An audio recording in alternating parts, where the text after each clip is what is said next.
looks like they're lagging. So, there we go. Welcome, ladies and gentlemen. We're back for day 2 action, NWPA.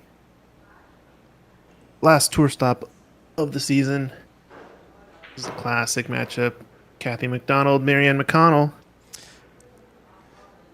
in the Yeah. booth. Good morning. Tyrell, how's it going? Good morning, Christian. Going good. Morning. Yeah, got a cache of the Canadian friendlies, traveling road partners. Kathy Mack and Marianne McConnell, the Mack Attack. B-side match, so unfortunately, one of these players is knocking the other one out.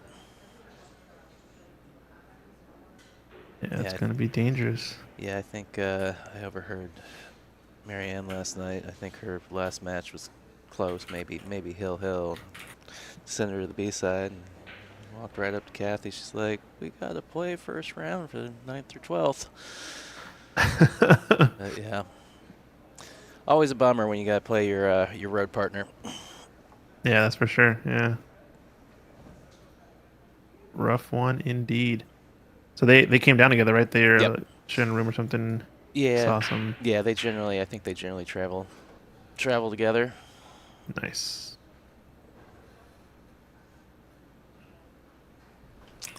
So yeah, like I said, this is a B-side match, race to 5.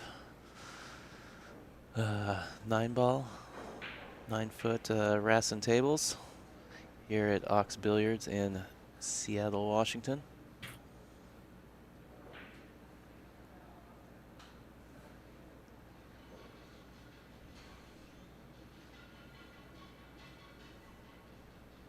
Like Kathy's got an open shot on the 1 and a pretty natural path. She's just got to get past the 6 and the 9 and missed it a little bit.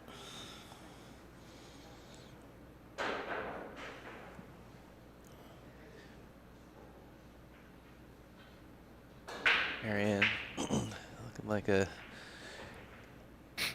fairly similar cut shot, or she can lay up if she so chooses.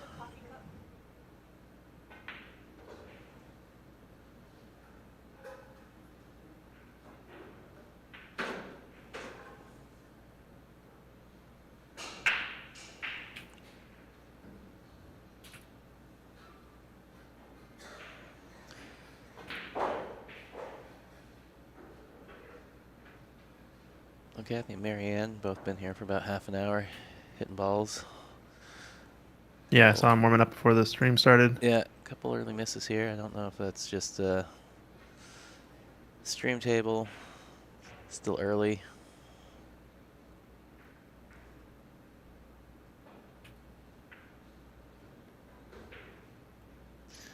Good shot from Kathy, but that speed's going to be pretty heavy. She's going to be looking to lay up here.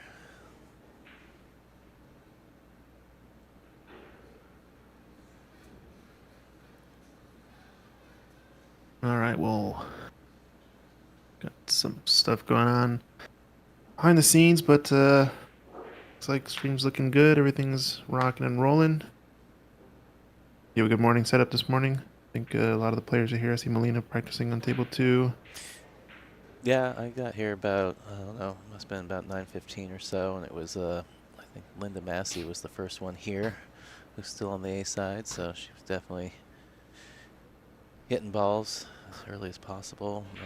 Their bail started filtering in bit by bit. I think Melina was actually the last one to roll in, which is actually funny. She came in, she saw me, and she was just laughing about, you know, her last match on the stream last night. Apparently she went back and watched it, and she walked in. She's like, "Oh, why is she doing that? Why is she doing that?" And I was like, "Well, it wasn't just me. It was Eddie too." She's like, "Yeah, I don't think you guys realize that 8-ball only had half a pocket. So either it must have not gone. Huh? Yeah, she's like, so either I run and play the 8-9, or I just play the 2-9 right there." I was like, "Well, it was a great shot." So. Yeah, that was a wild end of that match. 2-9 combo, full table. Yeah. This thing is like, you know, looking at the camera, I'm like, it was not obvious to me that the 8-ball did not pass. Yeah. But yeah, she got a pretty good kick out of it. I was like, it wasn't just me, it was Eddie too. What is she doing? All these balls go. Kathy kicking here. Is it going to the corner? I think it's going to be a little short. Yeah, it's gonna Yeah, lay up but right here. up on the Oh, top. Yeah, not. Oh, kind of worked out a little bit. this went past enough, I think. Yeah. I think This the eight ball disrupts that one rail kick a little bit too. You either got to go flat and really spin out of there. yeah, is it touching the rail?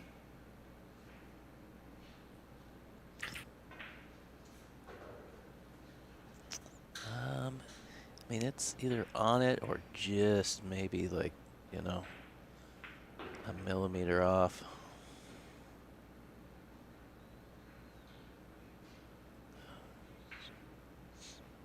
Camera zoom is too slow, but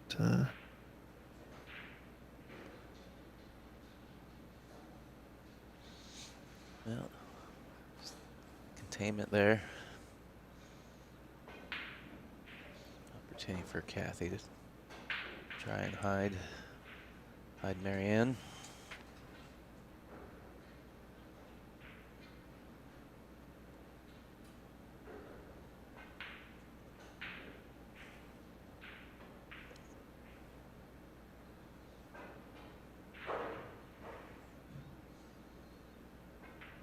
She's done well to tie the 2-ball up with the 8.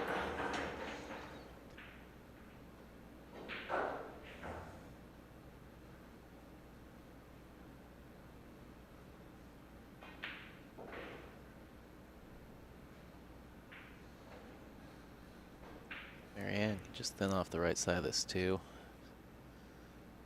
Just hold the 2-ball into the 8.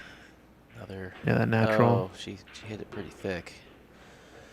Yeah, I was thinking if she thinned off of it, it just kind of bumps the 8, stays there, and just kind of bring the cue ball right back to where Kathy had left it.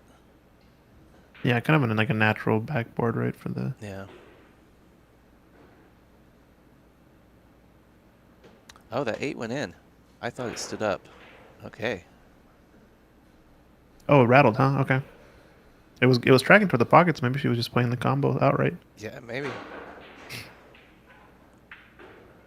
I didn't think. I took my eye off it. I saw it going over that direction, but I didn't think it was on. I just realized Yeah, Mary Ann's still at the table, and she kind of worked out because, you know, that 2-ball could have ended up anywhere. it did rattle. It's also dark in that pocket, so Yeah. disguises the eye. Not too bad. Yeah, it wouldn't be the first time that I haven't realized the 8-ball wasn't on the table anymore, or was sitting Yeah. right in the corner the whole time. So there's a lot of the Canadians, especially in snooker as well. They play with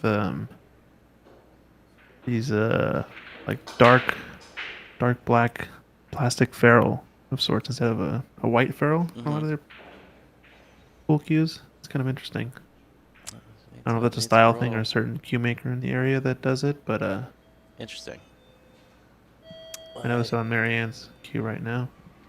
She almost got by the 7, but looks pretty good to me now. Yeah, like 2 rails around the table. Yeah, yeah. I was a little concerned that she wasn't going to get a big enough bounce out of that second rail, but she got there. She's locked in. Yep. And Marianne shoots really good.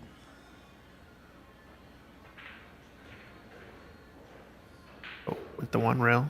Nice to avoid the 9 there. Yeah. Excellent shot. Now I can either just stun across. Kind of prefer that over rolling it just because of how touchy the speed can be on these tables. Yeah. I think she's going to roll it, though. Oh. Yeah, if you're going to roll it, go 1 rail and out. That's just the shot. Go all the way down. Let your stroke out a Nicely little done. bit. Use the rail.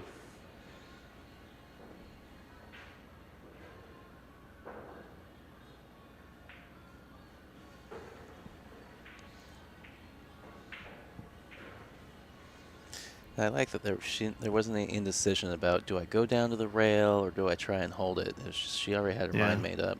A lot of times you see people get 50-50 because they're not sure what the right shot is, and they do a little bit of both. A little hesitation, yeah, but Yep. nicely done from Marianne on the board first. Yeah. We got some announcements we can plug here. Oh, yes. Let's do it. What are we The starting with? big one coming Yeah. up a couple weeks from now. Northwest Cup is going to be coming to Seattle. Yep. I will be back here for that. It sounds like you're going to be in town for that one. Yes, sir. We're going to be there. We're going to do it big. Hopefully, get some other, other situational cameras, maybe some side angles, maybe a break angle, maybe a top down. Who knows? We'll try to figure out some Awesome. stuff. Very cool.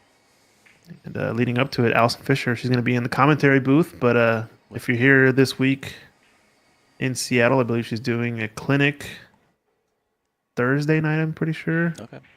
Open to a Nice. few folks. Go check it out on Ox Billiards webpage if you guys want to get in the clinic and meet the greatest of all time, Alison Fisher. Pretty good stuff. Yeah, it's awesome. She's going to be in the booth with my guy Ra Hanna. Excited to have him out here doing commentary. Yes, sir. Raw Hannah on the Wire Creative Media, Littman Lights, Alison Fisher. It's going to be a great time. Well, Raymond Fung in the chat. What's up, Raymond? pretty good spread, but that one ball has gone up to the top rail.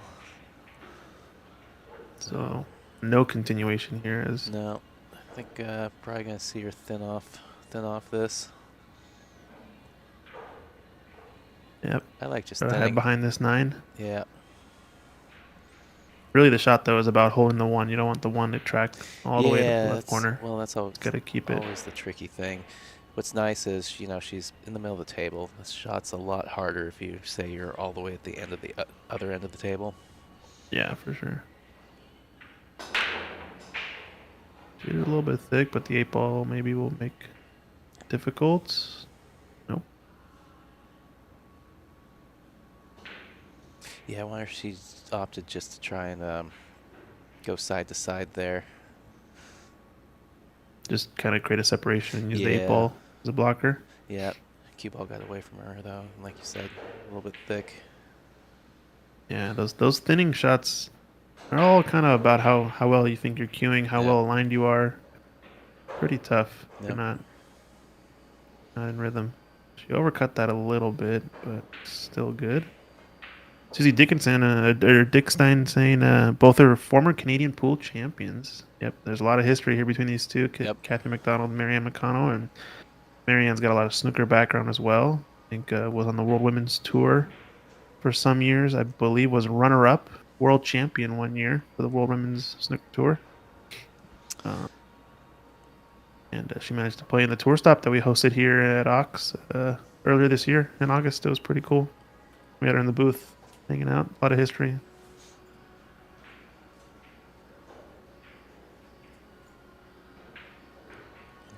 Yeah. Kathy Mack is actually the NWPA's Player of the Year this year. Player of the Year. Yeah, she picked up the awards banquet last night. She was presented with the award for Player of the Year.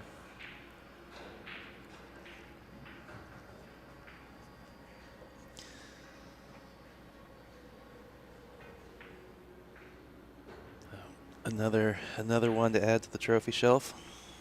Yes, indeed. Still in contention for a tour champion. If she can get past Marianne. Yeah, she's on the B side in this tournament, right? And her Melina's still on the A side. her contenders on the A side, Yep. yeah. Yep. So, got. And Melina's leading right now the tour. There's yes. Melina leads. Very slight lead. 15 points is, I believe, what Nicole told me. The difference between her and Kathy. Got it. So Kathy definitely gonna have to make a run here on this B side. Yeah, she's got her work cut out for her. I assume we're getting pretty close to the point match today as well, right? I think we're in the A side semis now. Yes. So a couple A side matches, and then we'll have the point match. Yep.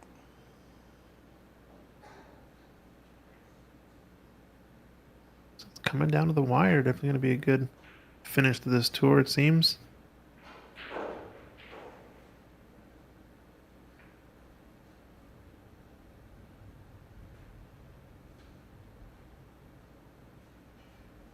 Yeah, so we've got the 9th through 12th matches going right now.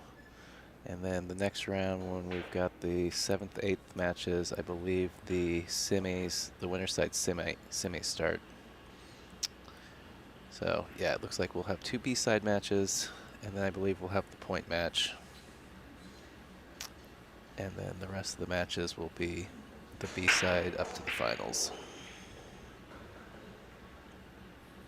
Nice 4-ball from Kathy.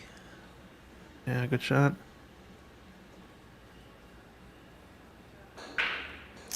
Let's see what she wants to do here. If she just wants to nip back or follow past the 9-ball a little bit. I think she's going to roll past the 9. Yeah, I think either one is fine. Yeah, she's even going to go to the rail and try and get a little closer.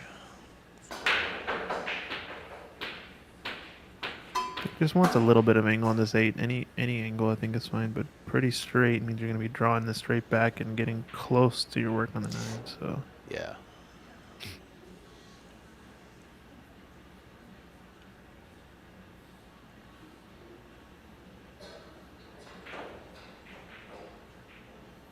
that's perfect. Yep. Just go. Almost just go 2 rails and nearly about where she is. A little bit lower on the table. That 9 in the bottom right corner, I think.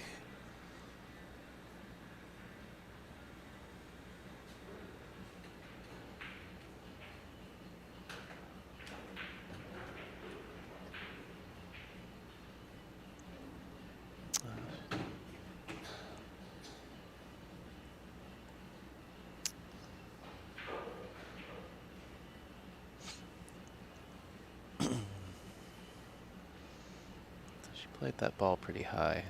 Maybe she was trying to stay on this other side, but it's a workable shot, a little steep. A bit of a stretch too, though, so just going for the bridge. Yeah, all of a sudden got a little tricky here. Yeah. Kind of crossing the line on that a little bit, or coming. I guess coming high on it. Yeah, I thought hitting the a center ball, maybe a little bit of outside and coming to this left side of the 9 ball is what I was looking at playing. But yeah, it looks like.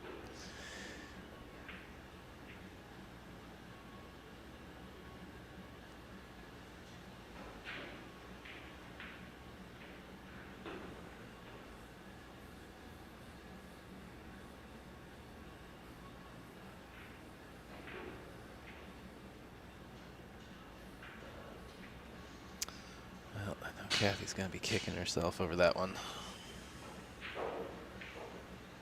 Yeah, she had a couple of uncharacteristic mistakes on the TV table yesterday when she was playing Suzanne on the A side. So hopefully this isn't a sign that it's a continuation of that. Still, this mix of like playing really strong runouts and then kind of just making a slight mistake on the penultimate or the last ball. But Is she gonna get Marianne it? Oh, I thought returns the favor and gives back an opportunity. Yep. Yeah, Kathy kind of went to. It seems like it was pretty early that she went to the B side, so she played a lot of pool yesterday. To still be in it here, 9th through 12th, in this round.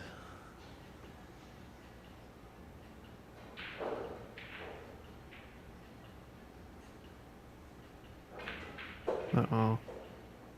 Wants It is to contagious. Roll. Wants it to roll. Well,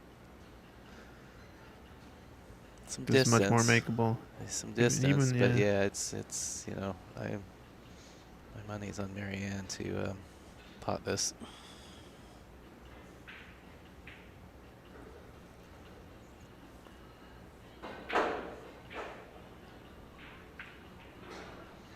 It's like you said, though, it's contagious. Wowzers. It's suddenly, your opponent misses, so then you kind of feel the pressure. Well, I don't want to miss.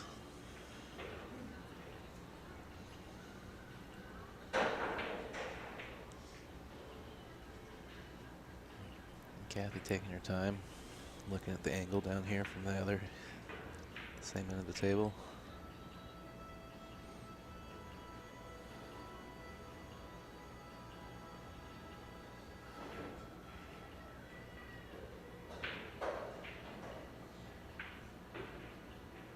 There. Little wobble, but it went in.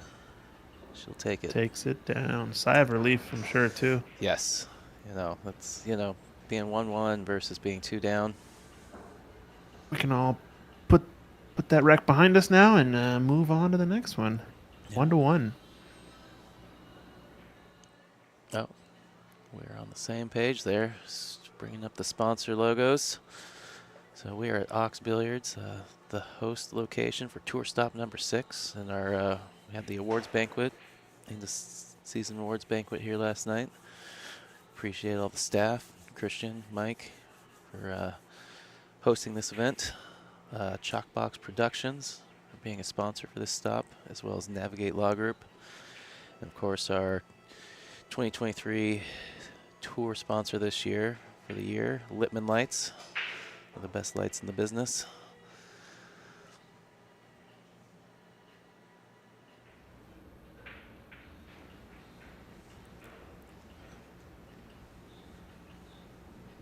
Yeah, we're just glad we can have a good tour stop here for the NWPA.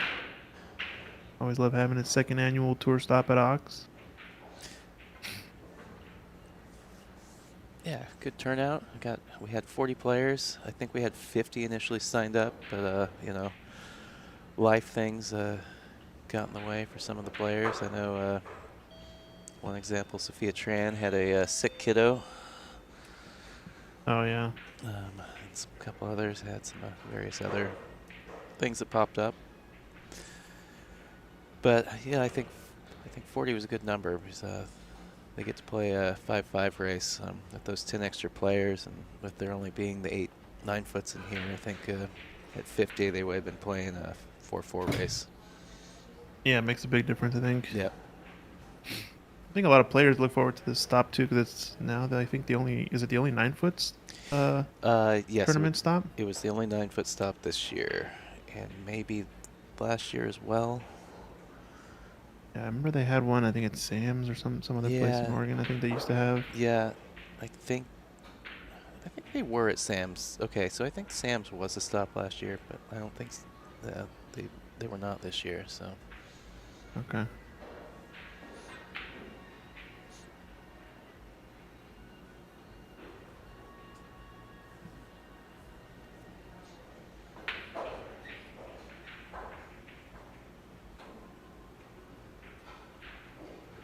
Wow, Hit good from hit. Marianne.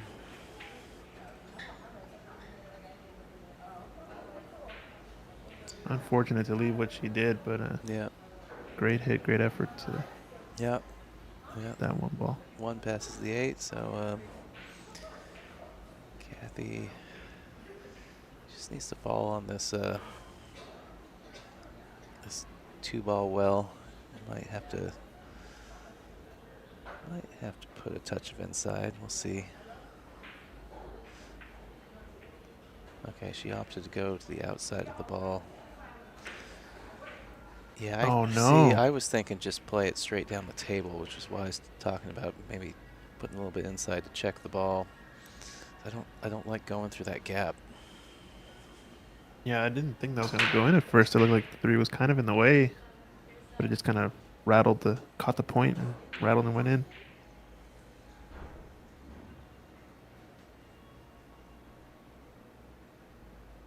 All right, so a little bit of an unforced error from Kathy. Yeah, first big mistake in this one. Yeah, Marianne with a pretty good looking table here. She is right-handed, and it's kind of a slight off angle, so we're going to see the bridge on this shot. It's one of those shots with ball in hand, if I wonder.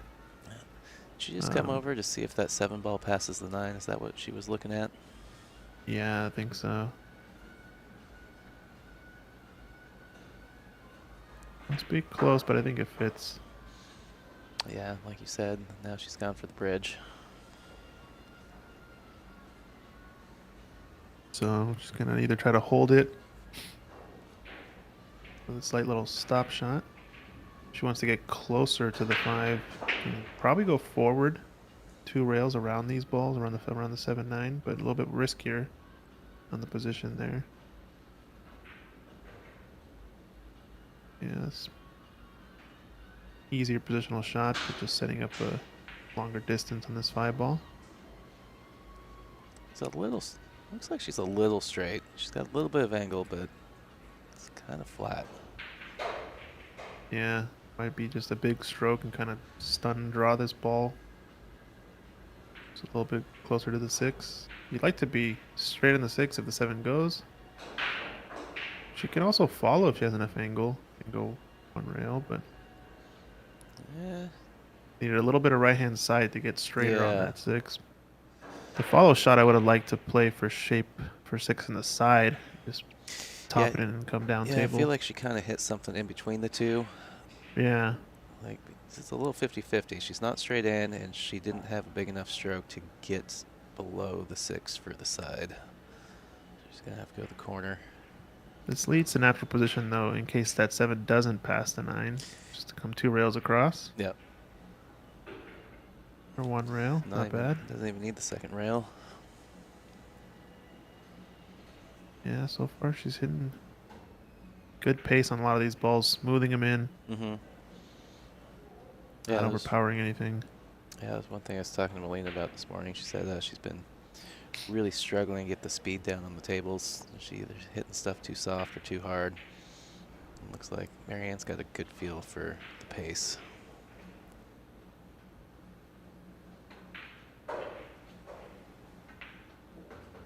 Yeah, looks good. Just avoid any sort of scratch possibility into this side pocket. Just kind of pick what you're gonna do. Are you gonna do 2 rails or 1 rail? I like the 2 rail shot going through the middle of the table, bring that cue ball back to basically right where it's at. Not messing with the side pockets.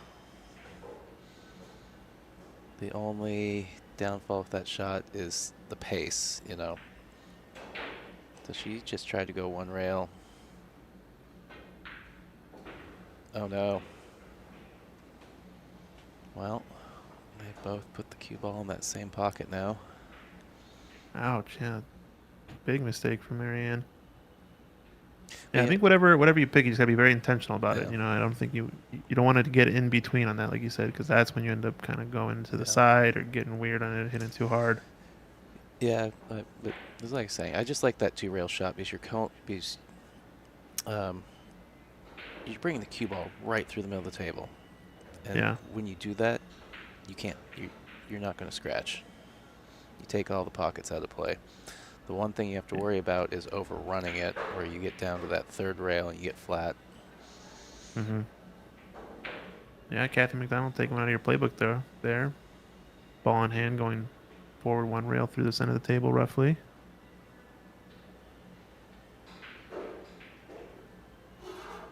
Big shot. Will this settle her? Oh no, she's missed it the same way as earlier. Yeah. Caught it thick. A little frustration. Just stretch it out a little bit. She's feeling a little tight.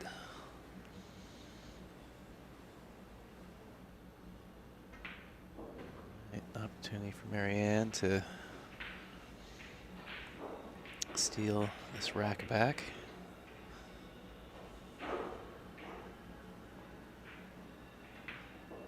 That's a good shot. Yep. Great stroke. Slices it down. Yeah, just seen some oddly missed balls from Kathy this weekend. Yeah. 3 big mistakes too in each of those 3 racks, but I was fortunate to get the second one back off of that missed 9 Should we situation. throw up the chalk box upcoming? Oh yeah, Chalkbox has a upcoming stream Army Navy Veterans Day Championship that they're I believe going to be doing a remote commentary for. Shout out to Patrick Nix doing the good stuff. I think shout out to Gem Up Apparel as well. Did some custom jerseys for Team Army and Team Navy, so should be looking pretty sporty. Gonna be an exciting one. Like we said, coming up, Northwest Cup. buy your tickets soon. I think we do have a cap on how many people can be in the room. Yep, it closed to the public. You gotta have a ticket to get in to see it in person. And a big opportunity. Get to have a clinic and dinner with the GOAT, Allison Fisher. It's going to be a great event. Yeah, Raw Hannah doing the stream, MC. yeah. If you haven't done a clinic with Allison, I recommend it. My partner Jordan Oakes has done one with her in the past when she was at Sam's down in Portland some years ago. Yeah, I think this is the second time we're going to have Allison Fisher back for the Northwest Cup. She was here, So she was here for the last time I was up here, right? yeah, 2 years ago Yeah. when we hosted it. Yeah, because it was what Jeremy Jones was in Oregon At last year. Legends in Yeah. Oregon, yep. Yeah, Jeremy came up to Seattle still for a few days during the week leading up to it to do some one-on-one so the weekend and the week leading up, he did some one-on-one lessons and had a pretty cool experience with him. We had him in the booth doing some live stream commentary with an exhibition match between two Washington players. Now, at the time, didn't know they were going to be future Washingtonian teammates, but Cole Gibbons and Daniel Sardencilio, they played an exhibition match or money match on the live stream, race to 9 or something like that. That was pretty cool. Yeah. Commentating with JJ's. Yep. Pretty wild. Yep. Jeremy, one of the most knowledgeable commentators there is out there. If there's anybody that knows just about anything and everything about pool, it's that guy. Yeah. Like I said, I think I saw it somewhere. He's about a 960 Fargo rate, I think, when it comes to commentary. So pretty good. Yeah. Untouchable at this point. He's doing the commentary this weekend for APA U.S. Nationals. I think that's going on right now. Oh, wow. I did not It's a know pretty that. cool event. Yeah. Yeah, the U.S. Amateur National Championship. They're holding it in Florida now and Oh, the Orlando. the U.S. Amateur. Gotcha. U.S. Amateur, sorry. Yeah. Yeah.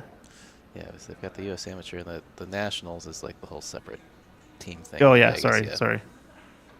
I've since erased that sort of verbiage from my mind, I guess. Sorry. Now I look forward to the U.S. Amateur National Championship. Pretty cool event. They're played exclusively on 9-footers, which I think is pretty cool. Mm-hmm. As you can tell, you probably know that we like 9-footers here at Ox. I had not noticed.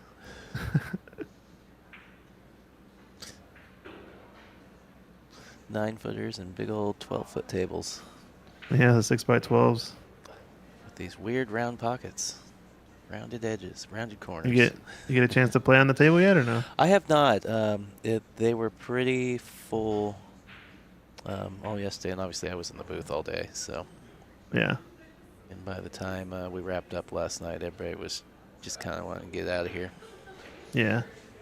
So. Well, worst case, we can get you a frame in during Northwest Cup or something like that. Oh yeah, Should for be sure. fun. Yeah, I mean, I'll definitely be in town Friday, the night before it starts, so I'll be around. Very cool.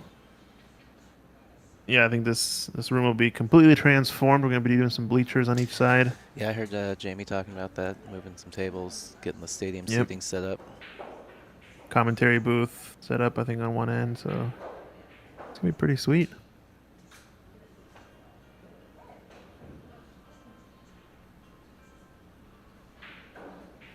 Kathy with the bridge here, looking pretty straight on this 4-ball. So she's going to try and draw it out of here. Got good technique. It looks like it's going to just have to make sure he puts good stroke on this ball. Even if it draws to right about where it is now, I think is the minimum she needs to get it to. Kind of punched at it. Yeah. Swiped across a little bit. Tough shot if you're not used to putting a lot of spin on the ball with the bridge. Yeah.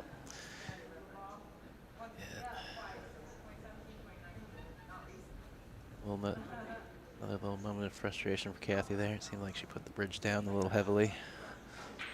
Yeah.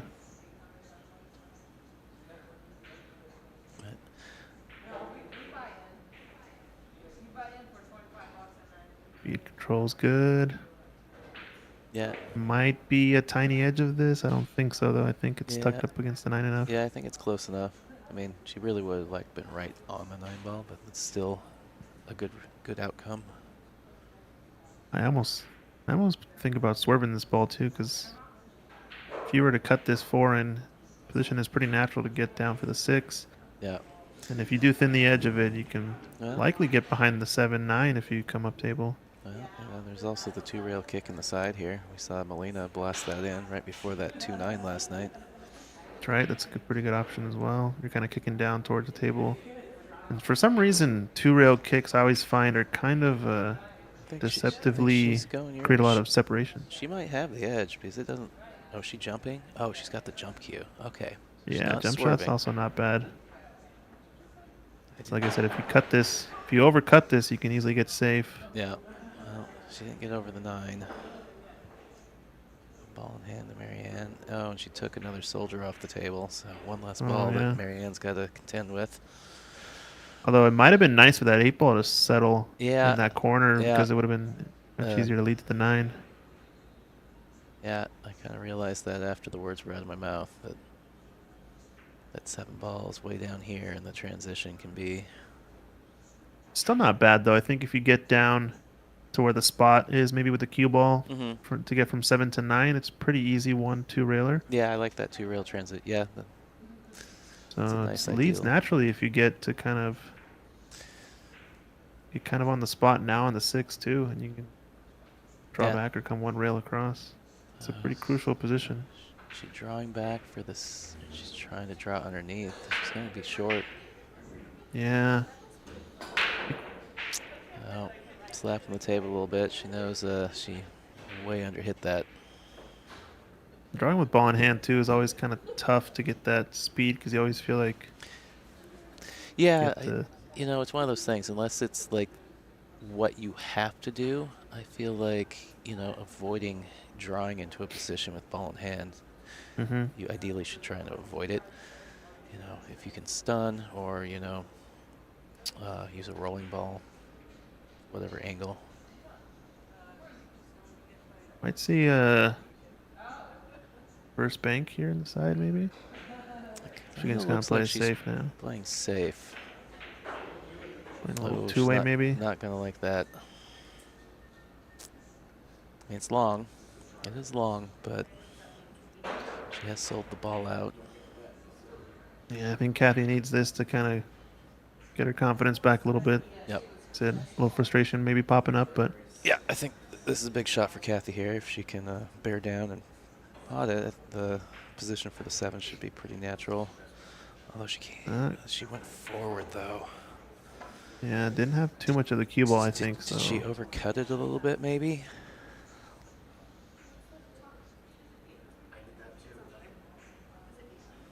This might be a point where she has to take her medicine as badly as she might want to shoot this 7 in. It's going to be real tough getting on the 9. I almost think about playing the safe. We've seen her back cut a couple balls though, but I think maybe she's playing safe. I mean, she makes it. All credit to her. She's probably going to get a lot of confidence. But yeah, I mean, I've seen her shoot these back cuts, and I know it's in her pocket, but that one looked pretty tough. It's kind of like you can kind of tell like right now she's not quite feeling it. She's not quite in the zone maybe. Trying to shoot through. Things aren't going her way. I feel like she's trying to shoot through the frustration a little bit. You know. Yeah, exactly. She knows she can do it, so she's going to shoot the shot. And you know, if a couple of them start falling, then you know. Yeah, get back into it, etc. But I think sometimes you just have to take the situations as they come and understand that you're not going to be shooting lights out all of a sudden just because you make a couple balls, and maybe give yourself an easier time or just stretch the game out to give yourself more time to maybe get some more opportunities. Yeah, well, the middle game is arguably actually the toughest part of the game sometimes. Yeah. So many people are so good at running out 2-3 balls that oftentimes we shoot ourselves in the foot for making a bunch of shots and trying to run out too early. But Marianne takes it down. Up 3-1. It's also early today, so not the cleanest. I know we did have a slower start as well on our TV table yesterday with the first match. Indeed. Well, it's not done yet. Oh, 3-1, race to 5. So it's race to 5 on both sides, right? Yep. All right. I think we forgot to update that in The description, yeah. the streaming descriptions, but That's fine. I think see people race will to figure 5. it out when we keep saying it and it says it up there. So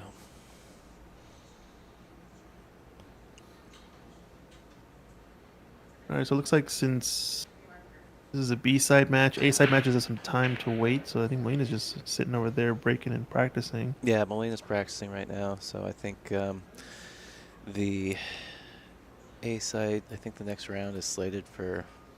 I'm guessing 11:30, maybe 11. I don't Okay. know. I didn't ask Chris. I forgot to check in. And it looks like Patrick's going to be coming by at some point today, right? Yeah, we will wait and see. Yep. Yeah, it was nice having Ty in the booth for a little bit yesterday, but I think Cindy went out last night, so.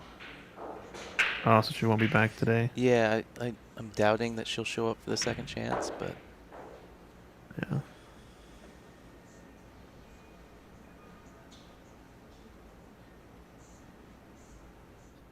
Yeah, Patrick shows up and he's a great commentator, so he should be able to. Coming in 1 minute. He's on his way. Alrighty. Right on. Mr. Chalkbox himself.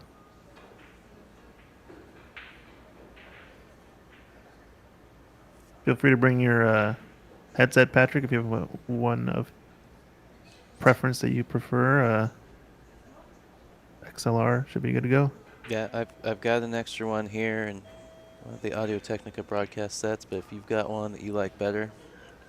I think you might actually have the exact same one. It's a pretty standard headset, right? Yeah, it's a pretty popular one. Was it the BPH1 or whatever, and they've got the other one, which is like on the ear as opposed to over the ear. Gotcha. Which I like the ones that fit all the way over my ears. Yeah, same.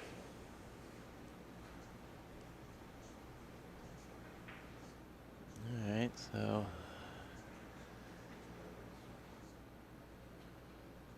gonna have to kick at this 4 or 5 ball.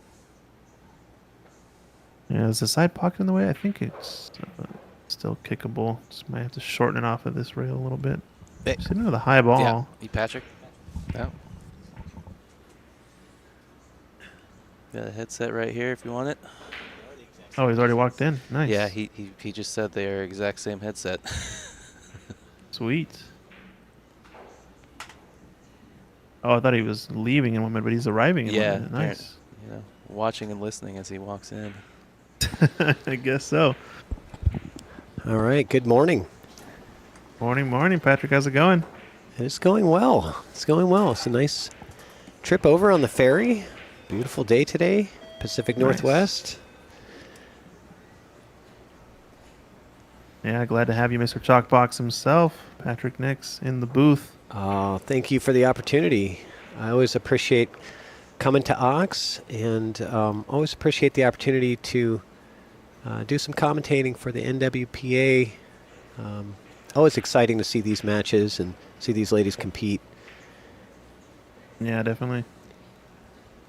So we're getting down to a little bit of the spicy side of the bracket, right, Christian? Yes, indeed. We had some spice last night. If you were watching, I remember that some of the matches were woof. I was. I saw. That last. I saw the missed 9-ball from Shin in that match against Melina Ortiz, where she should have had the match 5-2, and you know that one mistake. That's all Melina needed to capitalize. You could see it. Yeah, it was intense. But we've all been there, haven't we? Oh, for sure. Yeah, you know exactly what that feels like on both sides, probably. Really good shot there from Kathy. So this is the part of the rack that she's been struggling with so far. Yep, it's a big shot for her. A little bit of the end game here. gotten her in trouble a few racks. Well, since you guys are in the room too, I think I might be taking a break. If you guys are good to go. Yep. Yeah. Yeah. Do what you gotta do, All Christian. set. We're Yeah. on the ground. You go Boy. do what you gotta do. Kathy Might got go run herself some errands. perfect shape on this 9-ball. That's the 9-ball shot that you always want. All right, Perfect. Kathy. Alrighty, well, gents, back. we'll see you all in maybe a couple hours. I'll be checking in on the live stream as it goes, but Yep. Right on. We'll All let right, me know if Christian. there's anything. Good luck, Enjoy. good luck. Yeah, it's getting to be a little past lunchtime there in Virginia, huh? Yes, sir. All right. Well, enjoy. All right. Oh, right. You got Oh, the Army Navy I thing didn't coming even up. see that that was put up. Yeah, so Army versus Navy, we're doing a Veterans Day event next Saturday, November 11th, on Shockbox Productions. So you're going to be on YouTube and Facebook with this, and it's a nonprofit. This is a charitable event to raise funds for the nonprofit Everyone for Veterans, which is a fantastic local nonprofit, but they support veterans and their families nationwide with free dental care for qualified vets. They really fulfill a great unfilled need because only 15% of veterans actually receive dental benefits after they leave from the VA after they leave the military. And so, great nonprofit. We're going to be trying to raise a bunch of money for them and support the veterans as well and give them an opportunity to compete for their branch of the military. It's going to be a lot of fun. Where's that taking place at? That is taking place at my house at Okay. Chalkbox Productions Okay, so- Studio, So aka it's an in-house event for you. Gotcha. Yes, yeah. So it's just a single table. It's a teams event, 4-on-4, 4 from the Navy, 4 from the Army, Very cool. and they're going to compete 9-ball, race to 15, sort of like a league-style score sheet, right? Where they rotate around until one team gets to 15. Okay. And Cool. that will be the champion. Yeah, it's going to be a lot of fun. Right on. I look forward to checking that out next weekend. Absolutely. Shout out to all of the sponsors, too, which we'll mention as well on that. But they're the ones that make these things happen. Let's see here.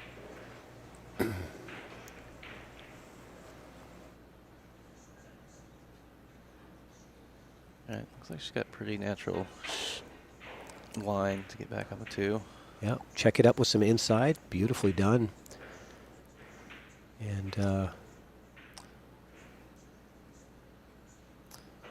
see. I kind of feel like I probably wouldn't have checked it just because I would have wanted maybe the angle to go into the rail down for this 3. Mm-hmm. Because now she's kind of got, she's either kind of got to go 2 rails towards the middle of the table or she's got to check it again. Yeah, so this 3 is accessible to the side or the bottom right corner. So those are the 2 that she's got to choose from here. If she wants to use a lot of outside English here and bring that cue ball 2 rails and play the 3 in the side next, that is the option. I think that may be what she's looking for here. It's hard to tell how low. Center ball maybe. Okay, Yeah. so Oh, maybe she's going to play it on the other side. she does have the other side. I think she was probably aiming for that bottom right corner, Yeah. which is still available if she wants, which I think allows her to float over for the purple 5 ball. I don't think she wants the side pocket here because that's going to send the cue ball away from that purple 5 Yeah. and into the 8. So I think her decision is limited to just that one pocket. And this is a bit touchy here. She wants to get... I think she going to have to go to the short side of the 4 or can she stay underneath of it? The and purple avoid- 5, or the 5, I think sorry. short. I know it's the one that. Oh yeah, yeah. I think she had to go short side on it, Does and it look she. like that side pocket maybe was in play if she tried to go roll underneath? Yeah. Yeah, she had just got herself with a little too much angle on that 3 ball to get the optimum position on the 5. So. Yep.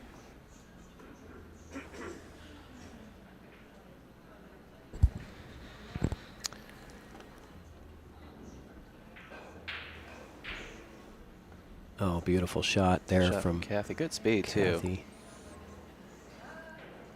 Seeing a little bit of struggle with the speed from some of the players this weekend. Did manage to hit a few balls Friday night.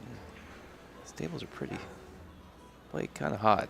Yeah, the tables can play a little fast, and then, you know, there's also the nerves. You get that, what's called that steroid twitch, right, where it's just sort of under pressure. You put a little bit more muscle into it than you really want to or intend to. That A little bit of adrenaline happens going. to many of us during tournament play. Breathing certainly helps with relaxing those muscles and getting the correct pace on the ball. So good shot there from Kathy as well. She's a little flat on this 6 ball. Yeah, on the rail, too. Yeah, can we see a side Yeah, view? we And got that the might side. give us the, yeah. Okay, so she's got a little angle here.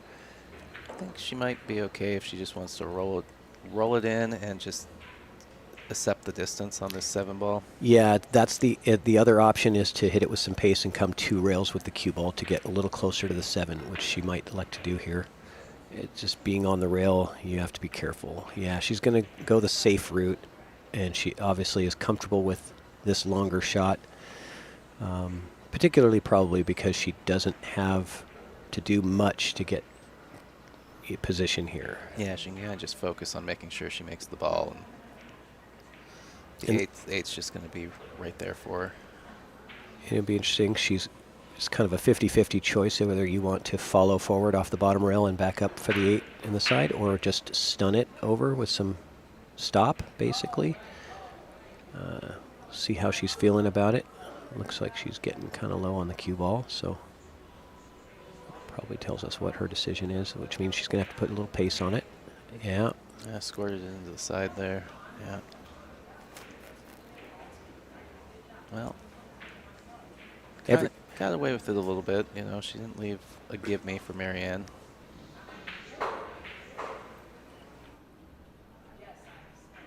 Let's see where how Marianne wants to play her safe here.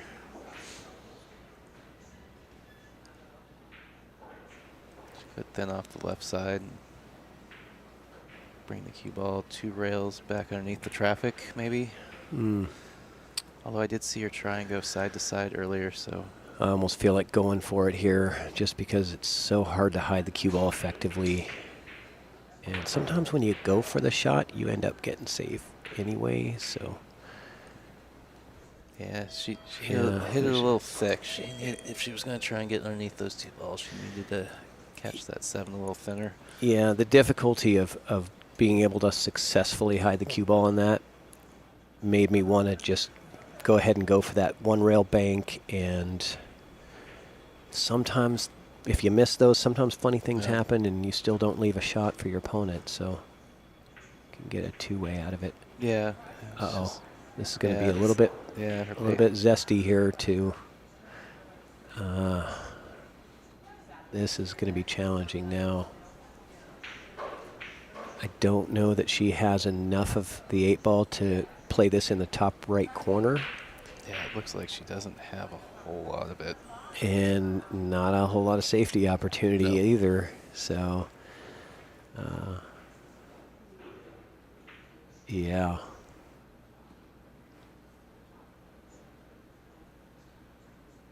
Yeah, so. And this is a big shot. She doesn't want Marianne to get on the hill at 4-2, having to win 3 straight. But that might be what happens here. Yeah, so. Yeah, that pocket up there looked like it was looming pretty big. Yeah, so I like playing this 8 ball in the left side as you see it on your screen and just follow forward for the 9. Yep, that's what she likes as well. A lot of players will try to draw for position with ball in hand, which is never recommended. Much easier to just follow forward a foot.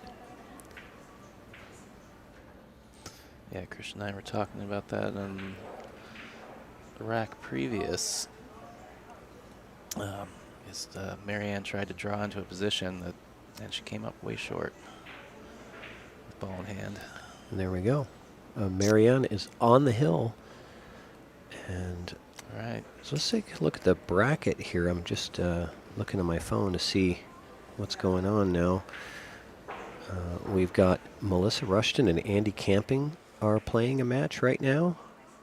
That looks like a pretty good one. And then Gigi Callejas and Charisse Lombard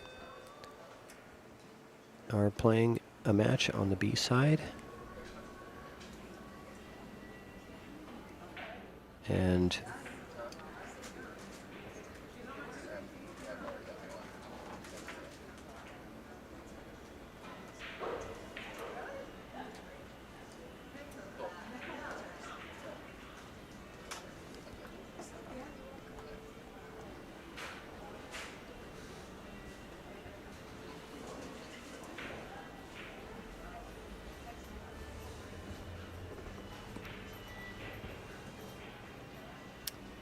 All right.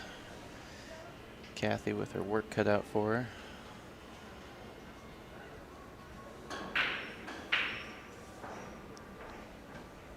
Held that cue ball right in the middle of the table. Wing ball down. One has floated up towards the top rail, though.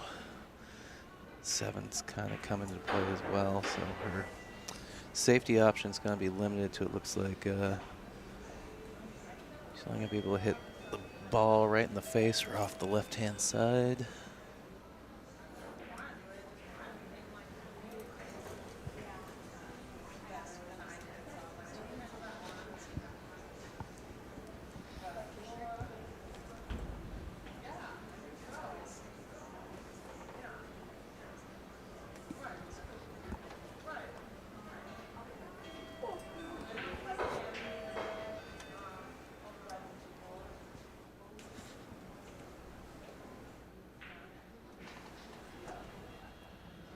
assistance with commentating and door service. Yeah, I didn't get the heads up until I got here that I was going to be buzzing people in all day. Yeah. And you're sitting in the spot where you have to completely turn around 180 degrees. I think it's going to run a little long.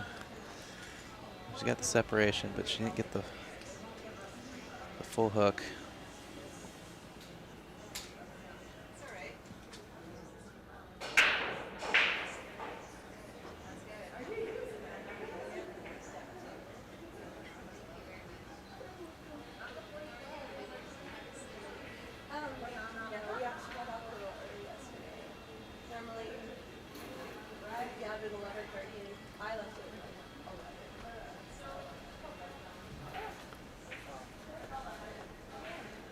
Let's see about getting safe here.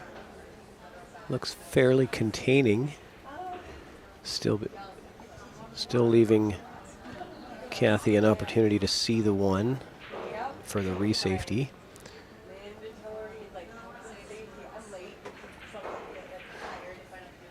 And the two balls sitting right over the pocket makes it to where, you know, whoever gets on this one ball first can have an opportunity to get something going here. So it is pretty important that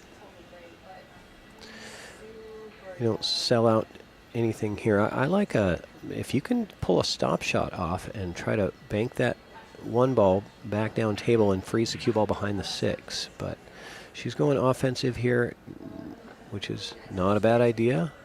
Maybe a little bit of a two-way. Yeah, it was. Hey, what's up, Mike Littman? Mike Littman in the chat. How you doing? Thanks for sponsoring the NWPA tour. Littman Lights, the best in the business.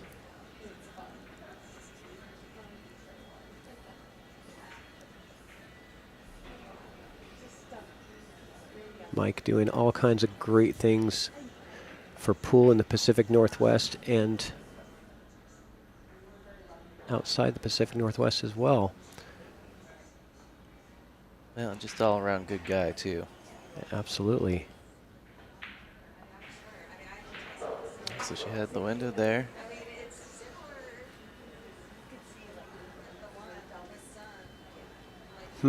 Okay, so what do you like here, Tyrell? You like to, what are you thinking? You know, I think I'm still playing safe here. I think. Right? Which? I think I'm probably sending the one ball up table. Okay. Try and cut it towards the side pocket there, and just maybe draw the cue ball down. Kind of like that, except the one got bumped. She got Yeah. a little bit fortunate there. Yeah, a little luck. Yep. And the jump possibility is kind of there, but you'd be landing on top of the one, which Yeah. means you don't really know. And it doesn't really have a pocket to go to. So I would think that the kick is the best way to go about this recovery here. But Yeah, I haven't watched enough of Mary Ann. She hasn't been on the stream much this year, if I can remember, even at all. yeah. So I don't even know if she jumps. So I know she's got a snooker background. So kicking is definitely was the right play, I think, was to go for that kick. I think she was trying to come off the lower side of the one to get some separation and hopefully work out. So now Kathy's got the opportunity here with 7 balls on the table and ball in hand. Nothing really in the way. The pink 4 is off the table, so we've just got the 1, the 3, the purple 5. Everything kind of leads to the next ball as long as you stay on the correct side of each shot. So here I think she wants to be a little bit above that purple 5.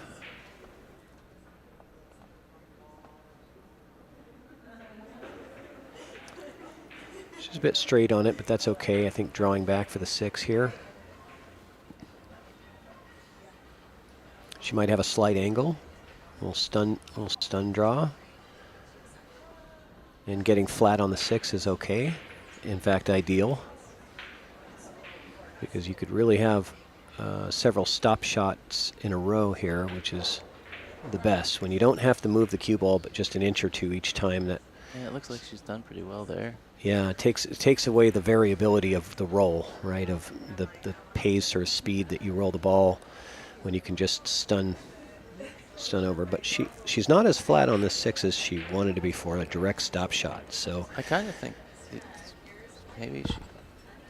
I was kind of thinking maybe she just roll it in and take the stop on the 7, which leaves the angle to go 2 rails. So she kind. Yeah, she was able to hold it. This is So nice. she stunned into the line. Okay. I like this because a stop shot here gets you the perfect angle on the 8 to bring the cue ball back down for the 9. So Yeah, I was thinking really roll. like that. She stunned into the line. I liked rolling and just taking a little bit longer shot on the stop shot. But yeah, this is the angle I was. So she drew back. Interesting. I Yeah. kind of liked leaving the angle. Yeah, the stop shot left seemed to be the right angle, but nothing wrong with this. The draw shot is perfectly fine here, Yeah, as long as you don't draw it into the corner. shooter's choice. Yep.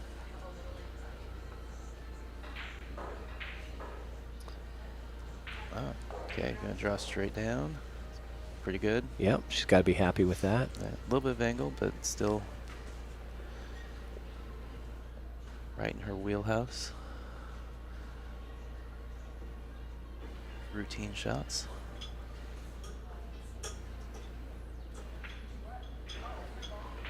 There it is. I'll get the scoreboard here for you.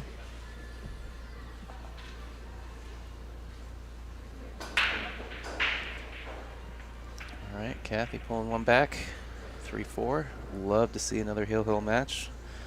I think all but one match yesterday went Hill on the stream. Maybe all but 2. It was a long day. Yeah. But I know most of them were Hill. Yeah, the shorter the races, the more common the hills are, Yes, right? absolutely. I mean, obviously, a race to 5, it's easy to have a lot of hill matches. Well, it's like I had Eddie Matai in the booth with me last night. And we were kind of talking about, that magic number of being 3 down is about kind of where you're still in the realm of possibility of you can really string three wins together. Sure. After that, the probabilities start going down. But it's not a gimme that you're going to string 3. But in a race like this, Yeah. you're still in it. Yeah, that makes sense for sure.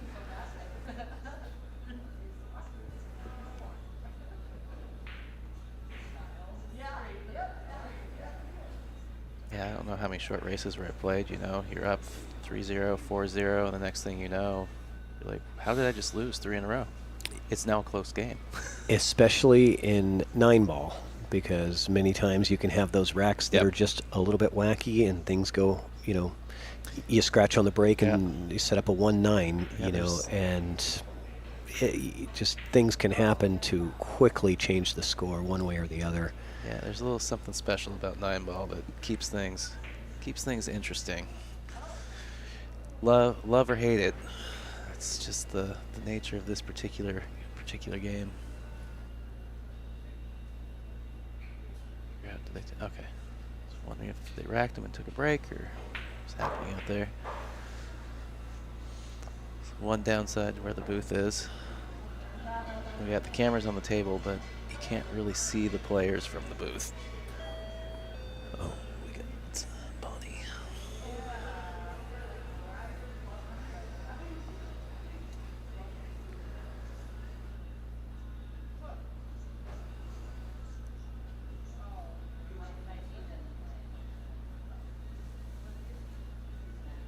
Okay, so Marianne to break. Pockets the purple 5 ball. I like putting that purple 5 on the wing so you can get rid of that thing right away, because none of us like the purple 5, right? So that's what I do in 9-ball with a template rack. If I'm playing with this Aramith black set, I hate the purple 5 so much, I'll put it on the wing just to get it out of the way right away. I like that. Yeah, it's funny because I keep screwing up, mixing it up, because it's the first time I've actually had to commentate a match that's used the Black Aramith set. I've watched, you know, other matches on TV plenty of time, but Friday night I got to hit some balls for a little bit. I walked right out, and I had it right every time hitting the balls, but sitting here in the booth, I don't know how many times I'm like, oh, and then, you know, the 4 ball, and either me or Eddie going, wait.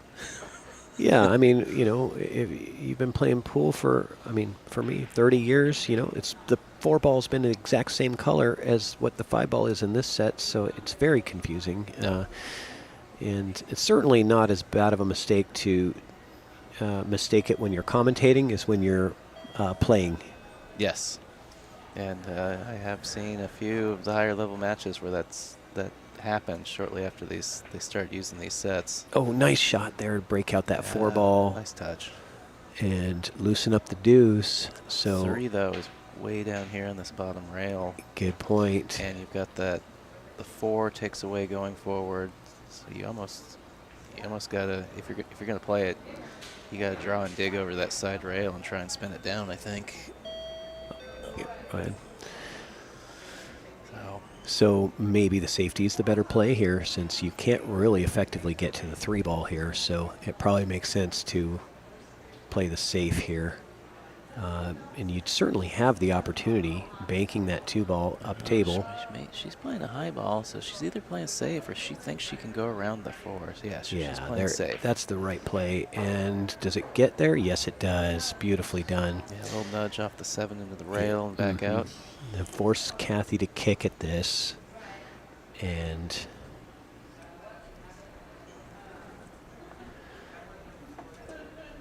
tough kick shot too, because that side pocket is pretty big in the position that you really want to be kicking at this rail. The side pocket is right in the spot that you want to be at. So yeah, she could only really kick at the inside of that 2 ball because, again, the side pocket was the place that she needed. Worked out pretty good. I was going to say, I think she's gotten away with it a little bit. And here I like to come off as your, for what would be Marianne, the right side of the deuce here, and bring that cue ball off the side rail and snug it back to the 7 if you can. It's a very delicate shot, and it could certainly sell out if you don't execute it right. But it is there. Or you could hit it with a little more pace and bring the cue ball down table. Yeah, just containing separation here. Yeah.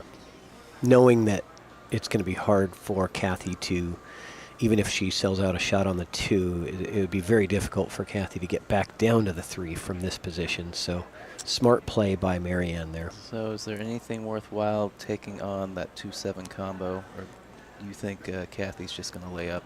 Sure. I guess, you know, it's certainly worth it. It would push the 2-ball down table.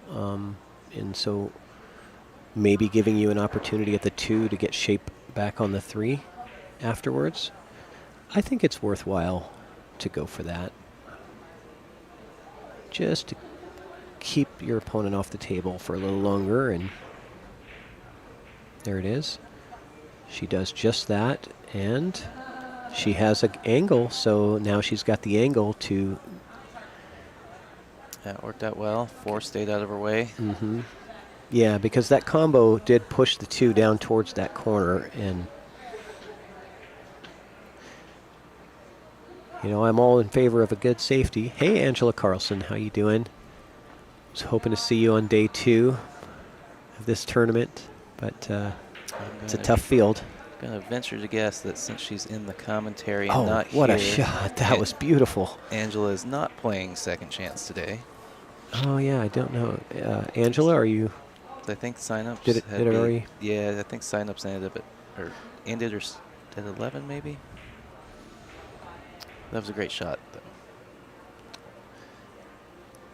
Yeah, but she's very flat. Yeah, I mean, it was a good shot to get all the way down to that position to have shape on the 3 was fantastic. But she's gonna have to.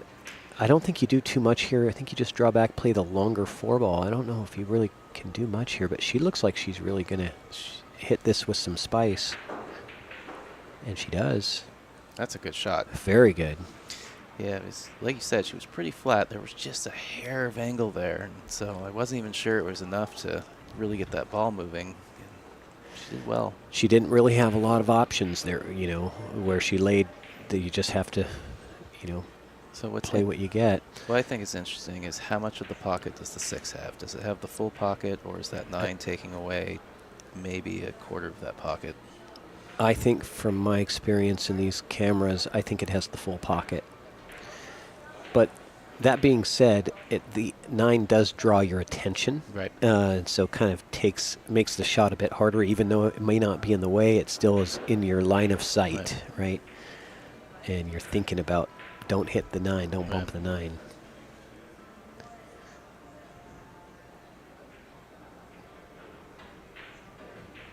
Oh, yeah. Very nice. A little bit of an angle here, should be okay.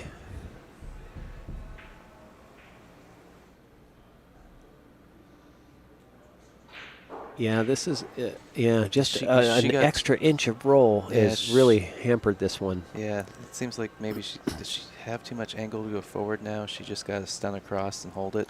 Yeah, I think you just put a lot of draw on this and hit it soft, right? And there you go. She powered it down to the side rail and back out. Smart play there. Good control that she not worried about scratching in the side, as so many of us will do on that shot.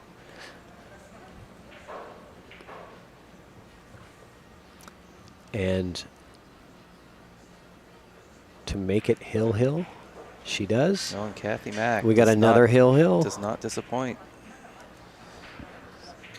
Made some uncharacteristic mistakes, but she is fully in this match now. You called it a couple racks ago. You said every match is going to go hill, or has gone hill. So here we go. Has the potential. Yeah, I think we've only had one match. I'm pretty sure it was only one match yesterday that wasn't hill, and it was, it was a good match. Yeah. So the score line may have said blowout, but it was still a good match. But yeah. Yeah. And it was also the type of match where the player who lost, their safety game was so good that you were confused as to why she wasn't winning. Right. So here's the bracket over here, it looks like.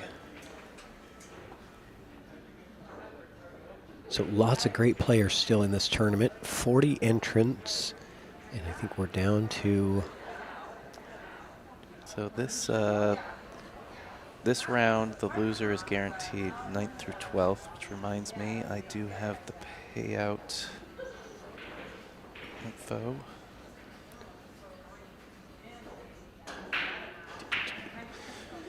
So So right, we had 40 players at the start of this tournament. $1,500 added through our stop sponsors. A total payout pot of $2,900. So like I said, we started this morning with the final 12. So the losers of this round are guaranteed 9th through 12th. We'll be walking with $85. 7th through 8th, that'll be $120. 5th through 6th, $180. 4th place, $250. 3rd, $360. 2nd, $550. And our first place winner for this stop will walk with a cool $800. Nice.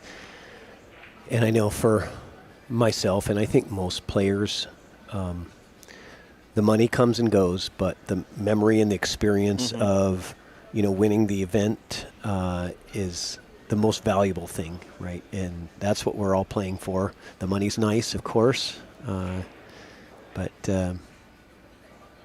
it's the experience.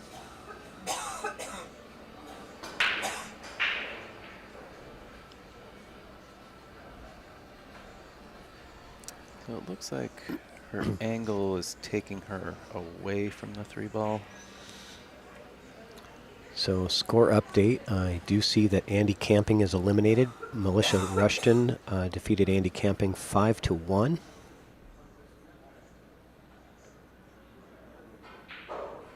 And Gigi Callejas defeated Charisse Lombarte 5-2. So Melissa Rushton and Gigi will be playing a match on the B side. All right, and so then we've got our live stream with Kathy and Mary Ann, and then Jing Lu and Shin Huang are also playing on table 3. Oh yeah, that's going to be a good match there. Yeah, we had both those players on the stream at one point yesterday, not playing each other, but different matches. Both good players. Obviously, Shin was in that final stream match last night. An opportunity to take down the big gun Molina 5-2, and unfortunately it came down to a hill match, and Molina with a shotgun out, 2-rail kick on the 1-ball, and a 2-9 combo. But Shin is still battling on the B side. I was very interested in that match between Shin Huang and Melina Ortiz. That was definitely, I think what I think is the two of the favorite players. But of course, you can't root out, Kathy MacDonald, who has won several of these events, Yep. and definitely, and not to discount any of the other ladies' play, of course, but. I was definitely interested in seeing Shin play. That was the first time I've really watched her. Great player out of Taiwan.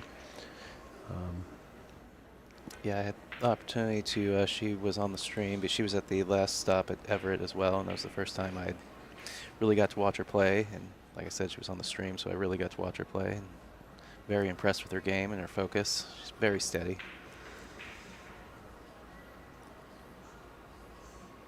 It's one of those players where you watch and, really learn something about the way they approach the table. They walk around it, they look at it, and they don't do anything till they've made their decision. And once she's made her decision, she gets down and executes. So here we go with Marianne McConnell, an opportunity, but this 5-ball, the purple 5, is going to be a challenge here. I believe it does play to the side pocket. It looks like maybe it goes to the corner. She's looking at it. Okay, that would be much easier to get position for if it does. We're going to find out right now if it plays to the corner, because she was looking at that angle to see if it plays at the corner. We're going to find out right now if that's true. Yeah, I feel like that's because I feel like she would have come and looked at the side to figure out where she needed to draw to if she was coming down the side. Or maybe she already looked at that and I missed it, but yeah. Nope, you're right. Corner pocket. Good observation there.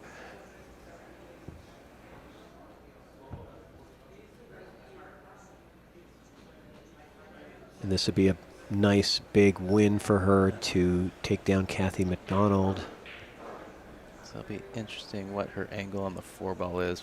Will dictate on what she's got to do here.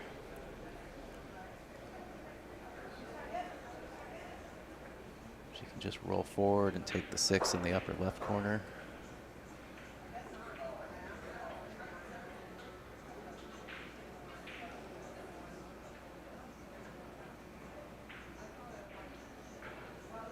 Nice, She can take well it- controlled. yeah, she can go side as well, I think. I like it.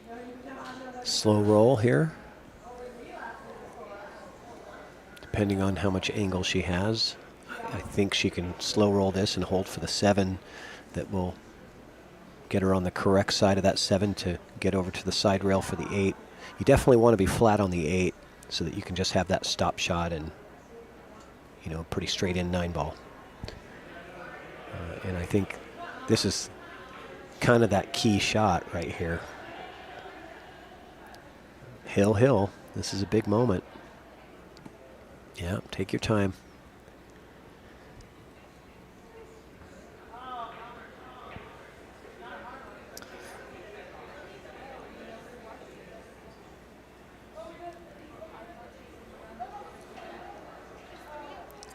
I've seen her go up and down, and that's what she's opted to do. Yeah. Because she seemed a little uncomfortable about rolling it. It seemed like she kind of checked herself, stood up, thought about it again. And before you got in here, she had a shot earlier where me and Christian, like we were, you just do this. And she went down to the rail and back out. And I was like, Yeah. let your stroke out. And she, That's right. That's right. And it was hard to tell from the angle, and that's why if it was that much angle, a slow roll could easily get you 50-yard line Yeah. on the 7-ball. And so she wanted to avoid that possibility, bringing the cue ball back out, having a more difficult 7 here, being close to the rail. But this is she's missed heartbreaker. it. And she really stroked that too, to go back and forth with the cue, Yeah. leaving. Yeah, I think her angle got away from her a little bit. If she could have gone straight up to the middle of the table and back down, she would have been really happy, but she kind of leaked over the side over here, and that made that shot, I think, a little tougher on her. And being close to the rail with the cue ball made that a little bit more difficult. All right.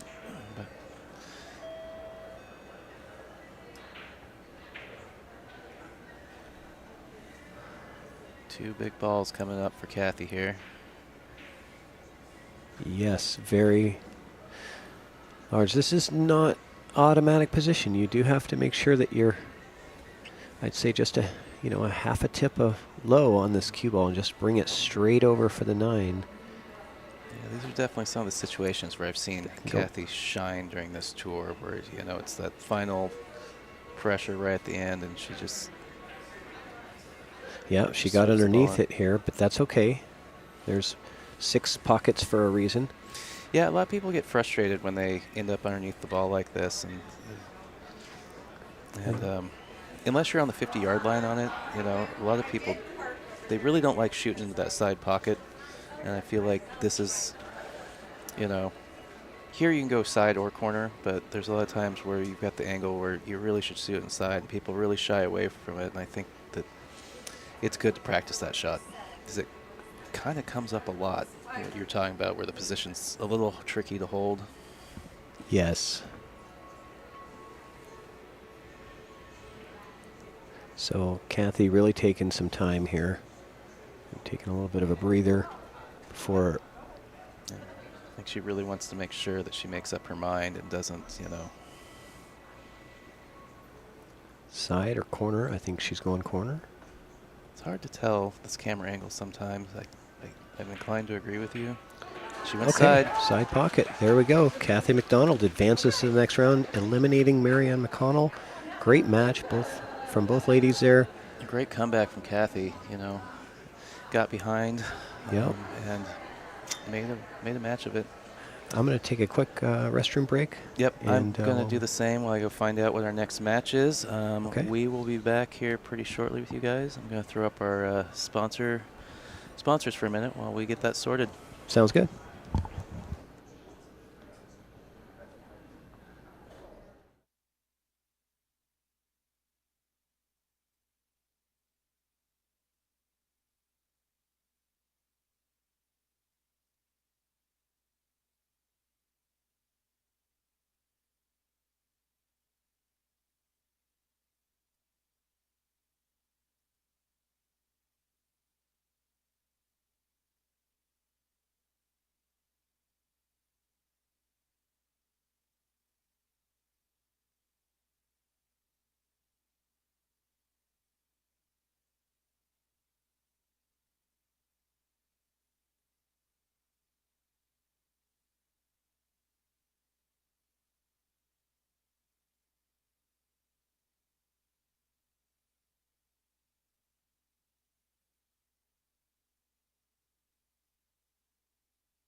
back for our second match of the day. This is an A-side match between Marion Poole and Suzanne Smith.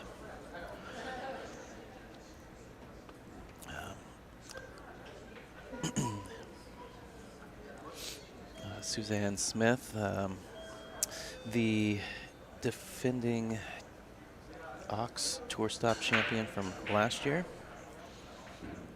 and also member of Team Washington, playing for Team Washington, the Northwest Cup here at Ox in 2 weeks.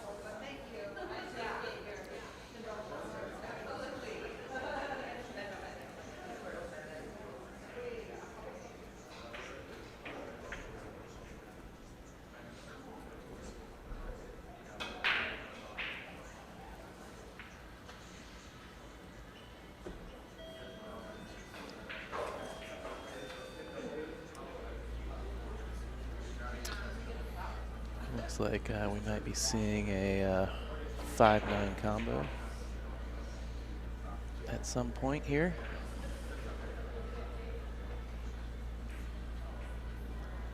Although she's got a pretty steep angle on this pink 4-ball. Opting to play safe.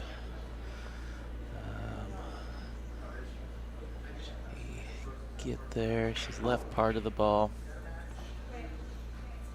I don't think she's left enough for Marion to take a swing at the 9. So.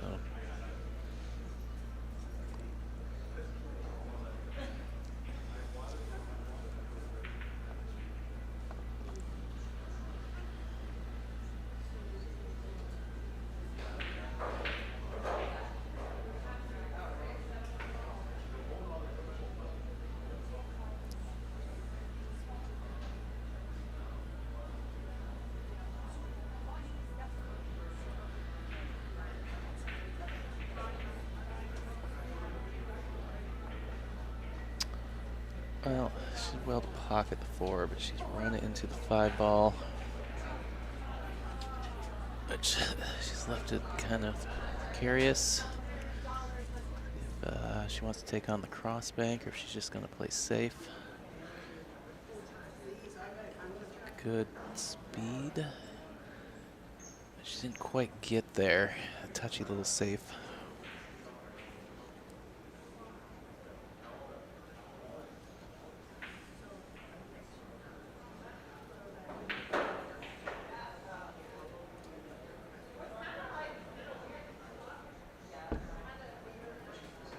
It's 9-ball, kind of getting bumped back and forth across the face of that side pocket.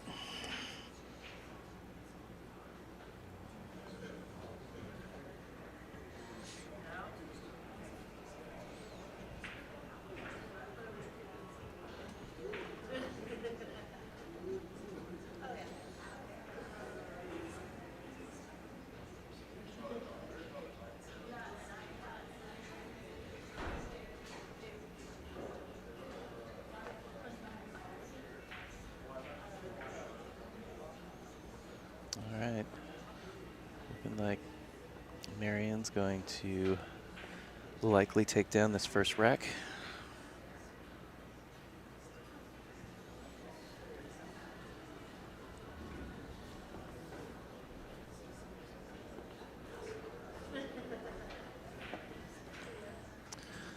All right, Marion on the board, 1-0.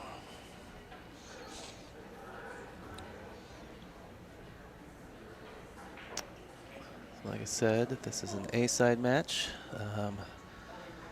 The loser will be guaranteed at least 5th, 6th. The winner will move on to play for the point.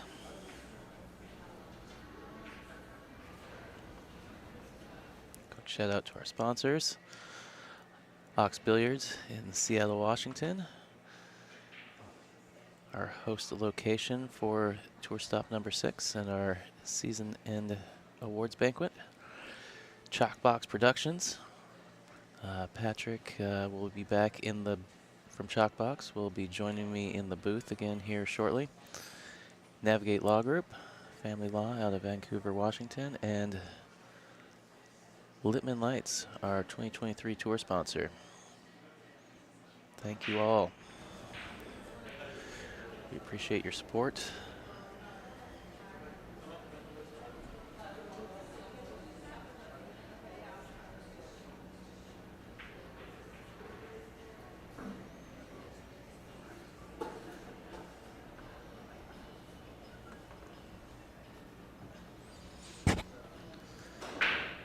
So I suspect Marion's going to roll out here. She's pretty well hooked on this one ball. Just move this 8.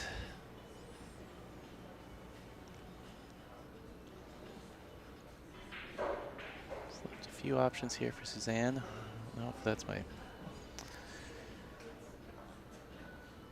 ideal rollout that I would have been looking at.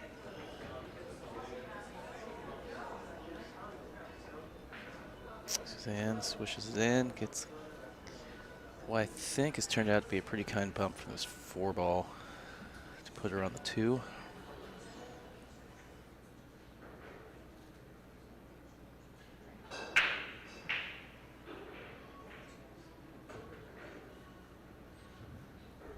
Side to side shot. She doesn't want to get too straight. That limits her play here. Probably just have to draw back a 1.5 feet or so. Just take the steep cut on the 4 in the corner. Often just to stop it. Take a longer shot. Nothing wrong with that. That way you're not messing around with possibly overdrawing it, overrunning your shape and hooking yourself or only leaving yourself partial on the 4.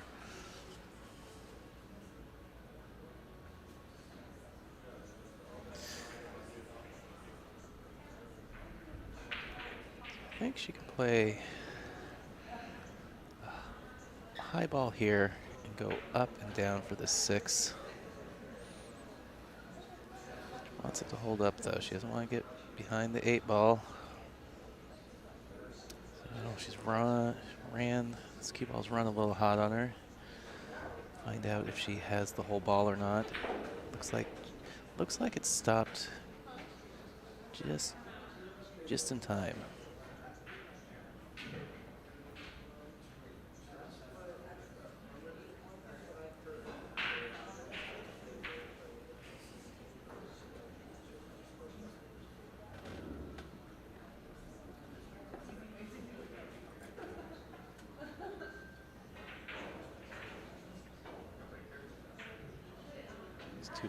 Two rail position for the 8 ball. Just go forward a little bit.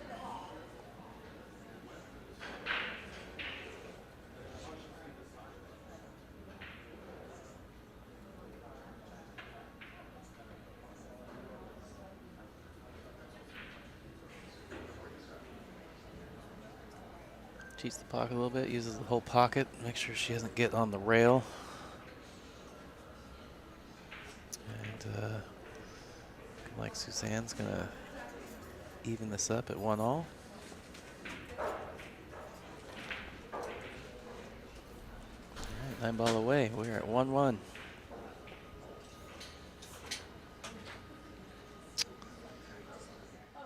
Just a reminder, the Littman Lights Northwest Cup, Moscone style event, or Team Oregon versus Team Washington, will be happening here at Ox Billiards in 2 weeks.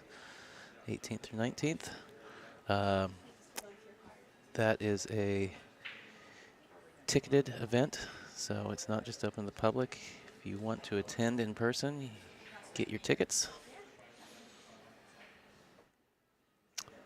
Leading up to the Northwest Cup, Allison Fisher will be in town. She'll be doing a clinic the Friday before the Cup. She will also be joining Ra Hanna on the Wire Media in the booth doing commentary for the Northwest Cup. Looking forward to that.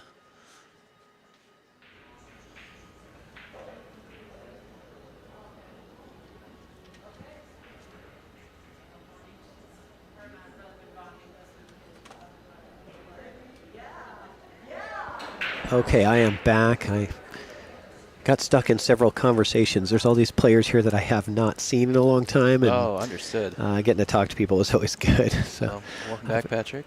haven't really had a chance to socialize. Yeah, I actually missed the lag because I know Marion wasn't in the room initially, and Suzanne was just hitting balls, and I thought Suzanne had just racked up a rack to continue practicing because I hadn't seen Marion, and then I realized that she was over there and they'd started, so I was a little behind myself. Okay, well, here we go. It's 1-1.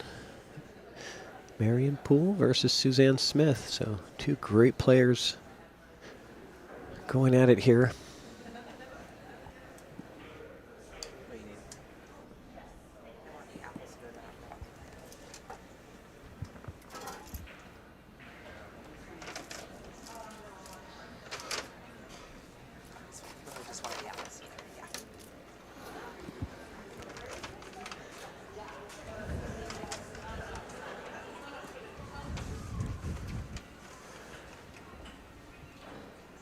So the pink 4 being tied to the 9 could present a challenge for position, but we'll see how she plays this. She's got the 2 and then the 3 up table there. Getting a little straight on this 3 ball.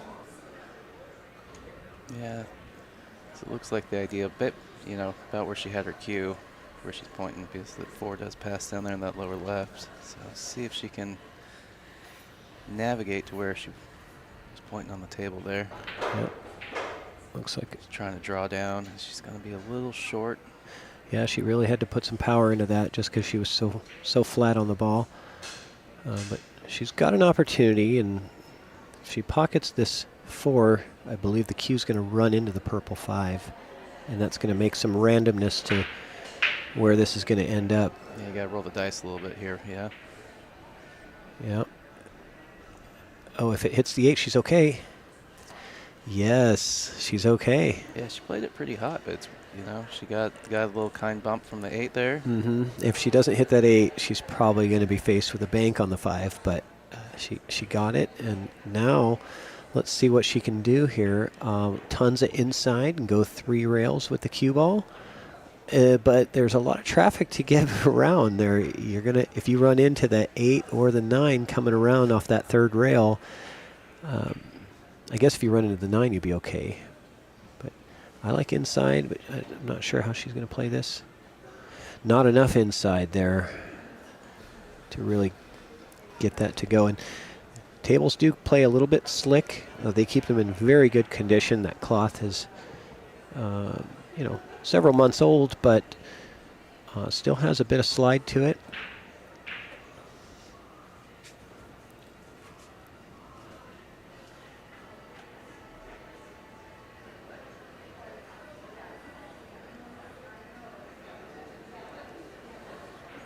So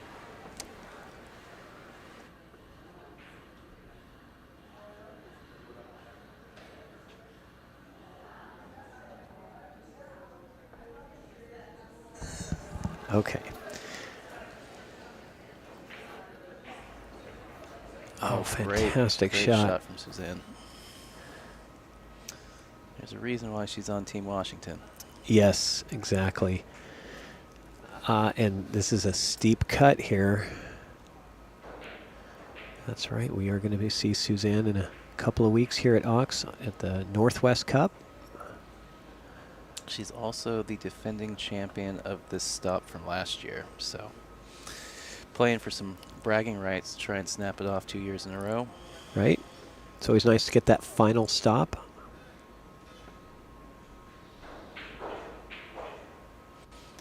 Yeah, it'd be great to see Suzanne and Melina either playing for the point or in the finals. A little preview matchup of Northwest Cup. Melina's Right. on Team Oregon. Yes, and we're going to see Suzanne's jump shot here. No hesitation getting that jump cue to the table. No other option really here. It's a high reward if you make this. She had a big landing spot, and this is going to sell an opportunity out to Marion. Keep it still rolling. Tough one, though. Leaving her a little long. Yeah. 6 balls reasonably off the rail, though, so she's got... I don't know that she can reasonably hold this cue ball for the No. 8. I think she has to come up and down, and that 9 ball looms large in the path, right in the center of the table there, in that center line that you want to come through for the up and down. So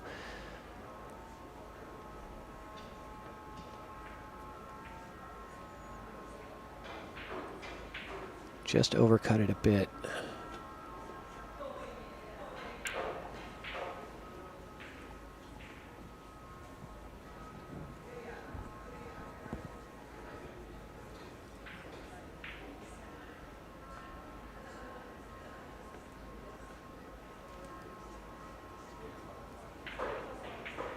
Oh, no. You have to imagine that she was trying to just cut that and catch the rail and come out a bit. Yeah, a little unexpected. I'm a little surprised by that. But, you know, it happens. Yeah, sometimes Happens when you're to the best of us sometimes.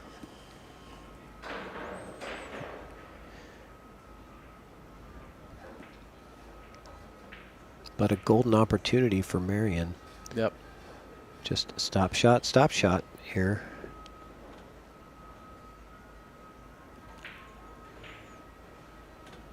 Okay. And yeah, that's going to sting for Suzanne a little bit.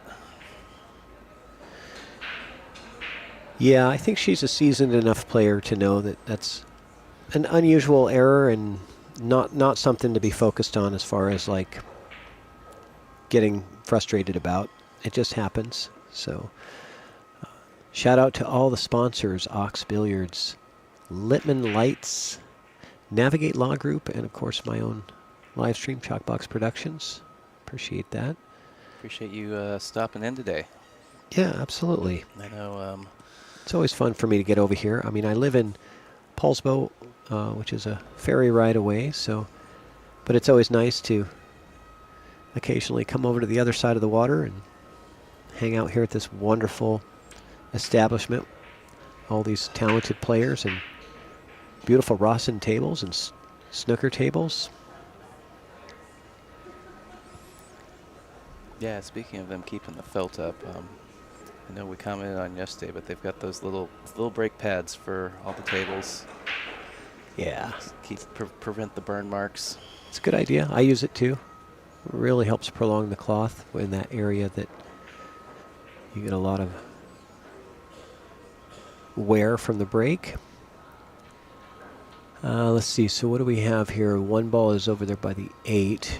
You like bank the 1 out of there and try to play safe on the 8? I don't know. She doesn't really have the angle. I think maybe you're cutting. This side view tells me I'm going to cut the right side of the 1 off of that rail. Try to leave the 1 on the second diamond on the bottom rail and bring that cue ball up table. But she went for the bank shot, went for the gusto there. Yeah, I wasn't quite sure if the 6. Well, from that angle, the 6 wasn't in the way. It wasn't. She was only a hair off of that, and she would have had shape on the 2. So a good attempt there by Marion, coming off aggressive early.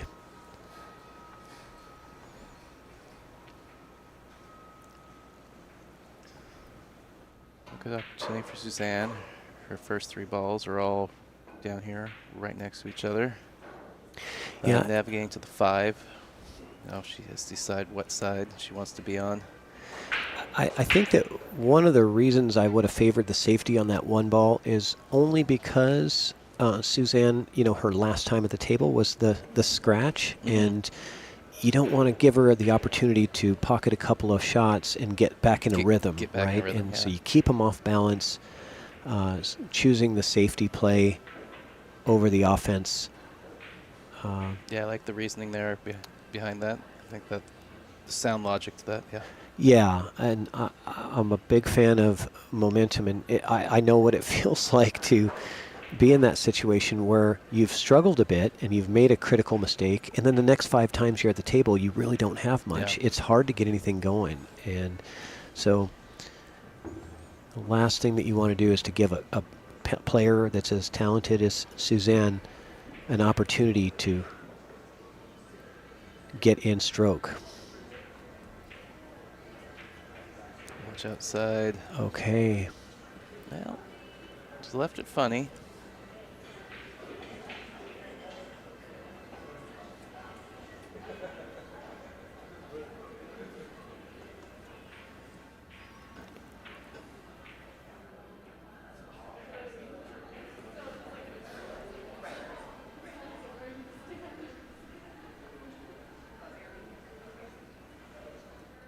Kind of looks like she's shooting down at the 4. Maybe bringing that 9 ball in play. Yeah, she almost made it. She actually almost banked the 5 ball back up in the top corner as well. So.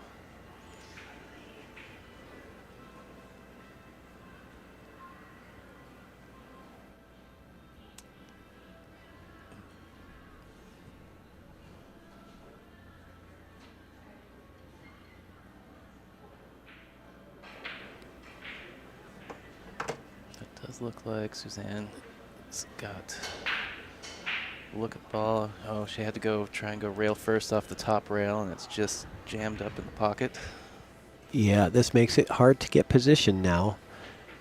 I do believe you can go rail first here because it looks like it's sitting on the left side of that pocket. So I think rail first is an option. Sometimes it's not with the deeper shelves. If it gets deep in that pocket, you really don't have that option. So this should be okay here, coming off just a hair to the left side of the ball, rail first, and spinning around the 8. She went straight into it, not rail first, but Yeah, that works yeah, too. She played the right side of it. Yeah, with some draw on it. So obviously, Marion very comfortable with their stroke to take on that shot. She did overrun it though, so she's got a little 50-50 here. See some indecision about where she wants to shoot this ball. Yeah, we got Cliff Maxon back in the chat. What's up, Cliff? Oh, hey, Cliff. Oh, there's the 9 there's ball. The 9 ball and the 6. Okay, so Marion goes up 3-1 here on that 9 ball combo. I wasn't looking for that, but well, she tried to put it in play earlier. She was on the rail and had a cut shot at the 4. The top ball was going to go around the 9, and she kind of speared down into it through the rail, and it almost went. She got it that time. Oh, good morning, Catherine. Tyrell, I'm back in the booth again all day, and I've got Patrick from Chalkbox Productions with me today, helping out. well, thanks for having me here. Yeah, thanks for sponsoring the event. You know, more than happy to have you. Your knowledge, I always love the company too. Makes the stream more interesting. Yeah, it's hard to do by yourself. Never as much fun with by yourself as it is with a co-commentator, that's for sure. Yeah. I've been there many times. Okay, so 1 ball goes in. The wing ball goes in as well. She's left with an opportunity to pocket this 2 ball in the side. I think she can cut this in or bank it if she wants. The bank might be actually the better option here. If we get a side view to take a look at that, because it looks like, cutting it in is going to risk your position. You've got things that could get you in trouble. The bank shot is almost ideal here because a stop shot with the bank gets you really good on the 3 that leads you down to the 4. I really like the bank. I'm favoring it. I would never normally say that if all that stuff wasn't in the way. I'm cutting that in and spinning the cue ball around, but I just don't like having to navigate through traffic, and the bank takes away the traffic. Yeah, there are those moments where the bank shot is weirdly just leads to a very good position. Yeah, so she went for the cut in the side, and I think that the reason for the miss there is because she was so focused on getting around those balls and not bumping into anything and getting in trouble, which she did. It looked like I could see the 3 rail position, but it's like you're saying that you're navigating traffic, and you always risk bumping into something, getting stuck behind something. Yeah, and the bank there looked fairly straightforward.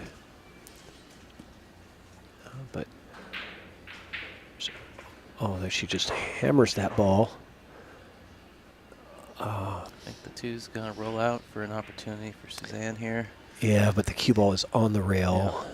And she's got to contend with, you know, what, you got the 7 ball there. And this 8 ball is big The 8 here. ball's You big. you could run into this 8 and get in trouble here. Okay. I didn't realize Marion made a ball. Oh, I didn't either. Huh. Good point. She hit it really hard, so I wasn't sure. I didn't see anything go in, but might have been obscured from our view. So safety play, you got to be very touchy here to get this. Oh, there you go. Okay, she didn't want to play the touchy safe. She wanted to play the much easier. Just give it some distance. Get that cue ball 7 feet away. I think she left an edge, though. Yeah. Okay, Angela Carlson, thanks for paying attention here. She made the 3 in the bottom right corner. Okay, so I did not see that. So she kicks at this 2, gets the 9 ball moving.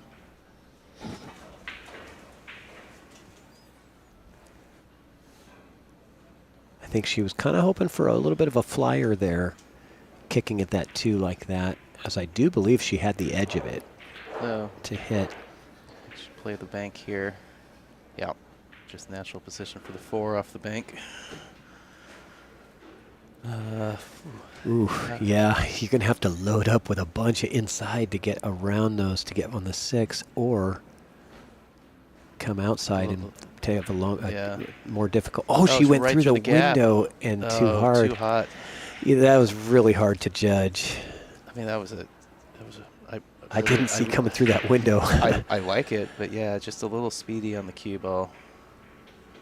And the bank shot is, A little two-way. yeah, very much. A little bit of a free bank. And she went right through that gap again. Yeah, back the other way.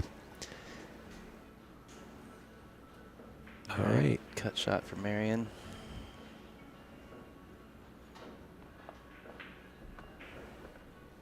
Yeah, very difficult shot from that much distance. Well, she's going to sell out a shot, but the position to the 7 is still finicky. Very much so.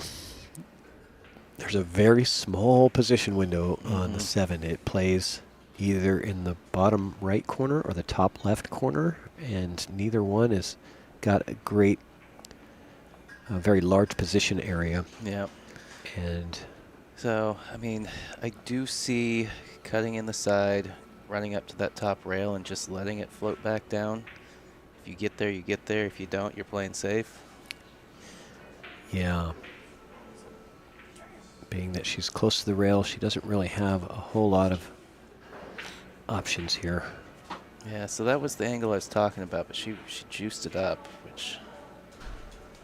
No harm done, I think. Although the safety is in play here, I think she can slow roll this 6 to the rail and freeze the cue ball behind the 7-9. Do believe there's a path to do that there.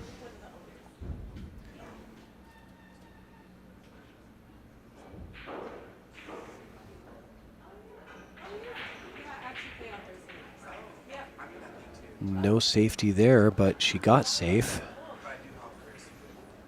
Like I said, sometimes you go for stuff, and you know, offense can give you that byproduct of an inadvertent safety. Yep. If you miss, so people forget that.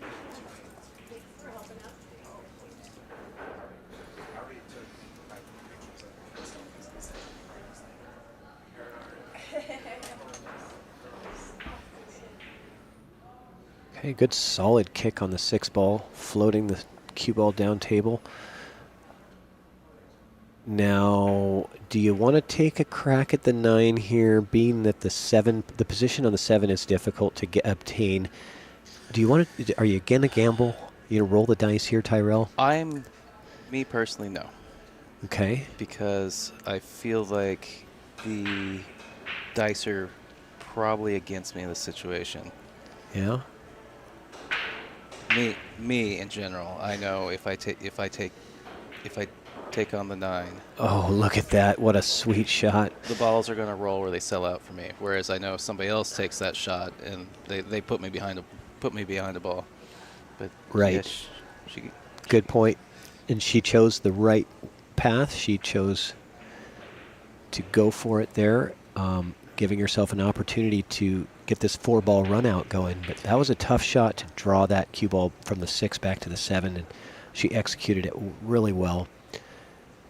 Although the angle she gave her on on the 7 forced her to have a longer 8 here, but I think it's very manageable. And it just finds its way dribbles in, and and oh, she's going to be nearly perfect. she's in going to the be very side, happy with yeah. that. Okay, so Marion Poole looking to go on the hill against one of the favorites in this tournament, up-and-coming Northwest Cup player Suzanne Smith is in a bit of a deep hole here. Somebody says the stream is blurry, but I'm showing good upload rate. Oh, let me look on my phone. Well, I was just going to pull it up over here. Okay. Yeah, it looks good. And that's clear. I mean, I do know that the camera was auto-focusing a minute ago, so maybe it was just a second that it was fuzzy. Yeah. So I don't have control over that, and I have noticed on occasion the camera tries to focus on somebody's head when they walk through the frame. Yeah, and if you're watching on YouTube or Facebook, sometimes it just helps to close out the browser or app and restart it. And sometimes that helps.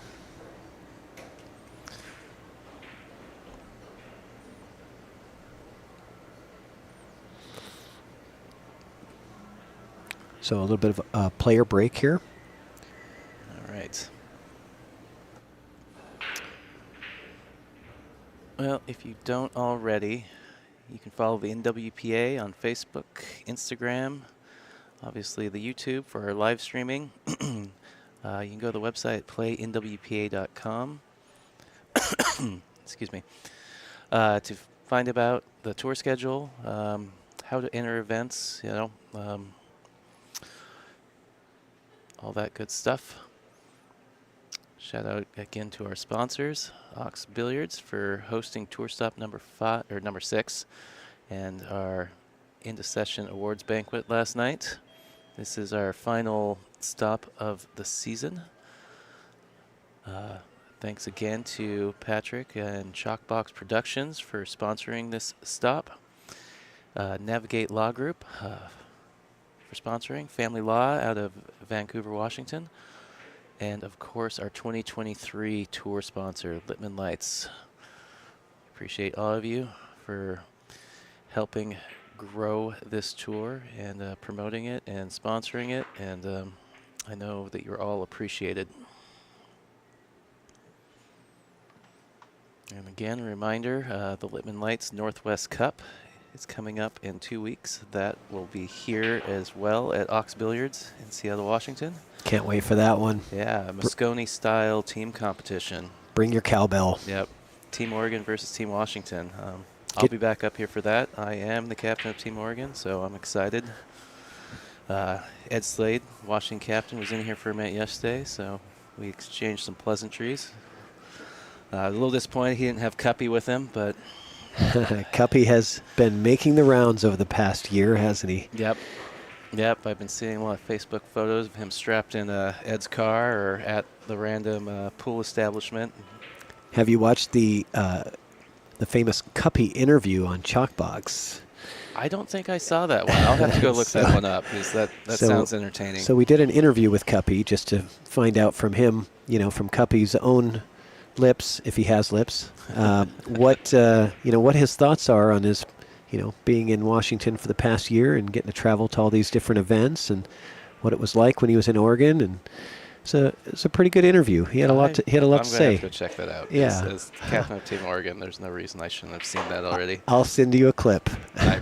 Please send me the link. It's all in good competitive fun. And then, of course, Allison Fisher is going to be in town for the Northwest Cup. And as a lead up to that, she is doing a 3-hour clinic and dinner here at Ox the day before on the 17th. So if you're interested in that, get signed up. She will also be doing commentary for the Northwest Cup, joining Ra Hanna of On the Wire Media in the booth. So we'll be having good matches and good commentary at that event. Please check it out. Yeah, I wish I would have been available for. I would have done the 3-hour clinic with Allison. I think that's gonna. There's a lot of value there. And look at Suzanne just getting all kinds of practice shots, taking advantage of her opponent's player break time. Yep. And really getting that stroke dialed in.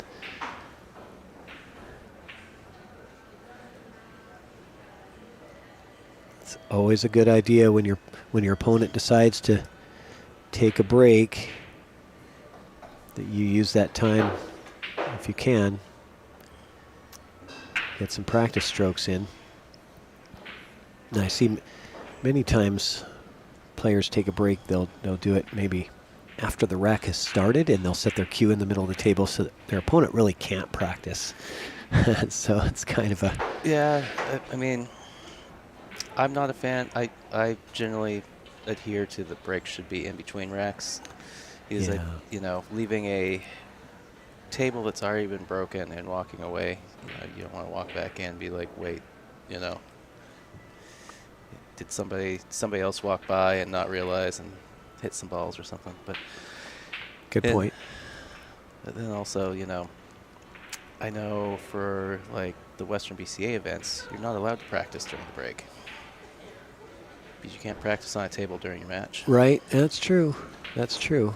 Yeah, it all depends on the rules of the tournament. Yep. But this one, certainly, Kathy, Suzanne taking full advantage of the time. Yeah, try and loosen up that stroke. Maybe get a little frustration out as well. Right, that does help. Get that stress out of your arm. Yep.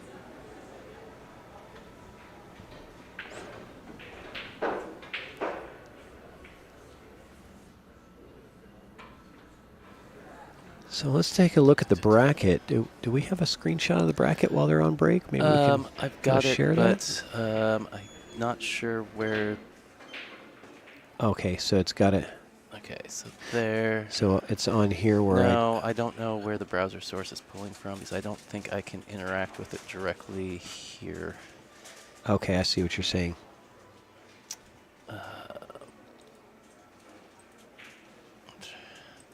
I wasn't paying attention, so did he?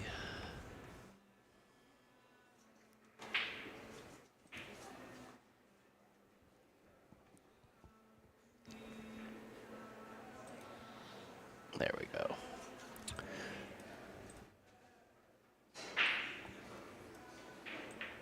Okay, it looks like they're back in action between Marion and Suzanne.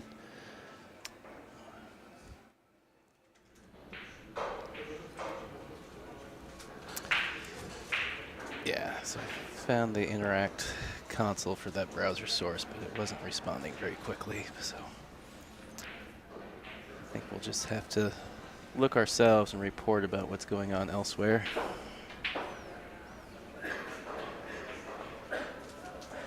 Oh, good feedback from Colin Sue. I believe that is Colin. Talking about on YouTube, you can manually select the resolution. You hit the little gear icon in the corner on YouTube, and you can select 1080p if you have the bandwidth for it, and it'll come through a little clearer. Yeah, I do believe also that because the PC that they have in here, I think Christian was telling me that they can only do 720 out. Oh, okay. Well, it always looks very good, even for 720. Yeah, so. we were having that discussion yesterday because I wasn't aware. Because I know we're doing 60 frames per second, but he actually mentioned it. I had no idea because when I bring it up in my browser over here on YouTube, it looks pretty good. And he was the one that mentioned that they have to encode at 720 because that's all this PC can handle. Okay. Yeah, there's also the thing that sometimes YouTube will pick a resolution for you based on your network, and if you have a lag in the network for a second, sometimes downgrades your resolution and doesn't necessarily re-upgrade it. So Sounds technical. yeah, yeah, it's called things trying to be smarter than you.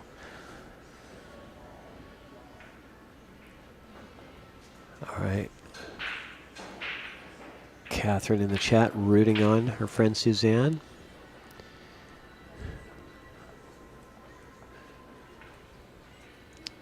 All right. A little close to the rail.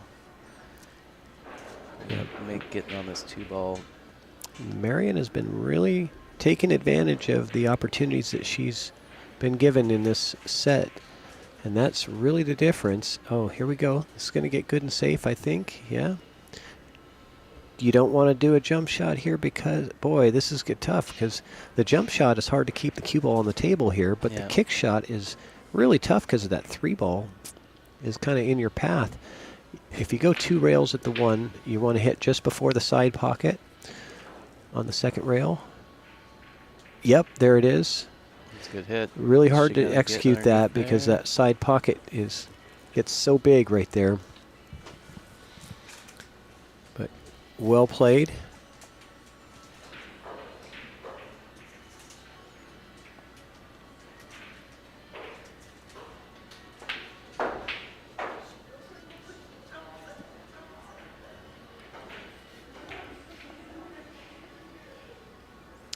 She almost drilled that in the corner. Pretty good look from considering the shot she had, the angle and back cut. So that was I believe the 2 goes through that window. It looks like it pretty much does, yep. Plenty of room.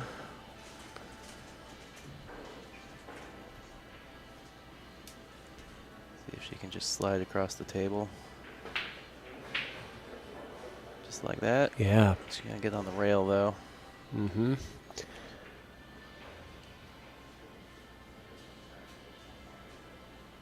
What do you like here, Tyrell? She's on the kind of the wrong side of the 2 that makes that cue ball going to go into the 7 here. Yeah. So So maybe she'll just kind of pace it into Oh. the 7-ball. that worked out. I think she came out a little farther than she wanted. Yeah. It's always unpredictable, knowing that you're going to come off of another ball. Yeah, I think maybe she thought she was going to go into it pretty full. I thought so too, and actually. It looked like she caught it actually fairly thin. Yeah.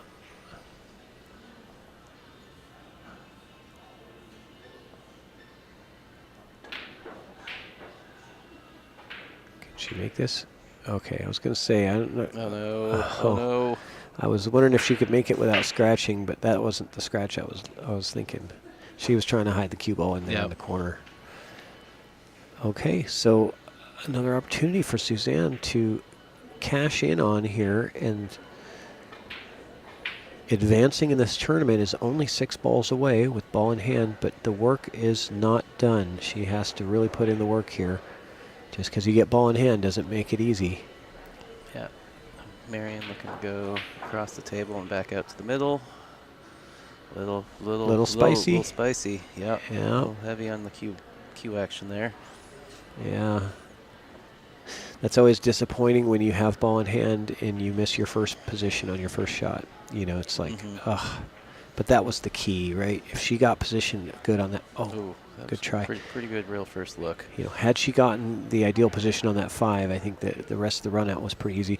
Very nice, fortunate roll there for Marion, keeping Suzanne on her heels here. Going to have to kick 1 rail at the backside of this purple 5-ball.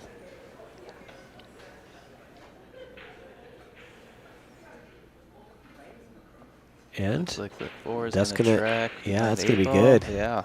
That's going to be really good. Worked out well. Very good. Does, however, look like, I mean, that 2 rail's pretty tight, but maybe the 4-8 is on. I can't tell. But it's not dead, but For a right-handed player, you're not going to jump this, No. but a left-handed player might consider the jump. so I think she's going to try and 1 rail kick Yeah. into the 4 and hoping to make the 8. Okay, so the ref is here to watch the shot. Yeah, She's calling a ref on herself, which is Yeah. smart. You don't want to have any discrepancies there. I think that was no question about that. It was a good hit. Yeah, that's our tournament director, Chris Rogers, who does a good job running the bracket and getting everybody to their tables and getting matches started on time. And he does all of the NWPA tour stops, doesn't he? Yep. He's a very devoted person to the sport and to the game. Does a fantastic job of keeping these tournaments going. And I like the dressing up too. The white shirt and the black tie, very professional, right? And this is, adding that professionalism to the sport. Yep, we've got our assistant TD, Raphael, with us today, helping out with the second chance and just, I think, table assignments and the whatnots. Raphael, a good guy. He's helped out at a couple stops now.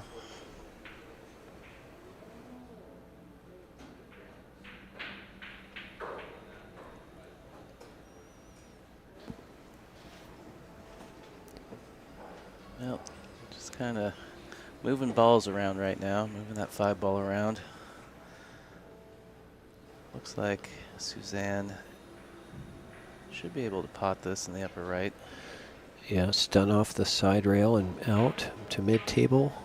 Oh, that's what she was trying for. A little undercut. She got the position she wanted. Want to get out and over for the 6, but Yeah, she cut it a little thick, though. Yep, this rack is far from over. It's still anybody's rack here. Sometimes it just comes down to who makes that last error with 2, 3, or 4 balls left and giving up that really key opportunity. And this still nothing easy here. Yeah, Catherine, it's this rack set is a little confusing the first time you watch it or play with it. It's the Airmouth Black set, and in this set, the 4-ball is pink, and the 5-ball is the traditional purple that we're all used to the 4-ball being. So, when I'm commenting on this set, I always say the purple 5 instead of the 5-ball, because nobody knows what I'm talking about if I just say the 5-ball. Yeah. You say the purple or the purple 5. Yeah, and I've mixed the balls up enough now that I've at least started doing it with the 4, calling it the pink 4, and I do like that, calling these 2 balls by their name. Pink to the purple. Remove any confusion for spectators that might not be used to this set. Thank you, Aramith, for confusing everybody for several years on the by making the 5-ball the color of the 4.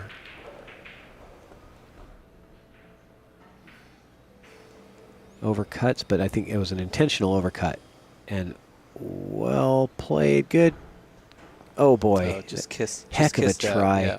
Heck of a try. She knew exactly what she was doing there, overcutting that 5-ball and going 3, 4 rails around with the cue ball to get back into some traffic there, which she had the great opportunity of doing. But now, is that again, tracking to this corner pocket? I don't know. I think it just held up. Well, although she's got to look at this, I don't like it. I don't want to take this shot ever. But sometimes you don't have a choice. You have to just take what your opponent gives you and make the best of it. And unfortunately for Marion, that left a nice opportunity for Suzanne to get something going here with these 5 balls left on the table. Yeah, Suzanne's got to be relieved that she's walking up to the table, can see the ball, and all the rest of the balls look pretty sweet. Yeah, 6 to the 7. I think I like a stop shot here, so you just have a nice little. You want to have a nice angle on the 6. Yeah, just a little. So you can just use a little outside to kind of float back up towards the spot. Yeah, and I think a stop shot gets you a really good angle here, to go from the 6 to the 7.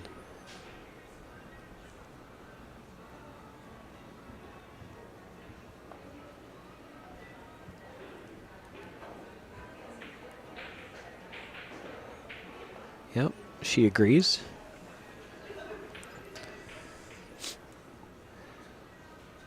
You like going inside or outside? You got your option here. Go outside and bring it straight up to the spot, or go inside and come 2 rails for the position. I like going outside because I feel like when I'm cutting the ball towards the pocket, I don't have to worry as much about throwing that ball into the rail. Good point. She agreed with you, using outside. Pretty straight on this, so I think, and she's off the rail with the cue, so I think she can just do a little bit of a draw or even a stop shot here. I think just a hair of draw would be all right. Oh, Oh, she needs that to slow down. Awfully close to her work. yeah, I guess she had a little angle there. Maybe she cheated the ball to the pocket a little more than she wanted, and that caused the cue to come a little close to the 8 ball here. Is she can she cut this in the side?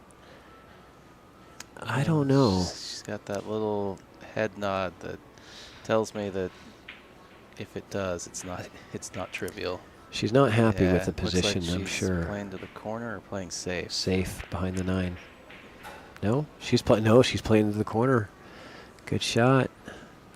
50-50 though. Yeah. So it's not. Yeah, she does a little leg kick there, Yeah. saying, "What do I got to do to, we're making good shots." Yeah. And trying to stay alive is Suzanne here in this tournament, doing everything she can to stay in this thing. And this is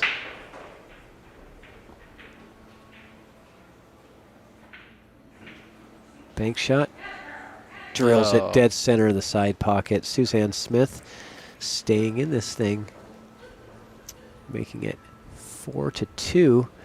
There's a lot of pressure with this. Every shot like that, when you get down to those last couple of balls and your opponent is on the hill, it just adds that extra pressure. Every miss means that you could potentially be eliminated. Yep. And it just makes everything a little bit harder.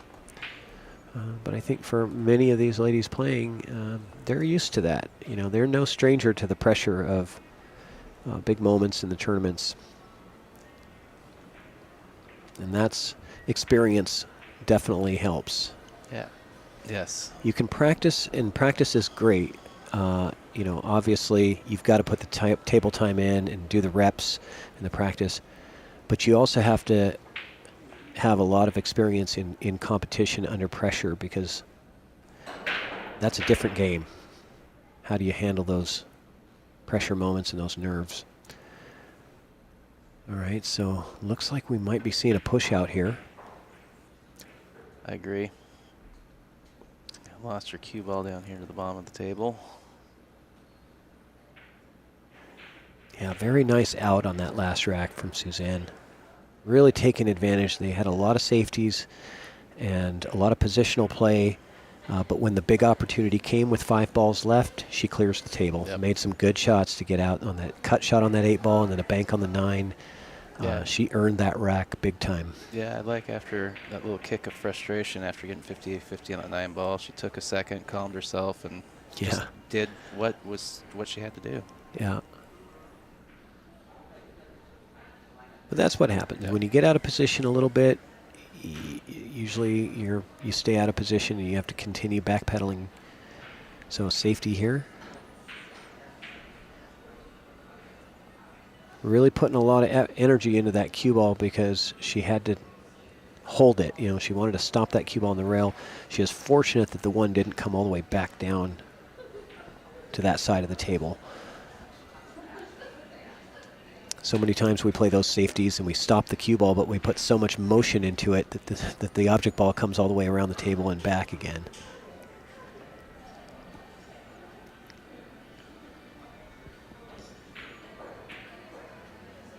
Right in the heart of the pocket. This is going to slow up. Okay, well. Little friendly bump on the 3. Yeah, my one concern was if it slid to the left side of the 3. Now here, I want to be careful that I'm not moving that 5 into a bad spot here, because it looks like you are going to bump She might go around it. Yeah, there you go. Nice, Oh, gentle okay, so shot. she just bumped it a little bit. You didn't want to move that 5 too much, because then it just makes everything more difficult. Because the 4 leads to the 5 in the side, the pink 4 to the purple 5, I'll say. So good shot by Suzanne there to not move that 5 ball very much.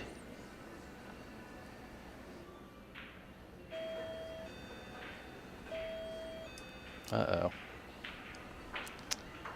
Wow. I'm a little... That one is gonna leave a mark there, I think. She had a little really good surprised by out that. going. Yeah. Is this a Massie? Looks like maybe she's thinking about swerving around it. Okay. Good hit. And She cue gonna ball. get- Look at this cue Is ball. it going? Oh, she got that kiss off the 9 though. Push the 4 Okay. towards the corner. Nothing easy here.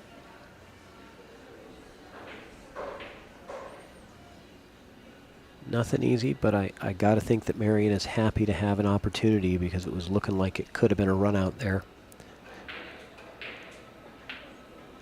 Oh, it just overcuts it a hair and doesn't quite make it. So let's, So this is the path to the 5 is a little interesting here because the 4 is kind of deep in the pocket. yeah, that's what I'm wondering is can you go rail first on this 4? Yeah. That makes all the difference in the world. If you can't, it's really tough to get shape on the 5. Yeah, if she was like more over where the chalk is, there's kind of a tricky little shot where you can basically just aim for the point and you just end up clipping the ball and the point just kicks you straight back down table. I got to learn that one. But she played rail first and Yep. beautifully done. Comes around the 9, goes 3 rails with the cue and gets nice and clean on this 5 ball. Nice short shot here. So just needs to stay in position.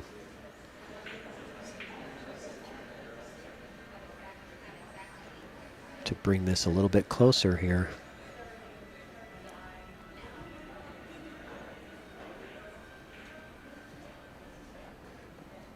I think the right here, I think that the usual instinctive move is to put a little inside on this to get kind of straighter on the 8, but I think an angle on the 8 is better, so I would just use straight top here and just try to have a little angle on the 8 ball.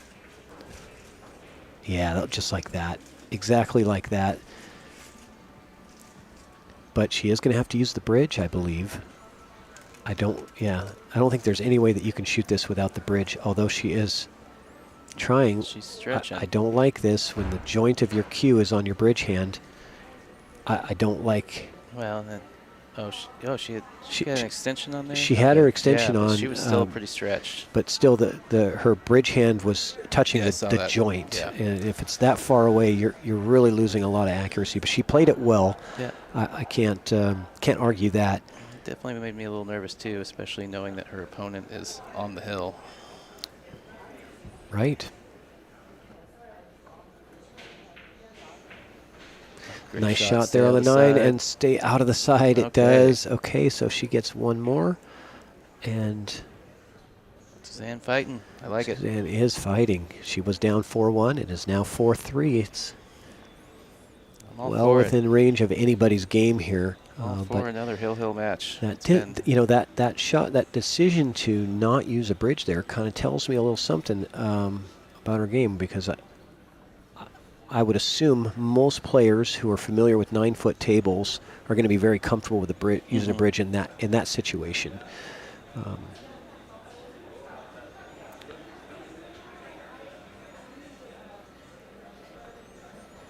But again, she executed it very well, so I certainly can't judge for not using the bridge. It's personal preference, whatever you're most comfortable with. But me personally, I'm not at all comfortable bridging with. Yeah, she clearly had a little bit of faith in herself for as close as that 8 ball was to the pocket, that she felt Right. okay in a situation where normally you shouldn't do that. Yeah.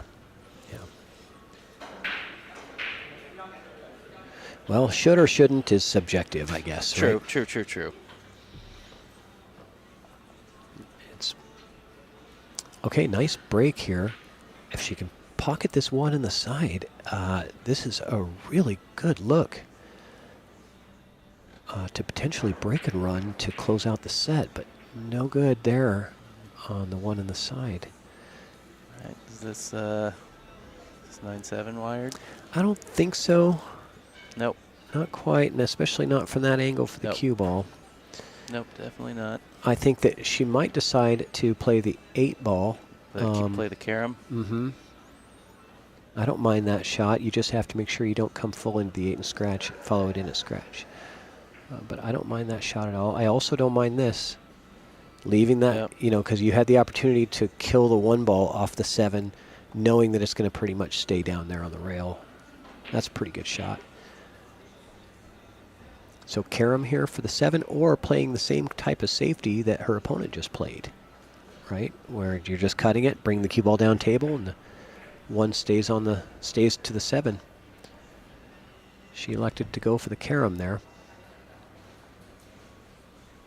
It's going to give Suzanne an opportunity. Mm-hmm. She's got a shot to the corner, but the cue ball's going towards the 3 ball, so she's gonna need to go into the rail and back out if she wants. Well. Alright, so she went behind the 3 ball. Yeah, Looks so like she's probably gonna have to play the combo on the 8 if she's it might opting. slide. Yeah, it might slide by. I think there's a path to get through there. I don't know if you want to combo the 8 because that sends the 2 kind of. Yeah, you're kind of guessing where the 2's ending up. Yeah, you can certainly play position better to play this 2 ball clean or off the 8 into that corner pocket. Okay, she does play the combo. She double kissed it in. That's clever. Well, yeah, she may have been trying to get the 2 ball in, you know, off the 8, but the 8 ends up going in, and she ends up with an opportunity on the 2. So whether that was intentional or not, it certainly worked.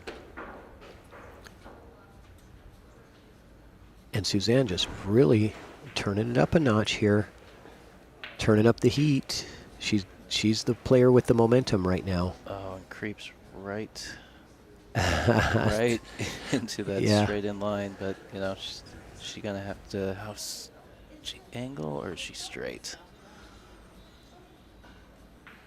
She's kind of straight. She Maybe a little angle. She got jack up and play for. Well, it looks like she's got more angle than I thought.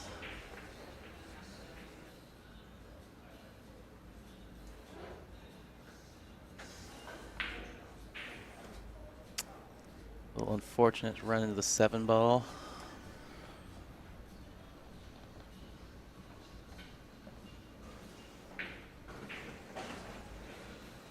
Stay out of the side. It does. She gives Wow. a little body English bump to get it out of there. But this is, we're going to have to see some spice, I think. Yep. Big shot for Suzanne coming here. She's got to load up. See what kind of stroke she's got. Is she going low on this? She sure is.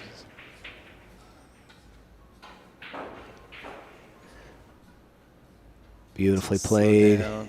Yeah.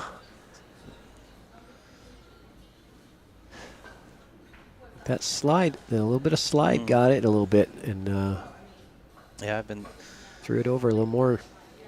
seeing that. Christian was talking about it yesterday. Definitely still some slip on these tables. I like it. You know, once you get used to it, you can make the cue ball do some things that you couldn't normally do. It also makes the pockets play a little bigger, which I like as well. There we go. Good shot.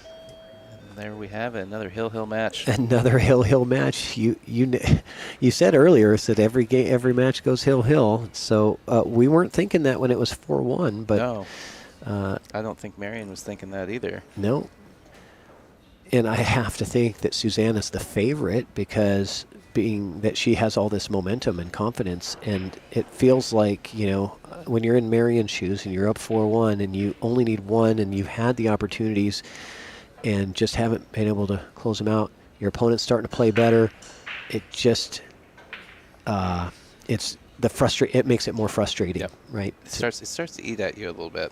Sort of like we saw yesterday with Shin Huang against Melina Ortiz, and that missed 9 ball that she knows she should have made. She knows she's going to make that 95% or more, and that caused the upset there for Molina to come back and win when that match should have been over in favor of Shin 5-2. So big difference.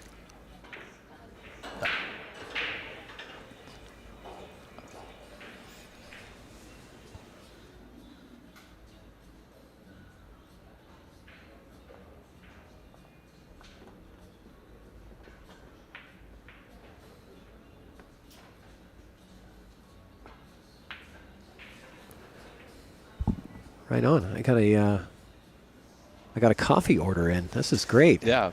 Well, Raph was kind enough to go grab me one first thing this morning, so getting taken care of in the booth here today. Well, they know that we are stuck behind the screens, and that's very, very kind people to recognize that and help us out with some beverages. Yeah, what a match, Angela. You're right. This is good action here, and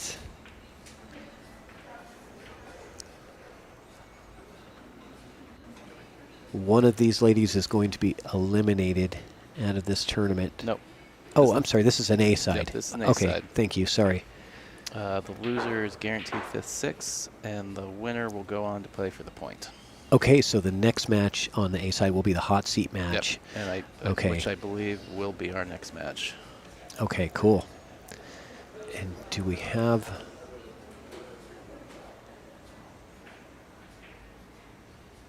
And Molina Ortiz is waiting for the winner of this match then.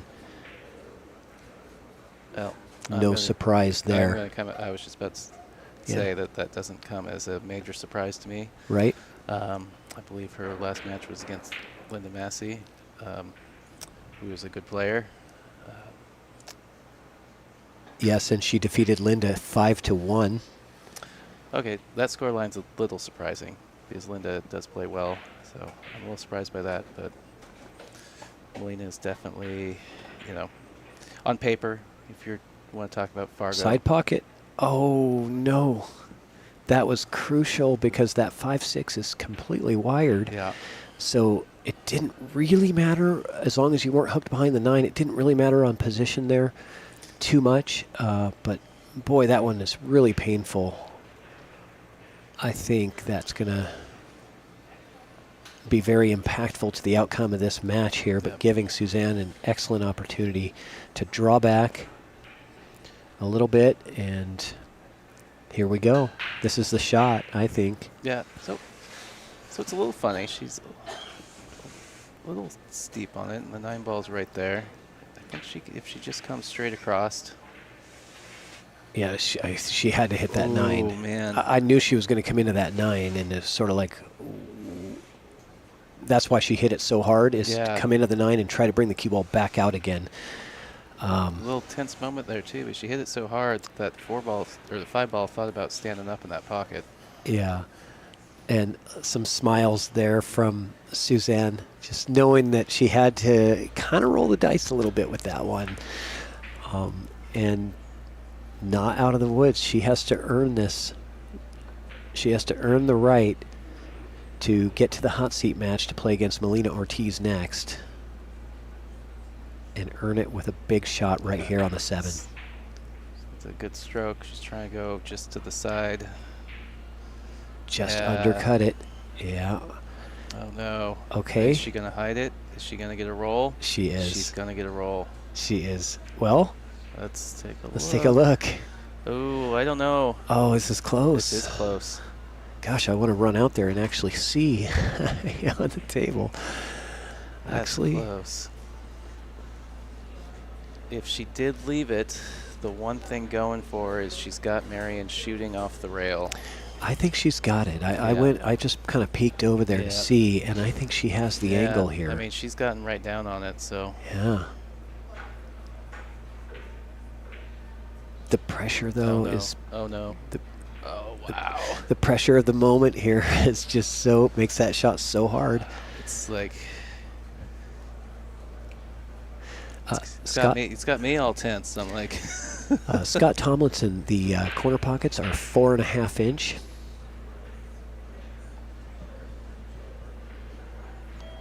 These are Rusan 9-foot tables.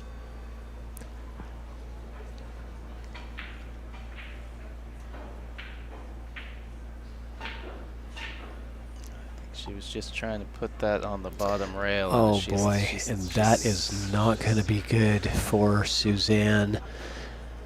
Marion, a golden opportunity.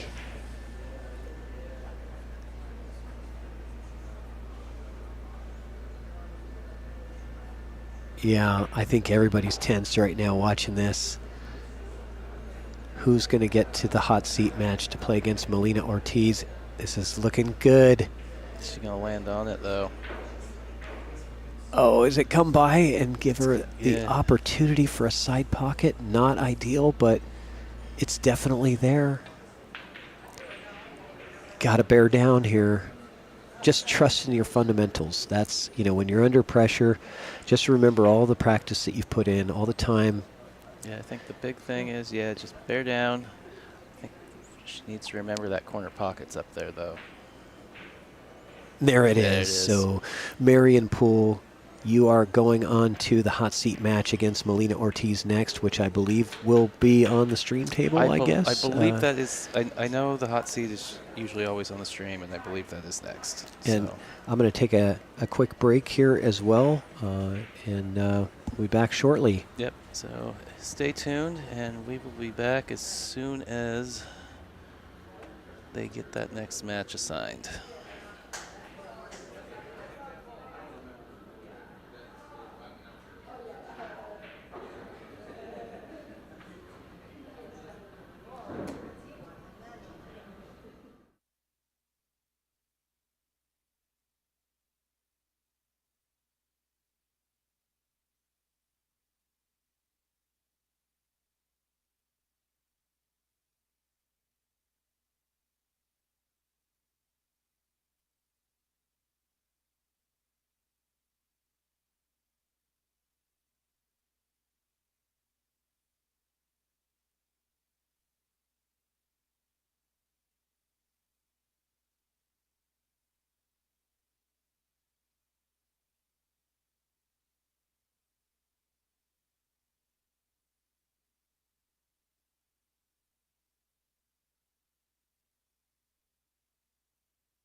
Okay, so here we go. Linda Massie versus Melissa Rushton, raised to 5. And this is on the B side. Only 2 players left on the A side. That hot seat match will be streamed next after this match, which would be Melina Ortiz and Marion Poole. With you in the booth is Patrick Nix and Tyrell Datweiler. Tyrell. All right, so this should be a good matchup here. Now, I haven't seen a lot of Linda's game. I'm pretty familiar with Melissa Rushton's game. I've seen her on several live streams. Yeah, so I know Linda's out of Portland, so Okay. I know Linda fairly well. She's a pretty sharp shooter. And, you know, to be at this point in the tournament in the top 6, you know, that says something. So expect a good match. You know, I've known Melissa for some years, familiar with her from Lincoln City and just around the pool community. Also a very good shot. So this should be a good match.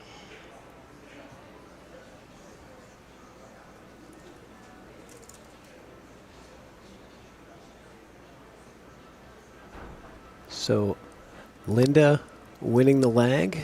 Is going to break off here. Racking that purple 5 on the wing, like I've seen a few different people do, trying to get rid of that ball right off the bat.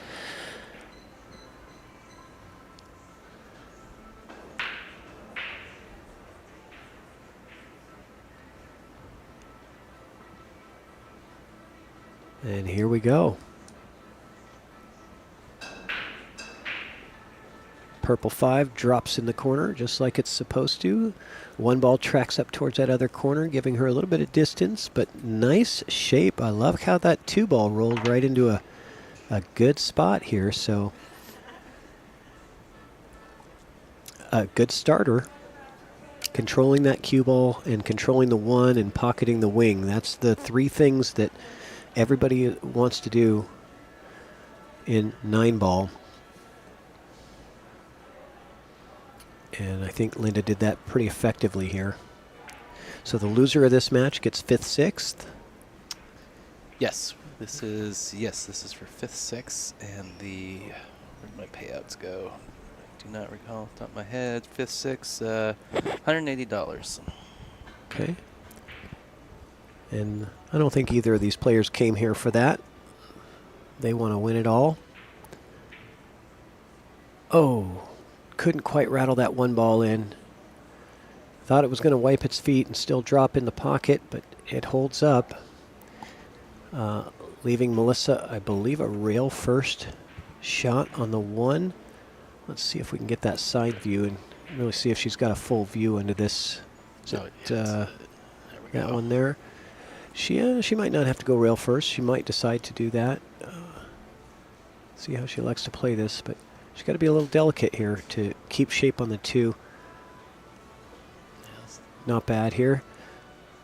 And yeah, she wanted an angle on the 2 because she does have to come down table for the 3. This is a little steeper than she would like, but you know, that 6 ball might be a good aiming point for that cue, because if you can, as long as you don't scratch, it's pretty close to the side pocket, but if you can get that cue ball around where the 6 is, you're probably going to be pretty happy.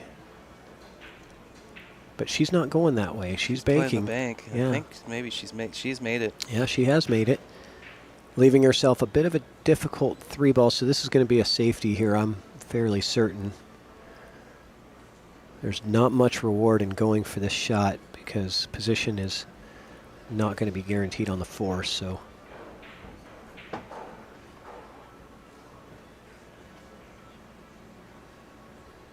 Yep. Get it up. She needs to get both of those balls up a little bit higher.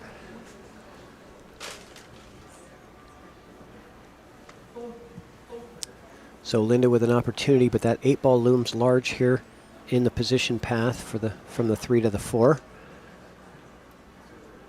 And if you come off the wrong side of that 8, you're probably going to not have much on the 4. See how she decides to play this.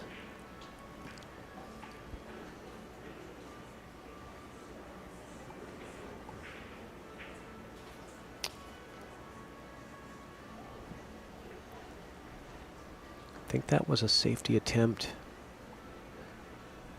Didn't quite get there, so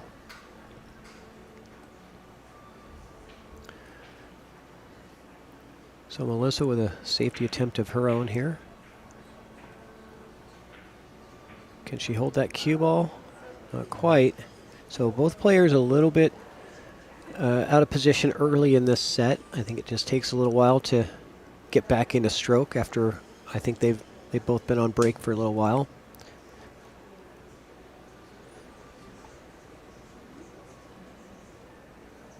What do you like here, Tyrell? Are you firing at this, or are you going safety here somewhere?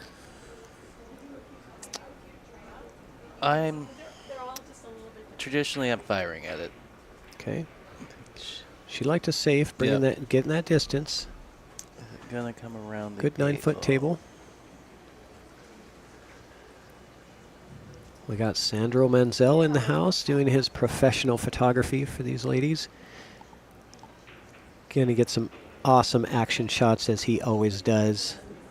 Everybody in the Pacific Northwest knows that Sandro Manzel is the best in the business when it comes to photography for pool players. And the carom on the 7 drops it in, but does not get much love here.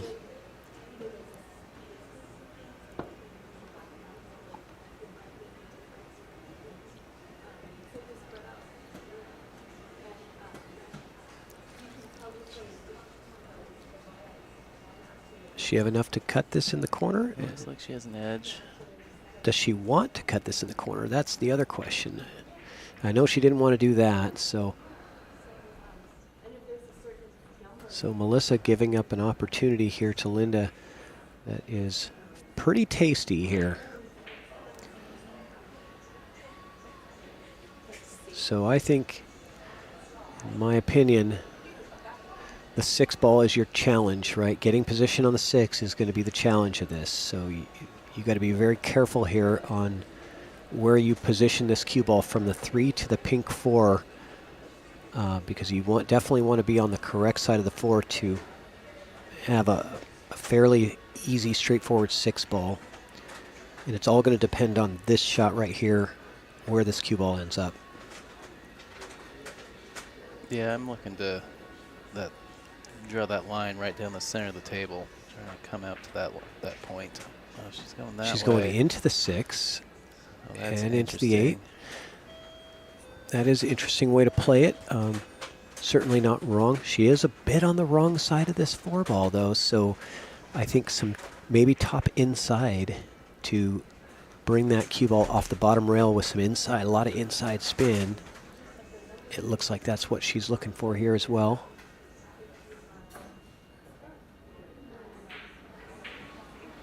No. Oh, she's going 9 ball.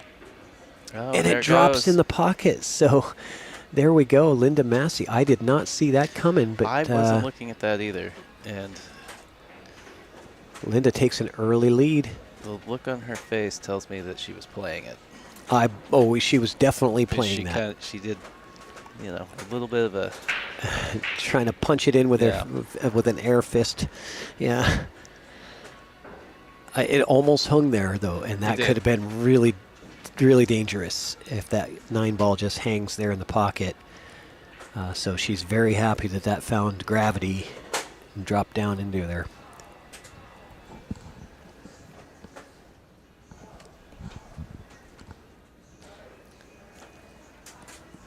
I think I saw that Christian might be joining us remotely soon, but yeah, I think he logged back into the desktop, so.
So a heck of a tester shot here, kick shot at this one ball. Welcome back, Christian Youngers, to the booth. Hey, how's it going, Patrick? How's it going? Very good. Exciting action here at this Yeah. tour stop final. The I was final watching tour this, stop. this last match between Suzanne and Marianne Poole. That was pretty big of a nail biter, pretty close one. You know, every match, hill. Yeah, practically. I think we're Well, since I've been over here, 50%. Yeah. since I've been here, it's been every match has been hill. Okay, so great shot by Melissa Rushton there to just thin the edge of that one ball. And I think she might have left a little bit of a piece of it, but the piece that she left leads the cue ball, I think, to the corner pocket. So this could be very dangerous. But the kicking window is kind of blocked by that pink 4 ball. What do you think, Christian? Yeah, I think she can actually kick around that 4. I think you want to get close to it, and probably, I mean, an ideal kick would be to kind of thin the edge of the 1 off of 1 rail. But I think you're right that she could see an edge of this and just clip off of it and miss the 4 and bring the cue ball back up table. It's got to be awfully thin, though. Yeah, this is very touchy. Oh, good Yeah, shot she hit there. it great. Using that 2-5 to kill the action on the cue ball and create maximum distance there. I don't think you could have hit it better than that. No, The other I'm really the other way happy. maybe could have been going around the 4 with the cue ball and then might have tucked up behind those balls. But this is probably a better result. Just That would have been dangerous because if you hit that 4, you're probably selling out an opportunity. yeah, very, very true. Separation, safety. Okay. I know Melissa was trying to get behind that 4 ball there. Okay, yeah. She was looking for that pink 4 with the cue ball. Fell a little short, and I've seen that so far on a couple of her safeties today have just been a little under hit. Yeah, a little bit riskier playing that safe, but kind of knew that the 5 was going to be blocking the top left corner pocket, so it was going to make at least a tough combo in the worst case. Definitely can go, but position is probably going to sell out if she misses this sort of combo. You have to play cross cue ball to the right half I think the she table. might be playing carom here. Oh, carom. Okay. I'm Not the cut on the thinking. one No, combo? she is doing combo. Oh, just overrolled the cue ball. Yeah. Yeah, I think she was Fortunate. trying to hit the 1 directly. Or sorry, hit the 5 directly with the 1. And leaving the 1 ball where the 5 was. Yeah. Certainly a lot to ask for to have that kind of precision with that distance of that shot. So well played to make the shot and at least have a look at the 1 so she can make something happen here. And you can play another thin shot safety here if you want. Thin off the left edge. You can also bank the 1 down towards the 9 and I like send the that. cue ball with a top ball and get behind the 2. I do like that shot. I like banking the 1 ball down table and hiding the cue ball behind the 2-7 because you have a little extra, but you do have to be careful. Good speed on that to get that 1 all the way down. Yeah, I think what makes that shot more attractive too is that as long as the 1 gets to the bottom rail, you're gonna be containing at least. Both and of then these, it's kind of bonus to get behind the 2, I think. yeah, both of these players using the advantage of the 9-foot table to play distance safes, and you know we've seen that a lot in this tournament this weekend. These ladies are very familiar with 9-foot table play.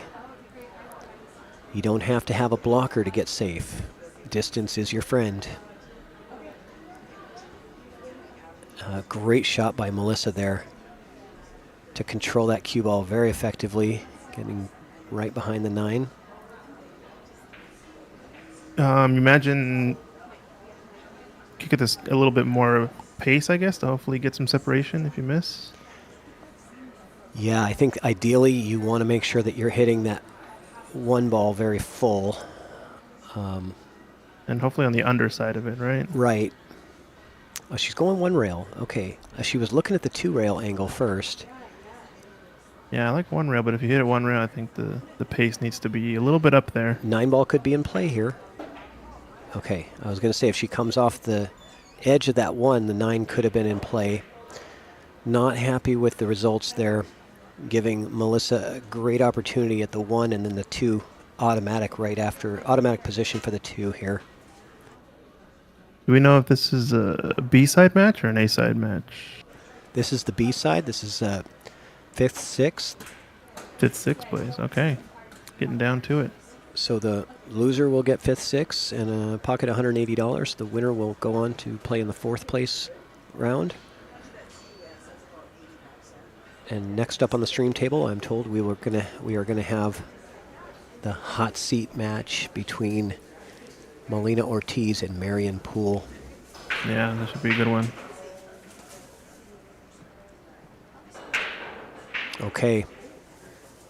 What do you like here, Christian? What are you doing? Are you drawing, or are you going to go forward off the bottom rail and back out? Almost. I mean, if I'm comfortable with making this 4 at this distance, almost roll forward just maybe a half a diamond at most. Just like a stun run through. Really? Okay. Yeah, and then play the long 7. Unless the 8's really difficult. If the 8's really... She's getting low Oh, on yeah, this, it's so pretty she's, close. Yeah, she's okay. gonna stun this cube all over. Yeah, you want to just stun over and get closer to the 7 so you can draw off of it in Right. that case. Yeah, if the 8 was over the pocket, I think you would want to just get a stop shot in the 7. But no, definitely want to be closer just so you don't have to put as big of a stroke on this ball. This is still drawable for Melissa for sure. Even like mid-table, she can still slice this 8 ball in. She's got to make sure your the minimum. stroke is pure there. Oh, she gets a bonus. Oh. Okay, she got lucky and then she got unlucky in the same shot. Yeah. So she missed the shot, so didn't deserve to have a good leave, and that's the karma. So I think she's just gonna play a little dinky shot here. Uh-oh, you got to get to a rail. Oh, no rail. No wow. rail. Yeah. So would have been a snooker shot if she had hit that. Yeah, save. those are so touchy. I mean, those are actually really good shots to practice because they do tend to come up a lot especially in rotation. Where you just need to hit that ball to the rail. You only have a 1/4 inch of queuing space, Yep. But if you can get good at executing those shots, they can win you some games. Yeah, it doesn't come up too often, but definitely pretty useful.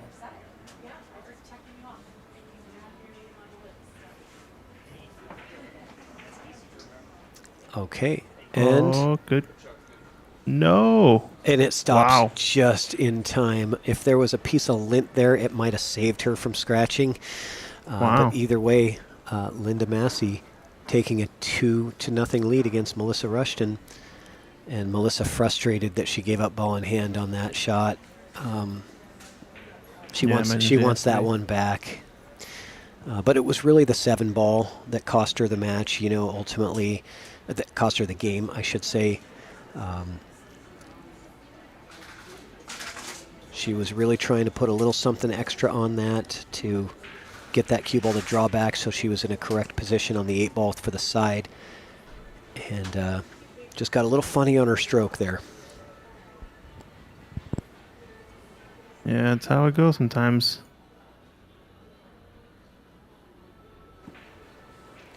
Still made good effort for Linda to put that stroke, but a little bit dicey at the end, almost rolling into the pocket. It's always a trade-off there, trying to put a good stroke, but also holding for position, Yep, and you can see the bracket there. This is the match we're watching. See if we can...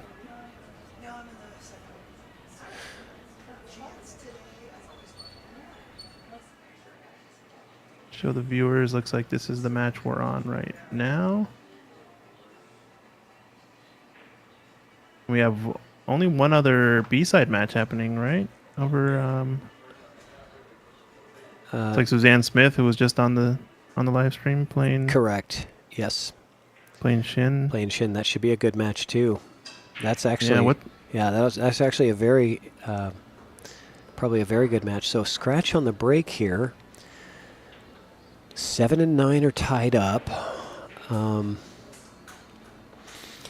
Looks like from the 1 to the 2 to the 3, that's all good. 4 plays on the side, purple 5 down in the corner. So like, you got some options. It's the 6.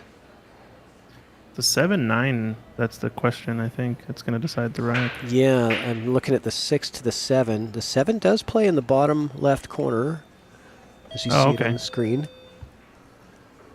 So, lots to think about here, but she got a little funny on this 3 ball and a little close to the rail with the cue ball, hampering her got ability. High. Yeah. Cheated the pocket in order to get up to that position. I think she would have ended up a little bit, maybe even low on the cue ball had she just rolled it in So more full into the pocket. 2 rails and out. Yep. Have enough pace. Okay, she got herself an opportunity, not exactly where she wanted. She wanted about another 4 inches of roll there to make this an easy transition from the 4 to the purple 5. But okay, hear me out on this one. Okay. Stun, 2 rails around the 6 ball. Stun and hit the right long rail first. I like it, and she likes it too. Oh, she went forward though. Yeah, well. Oh, bumped 7. Okay, there's a shot on this 5 at least. Yeah, I was thinking play between the 6 and 8 and then hit the long rail first so that you end up on the left half of the table, but she went forward. A little bit more natural, I guess. I knew that we were going to get a hear me out commentary moment from Christian Youngers. It's only because you were in the booth I had to do it. All right. Hear me out. That's when you know like something crazy is going to. All right, this is going to be it's like you're getting the audience ready for your crazy idea. Yeah, basically. You got to cue it up.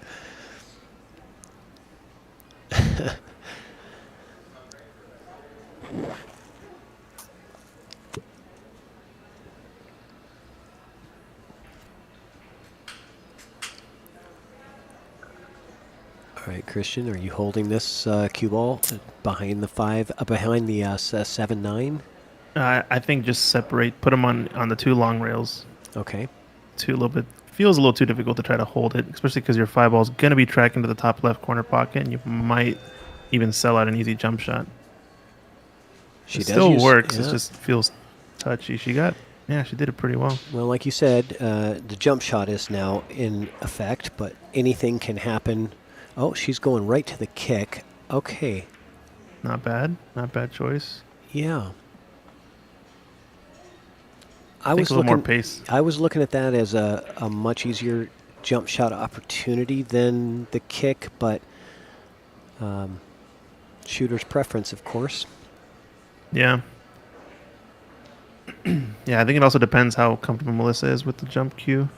Yeah, if you're definitely a jumper, that's it's not a gimme shot, but that's definitely a makeable jump shot at that distance because it's kind of nice how far away the cue ball was from the 7-9. Yeah, and wasn't too far and it wasn't too close. And you had the rail to bridge from, which makes you get the extra elevation you need. So, but Linda coming a little short with position or a little too far, whichever way you want to look at it. But she got a little funny on the 6 ball, and she might be forced to look at a bank. And is the 7-9 wired? Ooh, that's a good point. It might be now. It definitely got nudged earlier. Yeah. It looks from this angle that like it might be wired. If it's wired, that makes this shot very critical. If anything, you can still throw it. Overcut it and scratched. Well, I think we're going to find out if the 7-9 is wired, and that's what Melissa's looking at. She just got down to look at that 7-9 to see if it is wired. If not, if it's not really wired, don't even consider it, right? Because it does clearly play to the bottom left corner. And with ball in hand, you can certainly get yourself to the position where you're, pocket the 6, I believe, in the left side, and roll up for. This works too. Either way, but you just want to have a nice, close, straight shot on the 7 here. Yeah, with ball in hand, this should be a decent, routinely ran out 4-ball run out. So yeah, I like that. Use the 8. That's nice. Aim for the 8 ball because that helps you stop the cue for good position on the 7. Melissa's in great shape here to get rid of that round number on the scoreboard.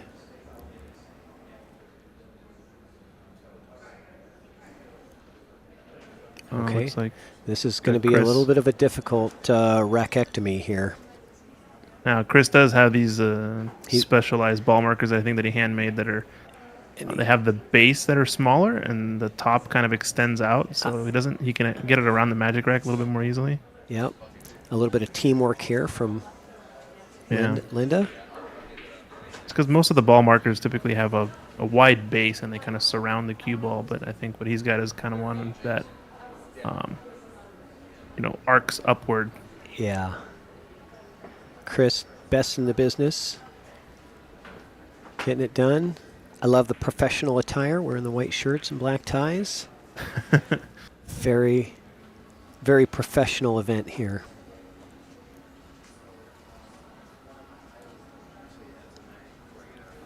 Yeah, he's looking good. I think if it's going towards the 9, I might almost draw off right in the side because you're going to be going that direction slightly. Going forward, though. So this is going to make the position on the 9 a little bit more difficult. I think she has to go down and back. If it's Unless she straight wants to enough, if she can draw. stroke it well, could just draw it softly. And she is. Draw shot here. Doesn't want to overhit this in terms of speed. Come Yeah. off the rail She a hits bit. it hard. Yeah, I like it. Perfect. Off the rail 4 inches.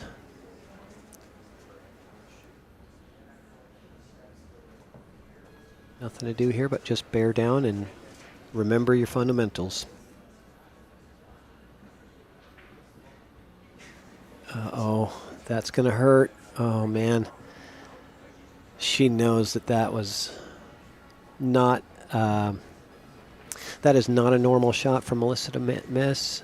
Very frustrating for her, I would imagine. Let's see in this match if she can come back from that and regain the composure that she's going to need to make a comeback on Linda here, because it looks very much like she's going to be down 3-0 after this shot. Almost looked kind of like a pendulum action that maybe would have maybe her cue ran into the rail on the way in, or she kind of dropped her shoulder. It's a little bit of a twitch, maybe just bridging on the rail made it that much more difficult. So Yeah, we get on those 9 balls and funny things happen to the muscles. You get that little twitch going, and you just have to remember the fundamentals. Remember, just go back to the basics. What's the fundamental of a perfect stroke? And if you just focus on that versus the moment and the pressure and what's going to happen if you do, what's going to happen if you don't, all that stuff is not going to help you. So shout out to the sponsors for this event, Ox Billiards, Littman Lights, tour sponsor for the NWPA, Navigate Law Group, and my own live stream, Chalkbox Productions. yeah, let's go Chalkbox. Been shouting out your Army-Navy match coming Army up, versus right? Navy, guys. So if you haven't subscribed yet, subscribe to Chalkbox Productions, watching that Army versus Navy Veterans Day matchup for a good cause, too. We're going to be getting, hopefully, a good amount of money raised for a very great nonprofit. So, Yeah, that's awesome. Great break here from Melissa. Perfect cue ball in the center of the table to start off the rack, and everything out in the open. Got to stay in the moment here. Clean house. yeah, this is where, how do you come back from a mistake, right? And this is what separates, good players from great players, is we all make mistakes, right? We all do the things that we're not supposed to do in those moments, and we give up opportunities that we're supposed to have. But how do you come back from that? That's the key thing. Tough position there. I think you just came a little bit short off of the 2 ball and wanted to just have an angle towards the 4 on the 3, but ended up went a little bit high on it, so I tried to force follow with some inside, didn't quite get there, and now I was forced to play the safety on the 4. Leaves something potable, you'd say, but if it weren't for the 8 there, it would almost be a 2-way shot where you can go for the pot and then send the cue ball 2 rails and come down behind this traffic. So it might be intentional safety here, but the problem is where do you play safe here? Might have to just go for it. I think you got to pull the trigger on this one. Honestly, the shot is easier than the safety. Yeah, miss pro side too. Pretty likely you'll get behind something. So on the thick side, you hit it into the 8. That's worst case scenario, I think. Yeah, I was mentioning that to Tyrell as well.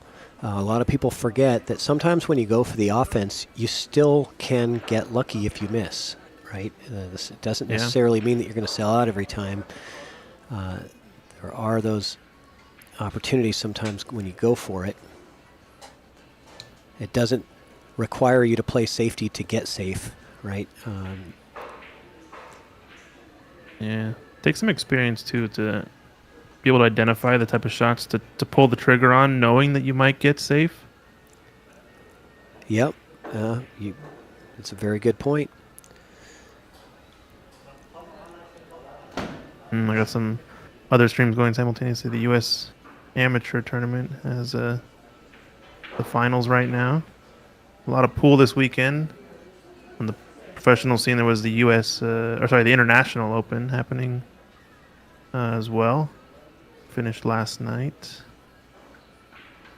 We had Frances Cho representing NWPA and Ox over at the U.S. Amateur Open division. I saw cool to her. watch. I saw her play fantastic in one of the live streams, and Jeremy Jones was commentating. Yeah. I got to watch that. I think she 7-0'd him or 7-1. No, I think it was 7-2, 7-3, something like that. It was definitely one-sided affair. But both players are kind of dicey, I think, because of the live stream under the lights and the table, etc. She played great. Frances yeah. played really solid. Yeah, I think she got third place in this Northwest Tour stop last year. Had a heater of a match against Molina Ortiz over on table 2. I remember Molina having made the 9 on the hill rack and then scratched on the 9 up table. It was wild. But Molina is into the point match, I believe, right in this one? Yes, Molina Ortiz versus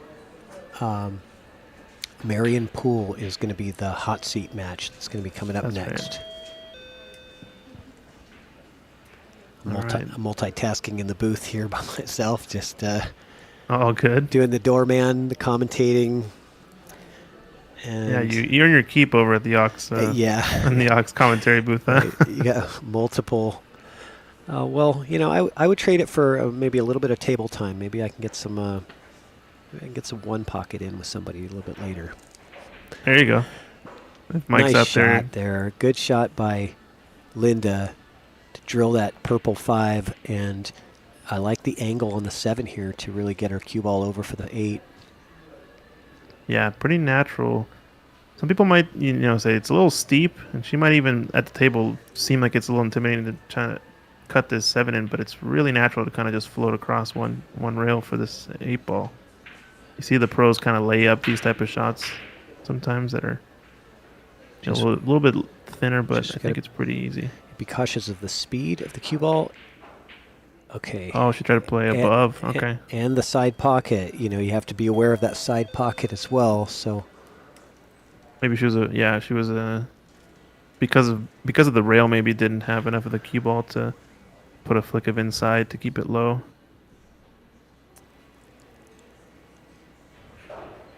So Melissa trying to turn the tables on this match and get something going, and that's a shot that could do it right there. Beautiful shot on the 7 ball. She's gonna her work's not done though. Yeah, well done, but unlucky to get on the rail here. Well, cutting this 8 ball on the side affords you some nice 3-rail position for the cue ball to come back down towards position for the 9 here. So just a little short with that cut shot though, but she was on track for position on the 9 there and very frustrated. I can tell. Yeah. And yeah, this is leaving a really good opportunity for Linda to go on the hill 4-0 here. This one's almost in between too. choose either way to try to hold it with a good stroke and kind of kill it off the rail, or just float one rail across. I'd probably take the second option myself. But I think either one is viable. It's where you see some of the pros, like, like Koping Chung type stroke, where it looks like he's got, 3/4 ball hit or so, but manages to kill the ball kind of like that with some outside spin and just, she cheated almost the pocket. drag it in, Yeah, she cheated the pocket a bit with that to get that cue ball to stop as good as she could, and it worked. It worked really well, but boy, that ball came close to hanging up.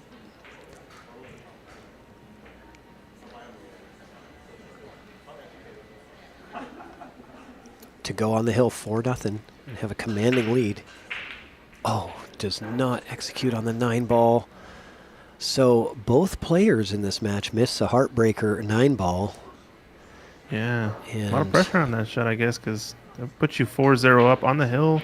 Yeah. You had to think you'd be favored to win that, and Melissa most likely would have a lot of pressure going on. But if Melissa can sink this 9... 3-1, way different Anyone's than 4-0. Absolutely. So, but Melissa's got to be thinking, hey, when I missed the 9, I set you up with a nice, easy one. You missed the 9, and I got this.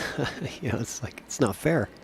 I guess I feel like I got to be thinking the opposite. I got to be thinking, wow, I can't believe I have a shot right now. She should have made that 9 ball. Oh, you know? So, yeah. It's all about mentality, I guess. Yeah, that's true. That's true. When you get to the table, it doesn't matter. Sometimes it has to be. Yeah. Just you take what you get and you make the best of it, and be happy that you're at the table, right? Yeah. No matter what you got. Yeah, for sure. But you know what I mean. Sometimes you miss those money balls and you just lay it up for your opponent, and then the next game your opponent misses the money ball and leaves you a really difficult shot. It just seems like it's not fair, but that's how the game goes. Linda Massie taking a definitely commanding lead. Melissa's got to win 5 straight racks of 9 ball against a very good opponent here. Mm-hmm. Yeah, like I said, it's kind of weird sometimes if it's not your day. You feel like you're not even playing badly, but just the outcome isn't going your way. Every time they miss, they leave you nothing. Yep. But yeah, it's about trying to hold strong through that. Sustain through the storm until you get to the sunshine on the other side. Hopefully. Yeah, and the good news is Melissa is a very talented player. Good news for her. She's a very talented player, and she only needs to win 1 game, just this one. Right? Mm-hmm. That's all that you need, and then after that, you just start over again. Do the next one, yep. Northwest Cup from Littman Lights. That's going to be a blast. If you haven't gotten your tickets yet for the Northwest Cup at Ox Billiards, make sure you get it. It's going to be most likely a sold-out event. Bring your cowbell. Oh, yeah, the classic cowbell, Northwest cowbell. You got to have it.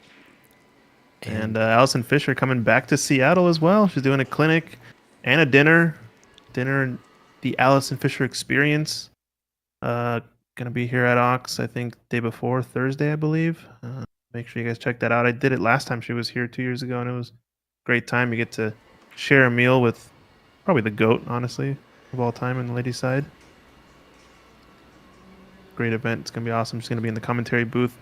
Hannah going to be doing the commentary MC for the live stream. Man, you guys got all the celebrities coming here to Ox Billiards. This is little great. By little. I think being, up here in the Northwest, I always talk about this, we're sort of tucked up here in the corner of the country, and we don't really get a lot of visibility in the pool world, right? But we've got not a lot of foot traffic, huh? Yeah, we've got a great, vibrant pool community, just great people, good players, and so good to see, people like Jeremy Jones coming out here, and like he did before, and Allison Fisher doing exhibitions, and you just had who's the pro that just came out here not too long ago? Darren Appleton. Darren Appleton, Tyler Steyer, Margaret Steyer were here. Yep. Those were all pretty good events, and we might have some stuff up our sleeve, for next year. Just stay tuned. There's going to be some stuff definitely for sure. Sounds like something that you can't talk about just yet because it might not be finalized, but we'll see. Any hints you could give us there? No. They're just assume that there's always something happening. You know, that's what I always say. I do, yeah. There's always I there's do make always that something up our assumption. sleeve. Okay, so good shot here from Linda to give Melissa a very difficult. Yeah, that was hard Oh. to execute without scratching there. Yeah, tough one there. Needed to kind of hit it really full, and even then the double kiss might be on to kiss that cue ball into the pocket. And even if you do Tough. make a successful hit on it, you're probably not going to be getting the opponent. You're not going to get a safety out of it. So, very difficult situation for Melissa, especially being down 4-0. You know, that makes it even harder. It's about as big of a mental test as you can have on the pool table for sure. Yeah. You It's just been a gotta, kind of combination, right? Like she's had some mistakes, but like you said, she hasn't clearly gotten a lot of easy situations from her opponent. But well, every match that I've commentated today so far has been hill-hill. So I got to think Melissa's going to come back and make this thing a match. Yeah. that, Because or that's I've the jinxed it all of a trend. sudden, huh? That's the trend that we've been having. But we've seen some crazy stuff in this weekend. You know, I was talking about yesterday's match between Shin Huang and Melina Ortiz, and that missed 9-ball that would have got her the set at 5-2 ends up going hill-hill, and she loses the set to Melina. Yeah, it's rough. That's really rough.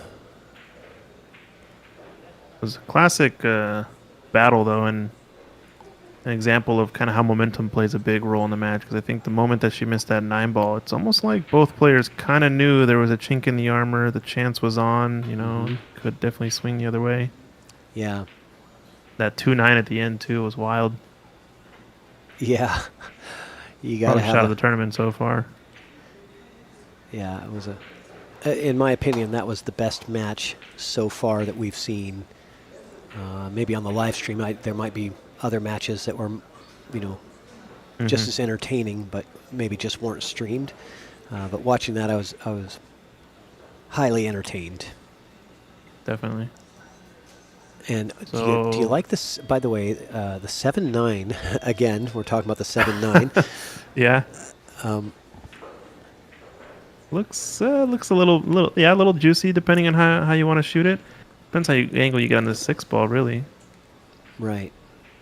I like just floating this 5. Okay, so Melissa with an opportunity to do something here. Ooh. Well, okay, 5-9. you gonna do a hear me out? Hear you out? Yeah, no, I was asking you to. Oh, give hear us- me out. Well, yeah, this one. Give us I your think, hear me out.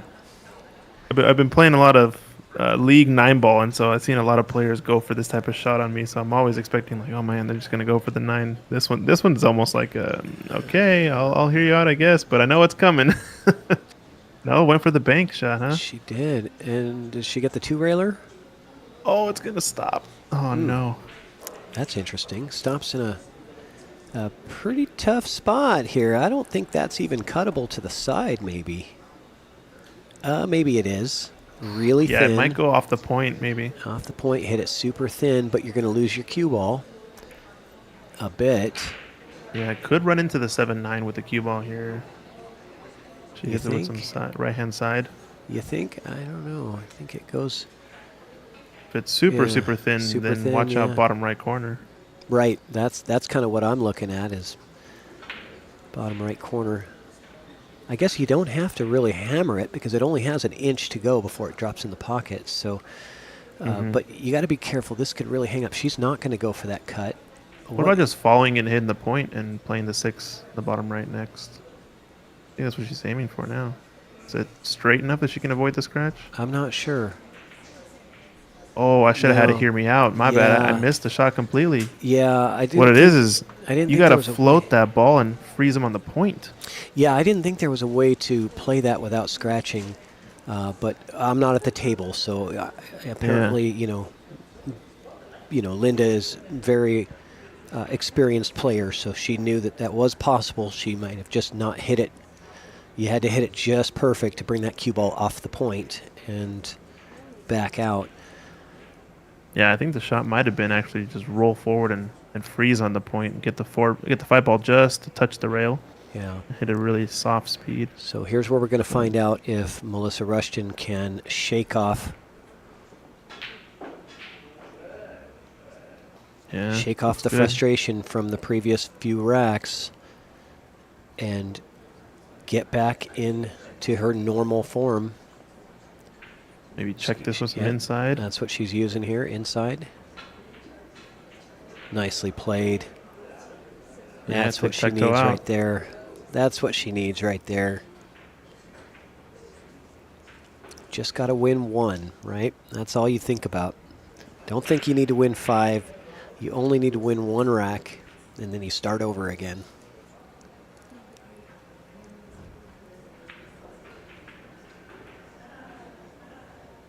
If you start thinking about needing 5 racks, you're going to just make it too hard in your own mind. I know that's cliche, but it really is true. And No, for Melissa getting on the board.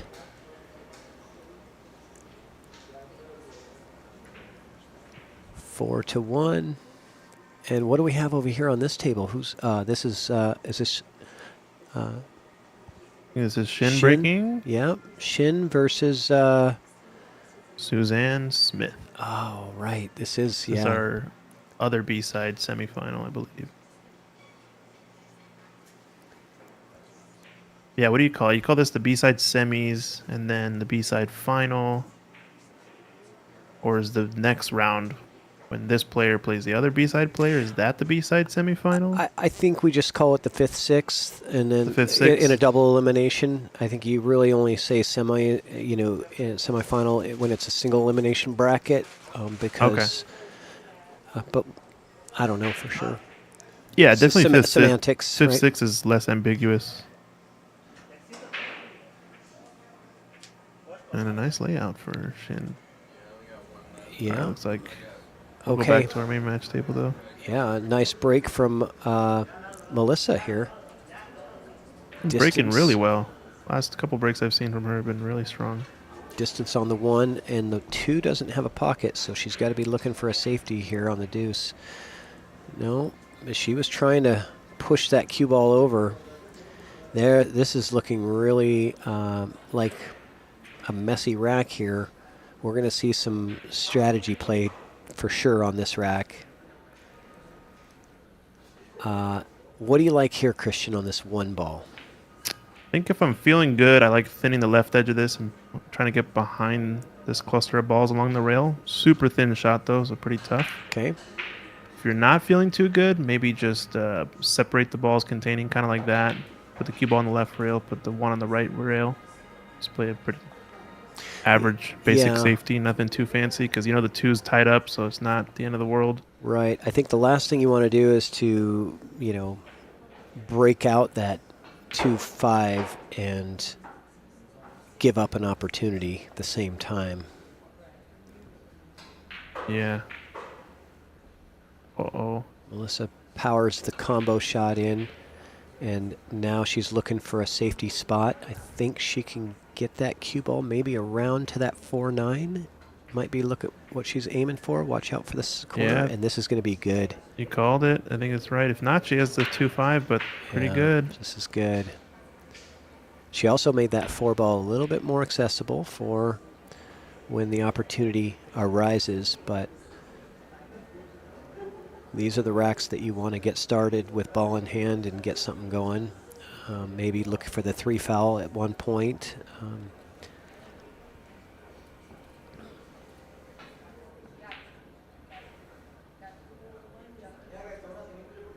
Okay, no ball in hand, but that is ball in hand shape.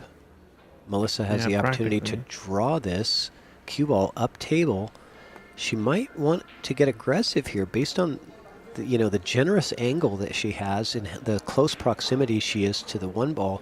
I might get aggressive here and try to kind of pound into that purple 5.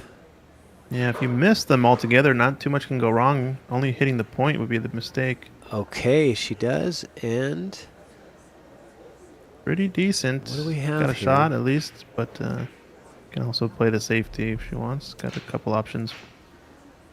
safe, but I like going for this. It's about equivalent in difficulty. Play the bank shot as well. Bring the cue ball around the table, but looks like she's cutting this into the left, to the side pocket. Nicely played. So showing a little bit of her normal speed right now. Playing some good shots here. That 1 to break out the 5-2, and then playing that 2 in the side, getting shape on the 4. Those are really not easy shots, and she's executing well. Ooh, watch out, cue ball and 9 ball. Yeah, moves that 9 around a little bit, but this is the big test here. You try to cut this in, and that side pocket looms really large for the scratch. Yeah, if you're comfortable with the inside spin shot, you could shoot this with some flick of inside, high inside, and you might come across and run into the 6-8. But it is super thin. She's going for the Opting 9, for the combo. but got the 5, so that was kind of an either or. She could get the 9 or the 5 in, and this combo looks fairly wired. She's checking to see if it passes the 9, and it does. Yeah, just pretend you're cutting the 6 down the rail. That's basically all you got to do, and just play your cue ball shape for where the 8 is. This is the trick, is getting shape on the 6 next. Yeah. Oh. Oh yeah, caught it too thick. Caught it too thick and pushed the 8 towards the 9. It had a small window, but it still went, I'm pretty sure, right? Yeah, it did. Very Now it's frustrating. natural. Frustrating for Melissa, so I like playing the 6 in the corner here because it just gets you down to a really nice 8 ball. Yeah. Just don't really draw this ball. I think just stun it. Because if you stun out to the rail, maybe the second diamond, Yeah. you can just get a high angle on the 8. I think the mistake would be here just to get too straight on the 8 ball. But granted, if you're close, you can always cheat the pocket. Yeah, I think I'm looking for just the right angle, but just making sure that it's off that side rail. Yeah. Mm-hmm. Hit this at a medium pace. She's Okay, going, side. Yeah. A little trickier to get position, but makes the shot a little easier. Watch out, corner. Might hit the points here. No, I think it was clear, actually. Yeah, Stephen Follin in the chat, good advice there. Just make the 6. You're always going to have a shot on the 8. That's Yeah, good point. That's a good point. Don't overthink things, right? Just make that 6 ball, and that's what she did. She made the 6, and she's got shape on the 8, and the opportunity to close out the set one more time. This is touchy. She could easily overcut this and just send the cue ball too far, so it's got to be about where you make this into the pocket. 8 ball being so close. If you really want to put a stroke on it, you can always send it up and down. But I don't think she wants to elevate too much with that bridge.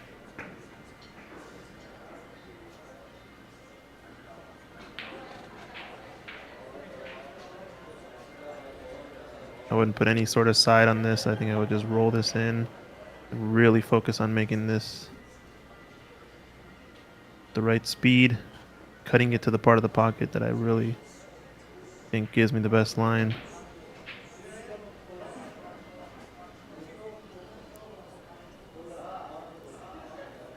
I'd much rather want to be high on this 9 as well.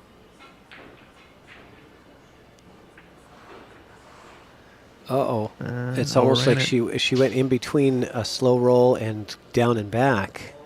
It's almost like she was maybe a little indecisive there. Do I want to slow roll it and hold for position, or do I want to take it all the way down and back?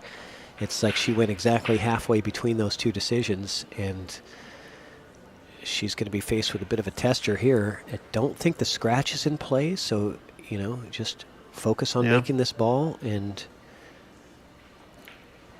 should be okay. Big shot for the match here. Doesn't want to let the door back in for Melissa. It's all in her hands. Just make this cue ball. I don't think she scratches even in the top right corner. She probably won't even hit it that hard. Stephen Follin in the chat says it's extremely hard to underhit that shot, so I just try to hit as soft as I can. I agree. Yeah, the 8 ball. Yeah. Yeah. That's what I'm saying. If you cut it into the thicker part too, right? Yeah, because even if you come up to the side pocket where the cue ball is, you still have a pretty decent 9-ball that's a little easier than this one, you know. That's why I almost like going up and down. Even just lets your stroke out a little bit, makes you more accurate too, especially with the bridge. Yeah, it depends on how you're feeling, but here we go. She's really taking her time, knowing how important this is. Doesn't want to give Melissa the opportunity to mount a comeback here. Yeah, I think had this not been a back cut, I think she would have probably already shot it, but this makes it extra quirky. I find I always overcut these. I don't know about you, but I feel like there's a thing in your brain that makes you try to gauge the sort of throw effect that your cut will put on the ball, and typically will overcut it. Yeah, I think in the back of our minds too is we don't want to leave the 9-ball hanging in the pocket, so we tend to hit it a little harder, and that makes the accuracy a little bit more difficult. So I think, especially with a 4-1 lead, go ahead and slow roll this ball, like Volan is saying. Don't overpower it. Soft shot, and just let the table accept it. Let the pocket. It's got a big corner pocket for this ball.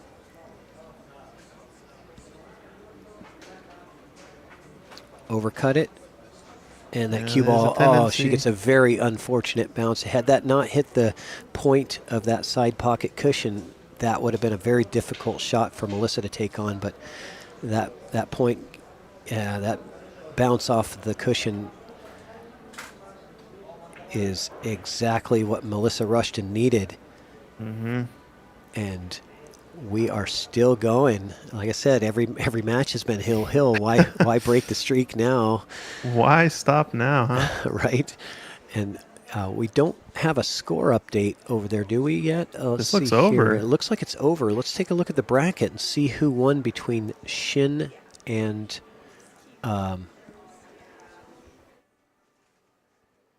yeah, it looks like 5-1 Shin over Suzanne. Oh, that's why it's over so fast. Wow. Yeah. Shin Wang is a very impressive player. I, definitely expect her to, go deep in this tournament, if not be in the finals and potentially win it.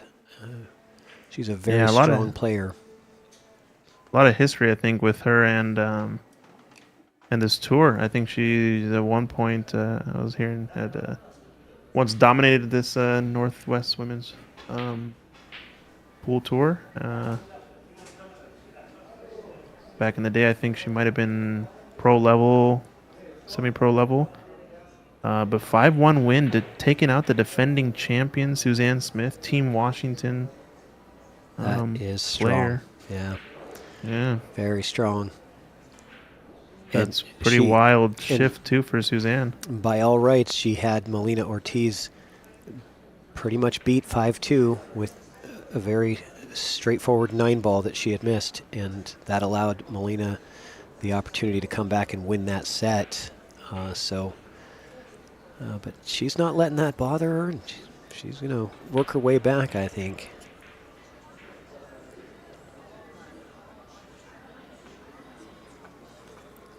And it looks like we got a little bit of a player break here. Just going to take a couple-minute break here. Say thanks to all of the sponsors. Ox Billiards, best pool room in the Northwest. Rusan, 9-foot Rusan tables. You got 4 beautiful snooker tables in here with heated slate. You got a Chinese Joy 8-ball table. And of course, the beautiful 9-foot Rusan tables that these ladies are playing on today. Combined with Littman Lights, the tour sponsor for the NWPA. And yeah, go Littman Lights. Navigate Law Group, I believe they're in BC. They focus on family and civil law. Nice. And Chalkbox Productions. Going to have our Army versus Navy matchup next weekend. Don't miss it. Get on the Chalkbox Productions Facebook page or YouTube channel. Subscribe and don't miss the action. It's going to be great. We got Team Army versus Team Navy. sponsored by Moonlighting Billiards, Northwest Tap, Evo Sports, Pool Ball Art, Nicole Denisi with this fantastic flyer who's in this tournament, was in this tournament this weekend. Jam Up Apparel providing the sponsors for the veterans that are competing on Saturday. And of course, Ox Billiards for sponsoring. Thank you very much for sponsoring this event. It's going to be a lot of fun. Yes, sir. We're going to raise hopefully a ton of money for a great nonprofit called Everyone for Veterans. Nice. Everyone for Veterans is a local nonprofit out of Issaquah, Washington, but they support veterans and their families with free dental care for qualified vets across the nation. And just a really good organization overall. About 85% of their total revenues goes towards helping veterans. So very small amount of overhead in that nonprofit, which is one of the reasons that we chose them. They don't have, 90% of their donations don't go to their marketing budget and all of those things. So a good percentage of their revenue that they bring in from donors goes right to the cause.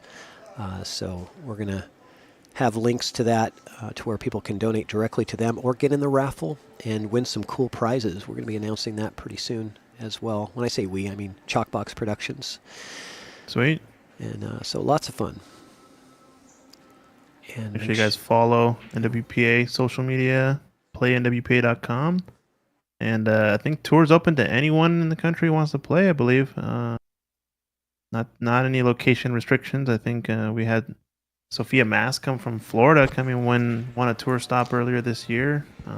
Maybe some others will be traveling soon for future events. Should be a lot of fun. Speaking of more events coming up, Ox Billiards hosting Northwest Cup. Littman Lights Northwest Cup. It's going to be awesome. Raw Hannah is going to be in the building.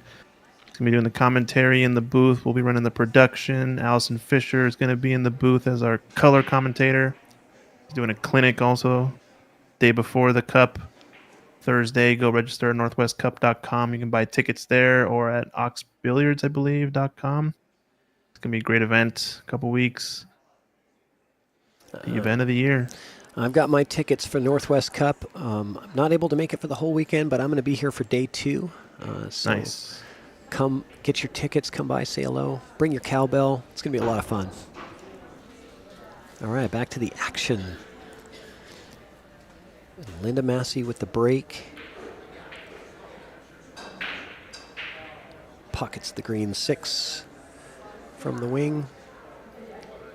Cuba went forward and through the traffic, missed everything, and came up table. And does have an edge of this one ball. Probably a safety coming up. Yeah, if she can see a thick enough piece of it, she can hold this cue behind the purple 5. If she can't, she's going to have to bring the cue ball back around and try to find a hiding spot on the other end of the table.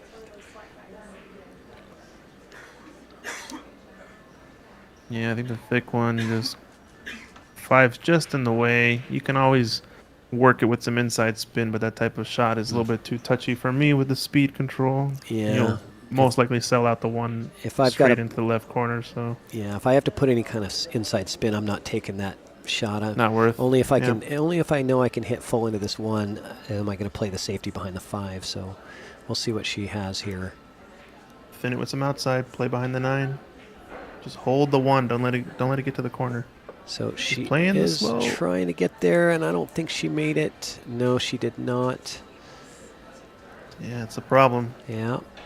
Open And table for here. me, the hit as well is also pretty straightforward unless you freeze to the back of that 5. So it's kind of like a high risk, low reward almost type safety. I kind of prefer the low risk, high reward safeties where you can create some separation. Smart play here by Melissa. Not taking the bait and trying to go for it here. Just going to keep her opponent frustrated. Great speed.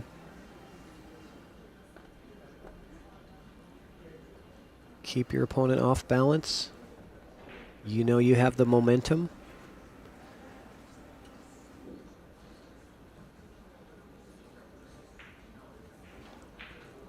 Now, how many channels are we streaming on? We're streaming on the NWPA Facebook and YouTube pages, and the Ox Billiards Facebook and YouTube pages as well.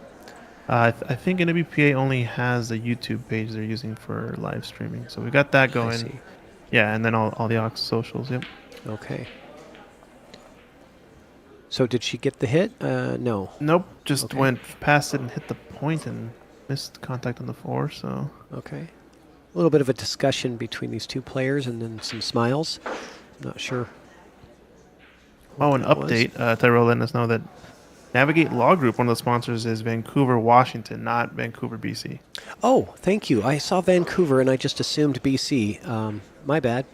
Yeah, there's I think that happens probably a lot for them, I imagine. But Yeah, there's a big difference when it comes to lawyers because they're only licensed in certain, they in can't. certain areas. Right, they can't practice. So Navigate Law Group out of Vancouver, Washington. Yeah. Thanks, Tyrell. Checking in on the stream, I'm sure, while he's out for lunch. Yes, he is. And I'll be taking my lunch break after this match. Gonna go grab some food from one of all of the many fantastic Oh, yeah. food Capitol Hill. options out here in Capitol Hill. I always love coming out here because, if you want to, especially, I mean, it's like the whole world of food is out here available, whether you want Yeah. Vietnamese or Thai or Chinese or sushi or Yeah. anything you want. Out where I live, it's a little blander, we'll say. Variety, the spice of life. Very nice. Yeah. All right, so this is a classic shot where I see a lot of players over top of this ball and too much topspin, and then it kind of dies on this bottom rail. So you kind of want to ease this ball in. You Yeah. can almost cheat the pocket and overcut it a little bit if you want. Yeah, she almost hit too much top, but did maybe enough to get there. This could cause a problem here. And Yeah, you- cue ball's gonna fly. You beat me to that side view. I was just reaching for the button. Yeah, it is definitely, she created a bit of a challenge on this because even if she makes this cut, it's hard to hold the cue for the purple 5. If you check it with some inside on that second rail, it'll kill the cue ball a bit. Yeah, it's gonna go at the 5 At here. the 5, okay, that's not bad. Opportunity, I mean, considering where she was on that 4. Not out of the woods yet, though. This is not the angle you want on this 5. Played some topspin 2 rails and missed the 9. That sounds like a hear me out shot. Yeah, maybe. I don't know. I mean, the hear me out shot might be draw and miss the 9. Play around the 7. I think like that's it. the hear me out shot. I kind of like it. Or what about a bank? Just bank this into the side pocket and just play the long 7. Oh, she kind of tried to stun it 1 rail. That's the That's beautiful gonna thing be- about this game is there's a million right ways and there's only one wrong way, right? The one that doesn't work. True. Yeah, that's a good point. Yeah. It's always right if the ball goes in, I guess. You want to jump in? We've got a special guest in the booth here. Let me grab him a headset if I can find it. Where's the got our wires crossed? I've got professional photographer Sandro Menzel in the booth. Welcome, Sandro. Hey, Patrick, how are you?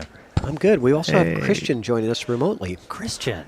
Awesome. What's up, Nice to see- Sandro? How's it going? Great. How are you doing? Pretty good. All right. Hey, I don't think I've ever commentated here before. This is the perfect opportunity to get you, get your first time in. So, Right. so she got a little bit on the wrong side of this 8 ball. So this is going to mean that she's got to take some rails here to come around. 3 rails, maybe? 3 or 4. Uh-oh. Oh, That is going to be a bad scenario for Melissa Rushton. Uh-oh. Having the chance, she did come around nicely for the 9 ball using those rails, and I got to think that a lot of her attention was on the leave there. right. And avoiding the scratch. Yes. So Linda Massie on the hill, looking for these last 2 to advance in this event. Bumping the 9, didn't want to do that. Yeah, that 8 ball was kind of high in the pocket. It was a little close to the rail, so she couldn't quite get the right hand side to grab really soon. So you think she's going for the corner, or is she going to try for the bank? I'm assuming bank shot here. It looks pretty Yeah. straightforward for the bank shot. Looks like the easiest opportunity. Yeah. And, you know, Yep, that looks like what she's lining up for.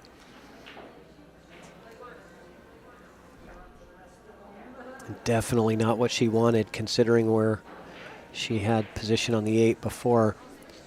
Didn't want to run into that 9.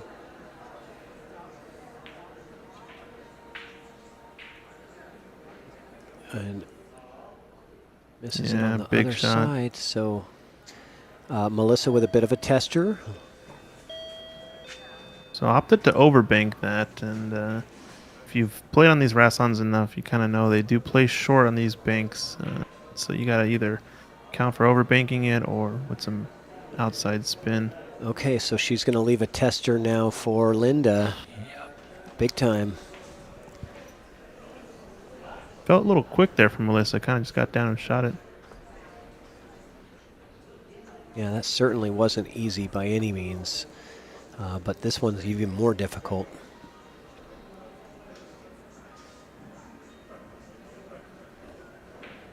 Leaving distance is important.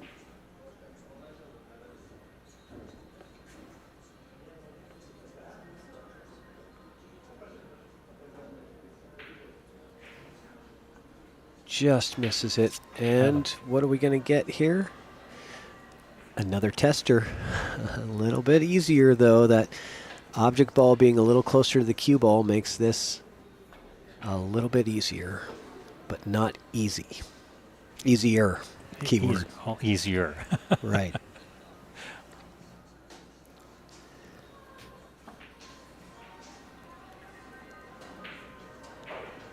Melissa Rushton making it 4-3, now getting 3 in a row by, she was down 4-0 early in this set, and she is making a game of it now. So, Sandro, have you been getting some great photography shots of these incredible competitors? I've been working on it. Yeah? Yeah. It's a great venue to shoot in. The lights are really wonderful. Yeah. Great Good. place. Yeah. Good. I always love those action shots that you seem to always capture those moments of, you know, the jump shot where the ball is kind of flying through the air and you get that perfect shot. And obviously for my flyers on my live stream, I use your photography a lot. Always give you credit. I appreciate that. Thank you. It's always fun. Yeah. Yeah. And trying to catch the cue ball in the air, that's a great challenge. I would imagine so. I like to call you the pool photography sniper because nobody knows that you're there. You're off, 50 feet away with your zoom. Okay, so let's see. After this break here, what do we have here? Looks like a dry break. It is. This is the first dry break I think that I've seen today. The wing ball is not automatic, although we tend to think that it is most of the time. Hey, Sophia Tran, sorry to hear about your kiddo. Heard you had a sick kid and weren't able to make it this weekend, but hope she's feeling better.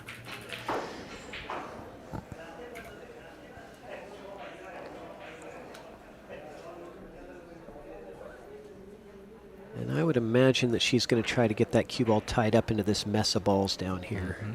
Oh, banks the one in. Whoa. Okay.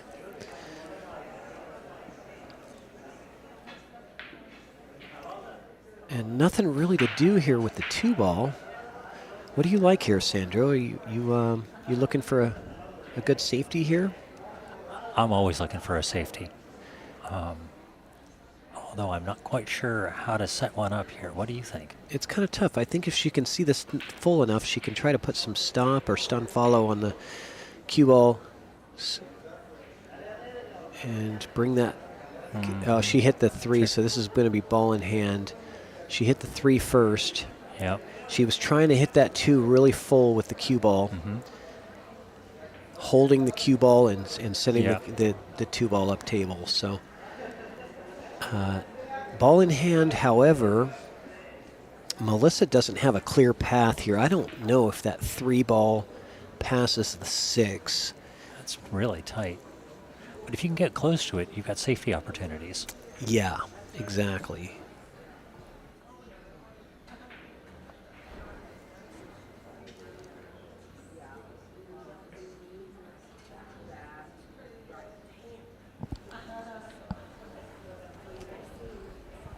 I got to tell you, though, the view of the table from here is very different than what I usually see. It is, yeah. Well, you're usually looking at it from the camera lens, right? Oh, what a beautiful safety There we there. go. Nice. Yep. Because I'm basically looking as if they're shooting in my direction. Otherwise, I just don't care. Yeah, you're looking Just right walk into away. right into the player's eyes, right? You want to see through their eyes into their soul, right? That's what you're looking for. Right? We're looking at the table. So looking at the stream here, I'd say if I'm on the lower end, I'd be paying attention because the shooter is going to be facing me, right? Right.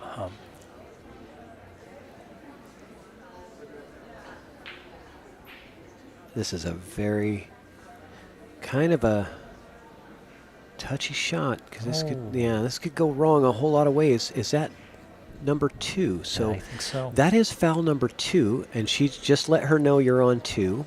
And so here we go. I would have to imagine she doesn't have to go for the 3 foul, but she has the opportunity here with ball in hand to lock that cue ball up to the backside of the 7, pushing that 3 ball up table and getting herself an opportunity to potentially get this to hill on a 3 foul. It's funny you should mention that. I've actually just been starting to work on these shots. And the distance between the 7 and the rail, for me, is very challenging. Right? In order to hit the 3 far enough that it hits a rail to make a Yes. legal shot, and then still hold the cue ball behind the 7. That is a good point. So many times we fail to make a rail, just focusing all our attention on getting that cue ball hidden away. So she's going at it a little bit of a different way.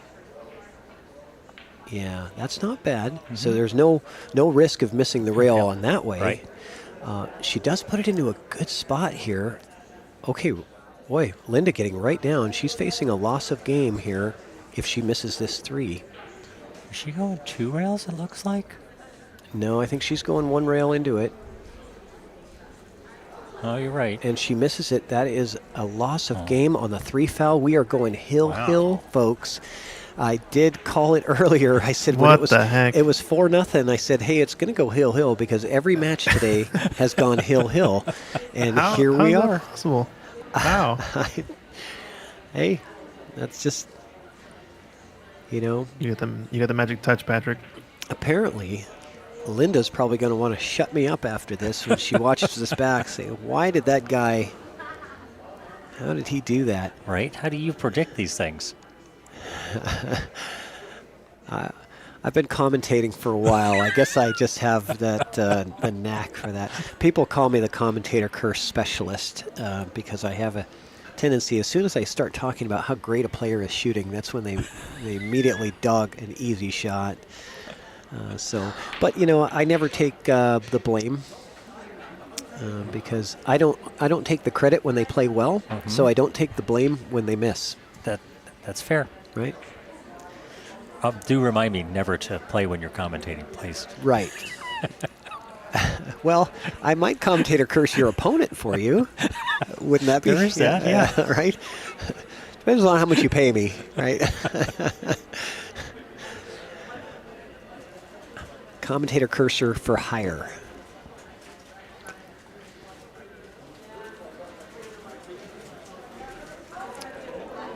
So I have a silly question.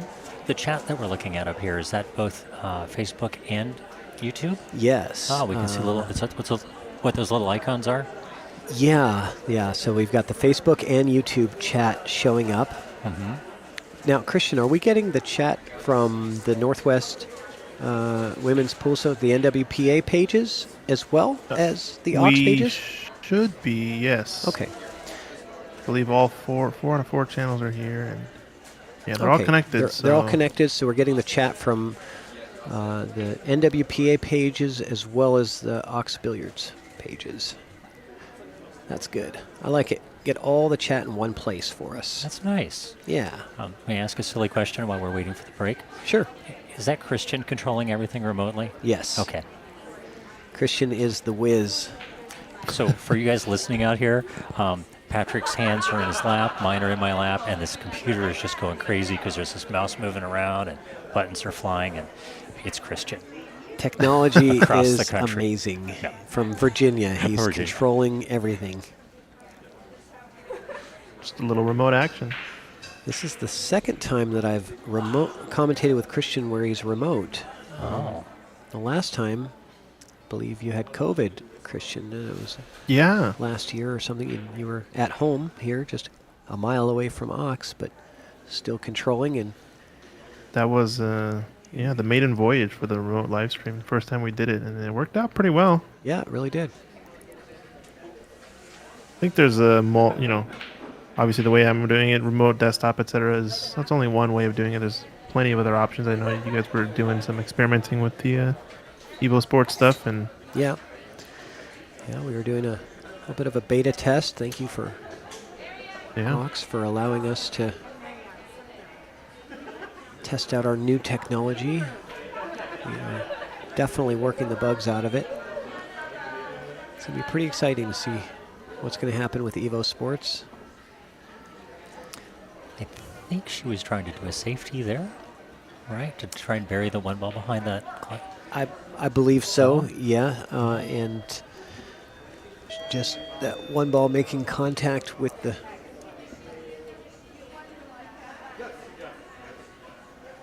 6 got her in a little bit of a trouble, but Melissa doesn't really have much opportunity to get from the 1 to the 2, so I believe another safety is coming, and it is.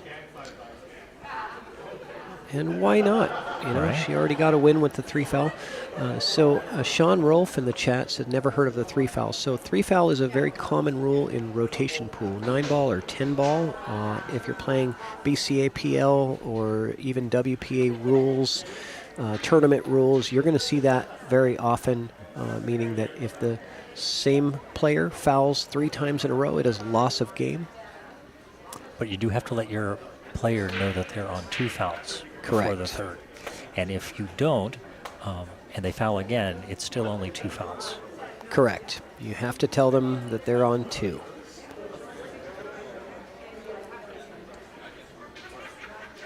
So, stretching over the table. She's going to have to get the extension or the bridge. Yep, she's getting her bridge. So you think she's coming out the end rail to come back at it? Yeah, I think she's going to kick with inside here. Yeah. But the problem is that after you make contact, you might fail to catch a rail. Right. Because the 1 is going to get killed. You're going to have to hit this with some pace to make sure you get a rail after the shot.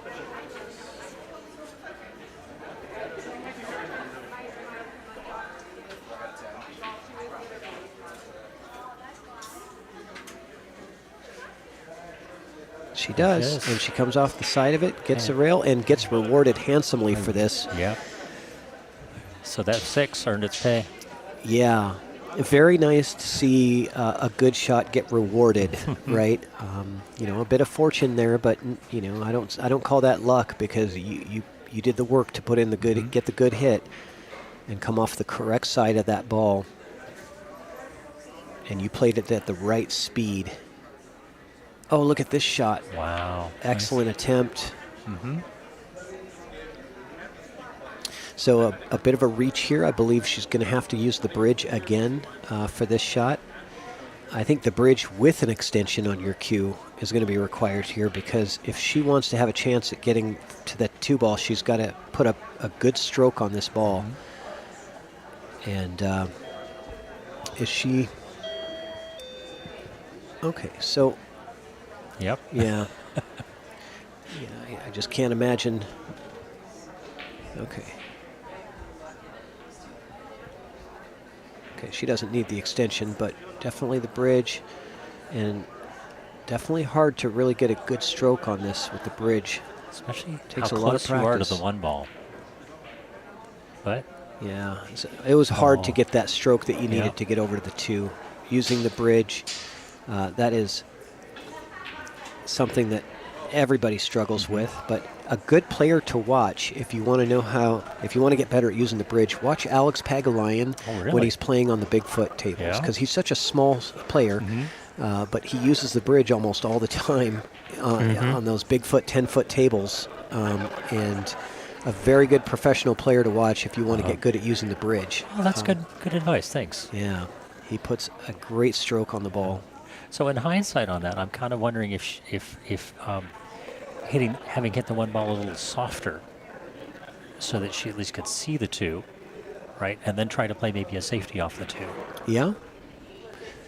Hindsight is always 20/20, That's isn't it, true. Sandro? Okay, so a foul here, not on 2. That was just 1. She made a good hit last time.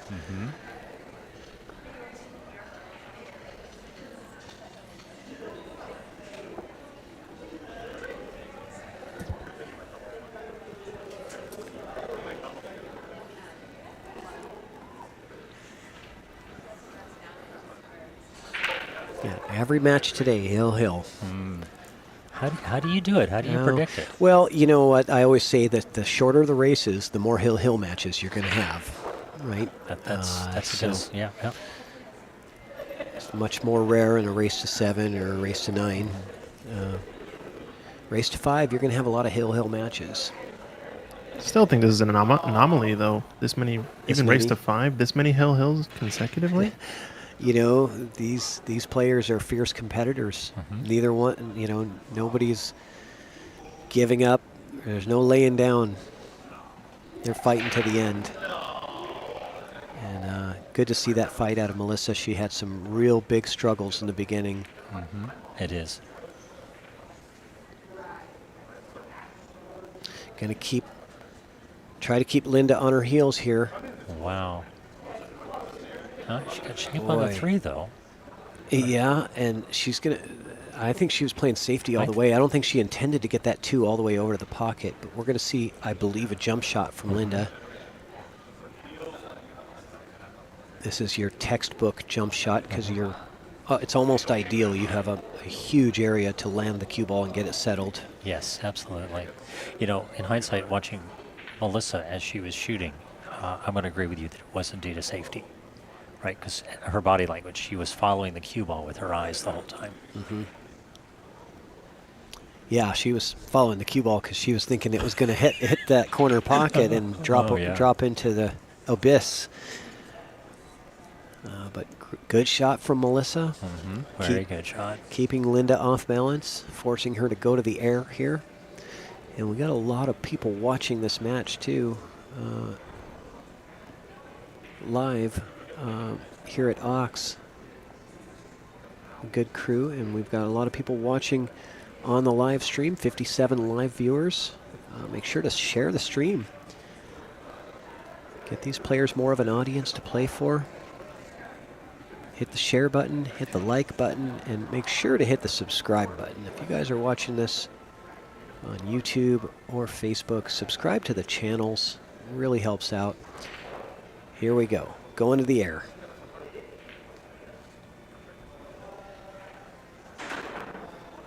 Okay, it landed with some side spin that pulled it away. And that is foul number 2, and this is where Christian knows what I like to say here is you've got the run out open, but your opponent's on 2, so you go for the run out, but you keep that third foul in your back pocket in case you get stuck somewhere. You know that you can play a good safety and still win the game. Good point. Just keep that in mind but you don't want to use it here. You want to just run these out cleanly. But things happen, and we all get in trouble sometimes where we just don't get the shape that we're looking for. So Melissa with a nice shot on the 2. Very nice. Gets kind of flat here on the 3 ball. Let's Take a look at the side view. She's very flat on this 3 ball. That I think all she can do is draw back for the pink 4. She's going to have to draw back off the rail and back out again for the pink 4. Maybe some low right spin, so when it grabs that rail, it kind of spins out a bit. Right. Comes towards the 9 ball. So let's take a look here. Yeah, that's what she's doing. Okay, so she's going to go for the 3 foul now. You think so? Or Yeah, she's got her on 2. And I think so. I don't think Back pocket. it's back pocket. But does the 4 go? It does go in that corner. Mm-hmm. So, it depends. What do you like here, Christian? What do you think? Now, I think I like your shot. Try to shoot this up. If it goes in the right corner, shoot this in the right corner and just stop your cue ball there. Likely you'll get hooked behind 7 or 9, depending on where the 4 ends up. Oh, that She was played it outright clear defense. safe. Yeah. Yeah, but that's going to leak out. And it's not going to get her a 3 foul. But you still tell her that you're on 2. Mhm. Tell her she's on 2, even if it's a straight-in shot, because you never know. Funny things happen, and that cue ball can get kicked in.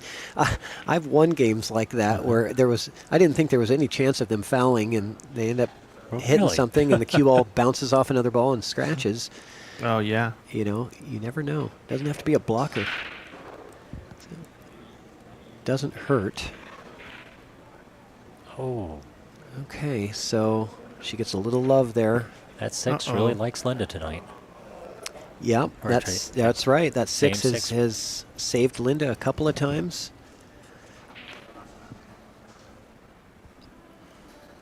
And now Melissa on the end of an opportunity here. Difficult shot. And scratches. Ouch. Okay, so the Ouch. tables have turned, haven't they?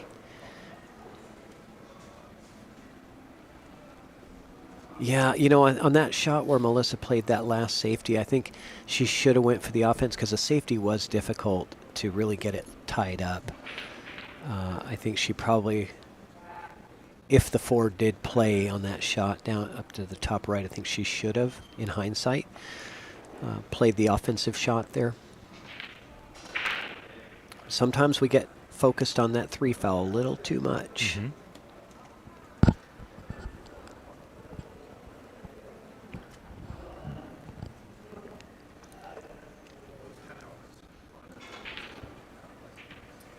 I like rolling forward here, just past the 6, or actually several inches past the 6, because you ideally want to be on the correct side of the 5, the purple 5 here.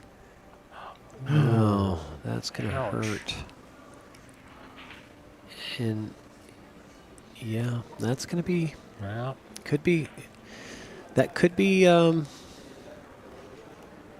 pretty huge mistake if Melissa can cash in. I think this is the money shot, honestly, because this 4 ball, if you pocket this 4, it looks like the cue has a really good opportunity of coming back and forth and ending up around mid-table. earlier when Linda was shooting on the 4 ball, you talked about rolling it a lot further.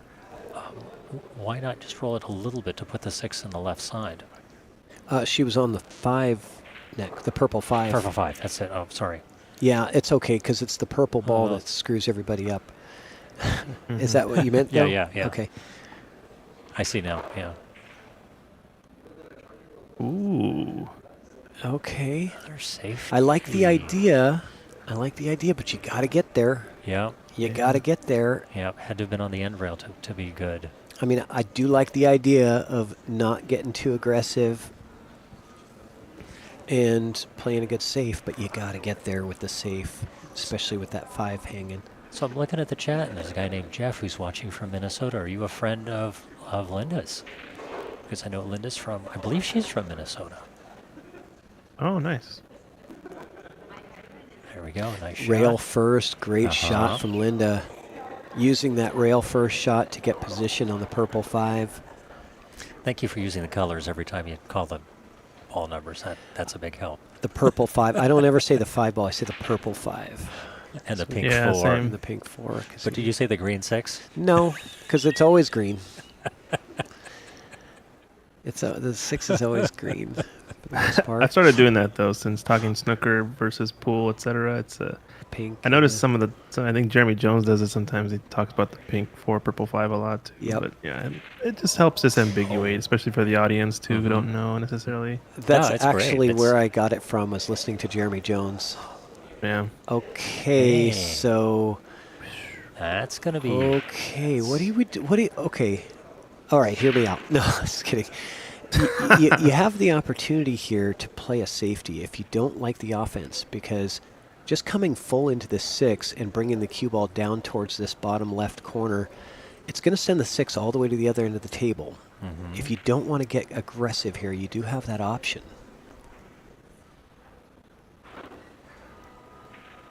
But you can also go for the shot And make it. and make it and get shape on the 7. Very tight position, very close to the 7 ball, but it is definitely on. That's pretty close. Yeah, it doesn't really give us a good angle there. Okay. Does she get there with the safe? I'm not don't sure think she so. did. Oh, we got Railbirds TV saying hello Railbirds. to Sandro. Hey, Railbirds, nice to hear you guys. Or see you guys or something. Kevin and Sherry Ross tuning Yeah. in. Yeah, let us know where everyone's watching from. See, Sean Rolfe is from Michigan. Jeff Nelson talking about from Minnesota. I believe Kevin and Sherry Ross are also Michigan, if I'm Yeah. not Yep, that's mistaken. right. Oh, I think she got the Wow. safety there. She sure did. Uh-huh. Oh, that could have been a match-winning shot right there. Yeah, great shot.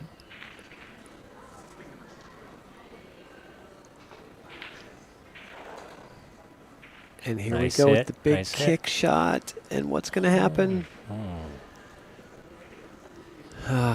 Just kind of waves her hand in frustration, but It's on the rail. it's on the rail. You know, it just amplifies the difficulty when that cue ball is sitting right on that rail.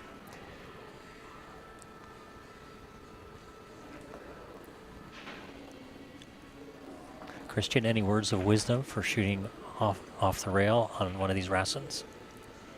Yeah, it's a tough one. You just have to understand that you have to elevate a little bit more than you would on a blue diamond table. That's the one thing, because the way the rubber seats, the cushion lays a little bit higher and it aims down at the ball. So Oh, she just hit understand that that you got to sweet. aim down.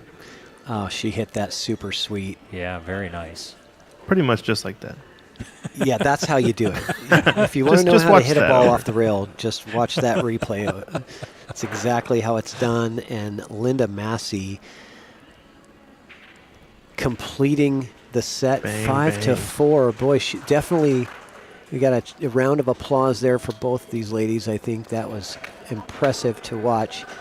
And Melissa Rushton certainly did not get blown out. She made a match of it. We saw a 3 foul in there. And next up, we're going to have the hot seat match between Melina Ortiz and Marion Poole. I'm going to be taking a bit of a lunch break, a late lunch, early dinner, whatever you want to call it, and go socialize a little bit. And I believe Tyrell is back.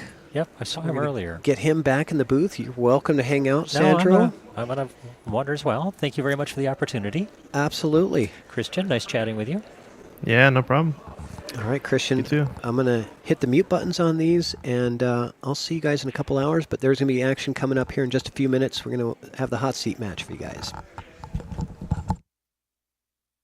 That's Patrick Nix, ladies and gentlemen. Thanks, Patrick, for helping out with the commentary in the booth. Chalkbox Productions, one of our stream sponsors. Shout out to him. Nicely done. Navigate Law Group. Go check them out. They're in Vancouver, Washington. We got the hot seat match coming up, ladies and gentlemen. You don't want to miss it. It's going to be a great time. Littman Lights, the tour sponsor, headline sponsor. Bringing lights to us. All these tables you see in Ox Billiards are all Littman Lights. Even the snooker tables, even the Chinese 8-ball table. All them Littman Lights. Changing the way we see pool. It's a great time. And yeah, Ox Billiards hosting last tour stop and the banquet. It's a great time always having NWPA here. And we're getting down to it, the final 4. make sure you guys do tune in. We got some events coming up. I know Chalkbox was talking about their Army-Navy 9-ball matchup coming up on Veterans Day. Going to be pretty good. If you guys want to see the biggest event of the year here in the Northwest, though, you guys want to tune in. The Lippman Lights Northwest Cup. Going to be hosted here at Ox Billiards. We're going to be running the production. We're going to have Raw Hannah in the booth with the one and only Allison Fisher. She's going to be our color commentator. Going to be doing a clinic with a dinner provided by Ox. November 17th, day before the Cup. Make sure you guys go check out tickets. northwestcup.com, northwest-cup.com. Get your tickets, folks. I do believe you do need a ticket to attend the event. It's not open to the public, so we will have a limited number of seats available, and we're going to be putting up some bleachers around this table you see here in front of you. It's going to be a great time. Transform the room, put a commentary booth, bring the people in. But yeah, make sure you guys also check out NWPA socials. Follow them online. I know Tyrell's doing a great job running a lot of YouTube streams. He's been traveling with the tour on the road here in the Northwest, bringing the live streams, and we're happy we can have him here too, doing most of the commentary for this event. Shout out Tyrell. Oh, are Team you Oregon talking captain about for Northwest me? Cup. Yes, sir. Talking about Man. all your YouTube live streams that you're doing. Oh, yeah. It's been fun. You went to all these places, right? Well, yeah. Well, technically, I didn't do the streaming at Legends. I did try and help them get it working, 'cause they were doing it on their own at that point. And Yeah. Beaverton's right there, right outside Portland. So I was there for the first day. But yeah, then I've traveled to the rest of the stops since. Yeah, I think it's definitely taking a load off the shoulders of some of the players. I think Nicole on the tour, she doesn't have to worry about that stuff anymore. But Yeah, I think also just the quality has gone up too. I think it looks really good. Some of the streams are looking pretty darn good.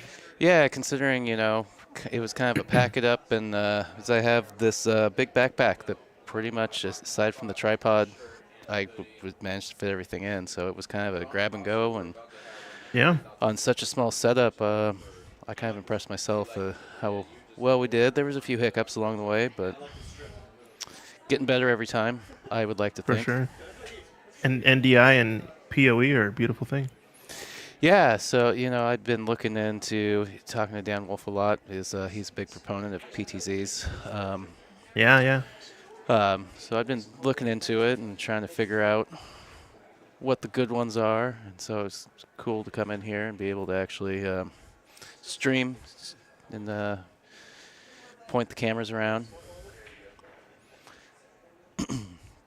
Yeah, let me know afterwards. We can talk more details as well. Yeah, we can definitely do it in person. The Northwest Cup too. Be plenty of time. Yes, sir. For Yeah, I'm hoping to have maybe 4 or 5 camera angles for that one. I have a couple PTZs personally, the same exact ones that I'm going to be bringing in. So we'll have maybe some player shots, maybe an MC, kind of lower table shots. We'll see. Maybe aside from the break box.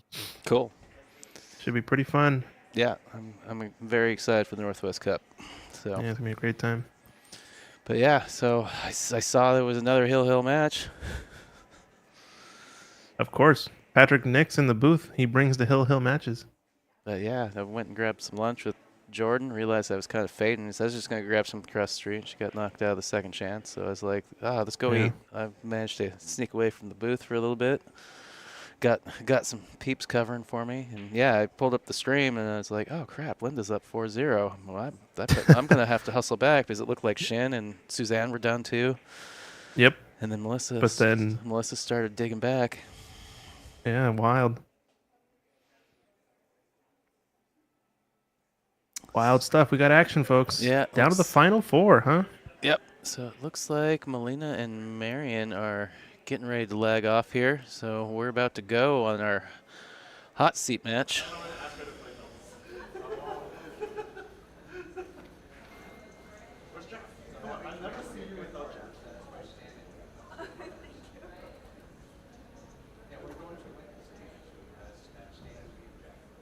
They're ready to start. I'm going to go refresh the beverage, and I'll be back in a bit. Little miscue on the lag there from Melina. Marion will be breaking off first.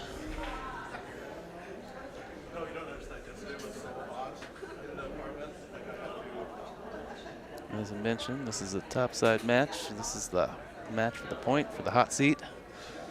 The winner goes on to play for first or second. The loser will be guaranteed third.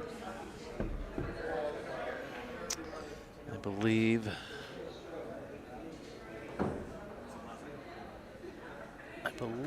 the fourth place match is on the table here from our other angle.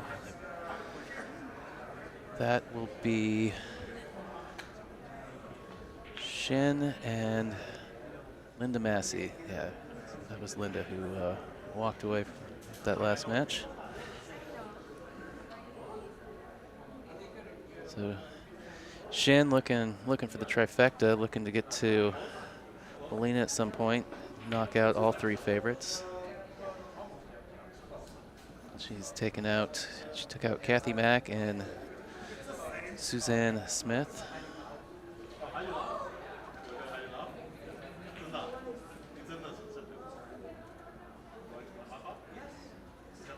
And by no means am I saying that she shouldn't have. Shin is a very good player.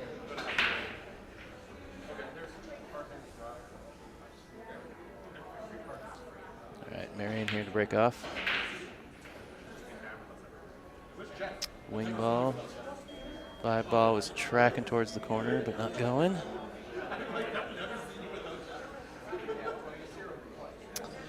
Got a good look at the 1 down in this corner, bottom left corner pocket as you're looking at the table.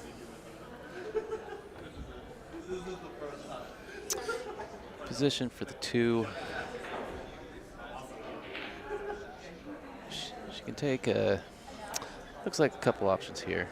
She stays above the 3. She's got kind of, it looks like she could cut the 2 past the 9, or she could roll below the 3, play the 2 in the side. Ah, there we go. It looks like she got in between. She also rattled the ball.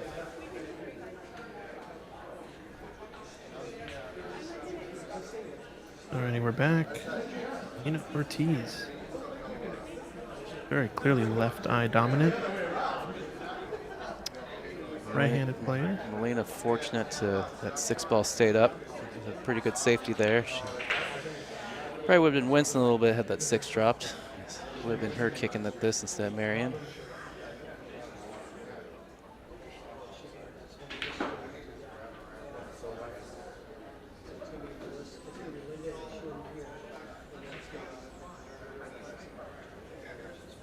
I don't know if you were watching the previous match, but this one feels a little bit more tempo compared to the previous match. I don't know. Just only Yeah, a few shots that I've seen so far, but it looks like the players are getting down to business. Yeah, I only caught the last couple racks of that. I basically came in when it was 4-0. So I pulled it up while we were grabbing lunch, and was like, oh crap, I'm gonna have to hurry back. But yeah.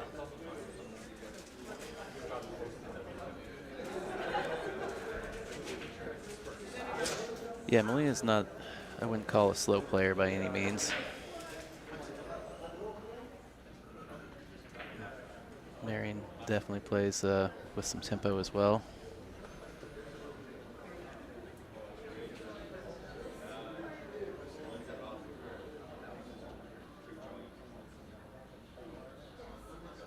Just draw.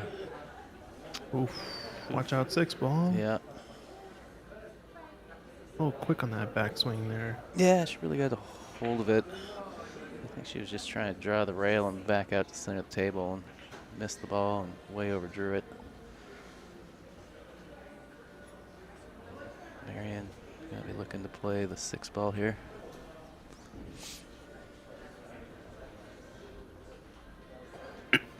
Just barely enough speed. Yeah, I almost ended up tabletop on this 5, but I think she's all right. Can shoot this 2 rails. A little bit hampered. 3 rails around the 5. Looks good. A little fast, though.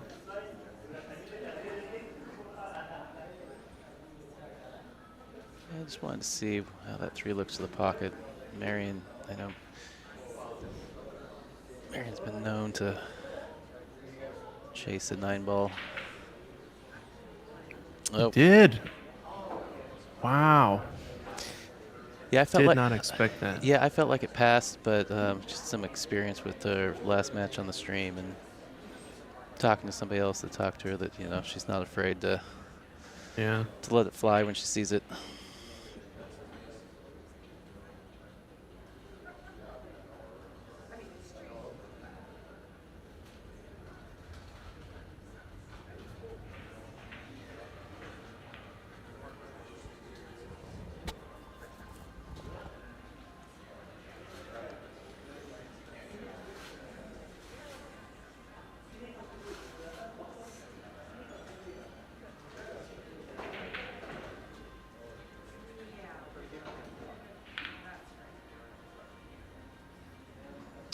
While I'm thinking about it, just some apology to Anna Russo if you're paying attention. Like, I was aware Navigate was in Washington, but I'm not sure that I informed the crew in the booth before I took off.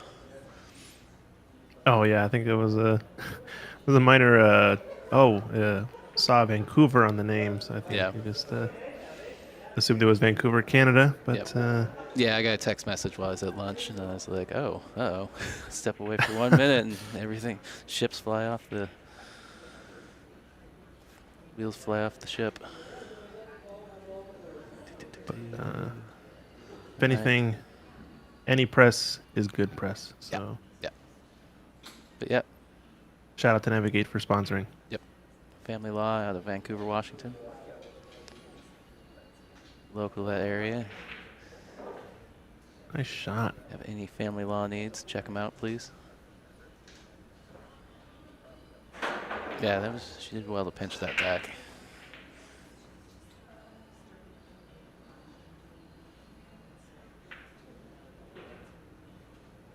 Playing smooth, Melina. Playing smooth. Nice Yeah. run out there. Yeah, I walked in and she was back on the, what was that, table 6 in the back right corner. Yeah, just hitting balls. Yep, just racking them up, breaking them. Basically playing the ghost, taking ball in hand after the break. Sometimes it's what it takes, just get used to the speed of the table. Yep. Way the rails play are definitely different. Yep. Speaking of our sponsors, though, shout out Lemon Lights tour sponsor for the NWPA. A lot of support there. Navigate Law Group, Vancouver, Washington. Family Law, check them out, like we said. Patrick Nix is in the building. I think he took a break, go get some lunch, but he's here from Chalkbox Productions, helping us out with the live stream and hosting it here at Ox Billiards. It's a great time. Upcoming events too. We got Northwest Cup. Gonna be here on this table in a couple weeks. Team Oregon, Team Washington. You see the Team Oregon player right there, Melina at the table. And we're gonna have Allison Fisher, Raw Hannah in the booth. Check out this clinic if you want to take a good clinic and get some dinner with the GOAT, Allison Fisher. NorthwestCup.com. Yeah, I was looking forward to maybe seeing Melina and Suzanne square off at some point in the bracket, but Oh yeah. little Northwest Cup preview, but that didn't pan out. I mean, there was a chance. Yeah, there was opportunity there, but yeah, because Suzanne was playing to be in this match, and she lost Hill to Marion. Yeah, Hill, and then it would have been a point match between Team Oregon and Washington. It Yeah. could have been Yeah. not been better scripted. Yep. But nonetheless, Marion Poole had something to say about that. Yep. She's here. Showing. Well, then we got Shin Huang coming up the backside, trying to get at least one way or another a go at Melina, see if she can get the trifecta, knock out the 3 of the top favorites. Took out Kathy And- Mack, took out Suzanne. Oh, so she did take out Kathy. Yep. So does that establish our tour champion? Yes. All right. Yeah, So congratulations to Melina Ortiz, Tour Champion 2023 of the NWPA.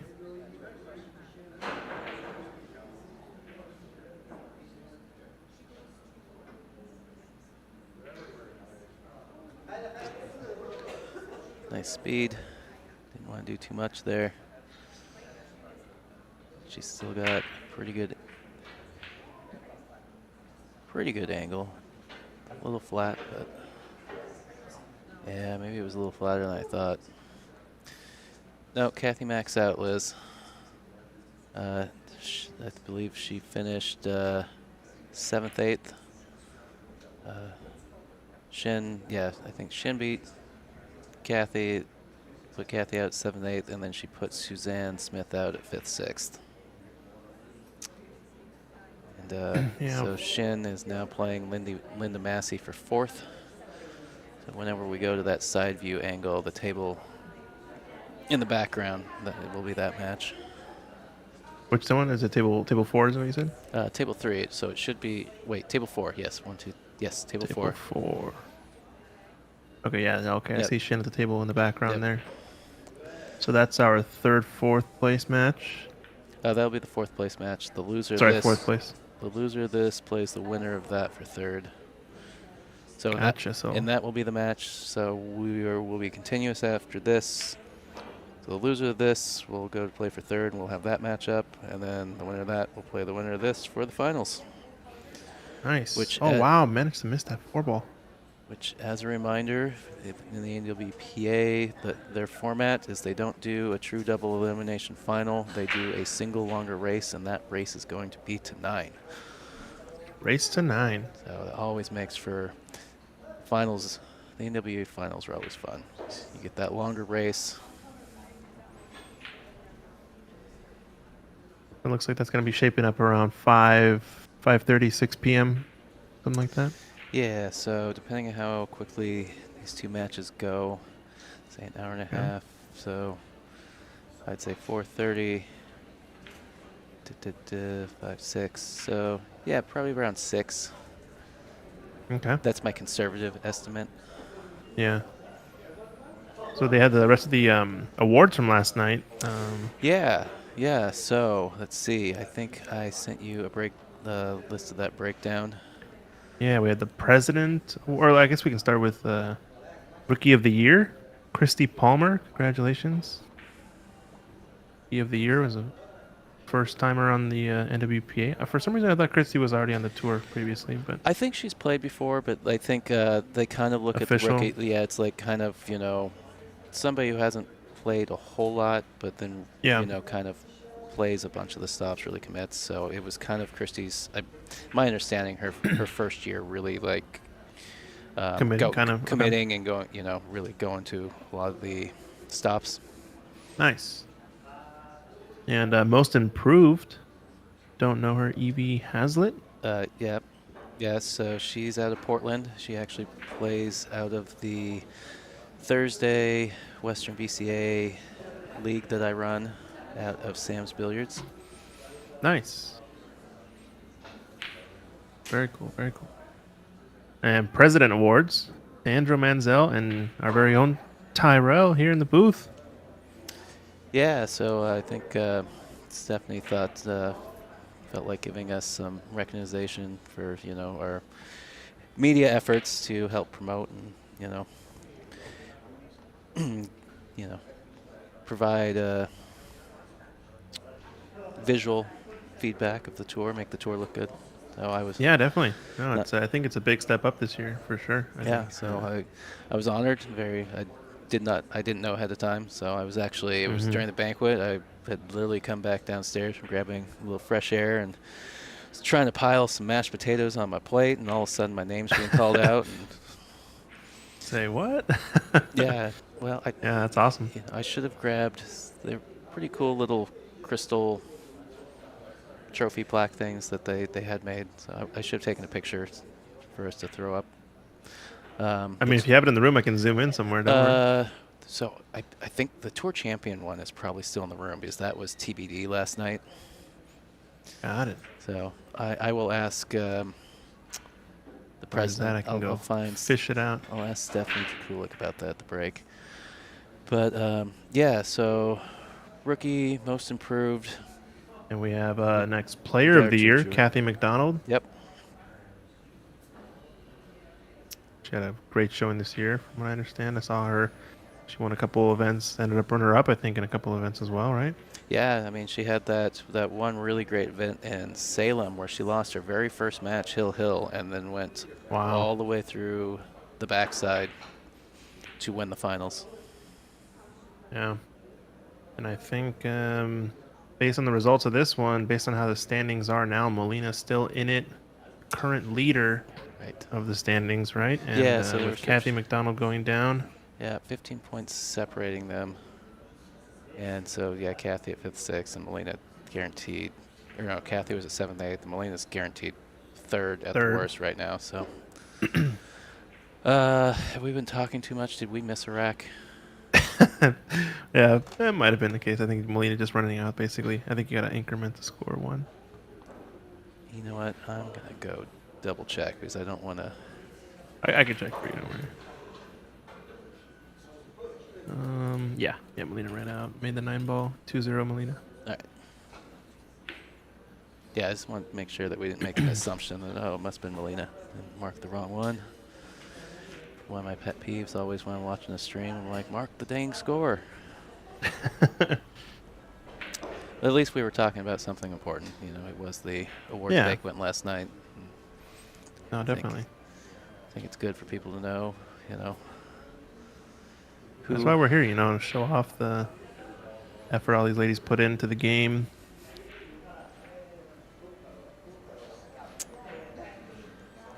Show what they can do, and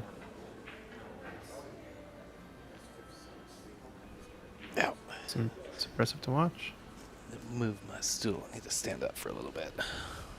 Molina with the miss there. I think Marion is a natural 1 rail, 2 rail position. Plays a 1 rail up. I think the trickiest ball here is going to be 5 to 6. As long as she doesn't get straight on this 4. Be able to roll over for the 5, but 5 to 6. Maybe you want to get straight into the short side of the 5. Something like that, maybe? Just roll forward. Yeah, you know, I don't. If the 6 passes the 9-ball, I don't mind trying to get over on the short side. Because if you have an angle, you can come over and play the 6 to the bottom right corner. If you get straight, you can just roll the 4 down and play the 6 to the opposite corner. Yeah, I see. So now this is. It's honestly going to come down to the 8, though. I think 8 to 9 is going to be the hardest part of this rack. Yeah, there's definitely a couple tough transitions here. And she's have a lot of angle here. See if she can just draw. Okay, just kind of stun there. It's close, but I think she's got it. Yeah, I think she can see plenty of it to the pocket. Oh yeah, 7 to the 8.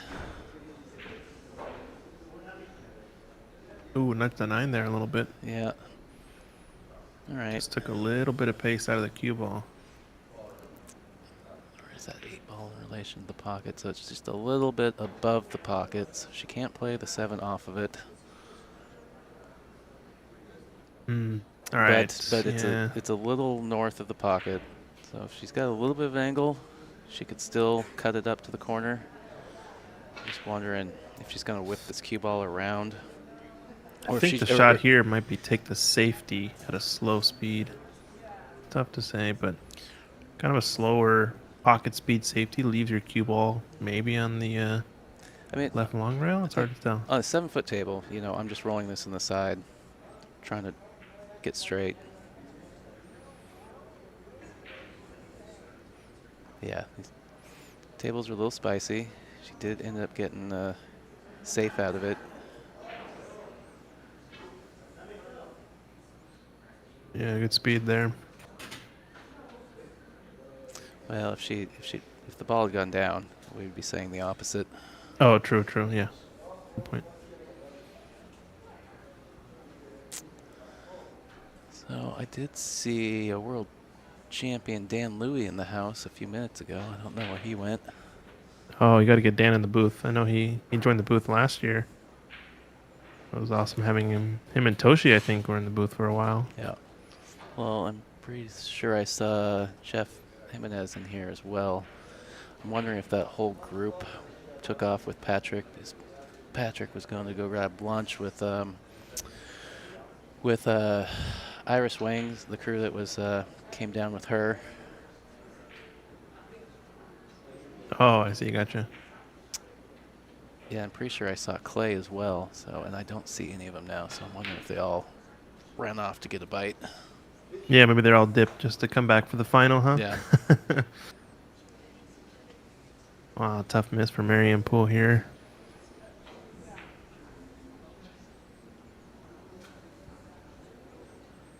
Still, this 8-ball going to be the story of this rack. Yeah. Melina looking for the short side position, maybe. Yeah, Or is she looking to play? She's looking to move the cue ball. So I would. She's got an option to play short or long. Yeah. Just depends how much stun or follow she puts on this ball. Just gonna imagine it's gonna be loaded up with some side. Just going. Oh, side pocket. Uh-oh. Wow. She got there. Wow. And an angle to come down table. Yep. Wow. Is that right? Is she rocking a Southwest cue? Is that what I see? Yes, I believe she plays with the Southwest, from what I recall. Nice.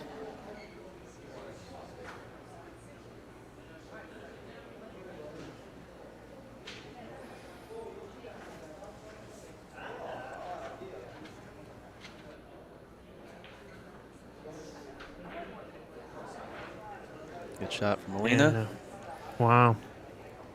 Did not expect that rack to go that way. Oh, what am I doing? She hasn't actually made the 9-ball yet. This is a gimme, though, I think. Yeah. Still.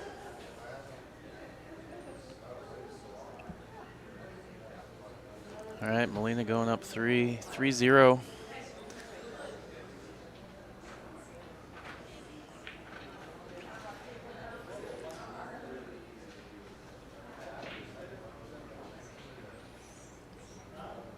A little fortune there on her transition to the 8-ball. That cue ball easily could have been in the side pocket, but it worked out.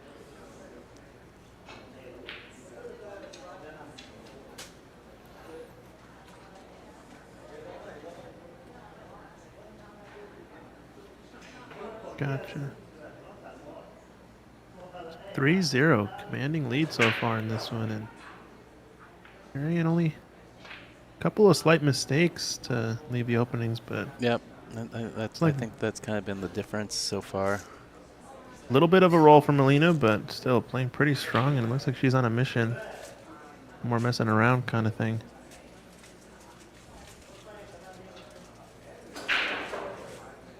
Wow. Nice cue ball. Yep. Yeah, she was, like I said, she was Smashing the Rick. over on table 6, just breaking over and over and playing the ghost.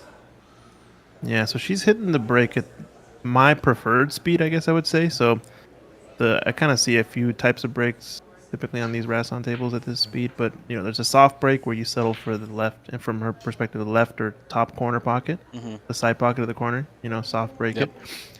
You typically see a lot of players hit it harder than that and end up leaving the one ball on the top rail by the chalk Yep. right now. Yep, you see But that. Melina's hitting it hard enough that she's actually pushing the ball 2 rails and getting the one to get closer to that pocket underneath where she's breaking from, that corner pocket.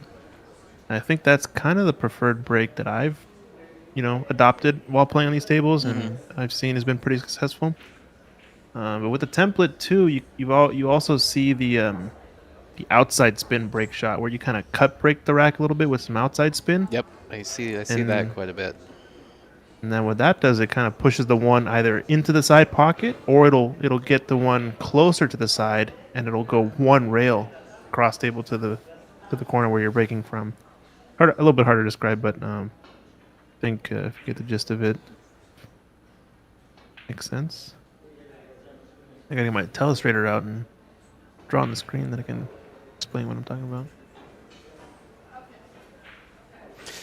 Yeah, I've been trying to looking into figuring out how to get that set up, but I also run OBX on a Linux machine, so it always makes things a little more complicated. Oh, you're doing it on Linux. Okay, yeah. Yeah. So that will.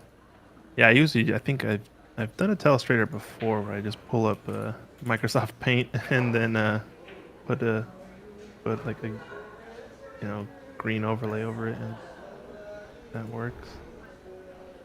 I'm not gonna deal with it now. Maybe between matches we'll see, but the dream is to get it set up on a tablet so you can just draw on it with your fingers. Yeah, so I've got one of those Intuos Wacom tablets, Okay, yeah. so I can just draw on the tablet. But yeah, I just haven't had the time to go down the rabbit hole of how to make that work with Linux. Yeah, just overlay it and Yeah. get like a green screen for it or something. Yeah, I something think like that. somebody actually did an OBS plugin that works on Linux for it, so you can Okay. pull it right in. But it's for the downtime this winter. A Linux man though, after my own heart. Yeah. Nice.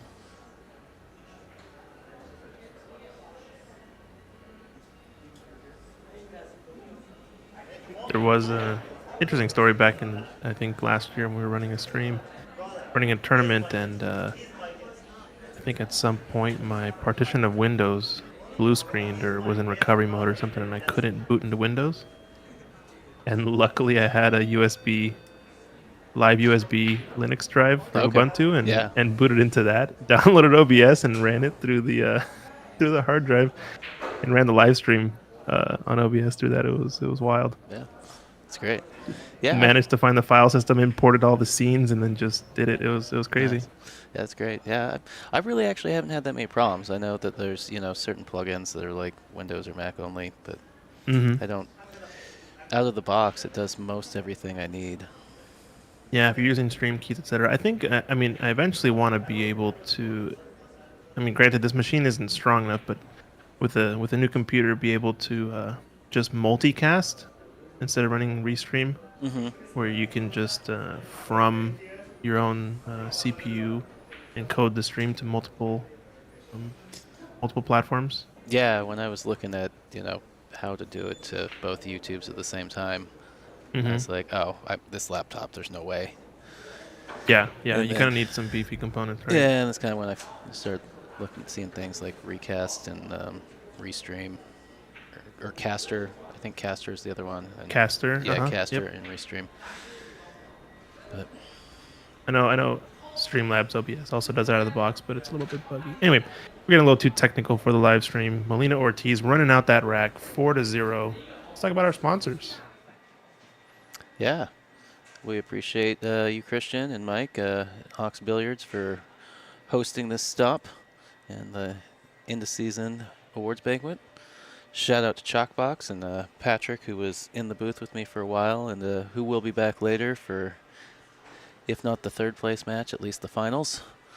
Navigate Law Group, family law practice out of Vancouver, Washington, and our 2023 tour sponsor, Lippman Lights.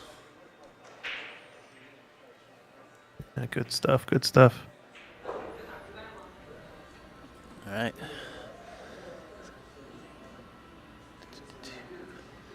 Dry break, huh? Yeah, it sounded like she smashed him pretty good, but wing ball didn't go.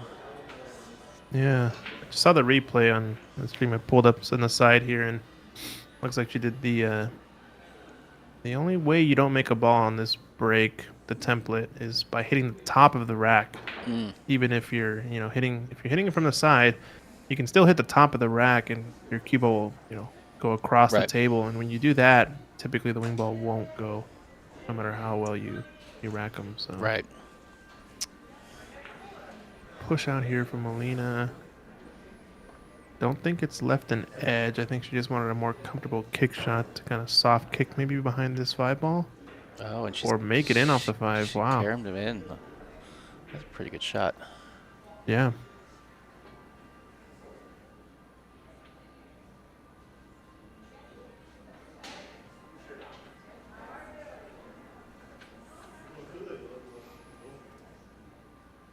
Not an easy position though on this 2 reverse bank. Needed a little bit more. Yeah, I ran into some traffic, but that 2 was come across. I mean, cue ball's going into the 9 though. If you're playing the 2 to the pocket. Mm-hmm. Pretty full also. Yeah, yeah. Make things. It's hard to read what the outcome is there. Melina looking at the line.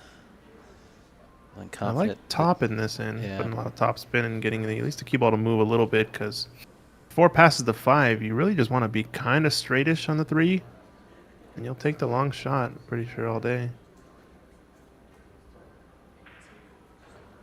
Double kiss. Yeah.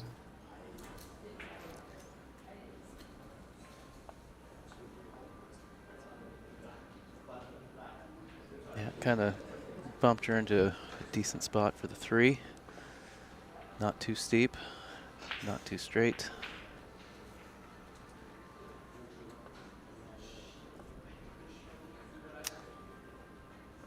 The pink past the 5, I believe it does.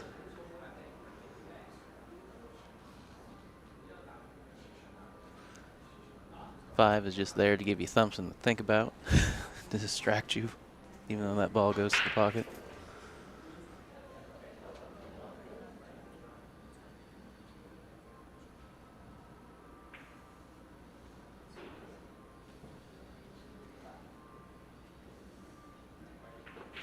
Good speed. Big thing on that shot to make sure you don't move the cue ball too much and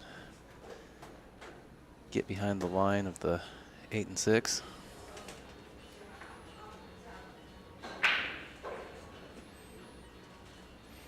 So what do you like here, Christian, getting on this 6 ball?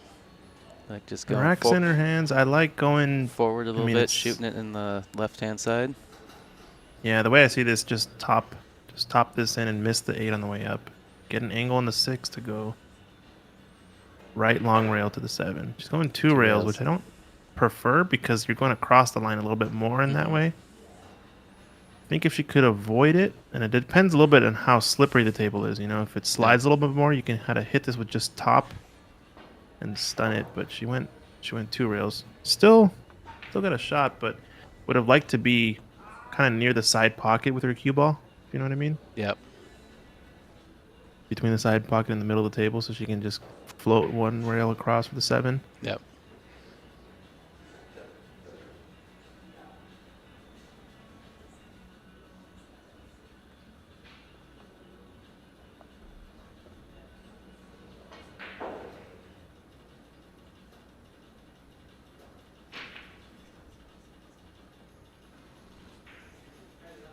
Oh. Uncharacteristic miss there from Melina.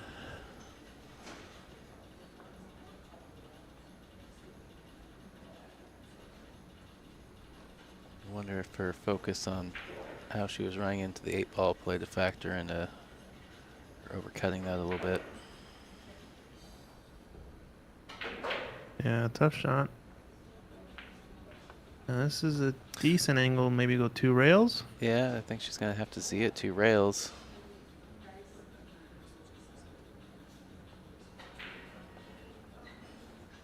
Yeah, see, she tried to spin it 1 rail.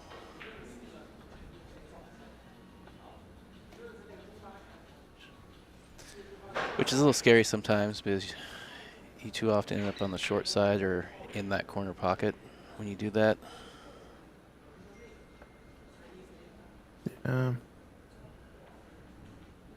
Now this, I think, just wants enough angle on the 8 ball.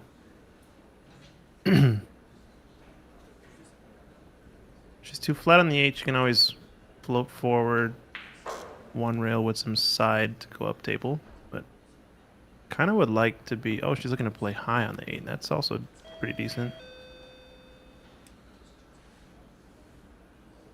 She goes forward, just don't overrun position, but I think she's jacking up stun slowly to the right.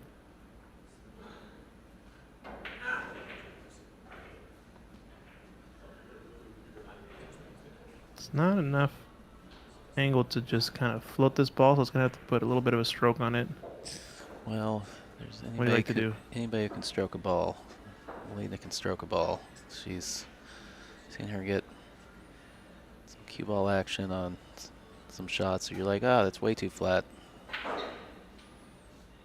Outside. Oh, she hit the point. Yeah, pretty unlucky, but I mean, she was still going to be short regardless, because I think if she misses the point, it still kind of plays out to that 50-yard line. So that shot, she was looking to come all the way back across to this left-hand side of the line ball, I think.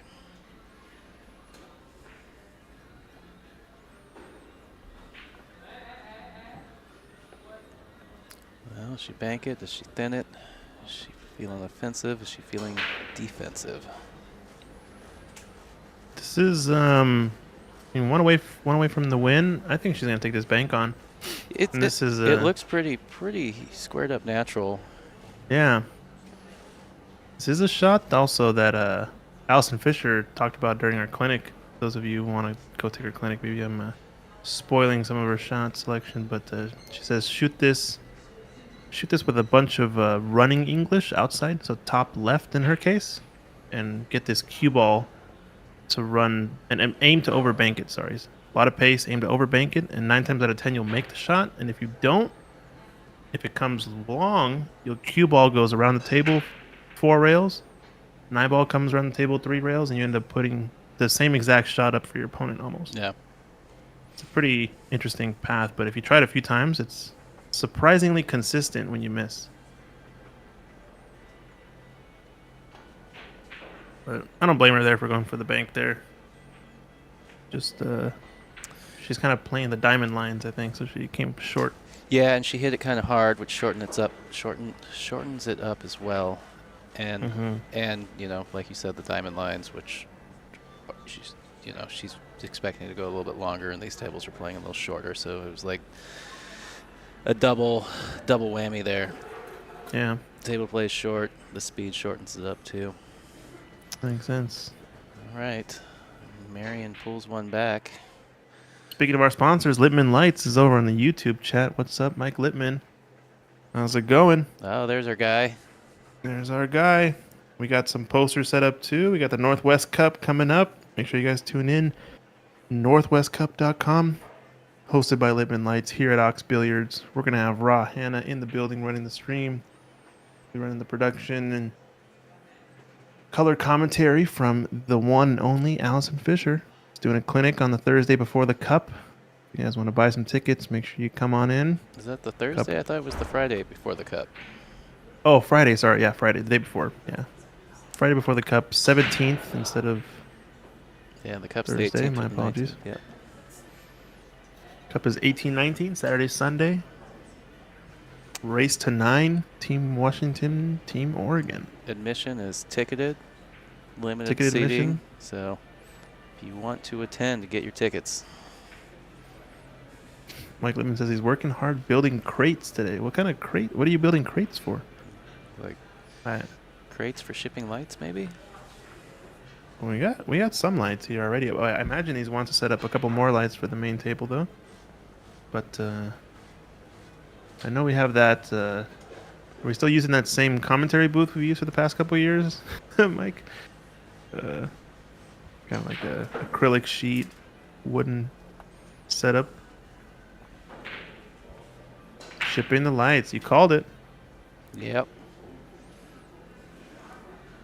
Yeah, every table here at Ox has a very own Littman light, even the snooker tables. But Yeah, double duty on the think- snooker tables. I think for the Cup, we're going to set up a few more lights, get some kind of stadium lighting, brighten up the place a little bit, give it more of a spotlight effect, I think. Yeah, overran the 3-ball a little bit. I think she'll be all right though. It still plays to the side.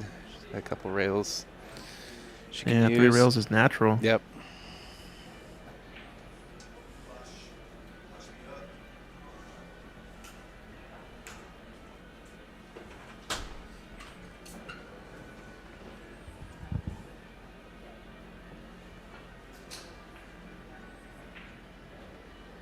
One, two, three. Slow down cue ball. Hit the 7 full. Got away with it. Yep. cheap. A little close, but I think you're right. I don't know. She's getting down to. Body language says yes. Oh, he's sending some lights over to Justin Turner in Arizona. okay. Very cool. Putting in the hard work. Lemon Lights, best in the business. I think it's probably my favorite thing. I think the first time I had my family come visit Ox, my brother walks up to me and says, "Hey, so how do you guys turn on the lights for the tables?" And I walk up to him and I was like, I'm so glad you said that because the lights are actually on right now. And he's like, wait, what?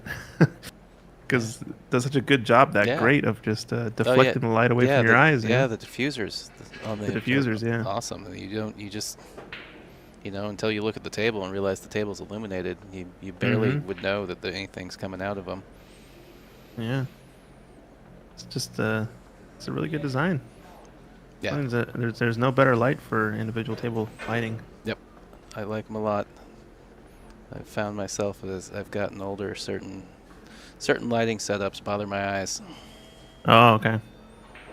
You're talking that three green cone setup you see at your local bar and those, and just in general, some of them just have some glare that come out of them, or they're just they don't have a diffuser, so that's the thing. You accidentally look up at them and you're just like, oh, the strain on the eyes, right?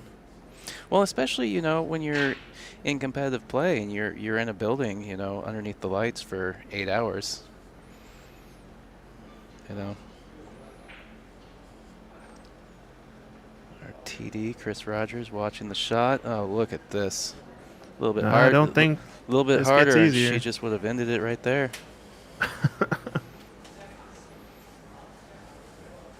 Great shot there from Molina on the hill. This is to get to the finals, the hot seat match, the point match, whatever you call it. Yep. It's down. Molina, like we said, she's already solidified tour champion, but man, wouldn't she like to take down this stop just to really put the seal on the deal? Yes, indeed. Playing good. All right, so Marion's going to go to the one-loss side, and she will be playing the loser on table 4. I'm going to step away for a minute and see if I can I can update the score. I can grab the score on that, Christian. You have this ID? Yeah, OXP4. All right. Yep. So who we got over there? We've got Shin. I believe this is Shin Linda, Huang versus Linda Massie. Massie. All right.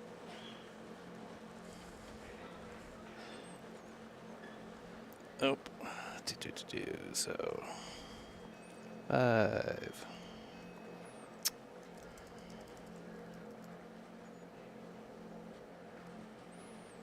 And what did we say? Wing. All right, I'm going to go find out what the score is over there. I'll be right back.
All right, looks like that score is 1-1. Does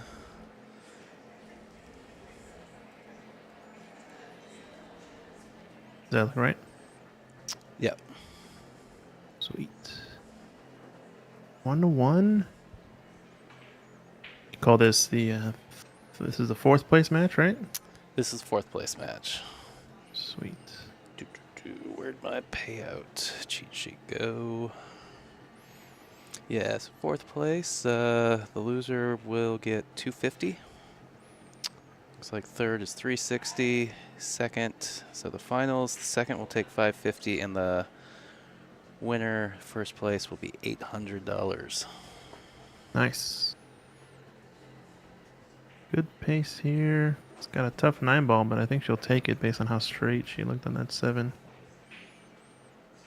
So 1-1, huh? Must have started a little bit later than our main TV table, I imagine.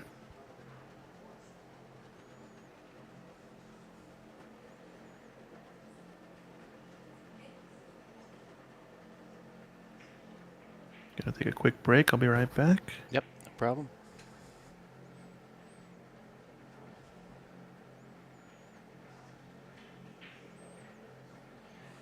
Alright, looks like she's above the side. Shin's gonna take the 3rd rack. Go up 2-1.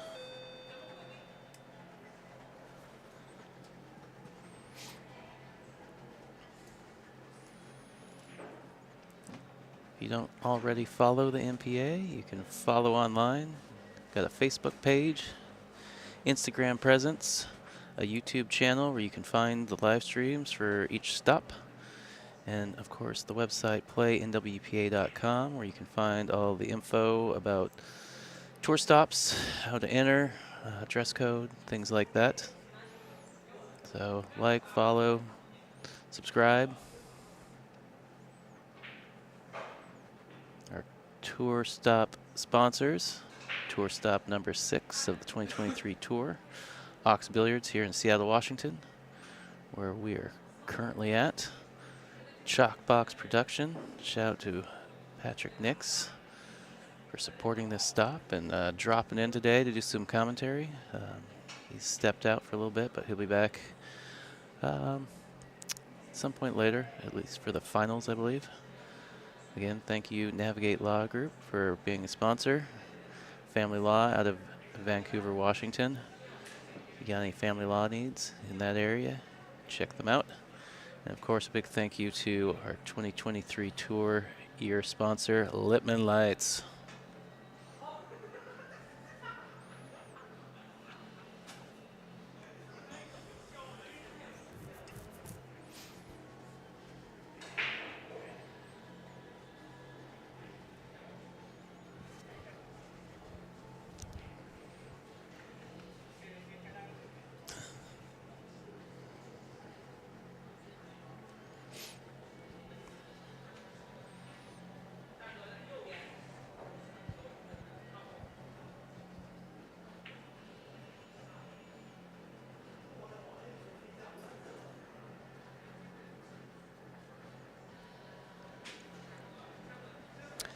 Looks like Shin having a conversation with Linda about something, about the break, or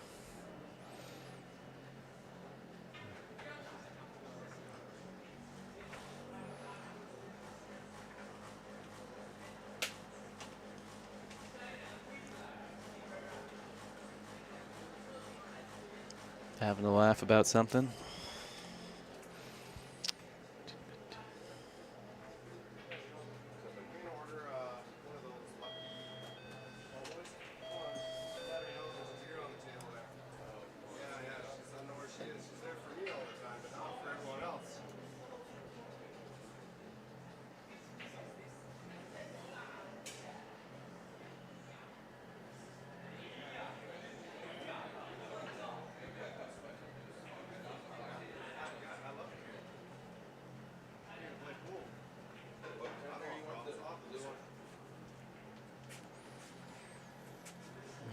Looks like she's going to get underneath this purple 5.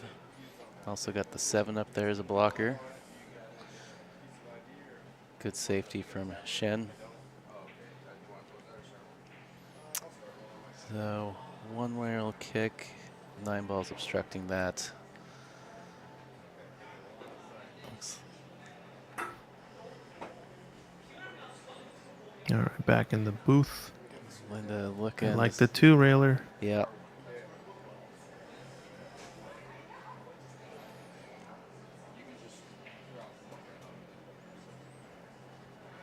So, yeah, I think she needs to hit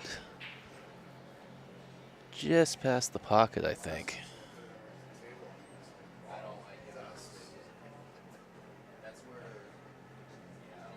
Yeah, she was definitely going to be coming short of the 1 there. I think you're right. Needed to open the angle up, but the 9 loomed large.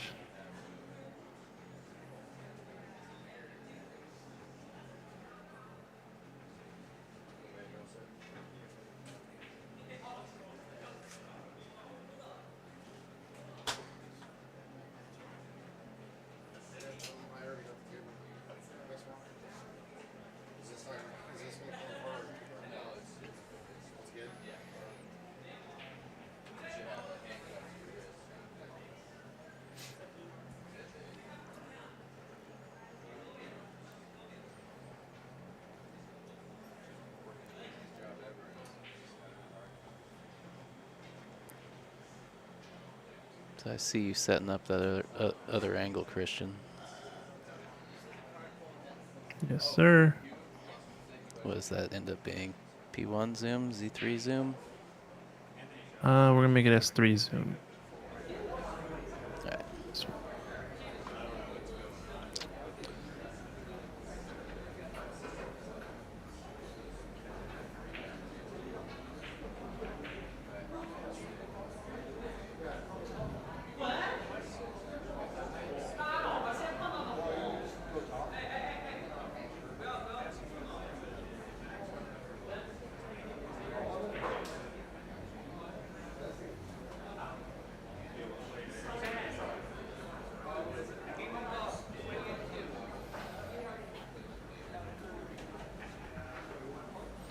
Like Shin's got a good angle on this pink 4.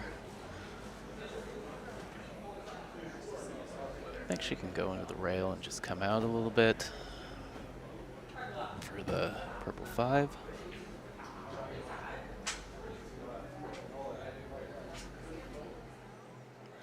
Just a hair above center, I think. A little punchy. Yeah, a little punchy, yeah. Is it gonna go anyways? It is. Wow. She gives a wave to Linda. Let her know that was unintentional. Yeah, you see her like just twitch her back arm there, like kind of showing off that she knows she punched that ball.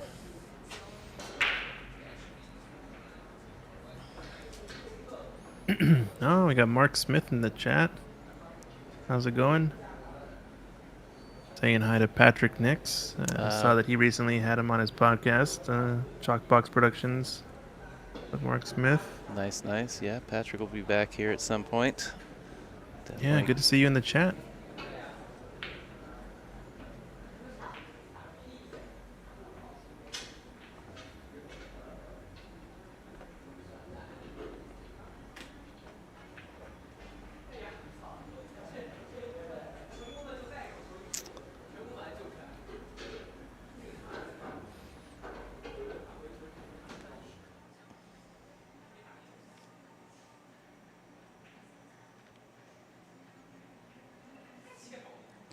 Quite a bit of twist on that ball. Just looks like she just managed to nudge her way past the 8.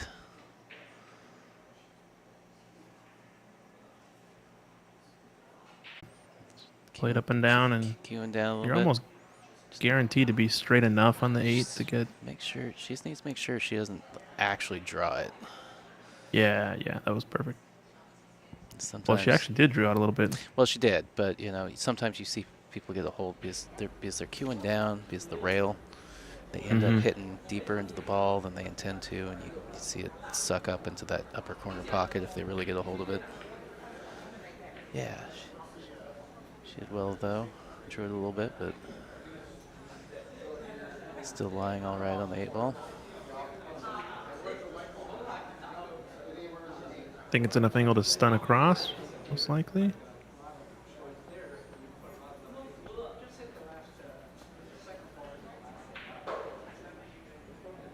She's queuing low, so I think that's what she's trying to do. Just Yeah.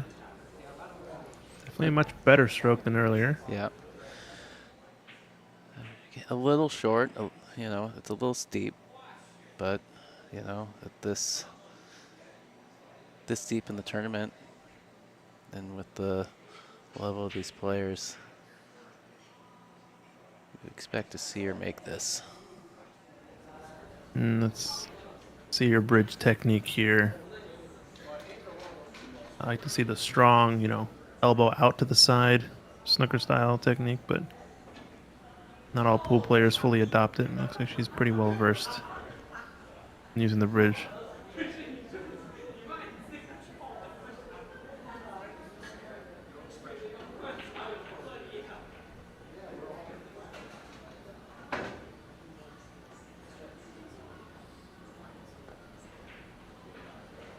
Yeah, great Watch shot. outside. All right, just Caught the point. catches the point before the side. Shin up 3-1.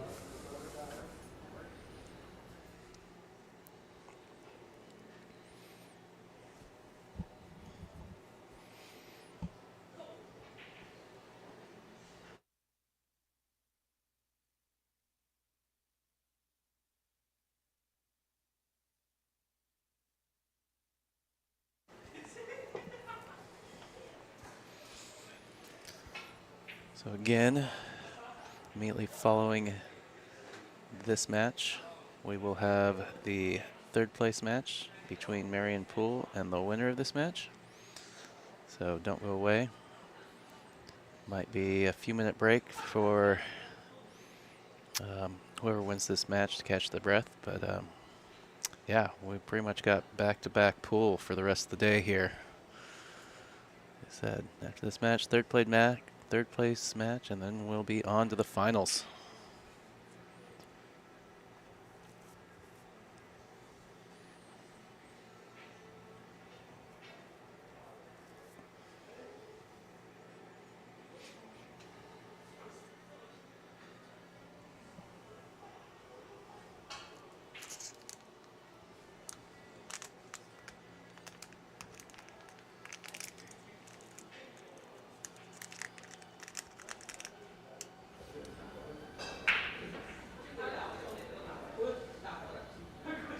Manages to make the wing ball, but too much topspin on that break and loses her cue ball. Gonna get stuck behind this pack. Yeah, you can see a little frustration with herself in her face. Sure.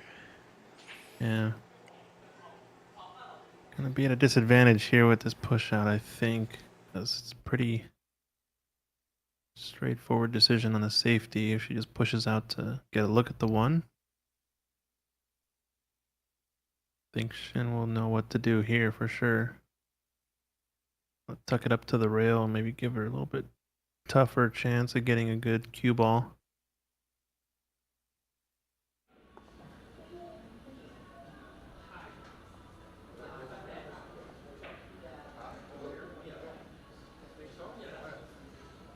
A lot of balls to hide behind if you can thin this just right. Mm-hmm. I think it's got to be my favorite shot. Probably at this distance, just be able to roll and thin this one ball, have the one ball move at most like, half diamond, and then your cue ball just floats down table. It's one of my favorite shots to see. Gives it back then to Linda. She's jacking up. Like I said, you got to jack up a little bit, maybe not that much, but it's a little bit to get enough of the cue ball. So we are playing on the Rusan. Oh, she's banking it. Yeah, going for it. Oh, well, she got a hook out of it. Yeah. Leaves Shin one rail kicking. And it was a really decent attempt, so I don't... Yeah, this is kind of a... Yeah, the ball's kind of deep in the shelf there. She was looking at that part of the rail. Maybe she's saying 3 rails or something? I don't know. I think just one rail kick up and down. Problem is, if you go rail first, you might... You could miss it. You almost want to go you know, like a half, you know, not real first, but where you're hitting like Like a half ball? half ball. Yeah, Because if you hit in between there and the that's rail first, close. yeah, just like that. That's That was perfect. perfect. Yep. Literally what you said, like just half ball and just float up table. That Yeah, was because if really nice. you hit it too full, you can follow it in. If you go rail Yep. first, because it's so deep in that pocket, you could potentially not even touch the ball. But that was a perfect showcase of how to execute that shot. That was great. Really good, really good. I think that shows you she's definitely tuned in to how these rails are playing. Yep.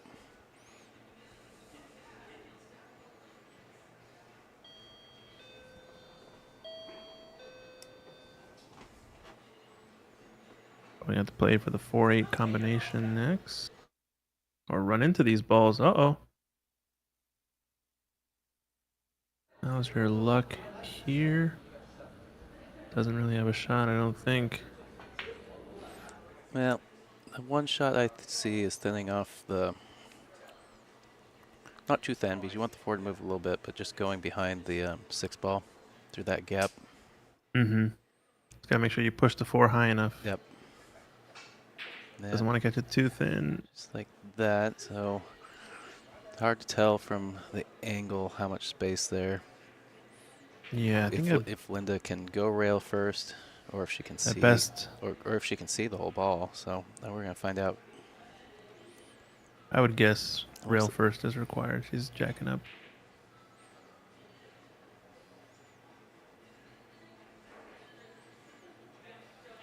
Oh, trying to swerve, huh? Wow.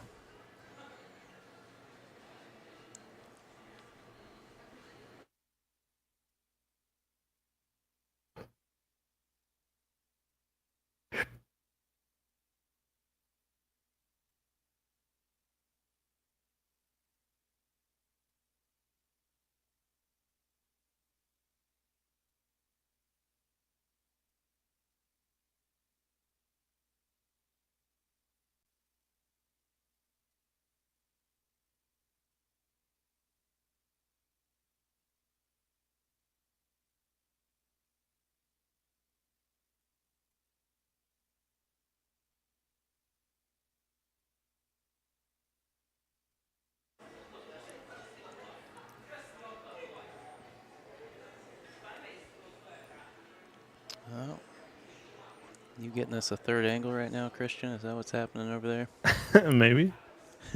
Can't ruin the surprise.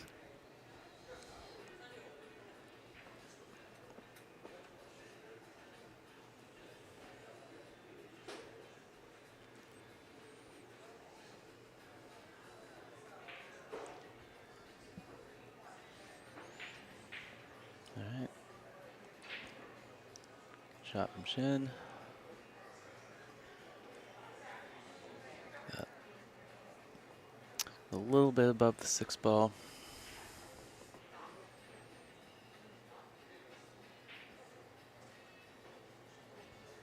So it'll be interesting to see if she can hold it. It doesn't really look to me like she can hold it. Might have to go down a rail or two and back out.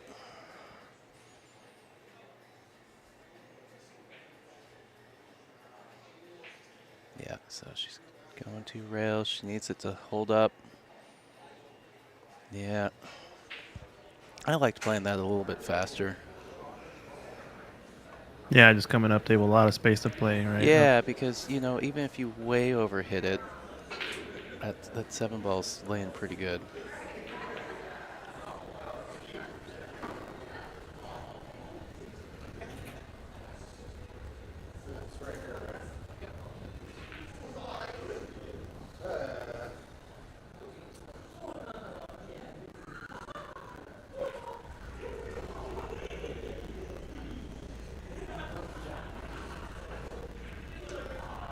Well, good effort. She almost made it, but she scratched. That's unlucky.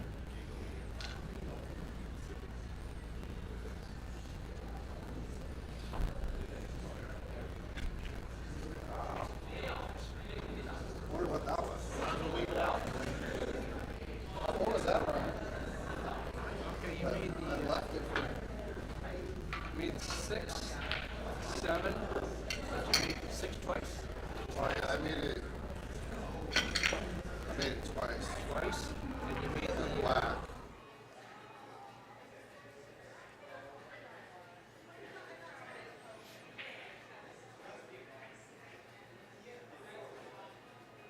All right. I think she just needs to go down the rail, make, back up.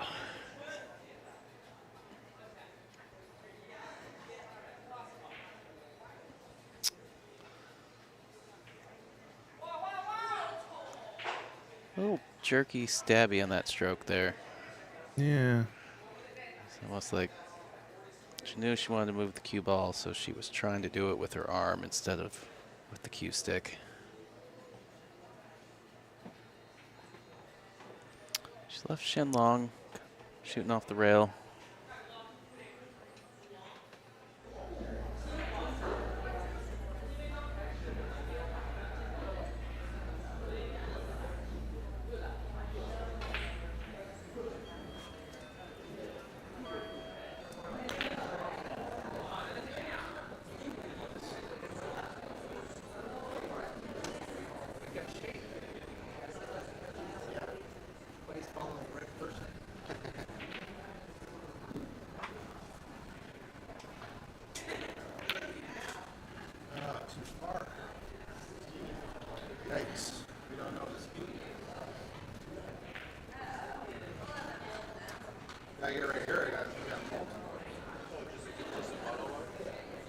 Great shot.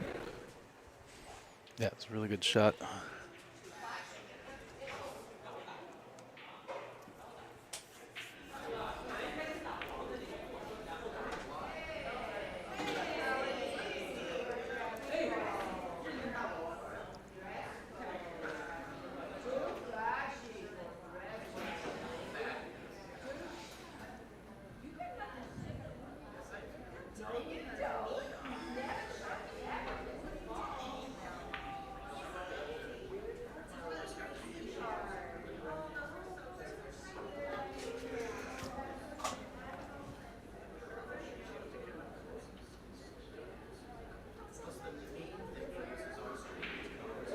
All right, 9-ball down. Shin grows her lead to 4-1 to go up on the hill. Yeah, nicely done. You got that third angle then? S4. Yep. The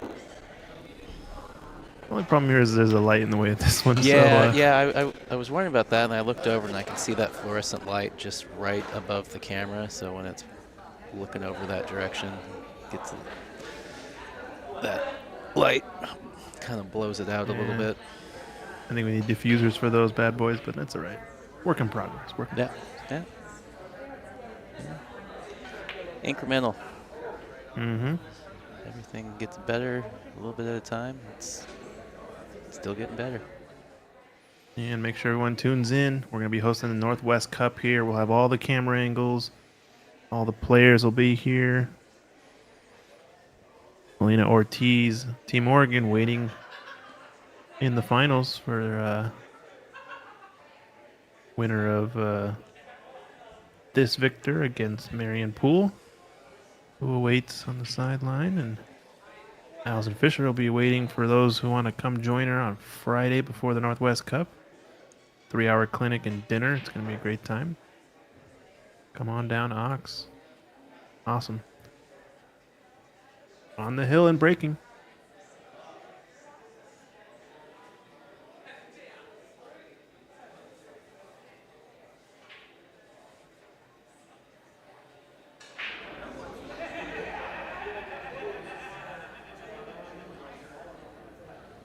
How's this 2-ball laying up for her? Not too great. I think we're gonna see a safe.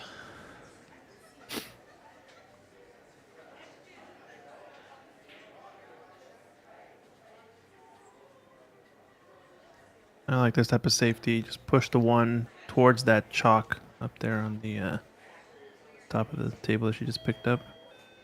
Second diamond, and push the cue ball 2 rails behind these balls. If the angle's not quite right, you can also double bank it kind of to the half diamond where the chalk is now and play for that same position. Another option is to just thin off this 2 and go 2 rails behind the 4. It's a little bit risky there since you might leak the 2 out into the side. Does this bank maybe into the side pocket too? It might, but I don't see Shin being aggressive that way. Playing 2 rails. Oh, I think that worked out. It looks pretty good. Yeah, got an Maybe. unfortunate nudge on that for that well, 5. Well, now that I'm looking at this other angle, yeah, that one. Looks close. Looks close, yeah.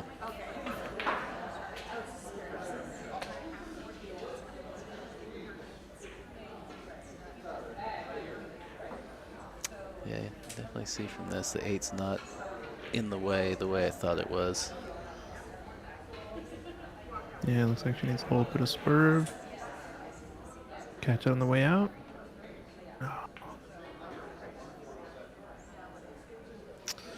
Well, big opportunity to close it out here. All the balls sitting out in the open, no clusters. Here, it's all going to be about keeping the right line from ball to ball.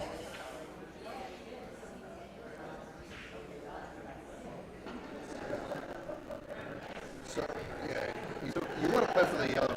Play for the yellow. That's what I need. Shot a Linda there. Not really phased by the stake necessarily.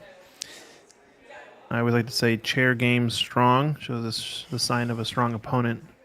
Strong player as well. Yeah, she's got a pretty good attitude about it. You know, she'll kind of, Yeah. she might, say something to herself about staying focused or, shake her head, when things does something wrong. But, the second she steps away from the shot, she's just waiting for that next turn.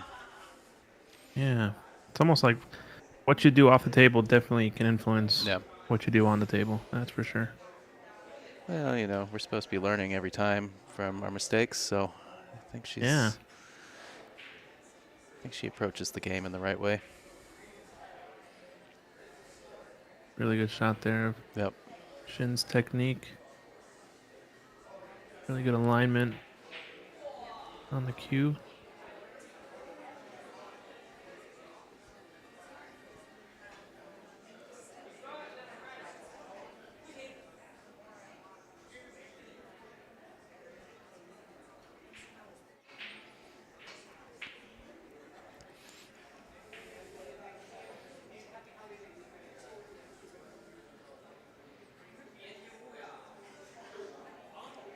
It looks like she's got a good angle to just go into the side rail and back across for this purple 5. Yeah, just float 1, maybe 2 rails. I like touching the second rail so you guarantee that you're over there. Yeah.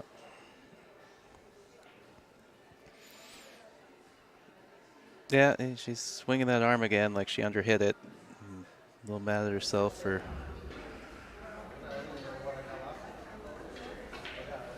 Yeah. She's Underhitting smart. it just means Yeah. she's straight, I guess, right? Yeah, smiling because I think she's got to go rail first at this ball. Oh, really? Well, the way she's looking at it, Just for position's sake, you mean? maybe, I don't know. I'm sure I judge from her mannerisms at the table, but now it looks like she's got the ball. She's got the ball pretty sure to pocket it. Just needs to Yeah. put a big stroke on it. Yeah, I just Oh, wonder. wow. I wonder if she wasn't, because the angle maybe was pretty flat that she didn't feel like Yeah. she could do much with the cue ball. That going forward wasn't going to work maybe. Yeah, just have to take on this bank, I think, at this point. Yeah. Looks like she might have played for the bank, too, because it would have required a big stroke to draw that ball out of there. Yep. Yeah, so, there's maybe a 2-way on the bank here. Depending on what her angle is, that she could possibly bring the cue ball back underneath. So if she makes it, she's shooting the 8 up table.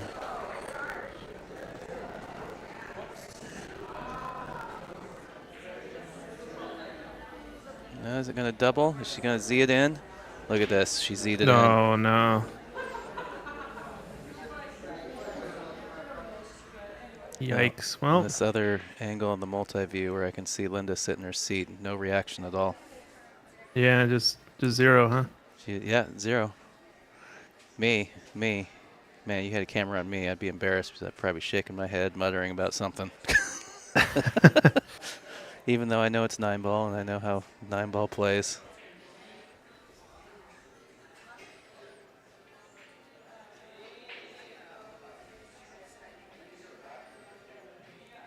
All right.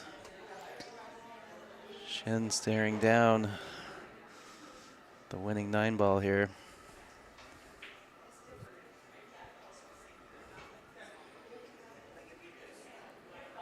To get to third place guaranteed. Yep. B-side final. All right. Well, Linda's going to go home, 4th place.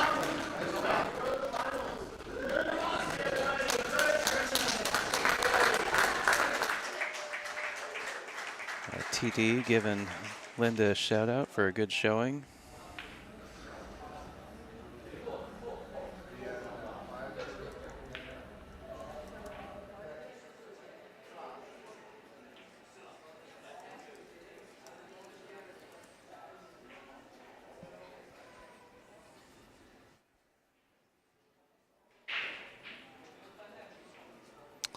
All right, guys, we're going to have our 3rd place match up just shortly. We're going to get the name tags up on the lights, and it just depends on if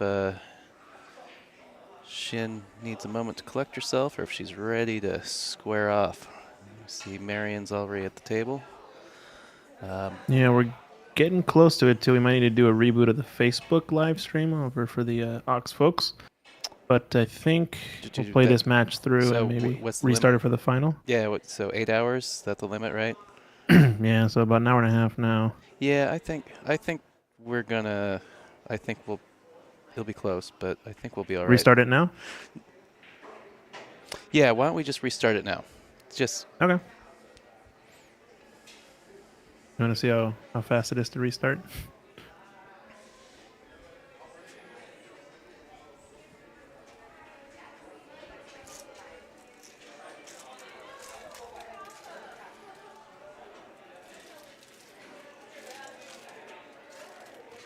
you want me to hit the stop start, or you want to do that?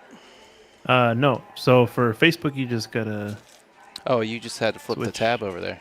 Okay. Yep. I didn't know that. So we're already restarted. Well. All right. Well, I'm going to step away for 1 second because it looks like Marion's just hitting balls and that maybe Shin is catching her breath. I'll be right back. Sounds good.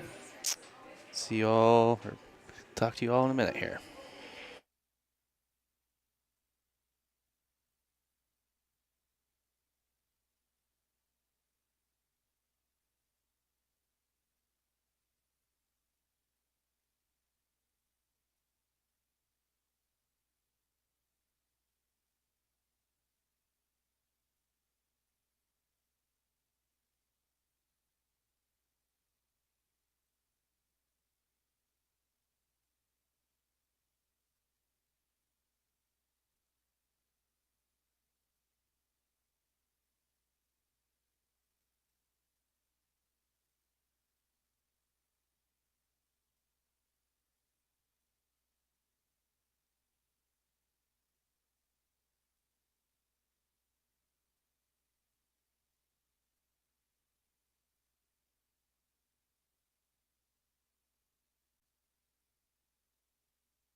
right. Looks like we've got the leg.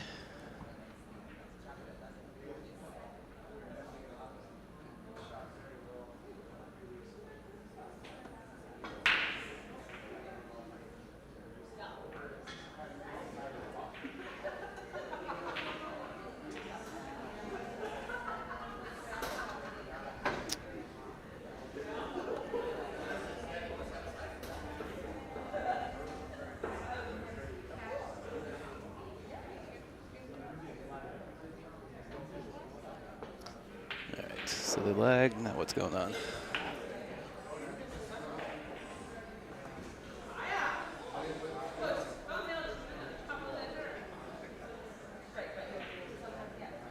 All right, looks like Shin's just settling her stuff in. Should be up here to rack. There she is. All right, so this is our third place match on finals day. We have Shin Huang versus Marion Poole in a race to 5. The winner of this advances to the finals. And the loser walks home with third place and a payout of $360. Anybody who's tuned in late, we are at Ox Billiards in Seattle, Washington, playing on 9-foot Rusan tables. Let's go, let's go. Back in the booth. I've got Christian Younger signed in remotely with me from, Young. where's it? No, you're in Norfolk now? Yep, Norfolk, Virginia. Very cool. Younger with an S. Yeah, it's a good, pretty sweet. We can do this remotely.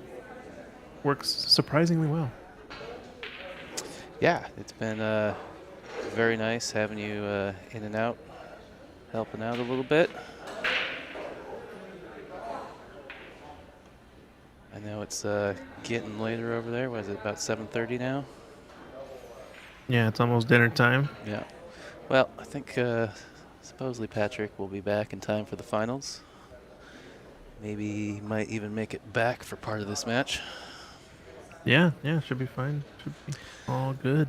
I know Nicole mentioned to Dan and Jeff and Clay if any of them wanted to sit in, they could, but I think they're broing down on the snooker table number 4 right now.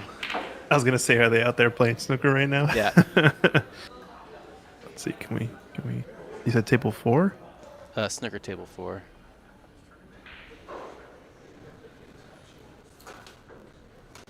Yeah, there's Clay at the table. I see him. Shoot some shots. It looks like Sorry, this is a Patrick says he's just finishing up dinner. He'll be back in about 30 minutes. No, nice. no rush, Patrick. You know, don't. Yeah, we got to keep this PG. Can't have any green base showing up on a pool live stream. It's nonsense.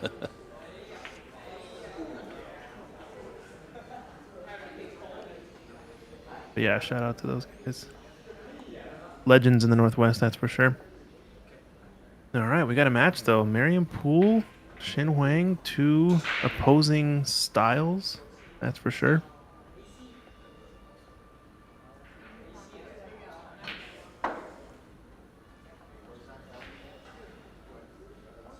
Double kiss.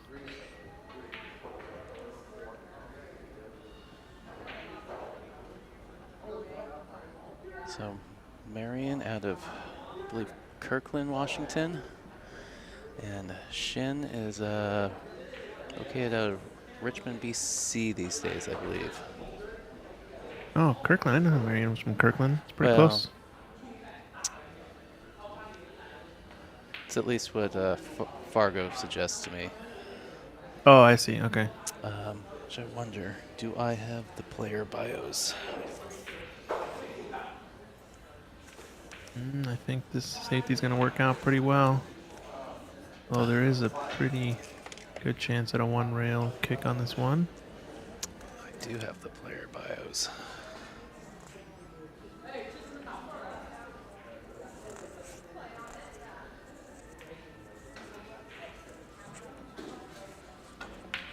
Yeah, this is tricky. Is Chris going over here to check this hit?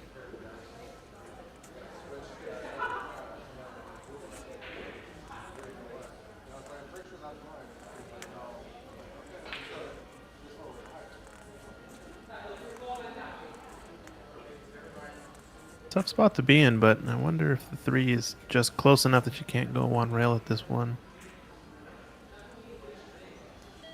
I think the cloth is still slick enough that you might be able to smooth it in with just a bunch of left-hand side and some top spin, just to get it to slide off the rail, kind of arc. Might still be available. Just depends still how new the table was playing or not. Yeah, hit it perfect. That was the shot. Nicely done, Marion Poole.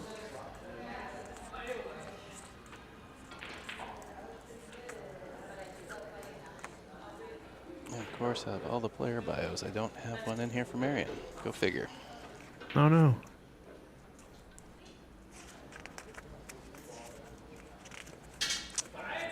So, but yeah. Anyways. Fargo says Kirkland, so if I find out different, I will let you know.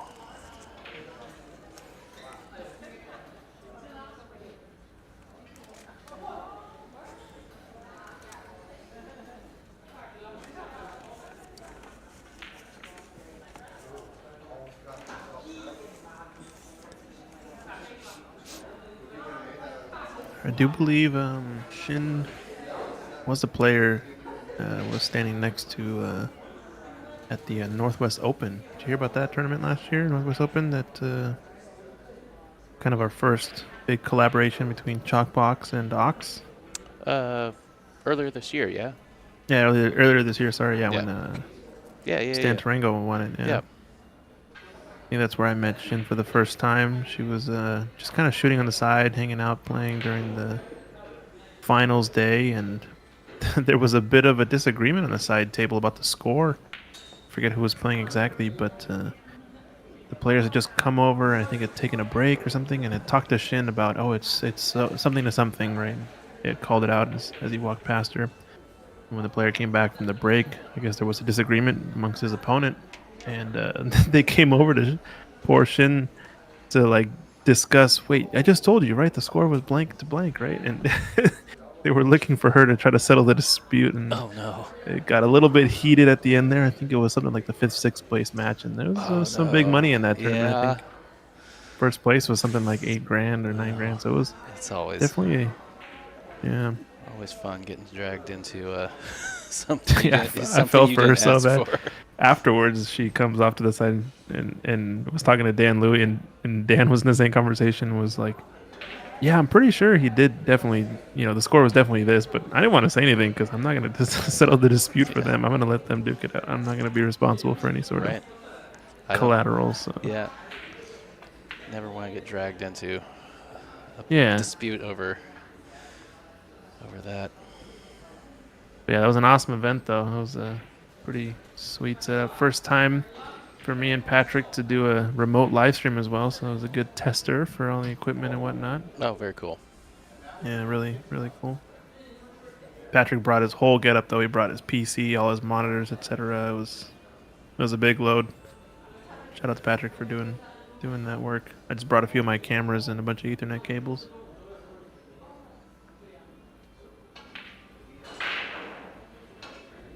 What we got here? A thin back cut, maybe? Yep.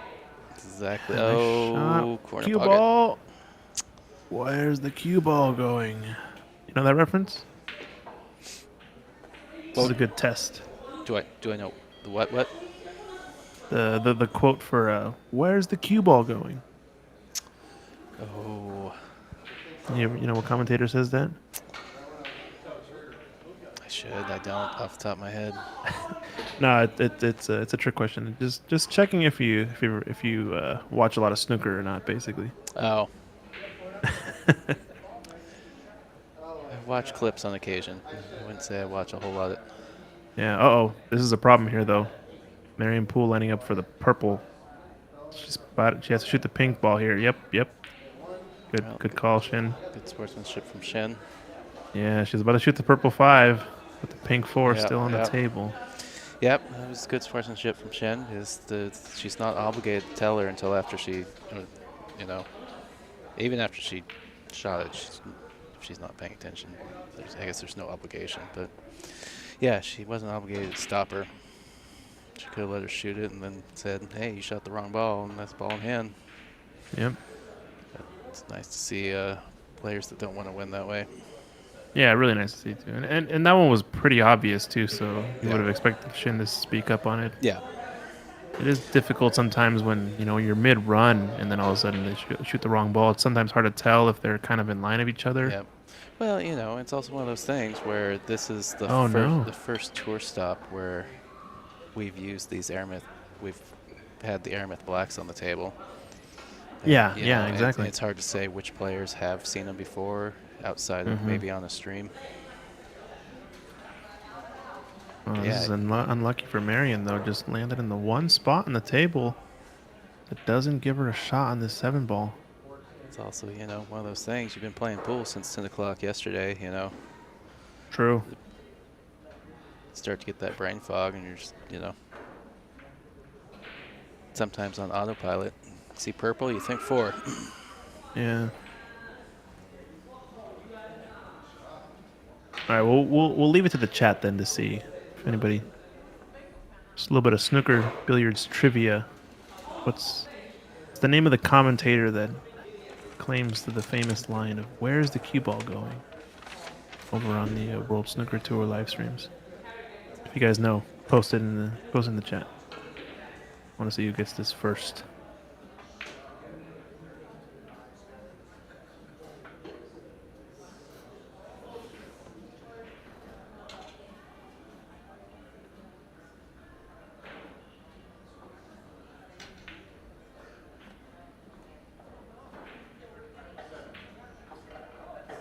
Just slightly overcut.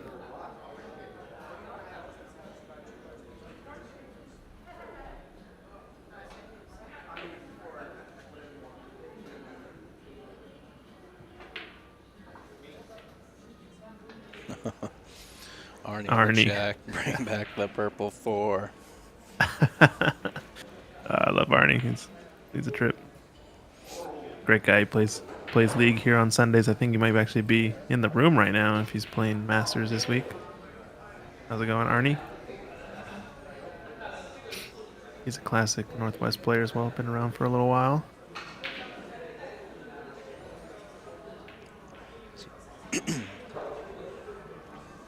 Oh, man. Felt that bank shot was going to go in. Yeah, it looked pretty straight on. She looked confident too, but I feel like at that last minute, just a little bit let off on the speed.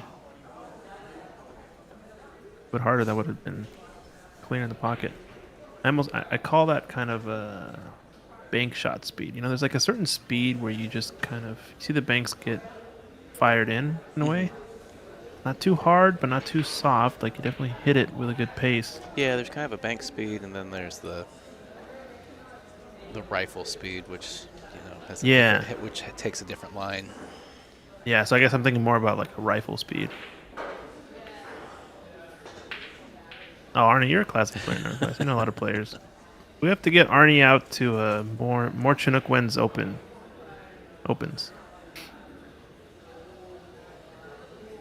All right, Arnie, next year you got to come with us. I'm technically qualified for next year's Lincoln City 8-ball and 9-ball since I played in division this year. So got to come out, got to come play against the best in the Northwest. All right. Shin And gets on the first board. one.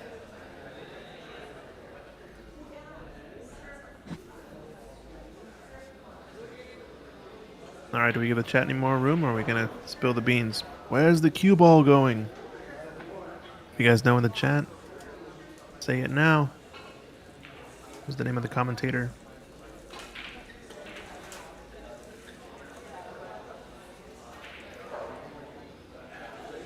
All right, no one's responding, so I'm just going to spill the beans. John Virgo, great commentator. I Does a lot I of was literally snooker. in the process of Googling it. I literally got it up right as you said it. Just You probably can find it on YouTube. Look up some compilations of "Where's the Cue Ball Going" from Oh, John that's Virgo. like the and- first YouTube video listed. If you type Yeah, in it's snooker, where's such the a cue ball going? such a comical John Virgo's comical YouTube. scenario. I'll have to check it out. I'm Yeah, intrigued it's now. pretty good. If you watch any, if as a pool player you take away from this any sort of snooker knowledge, you should take away "Where's the Cue Ball Going." Which is funny because I've probably heard it before because I definitely say it when it looks like cue ball's on the line to scratch. Yeah. It's a sensation of like, oh, the cue ball, where's it going? Oh, where's the cue ball going? Oh, where's the red going? Oh, is he gonna fluke it? Oh, we got an OG in the chat over on Twitch, Buck Moose, calling out the phrase fluker. So I don't know if you know this, but there's a lot of different terminology that happens in snooker and pool that is, different words for the same thing, right? And a few of those examples you could say are using the bridge in pool. In snooker, we call it the rest. Right. You talk about That one I did know. the draw shot is called a screw in snooker. Oh no, she hit the 5. A snooker versus a hook, right? Mm-hmm. A slop shot versus a fluke. So we got this term that we're trying to get on the world stage. Oh, bank and double. Yeah, that's a good one. Bank shot is a double. A double bank is a treble. Those are interesting. You have combinations in pool, or in snooker you have a plant. So a red ball plant is a red ball combination. But yeah, the main one we're trying to get on the world stage, fluker, a fluked snooker. So when you try to go for a shot and you miss, Yeah. and you hook your opponent by accident. I guess we had this name for this. It's a whoopsies hook. Whoopsie hook, yeah. Whoopsie hook, yeah. So Yes. whoopsie hook is a fluker. Does that make sense? I love it, yeah. Yeah. So fluker, I think once I've achieved my commentary dreams, the moment that word gets on the world stage by some commentator in the World Snooker Tour, I think it'll happen.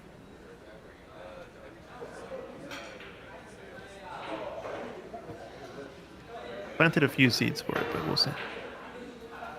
Wow. Talk about a bank shot there.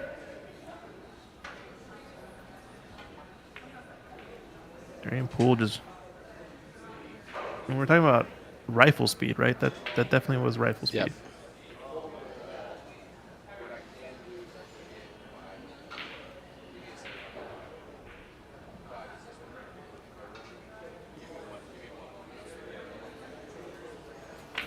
Ooh. Wow. Wow. This is safe, right? It looks like it's it's not on the point, but it's in there enough. It's Oh, Suzanne Smith over on Facebook chat. What's up, Suzanne?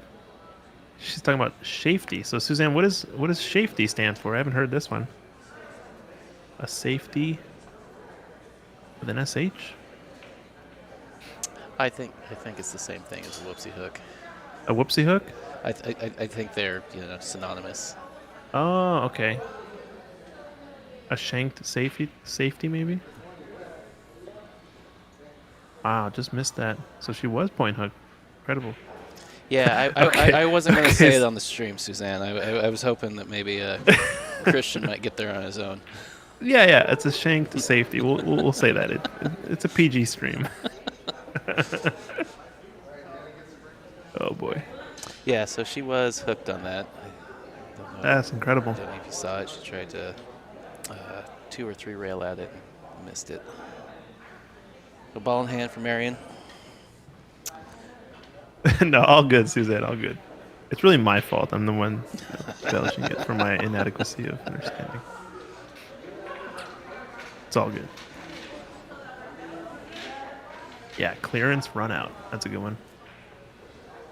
Full clearance. You know you're talking to a snooker player when they say, "Oh, I made the clearance on, clear it up or something like that. Mm-hmm. All right. She remember that's not the 4. Oh no, she she's didn't. gonna do it again. Oh no, she. Yep. Wow. Yep. You know, Yikes. Shin's been a real good sport here. Yeah. Sharp on it. Because I feel like there's a certain point, if she does it a 3rd time, maybe you let her do it. Yeah, I don't know. Maybe. Yeah. I It's still feel guilty. yeah, it's hard to say, like, you know, but So up cue ball. no. Yeah, I guess my point is, like, you know, at a certain point, you know, you can only look out for your opponent so much. Yeah. No, it makes sense. But yes, I probably Kind of would. like shame on you, shame on me, kind of thing. Yeah, I probably wouldn't, but you know, we're playing for 3rd place at this point. for sure. I mean, honestly, in the spirit of truth, like competitiveness, I don't blame anybody for not saying anything at all. If you're playing, No. top level. I've seen huge arguments about it. About that, you know, that person is a, you know, whatever for letting that happen. They, you know, it's just not a good way to go about it. But it's the rules, man. It's Yeah, exactly. you know, Yeah. Sure, if you want to say that says something about somebody, fine. But at a certain point, at a certain level, especially at that pro level, there's an expectation that, you know, I shouldn't have to Yeah. look out for you. I think that's the biggest call out too. Once you get to that point where you're at the pro level, and you know this is the top of the line. You know, there's no excuses. There's no Yeah. you know rationale behind whatever, and it really says more about the person calling out whoever about whatever. Yeah. I think that there's something else going on there, but you know I'm not gonna get into it. No, I'm a I full think proponent of the rules are the rules. Yep. You know them ahead of time. That's what you signed up for, and if you make a mistake, you make a mistake. That's it.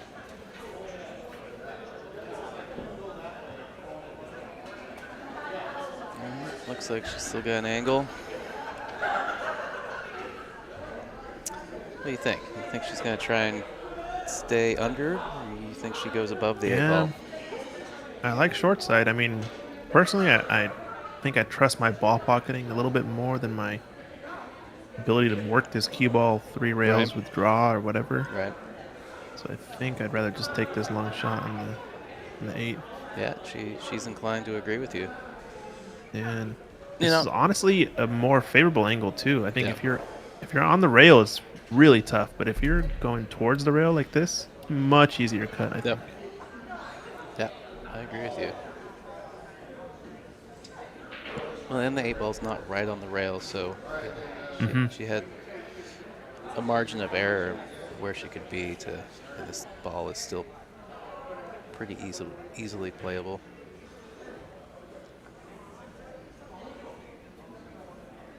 Now the question is, does the cue ball hold, or does she have to come across the line? Yeah, if I'm holding the cue ball, I'm definitely shooting this with a little bit of left spin. But if I'm just coming across, I'm just gonna hit center ball, stun across, hit it at pace. Yeah, that's what she see, liked. She needed a little bit more pace would have been nice. I mean, she's got the little bit of angle. She's gonna be stretched, She's- so she's probably gonna need to grab the rest. Is she right-handed or left-handed? I believe she is. Is she right-handed? If she's right-handed, she might be able to reach this, but no, just taking the rest right away. No, wait. I think she's left. She's left-handed. Oh, let's go. I'm trying to remember from the last time she had the bridge out. Yeah, I like it. Because I'm Fellow lefty myself. I'm now remembering it was that left elbow that she had out when she got down on it. Yeah, that's right.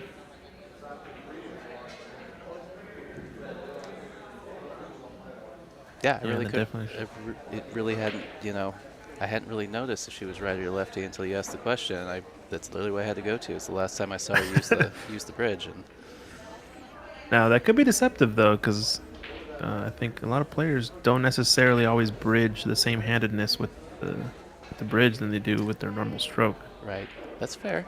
That's fair. Yeah. I guess I'm one of those, so maybe I'm speaking from bias, but yeah. All right, Shin up 2-0.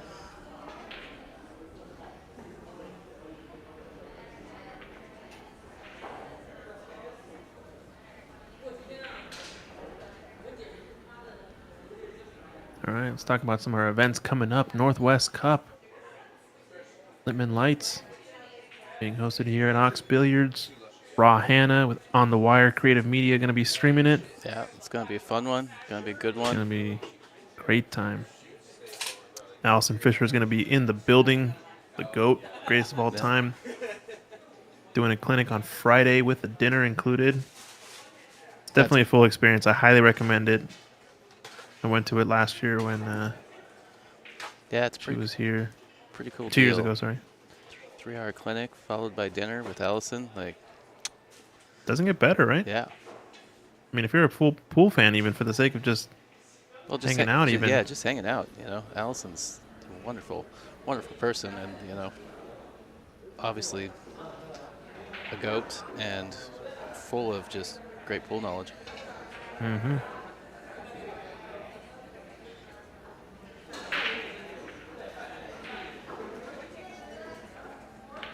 Yeah, it's awesome that she was Wow. available to be here again for the cup this year.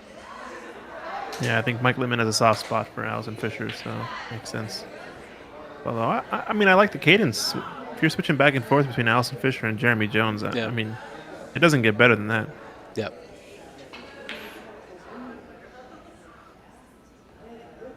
Shout out to Littman Lights, though, doing a lot of good stuff for pool, that's for sure. Yeah, Mike really invests in the pool community. Obviously, also manufactures a outstanding product. Mm-hmm. I like that he's getting on the scene more, too. I saw him and Nicole making a good showing in the doubles Yeah. over at Chinook Winds. 7th, 8th.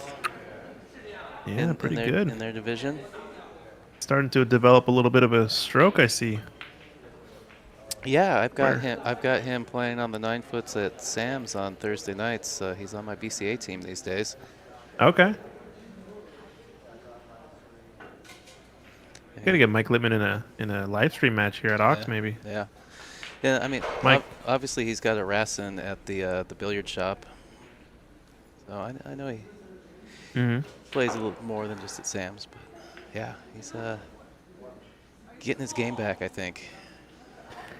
I got an idea. Hear me out. Maybe Yeah, we yeah, do a hear me out. a battle of the mics. Oh. Mike Littman, Mike Dominguez, calling you guys out. It's a little bit of a Ooh. warm-up Action. match for the Northwest Cup, maybe. You know, Thursday night or something like that. Friday night. Nice friendly little wager. Friendly little wager between the mics. I think it'd be fun. We can have Oregon and Washington captains in the booth. I think it'd be great. Yeah, that'd be a good time. Well, we got a week and a half to figure it out, so. So Shin at the table. This angle looks like she can cheat the pocket a little bit and get down. A little down bit, up maybe here. try and stun that way a little bit. The only thing is, Cheated a it's hair. deceptive. Doesn't want to be straight on the 4, so I think you just want to roll forward a little bit. Yeah, because an angle on the 4 is really good to come up for this Yep. purple 5. Yeah, you're absolutely right.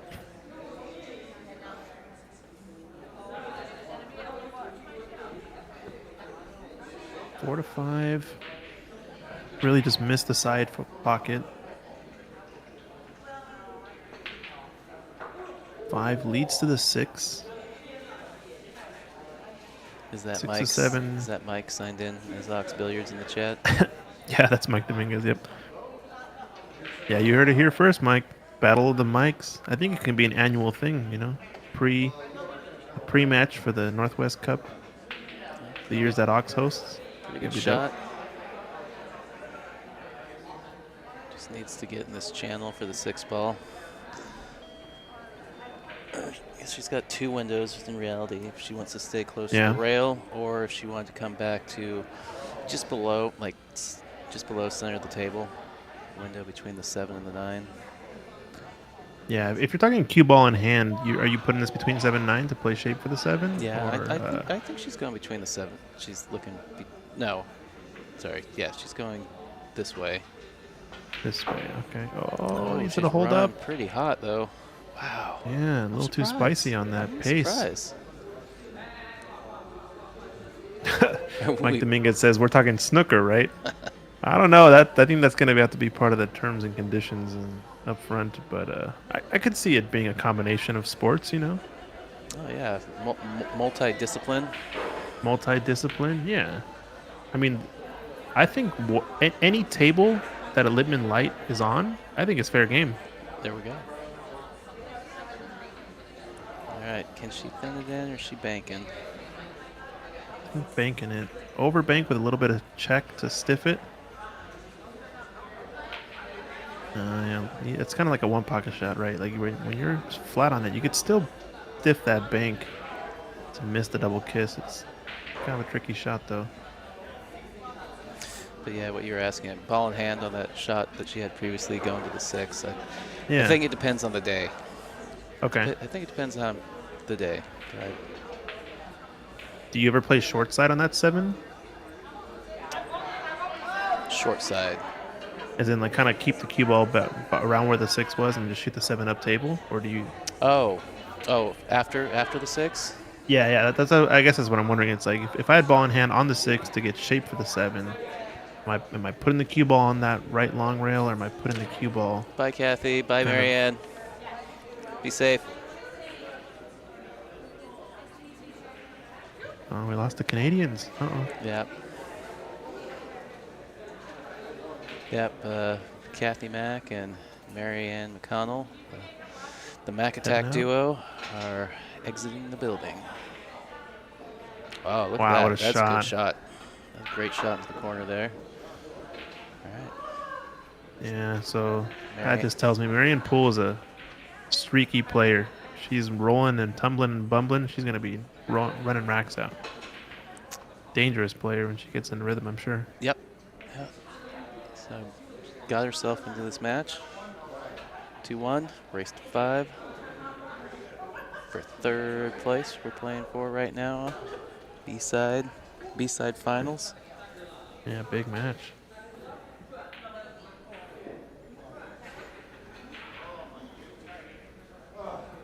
Oh, Clay just missed on the snooker table. Oh, darn. Again, thanks to our Tour Stop number 6 sponsors. Host location, Ox Billiards. Chalk Box Productions. Patrick Nix of Chalk Box is actually going to be back in the booth here in a little bit.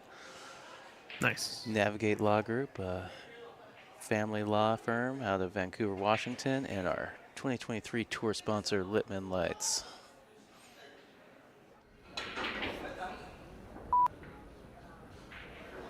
I haven't seen Littman in the chat, so don't think he heard our little proposal yet. So Oh, I'll let him know. okay. I mean, worst case, I can always sub for Mike Dominguez. I think Mike versus Mike just sounds good. You know what I mean? I mean, it really just rolls. Mike. It rolls, exactly. I got a feeling their Fargos are right about the same rate too, and I just think it'd be good action, you know.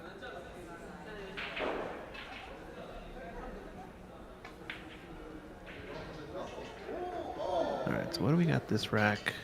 Open the 3, 2's pretty open. Just looking if the 3 passes the 5. I want to guess probably not. Yeah, I don't think it does either.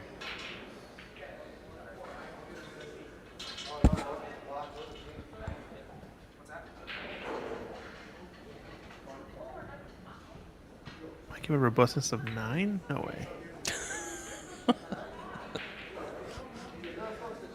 Fargo came out and Mike was like, I'm not playing anymore.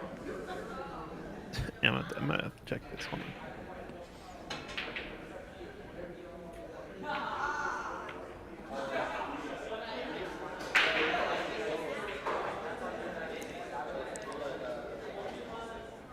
Well, he's not robust, but it's higher than 9. Yeah, he's got a Fargo rate. 164. Preliminary. 164 preliminary. Yeah. 64 racks. 486. I'm trying to remember what Littman is. Littman's a 483. This is perfect. Look at that. They only got a 20-point spread, less Yeah. than 20-point spread. Whitman just barely robust at 238. I think it's great. 20-point difference. Maybe give him the starting break or something. And I think that the handicap is settled. Uh-oh. All these players with these little baby robustness. Uh-oh. This is Oh, trouble. she snuggled up nicely. Close to that 5, did she? Right. Measuring out the one rail kick on the pink 4 here.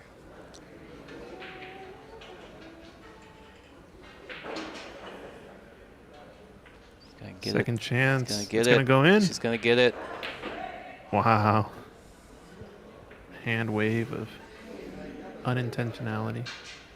Yeah, she's had a couple of those. She had that, which she Z'd in that ball in the last set in the final rack.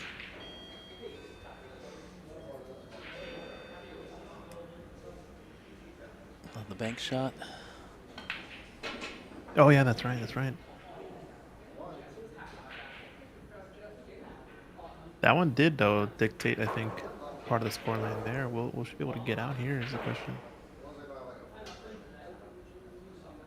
Are we banking at this 5? Yeah. Yeah, I think that was, it was kind of hard to hide behind anything, even though I feel like she's a heavily defensive player when balls don't go to pockets directly. I think it was just commit to that fully. There's no two ways about it, right? Yeah, I mean, it's a little unfortunate that it shortened up and came back to the same side. Left, so she ended up leaving Marion a straight in shot on the side. Mm-hmm.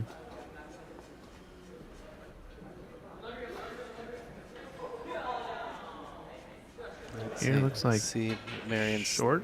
thought process. I think she's going 2 rails. Oh wow! Put a big stroke on that ball. Yeah, Did not she see did that well. path. She did well to miss the 9. That's it's kind of tight there to do that. Yeah. 'Cause she had to get really close to that corner pocket.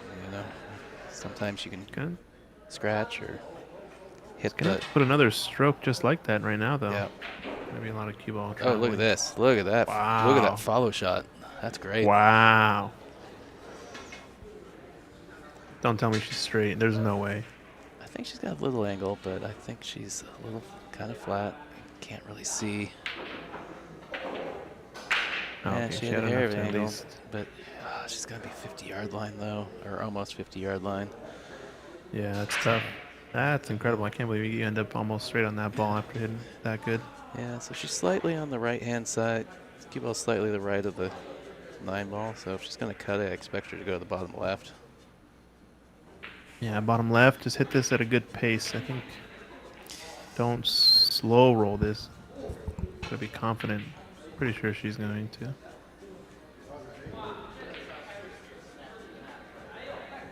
Oh, what a good shot.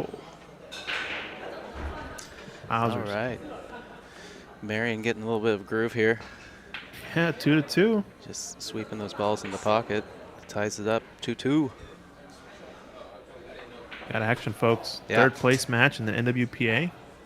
Doesn't get any better than this. Race to Yeah. 3. Let's go. Well, we had a break from our Hill matches in the last match. Let's get back on the Hill train. Maybe the Hill is just on this table, Any match on this table, Oh, there you go. I'm down.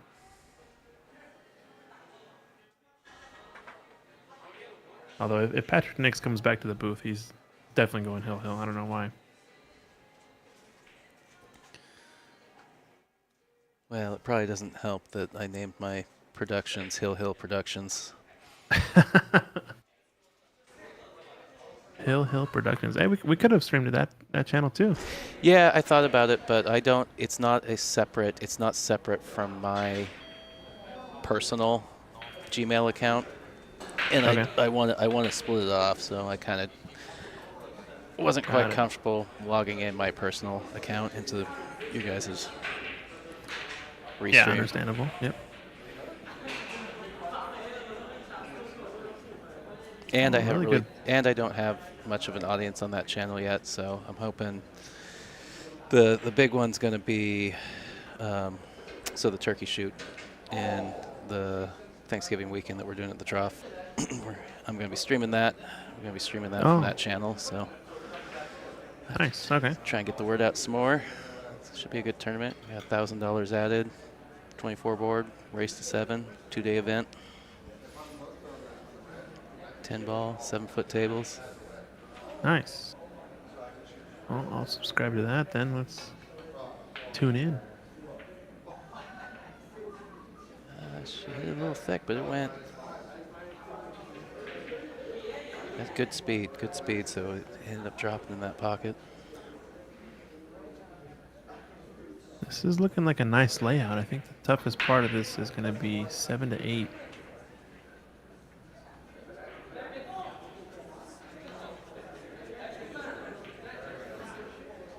We haven't seen many break-in runs, but I'm going to break the jinx now. Talk about it. Say the dreaded words.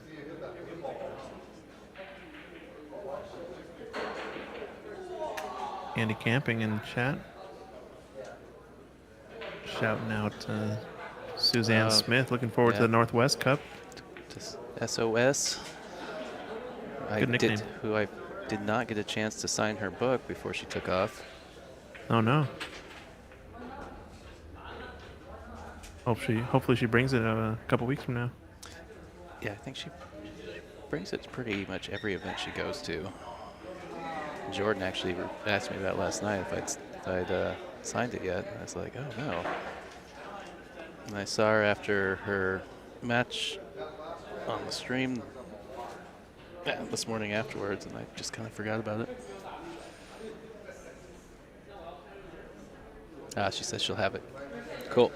Yeah, by the time Nice. I think hers and Shin's match finished up before I got back from lunch, so I think she was already gone when I got back. But obviously, I'll be here for the cup. Rooting my team on. Pretty important shot here. Doesn't want to be too straight. I think it's all right. So this is the shot to unlock the rack, I think. So I like going forward here. Yeah, I if you're think so too. if you're comfortable with it. Mm-hmm. Some players are a little uncomfortable with going forward. I think that's been the story of the tournament, though, is kind of smoothing the ball in as opposed to punching at it. And I think if you're going to try to stun it, you got to really punch it. You got to be super accurate with that object ball. Just aiming low, though. She is. She's just trying to maybe into the rail and out and take the cut on the 8. Look Not at that. necessarily the wrong See? choice, No. but she hit it pretty good. Yeah, see, it was kind of what you're talking about. You get a little uncomfortable when, punching the ball, and especially the way these, like you said, the way these tables play. She hit that real sweet. All right, big shot here. I think this will determine the rack right here.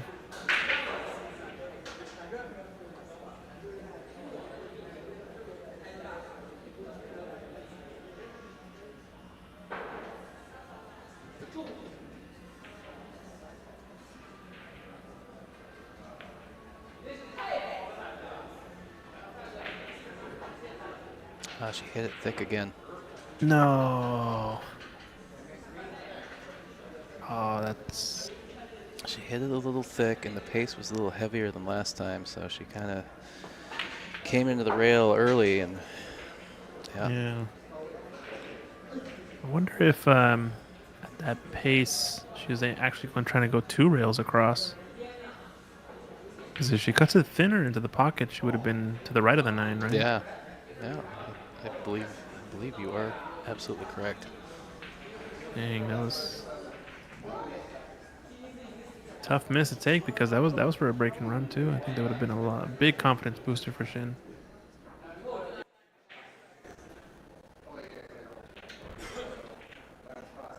No gimme here though for Marion. Got to stretch out for this shot. I think she's a favorite to make it though either way.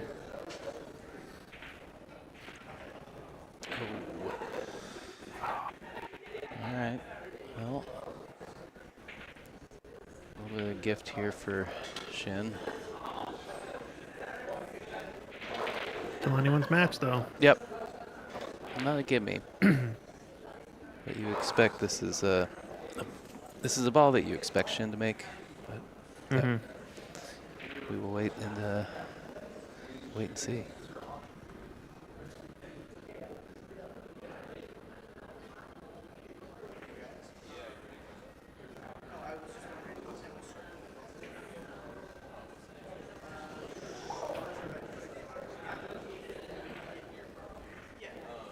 All right. Nicely done. So Shin goes up 3-2. Little exchange of 9 balls there. All right, well, I might be getting close to my union break here to get some dinner. Yep, no worries. Patrick will be along at some point, and I can handle myself for a little while. Alrighty, well, I'll hand off the reins for a bit, and I'll tune back in a little bit. I'll be watching. All right, well, I appreciate it, Christian. Christian Youngers, everybody. Sir.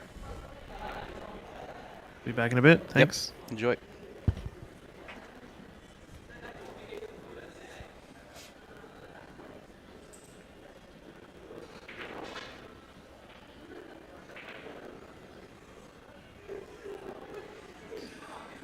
Well, if anybody is curious about the second chance tournament they had today, it looks like they are down to the finals of that, and is Stephanie Drakulik versus Kira North.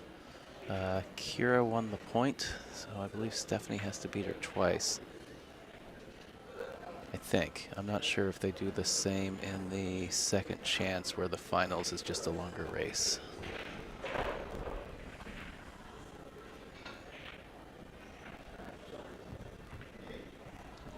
Right. Marion trying to get safe here, but she's leaked that 2-ball out.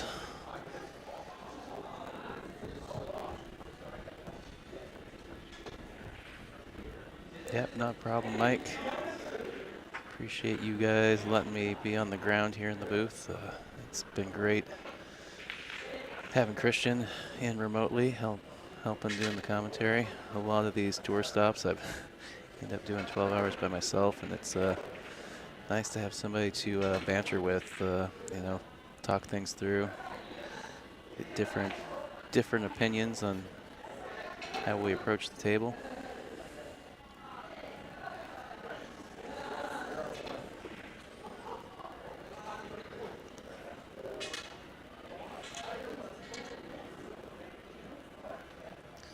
So let's see, we started at what? 10 this morning. It's now 5. So 7 hours. So Shin has been coming up the B side. So she started at 10. So yeah, Shin's basically been playing back to back for 7 hours. I see her every once in a while when she strokes the ball, kind of funny, you know, swinging that back arm. So I don't know if getting stiff, getting tired.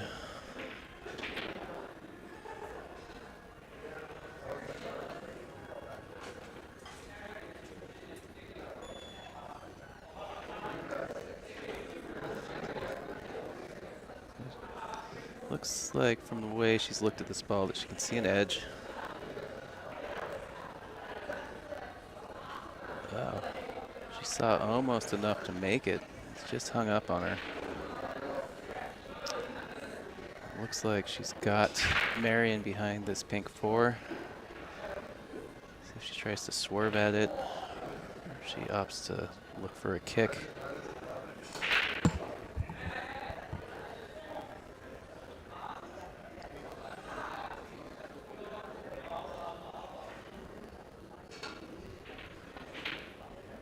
I think she's gonna check that a little bit, and yeah, because it looked like that line was going to bank a little long.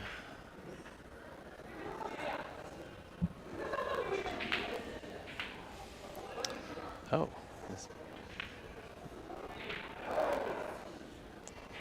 I think Marion has informed Shin that she's on, that Marion's on 2 fouls. It's usually the opposite, where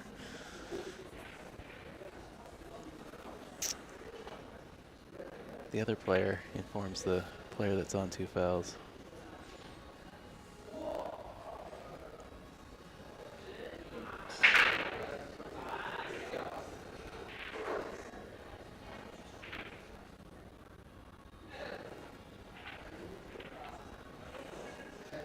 I think that's, but I didn't think Marion was on 2 fouls. So maybe I'm just misreading the exchange of words there.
Yeah, I went back and looked at it. Marion's only on 1 foul, so I don't know what the verbal exchange there was that Marion was saying to Shin.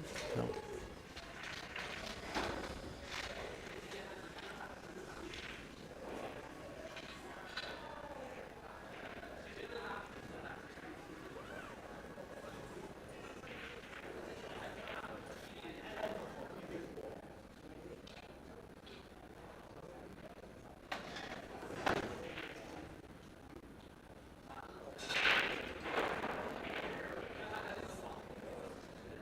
Nice cut from Shin. All right, so what side? So okay, her angle on the 6 ball takes her up table.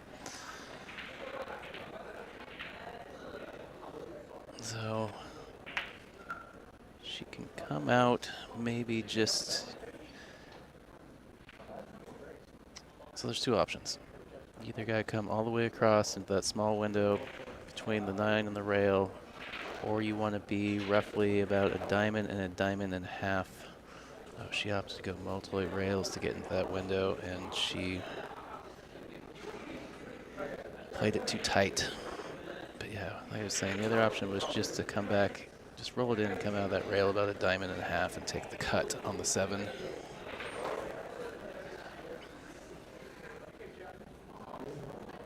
Here, she's gonna have to go rail first. Just gonna measure it out.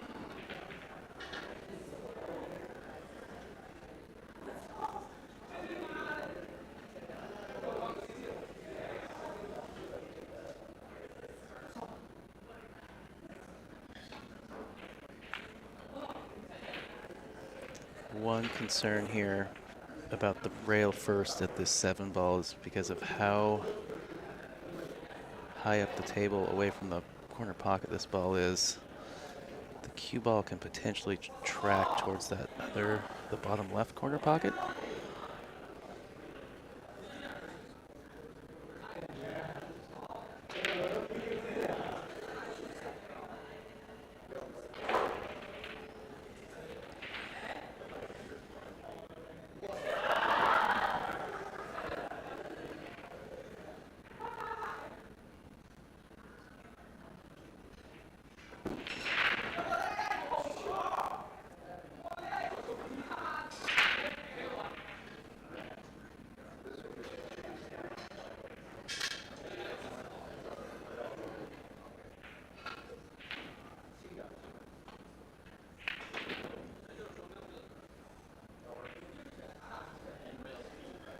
She's done well to freeze the cue ball this bottom rail.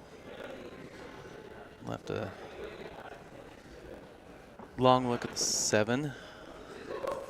But we kind of, that last rack, we definitely seen Marion just spear some balls into the pockets from all over the place. So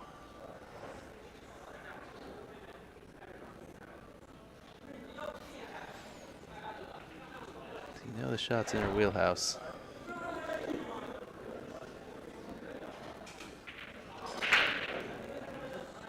No, she's overcut it. Oof. 7 ball, almost giving that cue ball a nudge into the side.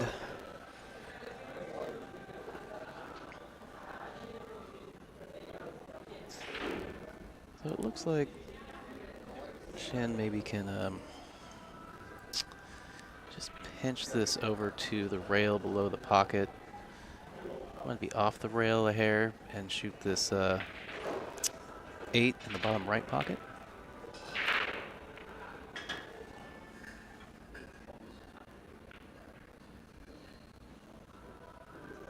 So looks like maybe she might roll forward.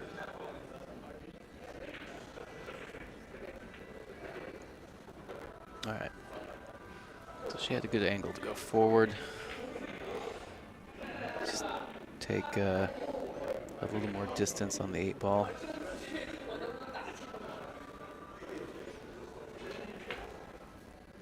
Considering where the 9 ball is lying, she wouldn't have mind gotten out of that rail a little further, being a little straighter on the 8 ball. So just play like a stop shot.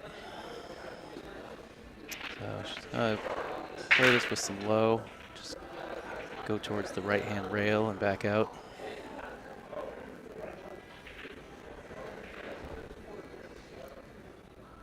She hit that really well.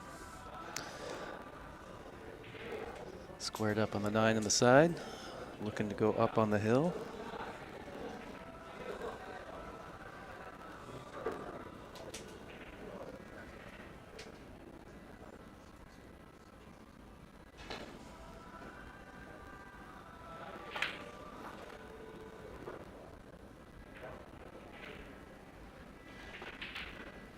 All right, Shin to the hill.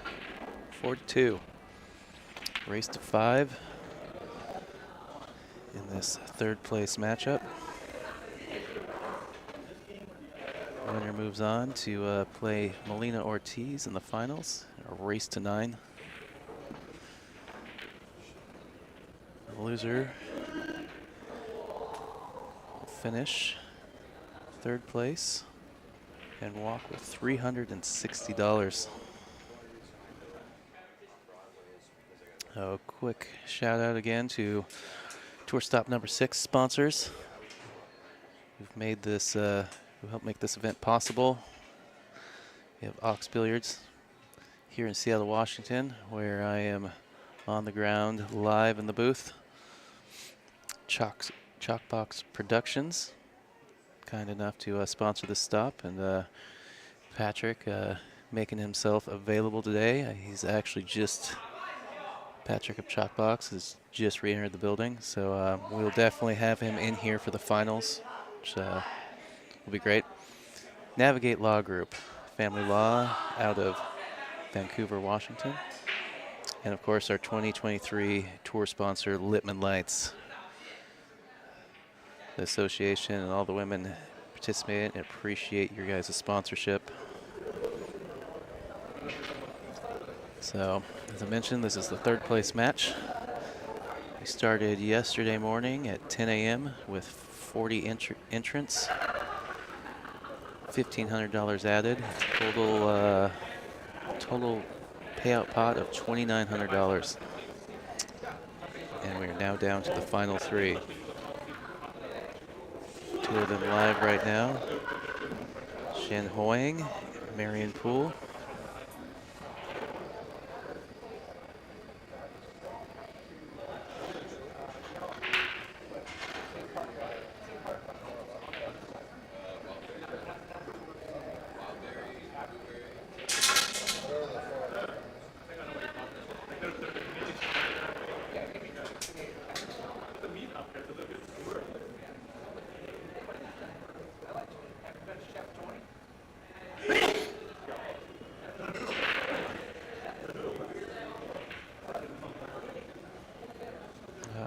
Taking a swing at the corner.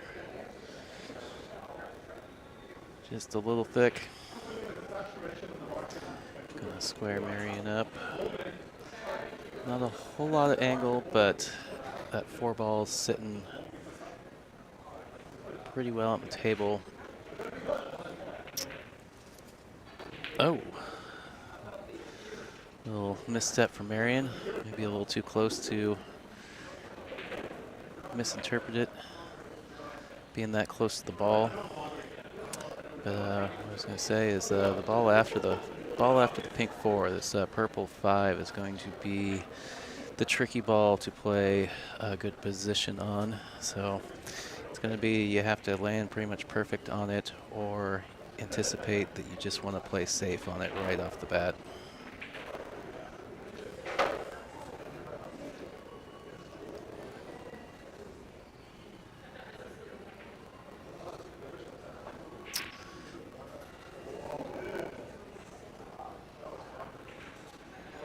A couple options. She could try and slide straight across to that second diamond up from the bottom pocket. She could go forward. I think there's a high probability that we're going to see a safety played on the 5 ball. You know, she could also maybe kind of like nip draw, nip stun up to that 3rd diamond, the diamond just below the side pocket on the right, and use the window between the 9 and 7 to play a safe. So I think she'll go forward though. Looks like she's queuing pretty high on the ball. All right, so she was trying to get underneath the 4 ball.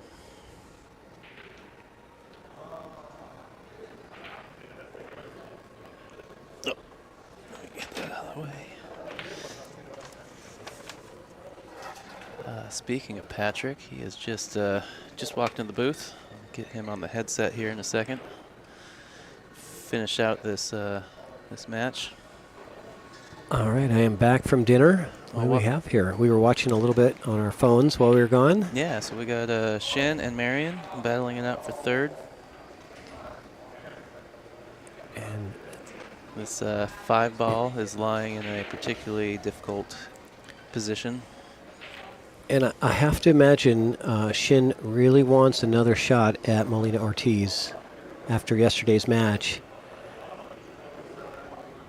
But she is going to have to come back, if she wins this, going to have to come back and double dip on Melina, which is certainly no easy task, right? At the NWPA, they don't do a double elimination final. They do a longer race. So, so the finals is going to be a race to 9.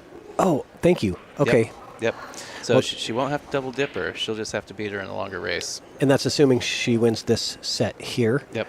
But certainly... You would think that she's looking good at the moment, the favorite, you know, but we've seen a lot of hill matches today, and Christian was chalking it up to every time Patrick's in the booth, the matches were going hill. I wasn't in the booth yesterday, and they were going hill. Oh, boy, she got a lucky double kiss there. Yep. She did not want to follow that like that. It would have scratched for sure, but the bobble of that purple 5 saved the cue ball from going into the drink. But is she corner hooked here? She doesn't look too concerned. No, it doesn't look like it. Okay. I can see the corner. And I can see that, yeah. I can extrapolate that she's not. Pretty flat, though.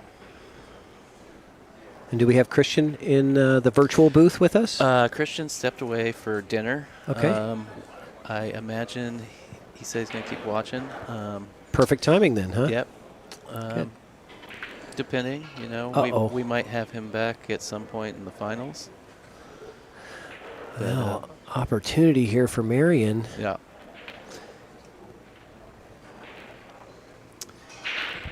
Yeah, so she needs to get a good line on the 7 ball with, you know, the good angle that she can use to take her, but she needs to get back to the top of the table the way that 8 ball's lying.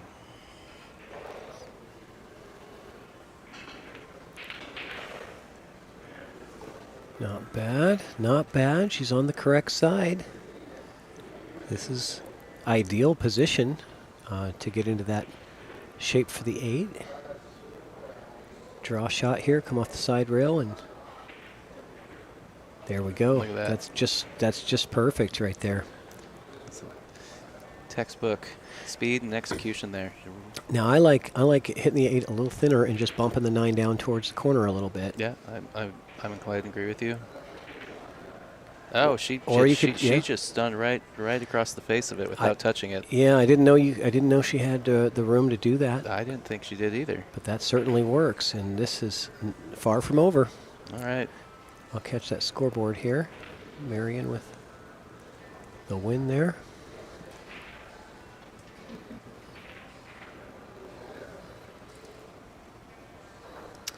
So again, if you don't already, you can follow the NWPA on Facebook and Instagram, and you can subscribe to the YouTube channel so you get notifications when we're live streaming at each of the stops.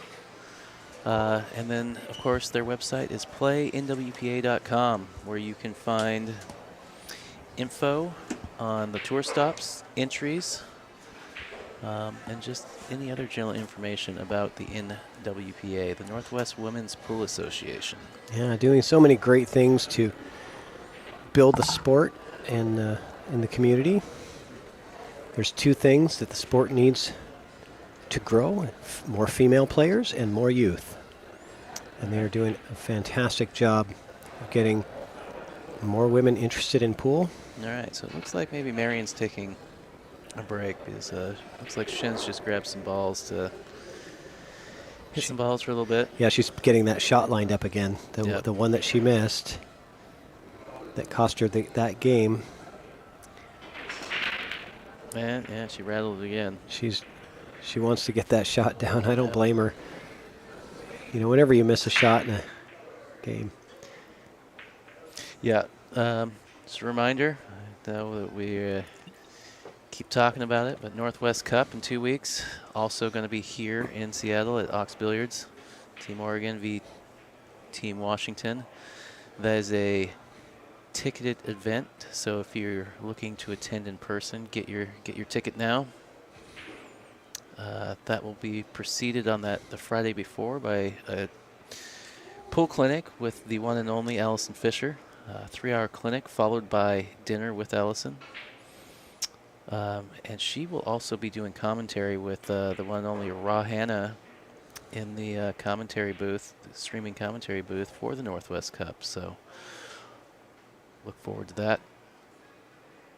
Yeah, it's kind of a little bonus for you guys to get your tickets to the Northwest Cup. So you not only get to watch the great action between Team Oregon and Team Washington battling out in their annual cup, but you also get an opportunity to meet and talk with Allison Fisher, who's going to be here for the commentary. So kind of an extra bonus.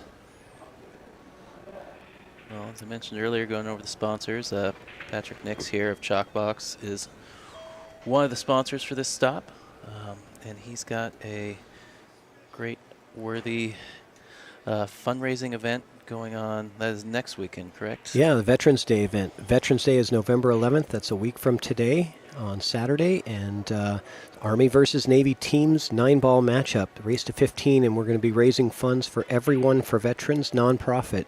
It's a fantastic nonprofit that is local here in Washington, but they support veterans and their families with free dental care for qualified veterans nationwide, and just fantastic organization to support. So we want to put something on that is exciting for the veterans to compete for their branch of the military, but also raise money for a good cause at the same time. And thank you to all of the sponsors, Ox Billiards and Jam Up and Moonlighting Billiards, and many others that jumped onto this to sponsor this event, Northwest Tap Pool League,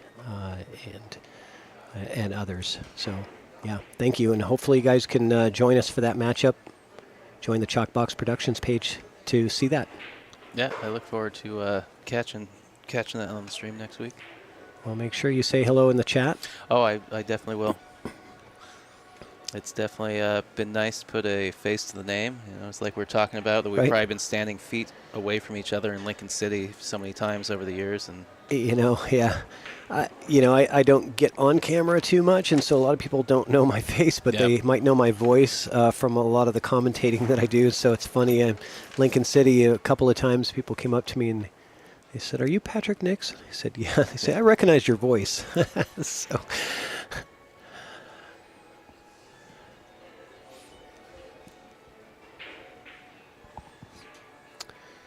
hey, Jordan, is the second chance a true double dip, or is it also a longer race? That's okay. So, oh, Kira on a roll. All right, for those of you listening, as I mentioned earlier, Stephanie Trakulik and Kira North in the second chance final right now, and I did confirm that is just a longer race, not true double elim. And Jordan Oakes has informed me that Kira North leads that race 3-1. Kira went undefeated through the A side. So a really good, strong showing from Kira. Kira also out of Portland. Doesn't live too far from me and Nicole Denisi. Nicole, a close neighbor of mine. One of the board members of the NWPA. You may be familiar with her design work if you've seen any of the really good pool advert flyers out there. If they say Denisi Designs on them, that is Nicole. So anybody out there looking to put on an event or needs some work done, look her up. She does excellent work. and she's the one who did the flyer for the Veterans Day event. Yeah, So I thank saw- you, Nicole, for donating your services. Fantastic graphic design artist. So anybody that needs any graphic design work, reach out to Nicole Denisi Designs, and you will not be disappointed. Yeah. I was wondering the first time I saw the flyer, and then this last time when I had it up, I saw her logo on there. It's like, yep, that looked like her work, and now I've confirmed.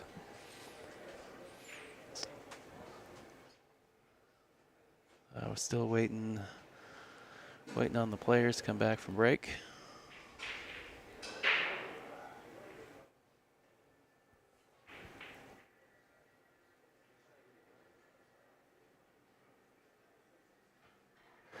Yeah, we're getting to watch a little bit of snooker action here too on our other camera that you guys are not seeing, but we've seen a little snooker scrimmage game between Jeff Jimenez and Dan Louie, and Clay Belvoir is over here as well. So they're having a little fun on the snooker table. Yeah, a few Northwest champions for sure, hanging out, playing the snookers.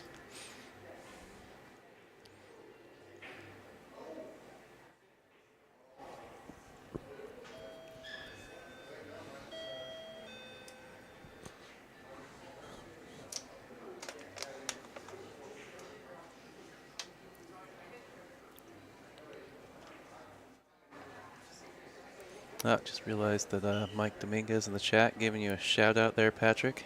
Oh, thank you, Mike. Hello.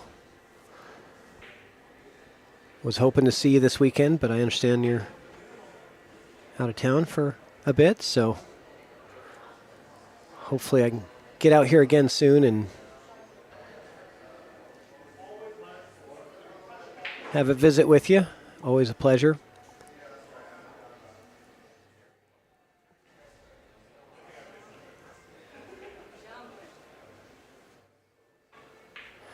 Yes, Mike points out that Clay can play snooker. He did well in the Seattle Snooker Open in this year.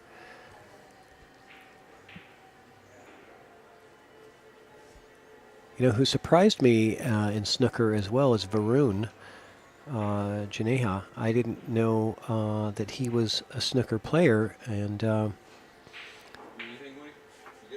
he plays very well. Not familiar with, who did you say? Varun, Okay. yeah. One of the local players here. All right, we are back to the action here, and Marion Poole's trying to stay alive. just need a couple more wins to advance to the finals. Those last couple wins is the hardest to get. But Shin knows that win number 5 is very hard to get as well. Yep.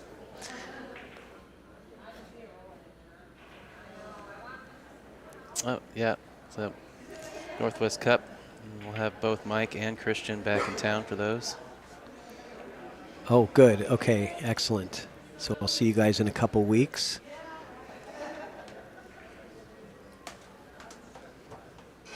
I will be here for that Sunday. Not able to make it for the Allison Fisher dinner on Friday. But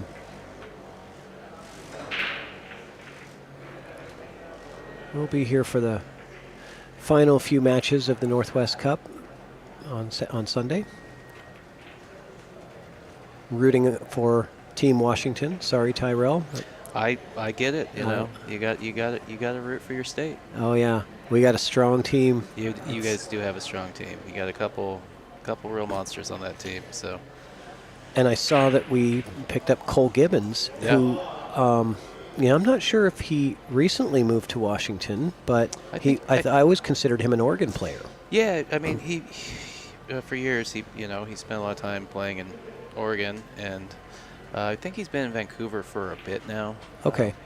I'm not positive, but it's been a minute. We almost consider Vancouver as part of Oregon because you're Portland. It's like North Portland. Yeah, right? yeah. Well, like it really is because there's a bunch of the players here that are considered Washington players in NWPA stops that I see all the time because I see them in Portland or down in Lincoln City and yeah.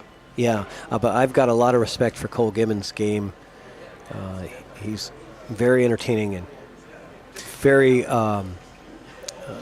well-mannered young man, and lots of great skill that he's been continuing to climb up the rankings for several years. Oh, great shot.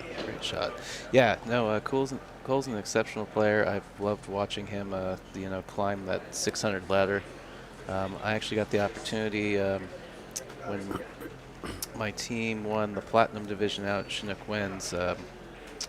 We got a free entry into Nationals when they still had it in the summer, and so Damian Ponpanic was on our team, but he couldn't make the trip to Nationals, so we picked up Cole, and Okay. Cole went and played with us. And Okay. That was really fun. Cole's a really good guy. Yeah, the first time I watched Cole play, it was in the finals of the Elite Division in Lincoln City, and he played against Damian Ponpanic. And took him to the second set, almost came back from the B-side, almost double-dipped on him, and I was so impressed with watching that play on both sides. Definitely got a lot of talent there. It's going to be exciting to see him play for Team Washington this year. Okay, so Shin with a decent opportunity here. I think she was looking for that 3 in the side because this is not playable without a combo here in the bottom right corner. Are you looking for a safety here, Tyrell? Yeah. Yeah. Where am I taking the cue ball here? Well, I'm kind of. Yeah, she's banking. It's not very straightforward, is it? Yeah, it's not like there's an automatic place that you can hide the cue ball here. Yeah, it's a little tricky. So she's starting to look at what maybe I was thinking. Maybe you do play this combo, because the cue ball is coming, just across the rail and back out. The 3 ball should be going into the bottom rail and back up, and so you should. Or she's playing the carom. Yeah, she's playing the carom shot. Yeah, see, as much as I, think you should generally shy away from shooting combos unless, it's dead or trivial. In that case, it kind of looked like if you can line up the balls, the cue ball and your 3 ball, we're going to set up nicely. Yeah. But I do respect the carom too. But that's also setting the cue ball and the 3 ball lining up nicely is also the risk of the shot, because if you miss, it's not a 2-way, right? It's one-way street. Yep. You're all in. But she was kind of all in on that carom as well. Yeah. So, yeah, there wasn't really a straightforward, easy place to play safe on this on that shot. So, this is going to be trouble here. I believe that 6 might be in the way for Marion. I'm on. It's hard to tell with the camera angle, and I'm kind of erring on the side that maybe she's all right. She looks like she is. Yeah. Okay. And now the purple 5. Is she going to play the 9 here, you think? Or is she going to try to cut this 5 in past the 7? I think there's room, but just not a lot of room. She might have to go rail, ball, pocket, right? Yeah. And in that case, maybe you should take a flyer. If you take a flyer at the 9 here, you're probably going to be okay with a safe. I think she's going to play the combo. Okay. Yeah, and that's. I almost liked playing the 9 because the 9, hitting that, if you kind of hit the 9 full in the face, it had a big pocket because the 7 would have helped it go to that corner, and the cue ball would have been stuck there, and the purple 5 would have went up table on that shot. Well, and we've also kind of seen Marion try and put the 9 ball in play a couple times. One of the matches this morning, I think before you got here, 2 different racks, she was trying to get that 9 ball in play. One of them she did. Mm-hmm. And then the other match that you sat in on, she had one where I made the comment that I thought she would play it, and you were surprised that by the shots that were there that she would do it, and then she did. Yeah. But yeah, I think I agree with you on the, if you can control the cue ball and you're going to hit the 9 full in the face, that's going to kill all the action off the cue ball and leave it down here on the bottom rail. That's a pretty big advantage to know that, and makes it a pretty generous two-way shot. Yep. And the 7 made that pocket bigger for the 9 because the 9 goes off the rail off the 7 in the pocket. But hindsight, right? Yep. Shin shooting all the way up to the upper left corner. Drills it. Swished it, yep. That shot's got to feel good for Shin because not only did she drill that shot, but she got really nice on this 6 ball, able to float up for the 8 and be, mid-table position. Yeah. Just how, here she is. This is smart. Get down and really think about where you want this cue to end up because you'd like to have a nice, easy transition from the 8 to the 9 here. Yeah, I think the 6 ball is going to be a big shot for Shin. Seen her kind of misstroke a couple things, so I think she's going to be very focused on fundamentals here. And that's rattling. Yeah, I've seen that a couple. There's been a couple racks where she's hit that. She's played into the rail a little bit with too much speed, and it sits up. Boy, she has just been having a hard time getting that number 5. Mm-hmm. Well, 6 is in the pocket.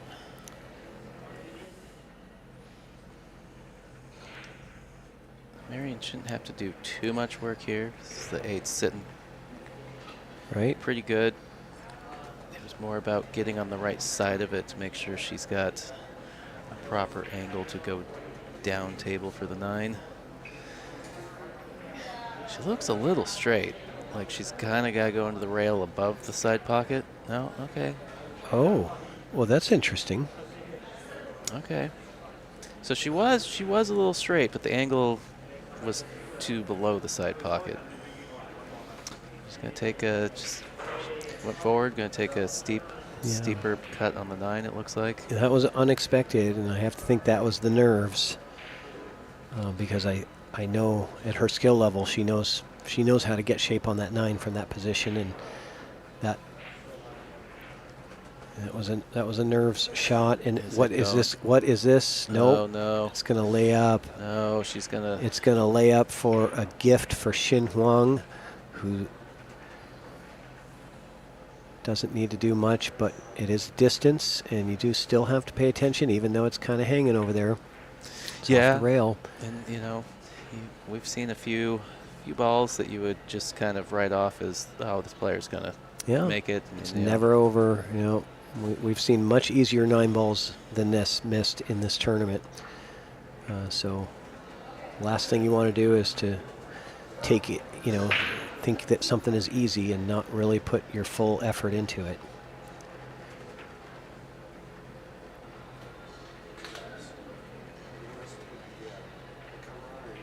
And it Ooh, does go in, whoa, where's and the cue look ball? out. She makes it to the finals. Shin Huang slides by and gets it 5-3. So now we have the finals and the rematch. The rematch between Shin Huang and Melina Ortiz coming up next. Round of applause there. And congratulations, Marion Poole, for getting through a 40-player bracket to take down 3rd place. Very admirable finish. And the finals is going to be a race to 7. Do you want me to change this scoreboard up here? Yeah, if you want to go ahead and update it. Yep.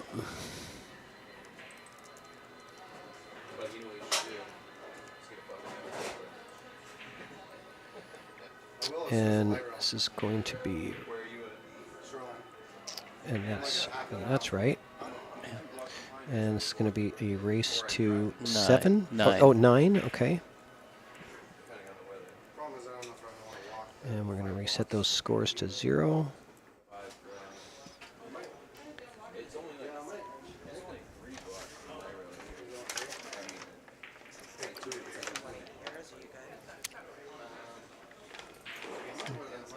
So as the players get ready, I'm just going to take a quick pause here. We'll be back in just a moment.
They're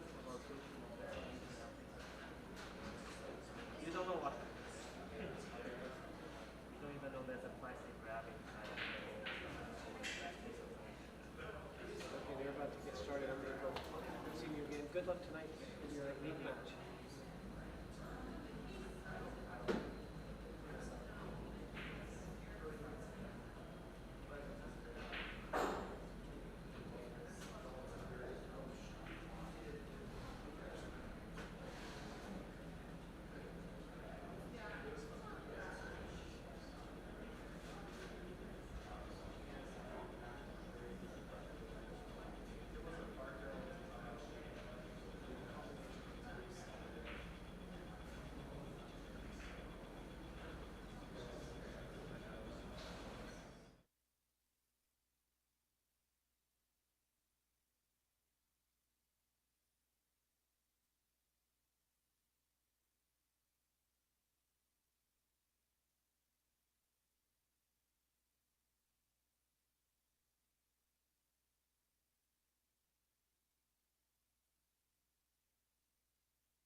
All right, we are back in action for the finals here between Shin Huang and Melina Ortiz. This is going to be a finals single set race to 9. Melina looks like she's won the lag, and we are off and running, and this is a rematch. These two players matched up yesterday in a heated battle, race to 5. Yeah, at the end, that was the last rack of the night?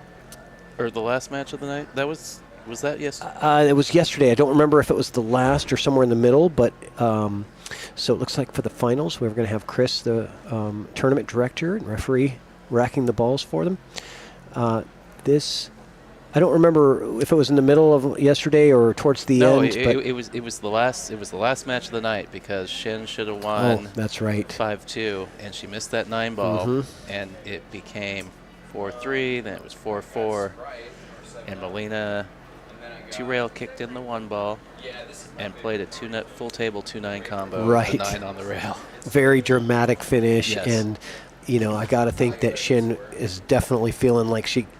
Not saying she got cheated there, but certainly she knows she had it. Yep. And Look at this break. It's all even now, right? Oh, 3 ball.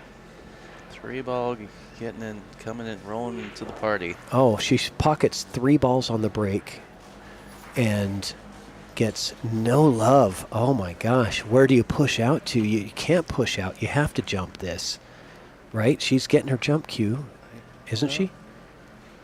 No, maybe not. Is she going to swerve at it? No, it's not a... Or does she see something that we don't? She is going to roll out. Yeah, she is pushing out. This is... Oh, I have a feeling she might be getting it back. Because, there's not very many places to hide the cue ball and play safe here. You got to be real careful. If you're going to accept this and try to play safe, you got to be really sure that you're going to be able to get somewhere where Melina's not going to have a chance. I'm almost giving this back. What do you think, Tyrell? I think she is going to give it back. I feel like Melina's got something up her sleeve. Like Melina knew she was going to get this back. Well, usually when you push out, you do have a plan for what you're going to do if they give it back to you, and so I'm sure that she did. Let's see what she's got. Oh my gosh, that was absolutely beautiful. You're right. She knew exactly what to do with that one. Well, and, yeah, you had a lot of times players just have a loose plan. They're like, okay, I can jump at it, I can see an edge, and we'll do something. But maybe I'm hoping they'll gamble on it. That looked very premeditated. She Yes. didn't take a lot of time to think about what to do. She knew exactly what she wanted to do there, and she executed it absolutely perfectly. Yeah, the only way this could have been better is if that cue ball nestled up just right on the side of the 9-ball. So the kicking That's- angle was going to have to spin. Oh, and she got the rail. She did get the rail. What a shot. Rail Okay. first and caromed right back into the rail. And So. great job by Chris here with reffing that shot to making sure that that cue ball did contact the rail after contact with the 2-ball. That's not going to hit a rail. That is Oh, going so to be close. a ball in Yeah. hand. Oh my gosh. Right away we've got drama. Yeah. But, where do you play the 2-ball here? Is it to play? Okay, it does play to the corner. All right, the 6 is not blocking, so that's... Oh, man, everything is really open for the taking here. Bear down and execute every shot here.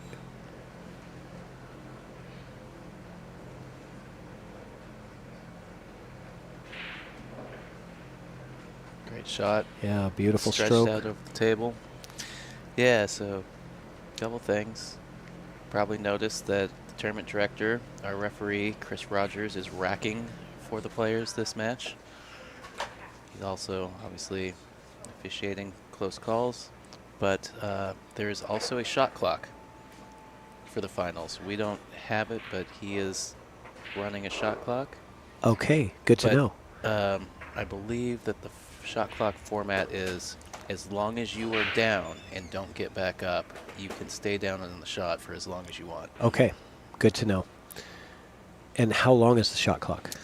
I believe it's 30 seconds. Okay, 30 seconds and 60 seconds after the break. okay.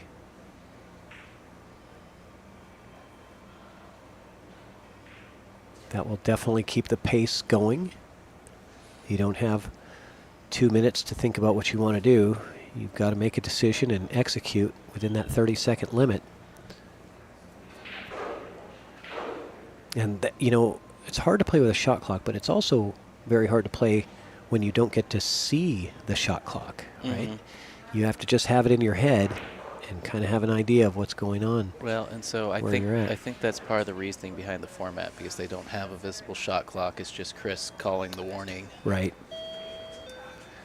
That once the warning is called and your time expires, as long as you don't get back up, you can stay down. Right. So Shin with a nice job getting on the correct side of the 7 so that she can get much easier position on this 9-ball. There's one extension, Catherine. One extension is allowed? Yeah. Okay. Yes, pretty standard outside of what I was saying with the staying down on the shot. And I learned today that Shin was a pro player in Taiwan, living in Canada now. She's in Richmond, BC. from what I've And been rack told. 1 is in the books and goes to Shin Huang. Shin with the win, as they say. Yeah. So Shin with her Molina rematch, looking to get a trifecta. She has knocked out 2 of the other top favorites in this event. She took out Kathy MacDonald and Susan Smith.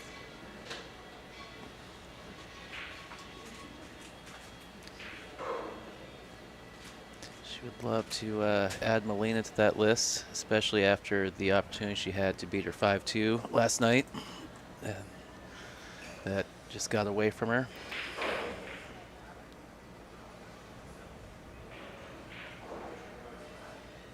So Shin, though, you would think, she's been playing since 10 o'clock this morning, basically back to back.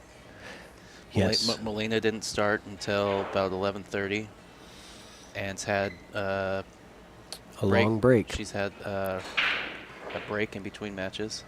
Well, although she has had a long break between matches because she is had won the hot seat several hours ago, I don't think I've seen her off the table the whole night. She's been hitting balls on one table or another wherever there's an open opportunity. She's been practicing and staying in stroke. Yeah, even when I got back before the point match, she was back there racking them up, breaking them, taking ball in hand, playing the ghost basically, just over and over.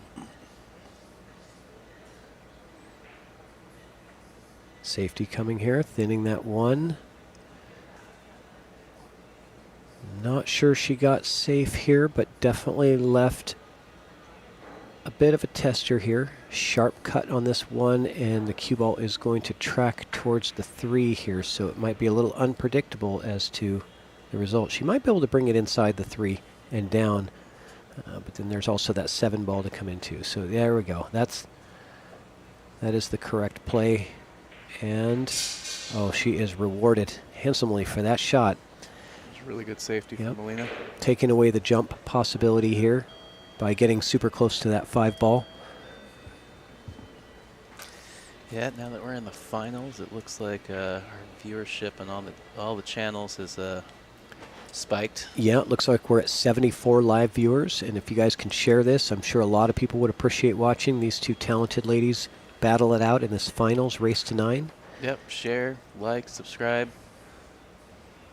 Just missed it. So Melina gets rewarded for that excellent safety that she played.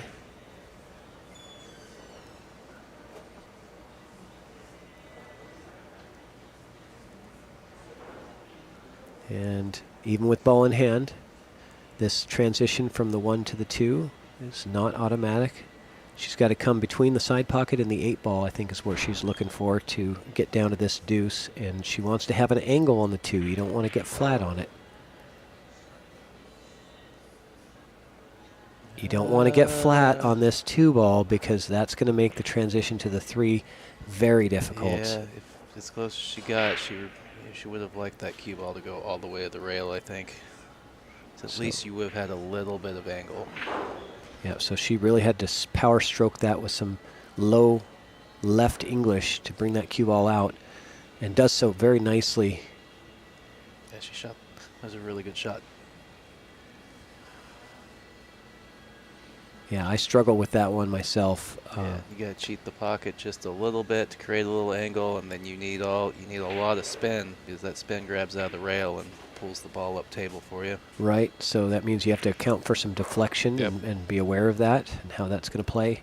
There's a lot of factors involved in that shot that she played on from the 2 to the 3. So I will say one thing: if you can get that shot down, it is a good one to have in your back pocket for when you get flat down on a rail like that. Yeah, for sure. Watch the side. Ooh. See how much spin that thing had on it. Just a little whoopsie around the points there. Yep. I think Melina was holding her breath for a second there. Now she can exhale and get back to work like it never even happened.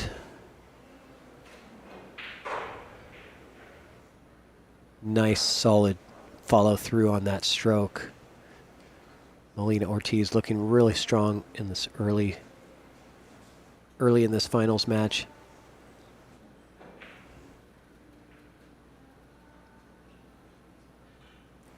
This is the matchup I was really curious about in this tournament. I wanted to watch it yesterday, and I'm happy to get to see this as the finals again today.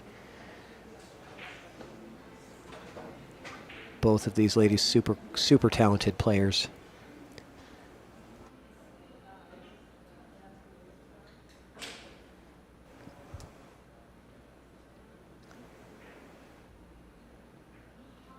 Straightforward 9 ball to tie the score. There it is. Good run from Melina there.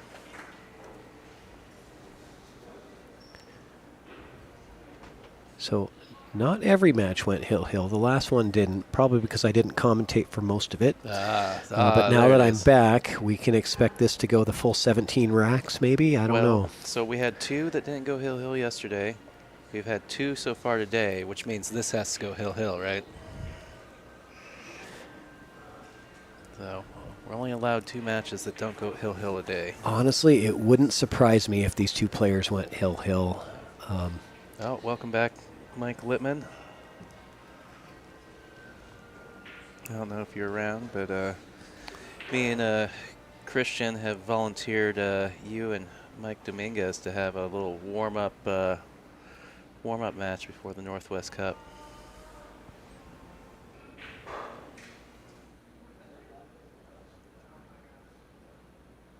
Who? Mike Littman? Yeah, me and Christian were joking around. I think it initiated as Christian's hear me out idea. It's like, what if we have a a little pre-Northwest Cup, challenge match? I'm proposing the Mike versus Mike, host location versus promoter. Oh, Mike Dominguez versus Mike Littman. Yes. Oh, interesting. Okay. As Littman says, a little circus before the show. I like it. I like it. Well, and then of course, Mike Dominguez chimed in. He's like, on the snooker table, right? Right, of course. Yeah, he's going to recommend the snooker table. That's. Well, maybe they should play a set of each, right? Well, to make it fair. Yeah, there good was hit the there. comment about that it could be a multi-disciplined Yeah. challenge. Race to 2 in snooker, race to 5 in 9-ball or something. I There don't you know. go. I feel like there was a match that was also a certain race in snooker and a certain race in 9-ball or 10-ball on the Rusans afterwards. I can't remember. And it was here. I can't remember who those players were that did that. It might have been Judd Trump, actually, when he was here. Okay. I could see that.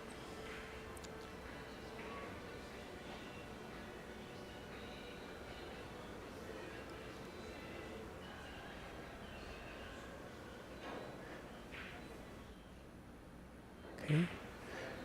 Taking her time. Kind of surprised that Molina didn't push out on that. She had to kick at that 1 ball after the break, and she really sold out a good opportunity. And I'm not sure what she was really thinking was going to happen on that, being that she had to kick at it.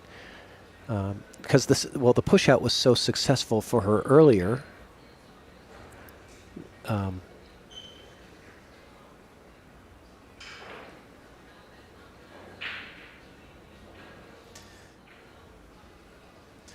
So is that a true story, Mike? You've never played snooker in your life, or is that I've never played snooker in my life? Wink, wink. He's hustling.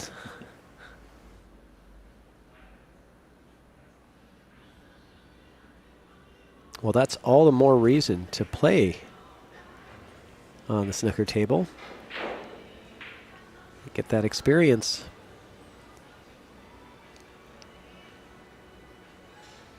Sandro out there. I see he's been polishing up that Tour Champion trophy that we have over on snooker table 4 with the first place, the giant first place check.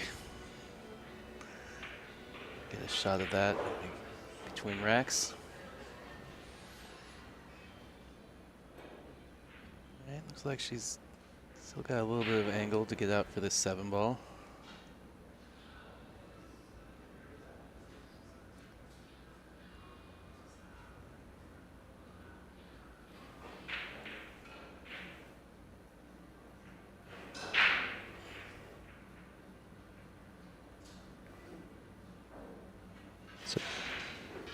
Pretty big shot here, and she executes that pretty nicely.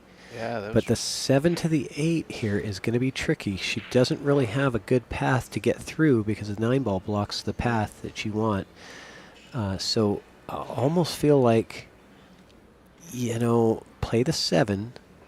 But you're going to pound into that 9-ball, and you might pocket the 9 here on the same shot. Now, if you don't, you're not going to have good shape on the 8. So that's kind of testy here. But it looks like she's trying to draw. Yeah, draw off the top of the 9. No, she played your shot. Yeah, I mean, but this is the problem. Yeah. If you don't pocket the 9, you're going to have to do something special here with the 8-ball. Yeah, I kind of liked playing the high ball with a lot of speed, and letting because you're gonna come off the 9, trying to go down that bottom rail and back up, so you got the cut shot on the 8 ball. Yeah. But you are rolling a little bit of dice depending on the angle it comes off the ball. You could scratch up in the corner. Yeah, both are a gamble. She's going to cut this. She's trying to cut this up in the corner, and this is an incredibly difficult shot. But if she makes it a very high reward, Ooh, look at that! How Look at that! perfect! Oh, no! Brutal! Oh my gosh, that was such a beautiful shot, and Oh wow! She's good. didn't deserve the reward. But she's making her shoot it, as she should. Yeah, I think they're required to. Okay, I think good. I think that they're not. Nothing wrong with that. That you're not allowed to concede. So, I got to say, even though that one went as a win for Melina, I got to feel that Shin feels good about herself in how she's been playing and hitting the balls. That was still a confidence booster, even though the scoreboard went against her on that one. I mean, that was such an exciting shot. Like, Yeah. The second I saw the contact and the way it was traveling up the rail, I'm like, that is sweet. That's pure. That's going in the pocket. Right. And of course, because you're watching it go to the pocket, your eyes aren't on the cue ball until you see it tracking. Yeah. It's just unfortunate.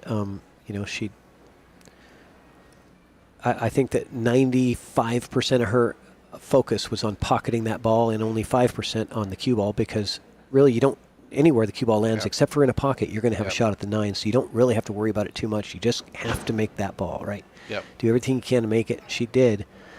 It just didn't work out.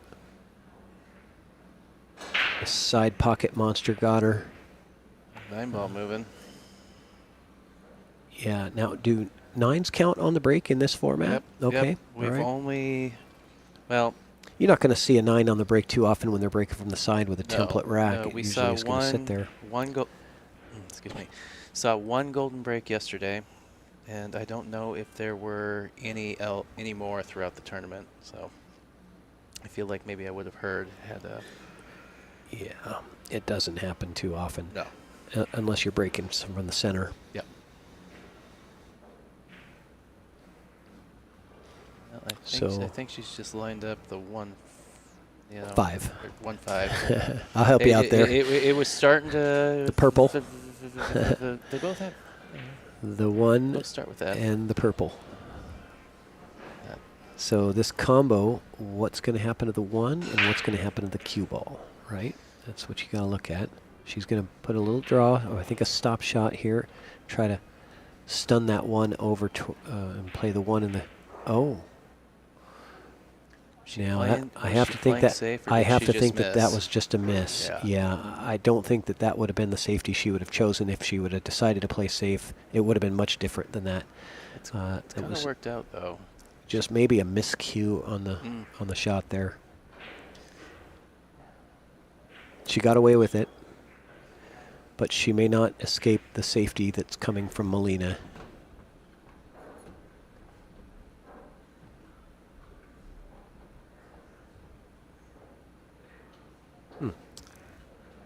Okay. See a little cat and mouse here until things get a little more opened up. But this should open up the 1, so she's got to be careful and make sure to hide this cue ball. It does not hide the cue ball, or maybe it does. Yeah, there it is. Huh. I don't think that's where she was intending to hide it. I think she was looking to get it back over behind the purple. The purple and the 9. Yeah. Difficult kick shot there because that pink is kind of right in the way. She's going to have to spin this off the bottom rail. Not enough spin. She did. She got the spin on there, but yeah, you're right. I think it was going to be tough. She really needed a lot of spin to get there. Yeah, but this is still not simple. It's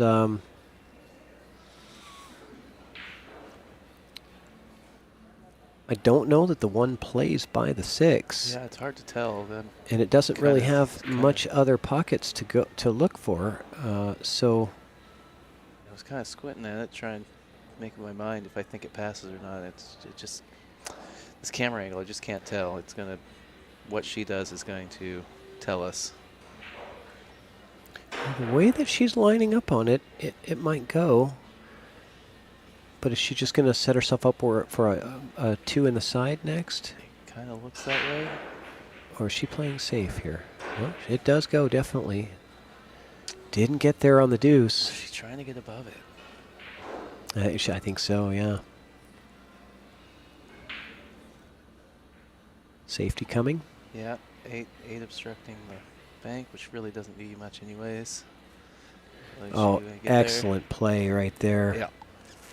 Good And speed. Molina's going to get that jump cue out and Evil Knievel over these 2 balls. Got lots of landing space to where that cue ball can take a couple of bounces and settle in before it makes contact with the 2, which is always nice. Makes it up for a little bit more accuracy. We have a larger area for landing. But it is 2 full balls that she has to get over. Oh, look Oh, at how she's got sweet behind the that pink. landed. Look at how sweet that landed. Oh my goodness. Couldn't have landed any better in her favor than that.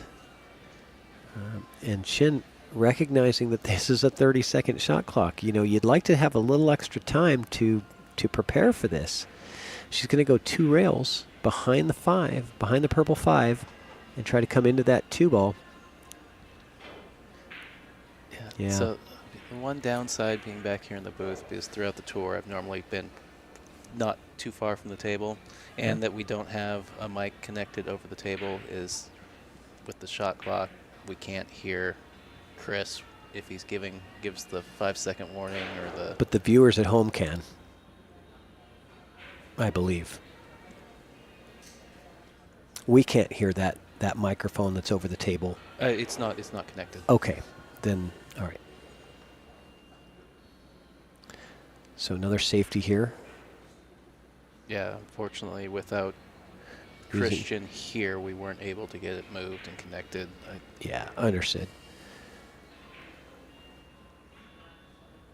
So being that 3 is tied up in this rack, Molina's not taking any chances with trying to go offensive here, keeping Shin on her back heel, and It's like it's Shin's turn with the jump cue. really, okay, so Looks like maybe this is dangerous because if you come off the wrong side of this too, you're going to scratch. You could also get the cue off the table here. Excellent play. Oh, it would look like it was tracking for that Yeah. corner. Looked like but maybe it had a chance. Good job just getting the hit.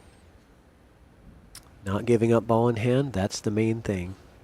Don't know if the angle is here to break open, to nudge that 8 ball and open the 3, so.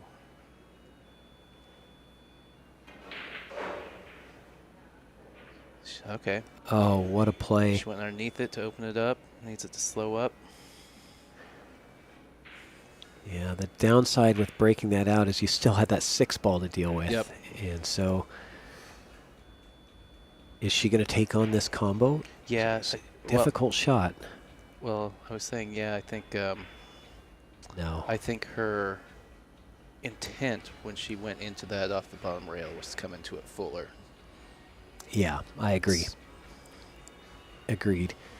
So leaving now Shin with an opportunity to do something. This is the first opportunity that Shin has really had in this rack. Yeah, it looks like the window's there between the pink and the purple. True, but the cue ball is going to be moving Yep. because of the sharpness of this cut angle.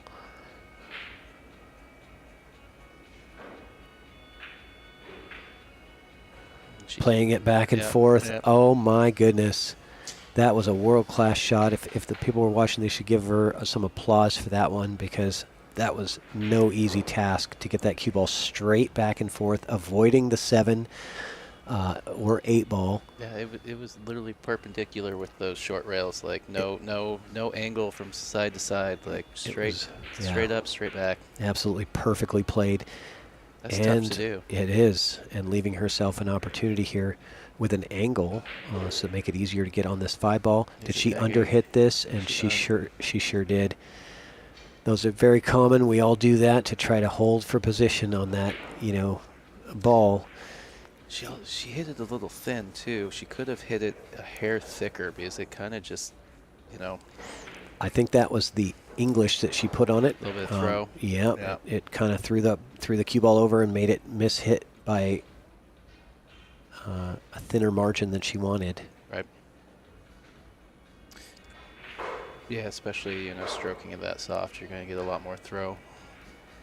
Yeah, so hard to judge those when you're hitting soft with spin, especially on tables that you might not normally, be too familiar with. It just, there's a lot of variables that come into play when you... The softer you hit it, the less deflection. But the softer you hit it, the more the action on the ball is going to throw the other ball. Correct. Where the reverse, if you hit it harder, you're going to get a lot of deflection and less throw. You have to really be able to visualize it in your head of how much it's going to do. Oh, that ball was in and it came back out. Wow. Rattled out. What a break for Shin to get the opportunity to come back to this table, because it was looking like Molina was going to go up 3-1, being that there was really no other obstacles in play. And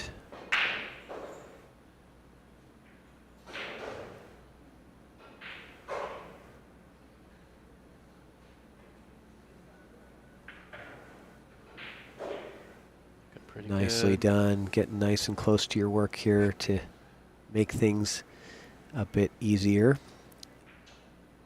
You do want to get up to mid-table, or just a hair past.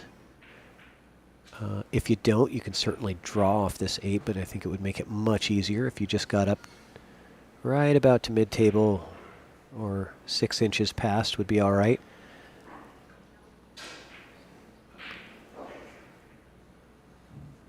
Making that transition from the 8 in the side down to the 9. The 9 being on the rail, you do have to pay attention to that. I will apologize to Molina because I don't have the accent over the I. Oh, I did that. Well, it's I typed it in. my keyboard doesn't like to shortcut to it, so I usually have to Google it, copy and paste it in. Do you want to do that, and I'll commentate while you Yeah, here, let me take care of that?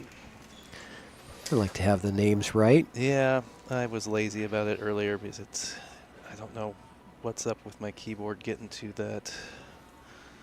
So a simple draw shot, stun that cue ball down and over for the easier 9 ball here.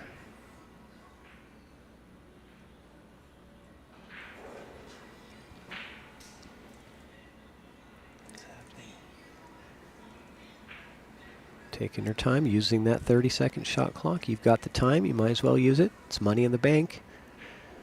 Making sure that you're completely set, even for the easiest of shots. While you're working on that scoreboard, Tyrell, if you want to just mark a win for Shin there. All right. So, Shin. 2-2. There we go. We got it fixed. Okay.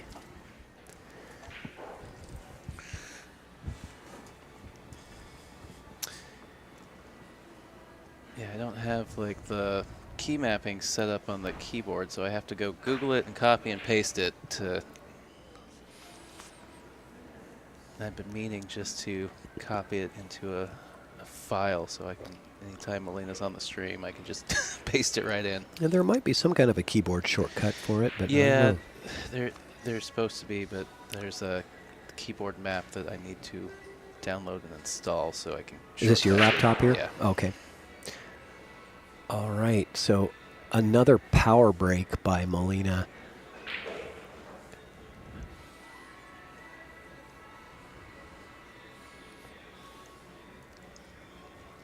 I have to think that she might be taking on this bank, but maybe not, because if we could take a look at this. Oh, that is not the right. No, it is. Oh, it is. It Okay. is. I had the camera pointed at the snooker table because they had the check All and right. the trophy over there. Made everybody dizzy there for a second, but that won't happen again because it's now aligned.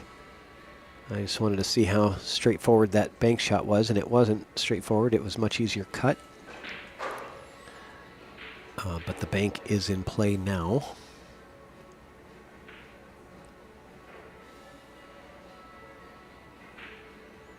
Or the safety.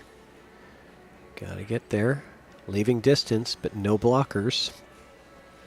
Yeah, I'm inclined to think that she may have actually been playing the two-way on the bank, leaning towards making it, but yeah, she did a little bit wide.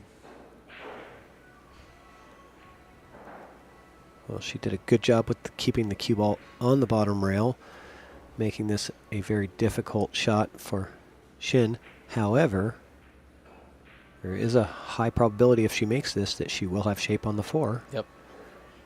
She's been cueing the ball really well this evening.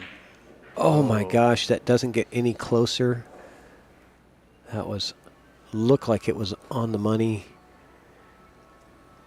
Yeah, I think if she's just off the rail, that her cueing action on that, she's going to be true to the pocket. I think just being up on that top rail, just that little extra difficulty.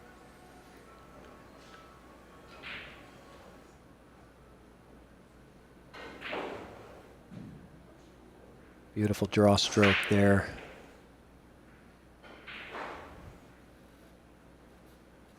And there is a crowd of people standing around live watching this match. I have to believe that this is one of the matchups that many people wanted to see. Yeah, I'm trying to remember where Shin finished at the last stop.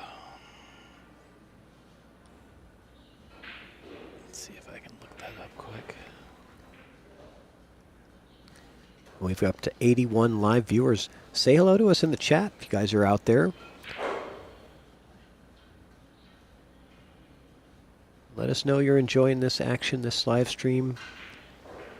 This great competitive battle between two great players here in this finals. The final tour stop and the final match of the final tour stop. Mike Littman in the chat. Littman Lights. Catherine Robertson answered your question. She placed 3rd in the last tour stop. Okay. If we're going to assume that Catherine is right and not fact check it, but I think that's fair. So missing that 7 ball, she gets a bit fortunate with that cue ball coming down behind the 8-9, and this is going to have to be a jump shot for Shin and a chance to hit the highlight reel because it's a pretty important shot. Even though the score is 2-2, every game is important, every rack is important, and this is makeable.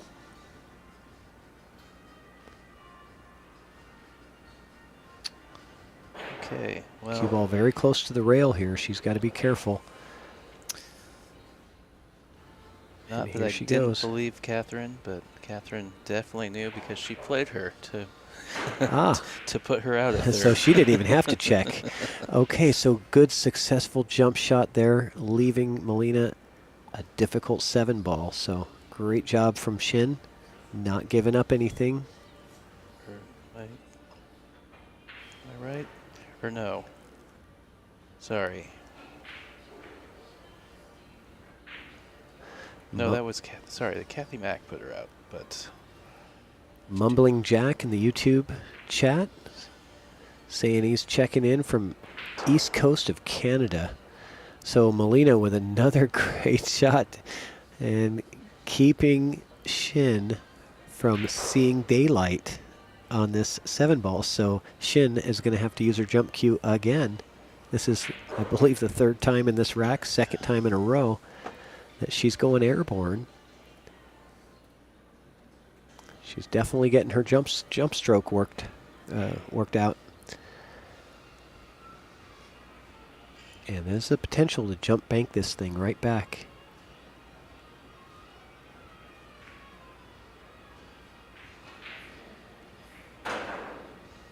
Oh, missing that 7. Okay. Melina waiting for this cue ball to either bump or stop before she picks it up.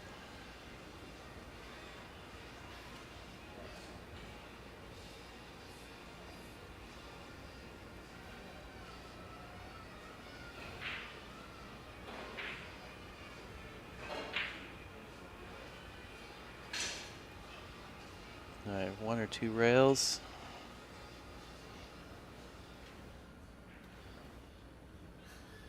Just kind of Z across the table. Yep. She only needed the 1.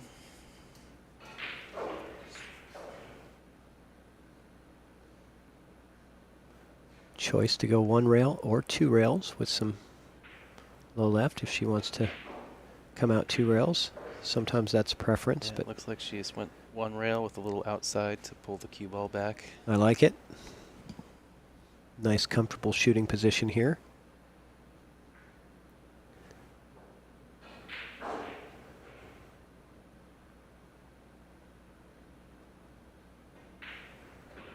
And Melina takes care of business,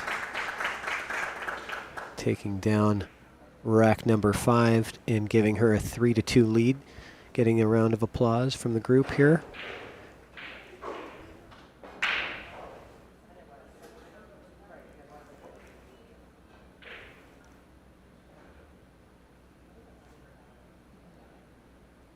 I do apologize, everyone. He's going to give you a ride on that camera just for a second.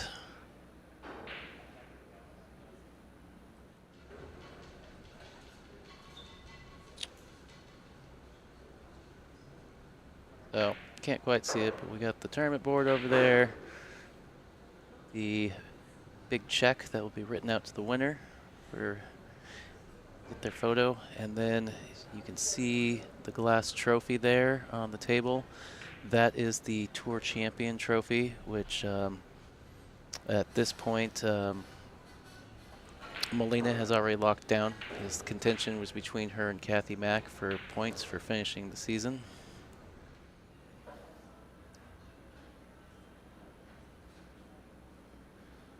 And I think when Christian comes back in, he's super good at getting maybe a zoomed in look at the trophy and the... Yeah, I switched because the camera we have our side view is the one has a better view, but I see.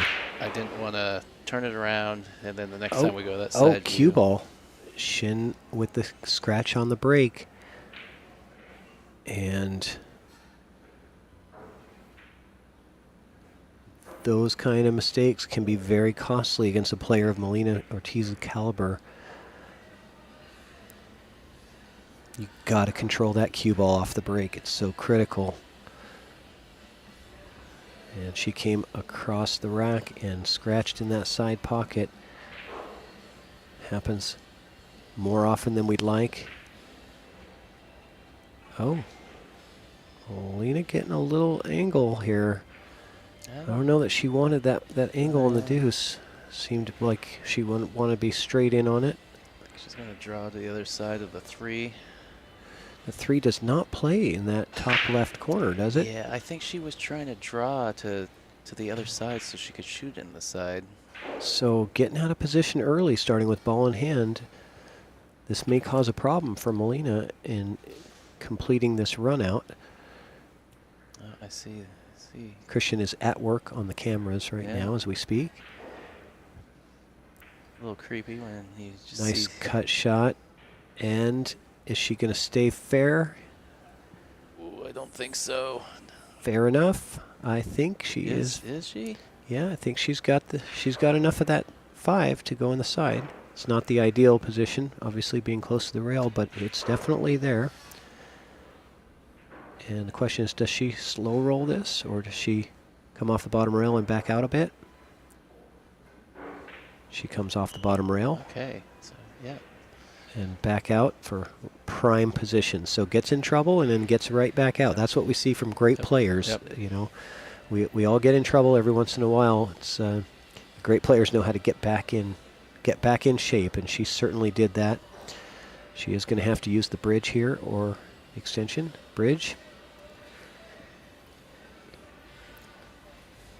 Put some draw on this cue ball.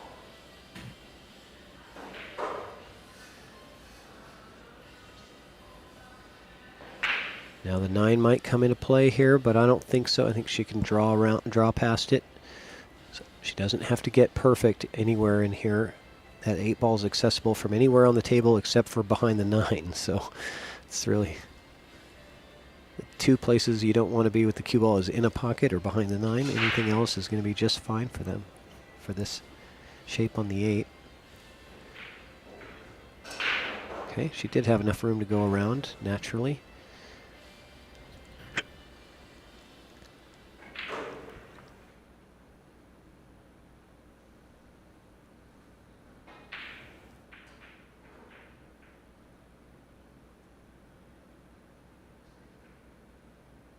And as even as these 2 players play, 50-yard line?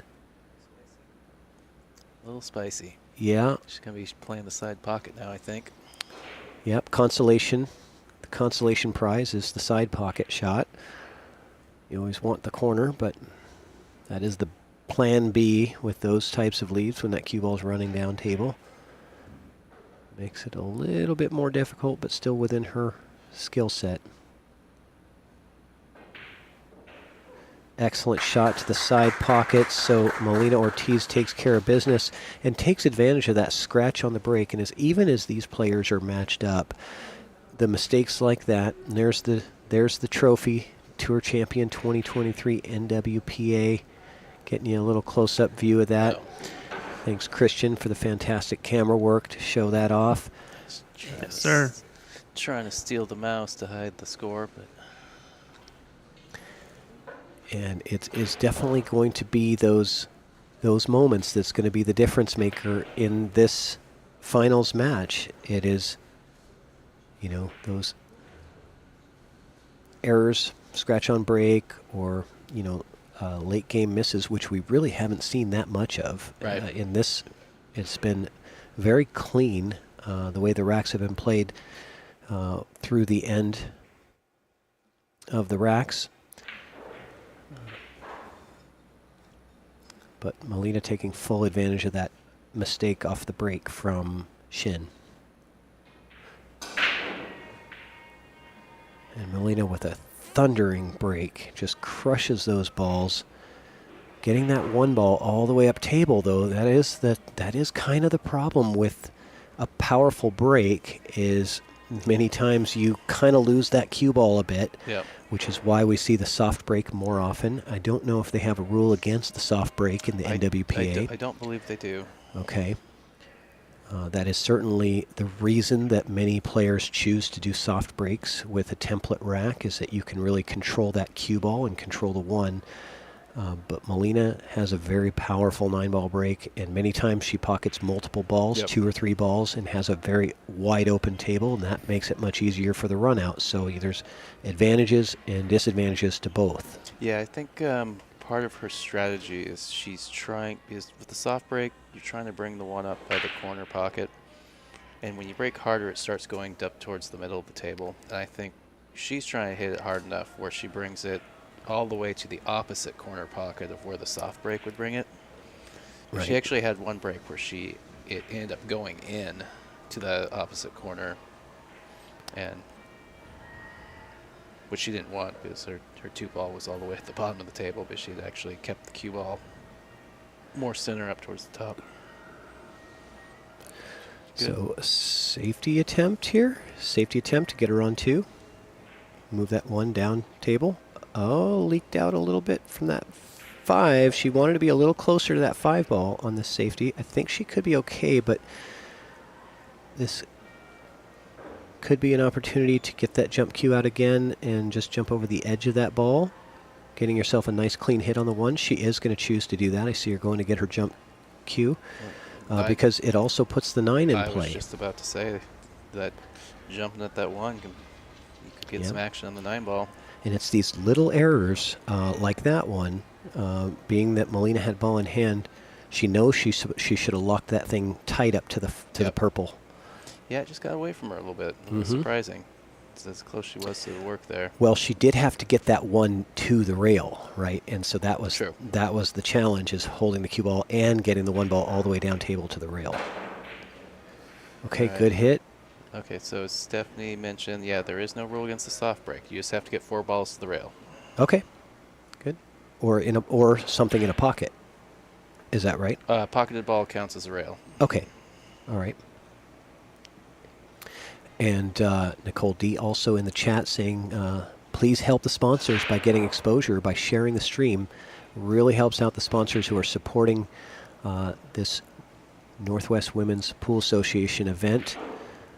They really helping out with the adding money to the payouts here and keeping this thing going. So help the sponsors buy their products, but also you can share the stream.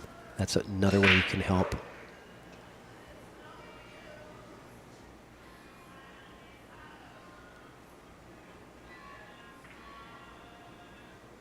Oh, it looks like we've passed the 94. Yeah, very nice job there from Shin, keeping good control of that cue ball. You know, and the other thing about the sponsors is when you do buy something from one of the sponsors, let them know that you saw them on the NWPA stream, and that really helps because it makes them want to continue spending those advertising dollars where it counts.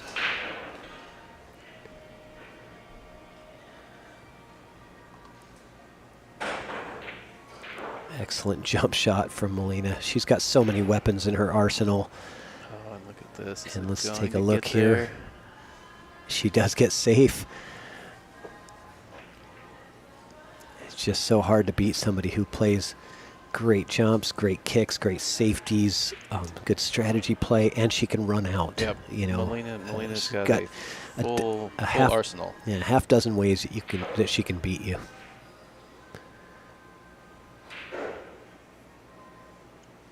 Okay, Shin with a nice thin hit on the one, knowing that she's not going to hide the cue ball, but also not selling anything out here. Melina getting some rolls in this match. Well, I'd say she's getting a couple of rolls, but she's also getting out. You know, that scratch on the break in the last rack, she ran them all out. Yep. You know, give her credit for that, for sure. No, didn't quite get there.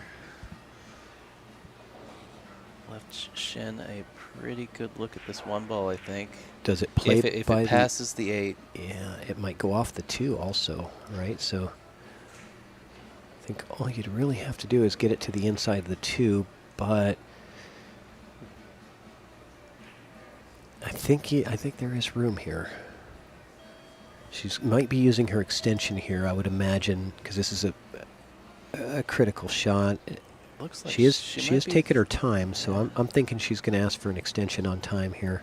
She was. I think she looked at the 1 in the side just now.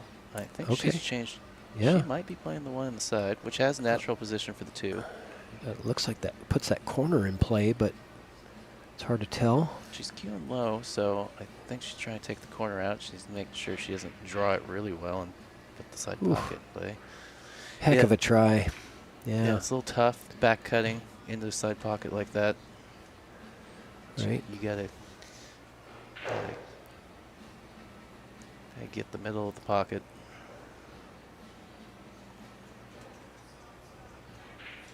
Now it looks like it's Melina's turn to play the side.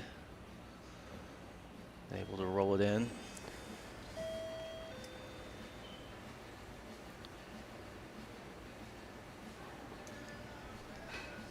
Natural angle for the 3 ball. She just needs to make sure she doesn't lose her cue ball. You get ahead of yourself, you could easily let that cue ball go all the way up to the top of the table. Just like you said, yeah, it's gonna have some roll to it. She did well, but did you? I mean, Yeah. You look at how soft she hit it and how far up the table she came. So Right. that tells you how easy it is to lose the cue ball on this table on those thin cuts. And the purple 5 very accessible here. Yeah, just a little outside to hold it across that on that line straight across the table. Little outside spin to get yourself a nice shape on the 6 in the top right, I believe. Looks like a little. center ball, maybe a little below center. Yeah. Nice control. It's looking like each ball connects to the next one at this point. Yeah.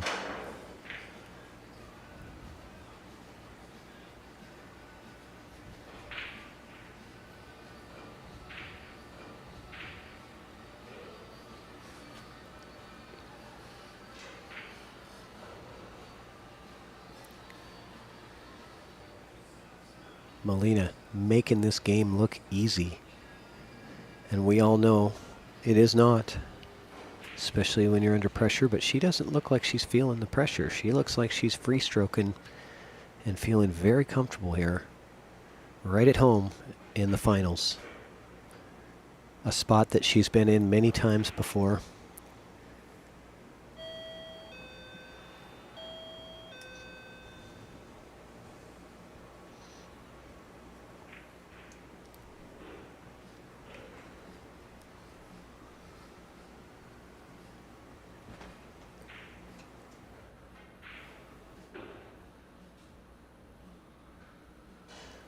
Boy, she's controlling that cue ball so well. Could almost put a quarter on the table, and she lands it right inside the lines.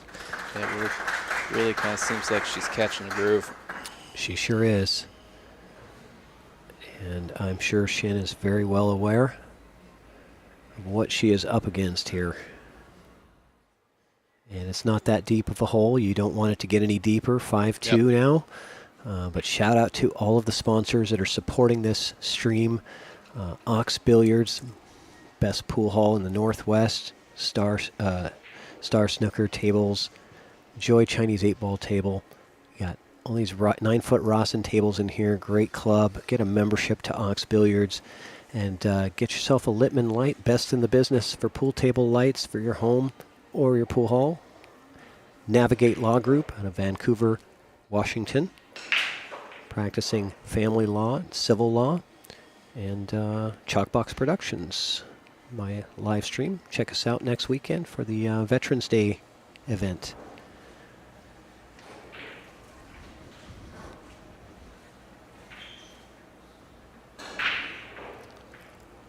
Got the wing ball And the 2-ball. on the side. Looks like the 1 goes to the corner, the bottom right corner. You sure?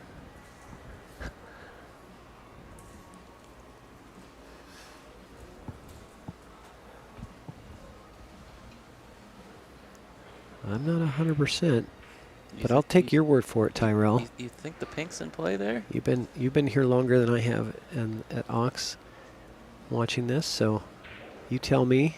No, it doesn't look like it does. She's playing safe.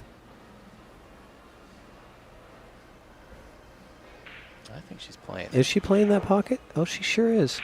Yeah. Oh boy, she had more than enough. Yeah. Okay.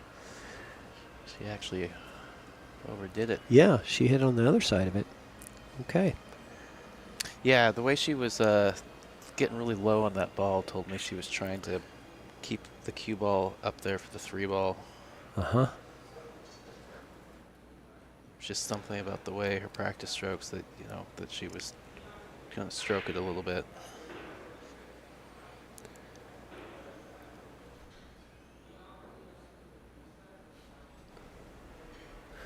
Melina Ortiz is in stroke. Ladies and gentlemen, she is. Yeah, if she can fall on the pink, well, I think we might see her run out. I feel like out of the last 25 balls pocketed, I'd say 20 or more have been by Molina. So definitely getting in stroke here. And what that means is that it usually means your opponent is getting a little bit colder. They've been in the chair more and haven't had a lot of opportunities. I like that, most players are thinking, I would have liked to have been closer to that pink. Oh, but what a shot. There was the risk, if you try and get closer, is you end up on the wrong side of it. Yeah, and that's the worst. And so she instead settled, I can roll this in, and I've got a natural line back and forth, and I'm going to have another shot at the 4-ball. Yep. Because going back and forth, she's going to be at the 5-ball. Yes. Or five ball. Got She you. just made the 4-ball. Yep. I know what you mean. Being on toe, she's going to be tree-topped here. Tree-topped a little This is bit. going to hamper her cueing position. She knows that she knows that was a minor mistake. I'll say it's not, the end of the world because you do still have the shot, but that makes it quite a bit more difficult. Yeah, a little bit of an unforced error. She might have been thinking she was going to bump it. Just take care of business. Don't try to do too much. Okay. So, Playing safe. yeah, I think that was a safety attempt at trying to get that cue ball back down and get maximum distance. Not what she wanted. So, I got to say, this is as good as Molina's been playing. This is an opportunity that Shin must take advantage of. Not easy, but it's certainly there. Pocketing the 6 does lead you to the 8. Might want to put a touch of outside on it just to catch that second rail and come in towards the 8 a little bit.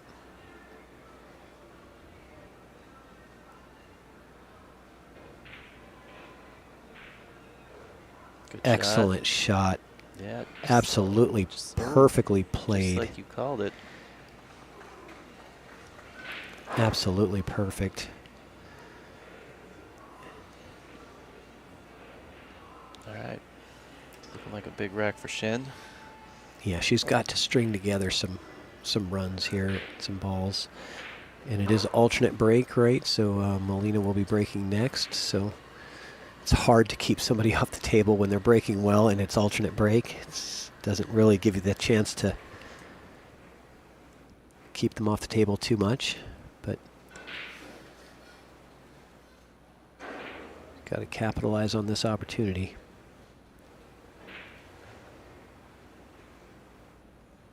I like it. Come off the rail a bit. Good speed, nice and straight.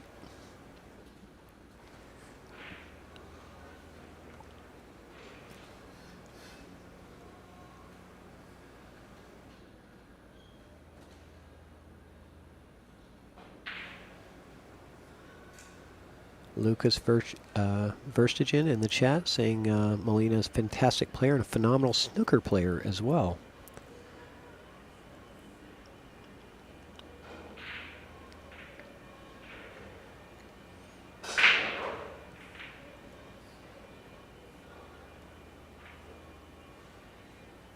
Using that shot clock, making sure that she gets dead perfect on that 9-ball, and she does.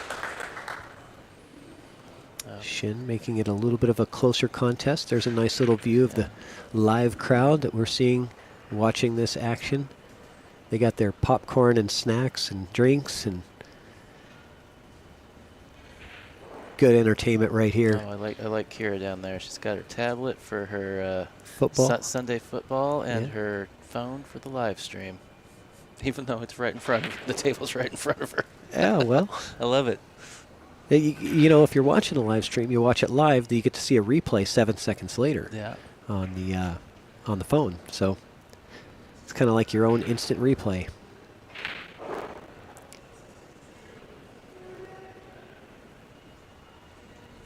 Fantastic club, as you guys can see here, this snooker and billiard oasis, I will say. But get on down here, get your tickets for the Northwest Cup, November 18th and 19th. We're going to have Ra Hanna and Allison Fisher commentating. We're going to have a lively crowd here with their cowbells ringing. It's going to be a good time. Make sure to get your tickets because it is going to be a packed house and it will be sold out. So go to, I believe, northwestcup.com is I was the just website. realizing that I forgot to ask Mike where I'm supposed to be. I believe that is correct.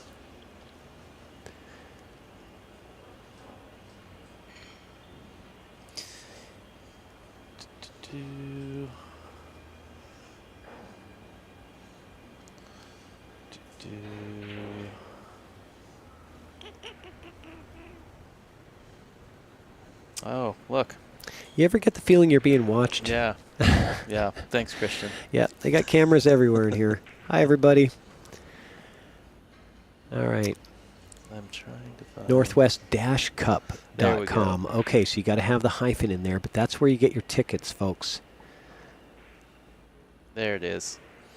So And there's the link. if you're in one of the YouTube channels, I love it. We got so many people helping us out. Look Yep, at Mike there we Dominguez go. in the chat there helping us out. yeah, because we're streaming on 3 platforms, 2 different YouTube channels. Streaming through Ox's YouTube, NWPA's YouTube, Okay. Ox's Facebook, Twitch. 9-ball? Cue ball. Cue ball. Okay. All right. So I'll tell you, it feels like every rack that Shin has given up ball in hand, she has ended up losing. And I'm not 100% sure of that, but it feels like every time Melina seems to keep command of the table after the ball in hand, either by playing another safe or running out. She's just done an excellent job Did of she get there? I don't think she getting got the there. reward. Did she? No. Well, she's looking. But the challenge here is the 4-ball is kind of on the other side of the Did side she? pocket. So even if she does have this shot, she's got to get over for the 4 in the Yeah. corner. Oh, Okay. okay, so she tried to kick behind, kick and stick. Yeah, she did not have it. Cue ball leaked away from the rail a little bit. I think she would have liked that, the kick and stop. The old kick and stick. And is there an opportunity for Shin to play safe here, or is she going to go offensive? I think either one is okay, as long as you execute well. Going for the offense and ends up getting safe. So it's kind of a two-way there. That's probably the right play. Christian having fun being the eye in the sky.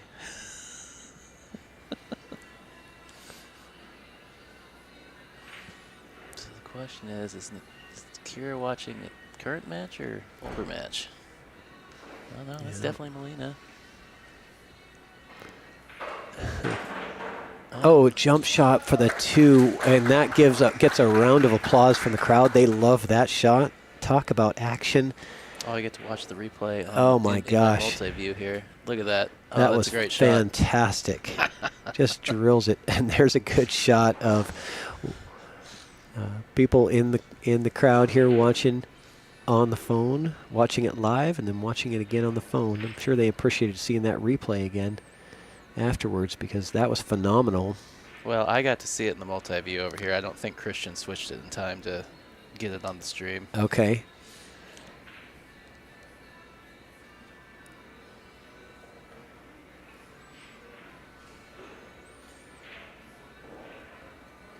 I like the savviness of the crowd here and just knowing how difficult of a shot that was and just drilling that 2-ball in the corner pocket off the jump. They like that.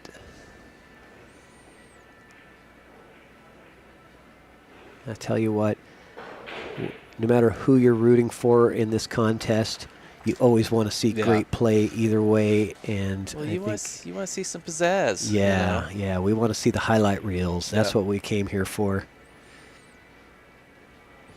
Yeah, I need to get together with because we record. Well, since stop 3, I've been recording everything, and I know Christian's recording today. I want to get together with Nicole and put together a 2023 highlight reel. I think that'd be. It's very time consuming. Yes. I've done highlight reels before on my live stream, and it's very time consuming because you have to watch all the footage before you clip it up. Well, that's where there's a lot of footage. Well, the nice thing was. Good shot there from Shin to just kind of keep Melina off balance a little bit. Didn't get completely hidden here.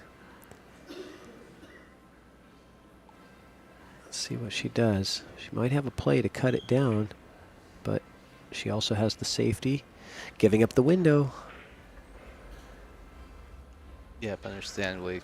Finding the things and slicing them up. Luckily, I do have a bunch of replays because I have the replay buffer set up. Oh, good. Okay. And so I have a lot of them already clipped. Oh, that makes it a lot easier.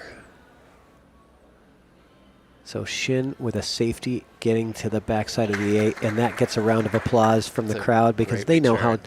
difficult that shot was. You know, that had to be very perfectly executed, a very finesse shot, understanding the roll of the table and how fast it's playing. Yep, fantastic return from Shin there. Yep, taking advantage of any little mistake from Molina. Oh did my she gosh. just two-rail Did this she in? just kick that ball in there? She Two-rail. sure did. And here you're going to get to see a replay on the phone of, is that Kathy's phone? No, it's Kira North. Kira's phone? So you get to see Two-rail that replay. first. Two-rail first kicked that ball in. Oh that is, my goodness, that was just filthy. So, Stephanie and Nicole, should we just ditto your comments about the jump same, shot? and they we say same guy. You know, when you make the highlight reel shot, not saying that 6 ball was a standard, you know, shot. It still was difficult, but Shin fortunate to be back at the table after that great kick shot. We're getting to see some fantastic. Is she going to do it again? She's done it again, I think. Has she? No, it's close. It's close, but close. it's jumpable now. Yes. So, but anything can happen when you've got to use that jump cue. Things can go wild on you, and you can sell out something. You don't have that same control that you would with a standard shot. She is really looking to see if she can see an edge of it, and look at this. She can see an edge. Well, that's huge. Yeah, seeing an edge was huge because that allows her. Does it get a rail? It got a rail. It does get the rail. I'm not a little questioning that maybe because the way that 6 was going to push out, that maybe she needed to play it with a little more speed. Because if she goes in that side rail up to the top rail, she's behind the 9 ball. I think she knows it too. I think she knows that as well. Just get a little more pace on that cue ball.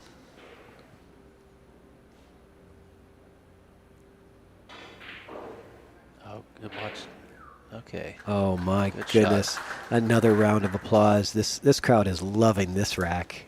They're getting to see a real treat here between these two fierce competitors going at it and putting together shot after shot. Nobody giving in. Can Shin close out the rack to improve her score? Looks good. It sure does. All right, 2 balls to go. I like it. Little angle here, which is nice. Gives you lots more options with the cue ball.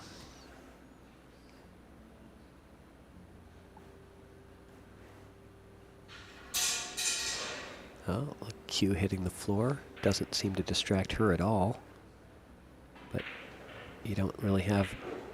Where's the Hopefully cue ball that... going? Hopefully that...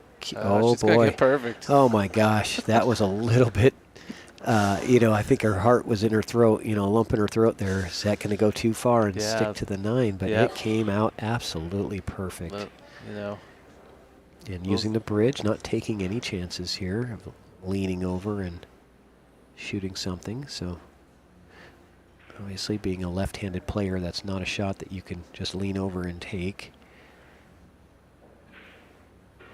And down it goes, and we go to 4-5.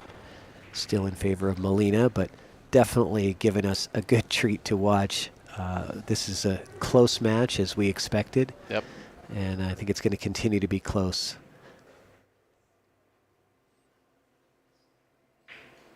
Don't miss the Allison Fisher experience. Tickets are still available. Lessons and dinner with Allison. And the Northwest Cup, November 18th and 19th, coming up real soon.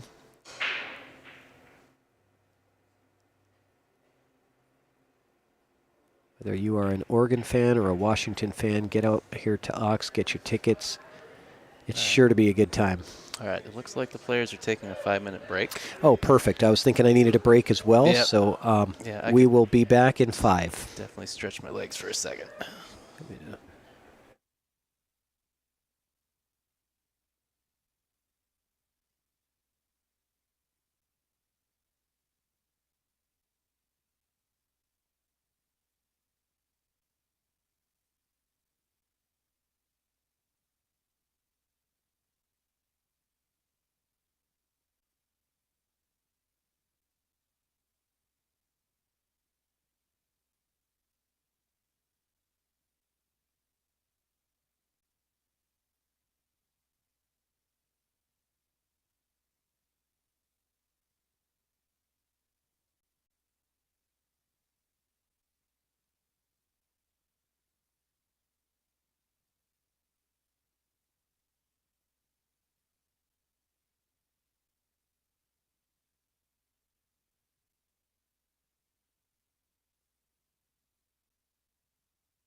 All right, players are back. We're back in the booth. Nice little player break and commentator break at the halfway mark at this finals event in the final tour stop of the NWPA. Been a pretty good match so far. A lot of excitement. It's been a great match. You know, I don't think we could have asked for a better matchup so far, and the quality of play that we've been seeing has just been outstanding. Yeah, so was it Melina grew a 5-2 lead, and Shin has nearly evened it back out. Yeah, very few, if any, unforced errors. They've been, you know, the misses have been because the other player has put them in a tough spot, usually. So bringing that cue ball inside English around 2 rails to get a nice angle on this 3. On this 2 ball, I don't think she could have gotten a better angle because that does lead nicely to be able to get that cue ball over to the 3. Yeah, pretty natural line back across. She probably wants to be about where she is now on the 3 ball. You do have to be aware of the scratch in the side, which is very common to misjudge these.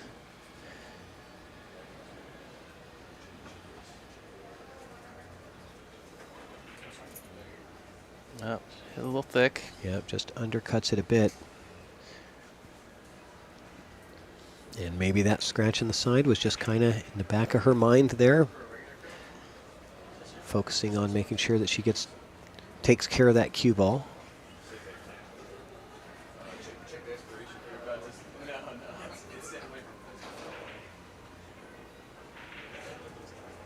Melina coming to the short side of the 3 gets very nice position here. Yeah. And I don't see the pink 4, so we are on the 3 to the purple 5 next. She's got the choice of going forward here and playing the 5 in the bottom left, or drawing back, which is looking like what she's going to do for the 5 in the side next. And missing that 3 ball is Melina. So I wonder if the day's starting to get a little late for the players. you know, and sometimes after the break, you know, when you're in stroke, you're feeling good, and then you take that 10-minute break, and sometimes it takes a couple of shots to get back into it. And so we've seen misses from both players on this rack post-break. But, you know, you bring up a good point. Fatigue is definitely a factor when it comes to these types of tournaments, because you are here all day long from 9 a.m. on Saturday until, you know, whatever, 10, 11 p.m. and then all day on Sunday, and here we are Sunday night. So the players that win tournaments, they have the stamina to continue. Is there a window here between the 6-8? Can we take a look at that side view and see? It's not Still hard to determinable. I think there might be a window here. tell. Really kind of looks like there is. Sure looks that way. Yeah. Boy, that is fortunate to get that window right there. Watch. Yeah. Nicely done with the rails. Where's it going to land? Could be okay. Not ideal, but Yeah. not the end of the world here. Don't jump out of a window just yet. You're still fine.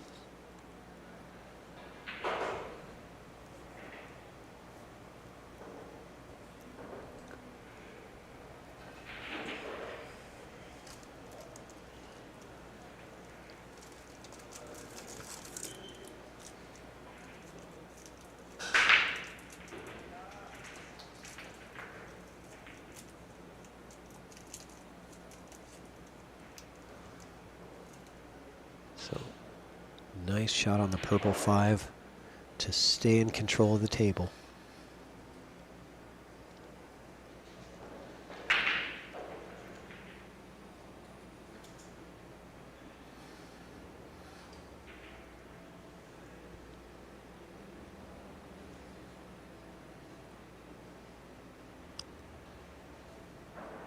She going to run into the 8 afterwards? Yes. Nice Just a little little friendly, nudge. yeah, nice Yeah. friendly bump on the 8 that really helped her hold for position for the 7.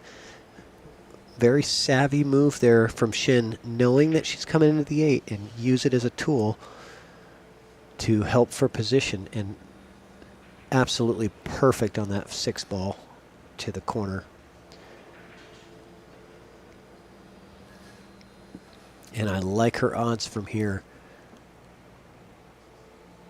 But she doesn't want this cue ball to come out too far and get on the wrong side of the 8, because that'll make it much more difficult to get down to the 9. She wants to slowly hit this, I do believe.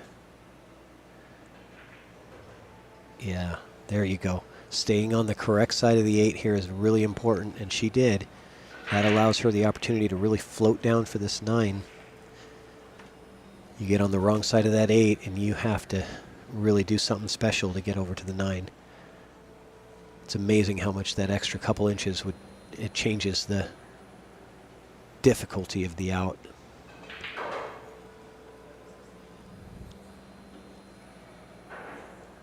Yeah, Nicole D in the chat, such smart safeties from Shin. Yeah, absolutely. Both players, I would say, playing very smart pool, knowing when to play safe and when to pull the trigger.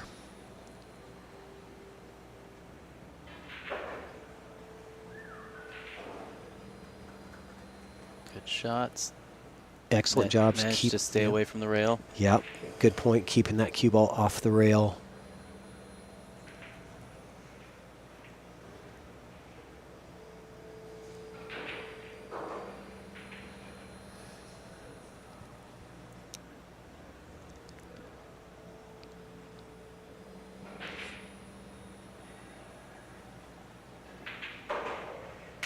And a great finish to tie this up, 5-5.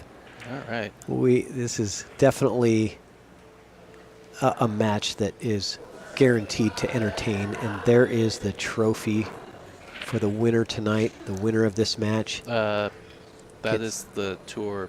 So that is the tour champion. So that is the high point finisher, which Melina's already clinched that. Okay, so thank you. So Melina will be taking that home today. It was between her and Kathy MacDonald, right? Correct. For the race for points. Yeah, they were for the year. They were within 15 points coming into this tournament, and I think Kathy went out at 7th, 8th, and at this point, Melina is obviously guaranteed at least 2nd. Okay, and there's the gigantic check. That we joked about erasing the decimal point on while we were on break. Yeah. Just for dramatic effect. If you take the decimal point out of 800, it turns into 80,000. And but good luck taking that into the bank if you can fit it through the door. Right.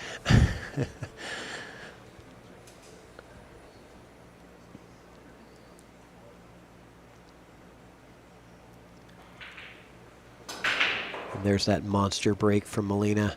Yep. Got the wing ball. Really hammering it home, but I think she got another ball. again with the power break, you do lose the cue ball sometimes. Yep. And here we go again. Now, is she going to play push out, or does she confident with her jump shot? I mean, I To feel like she's kind of confident. Attack this. The 2 is kind of sitting out there all by itself, so chances are, if you make the jump, the chances are you're going to have a look at the 2. Well, she's got her playing cue, so I think she's going to push. Yeah, smart play. Pushes it to the rail. Okay. Giving Shin a look at the 1 here. Don't believe the jump is necessary now. And I don't believe that Shin is going to be giving this back. I think she's going to attack here. Coming into this 1 and coming off that bottom rail and try to split between the 5 and 7 down there. Purple 5.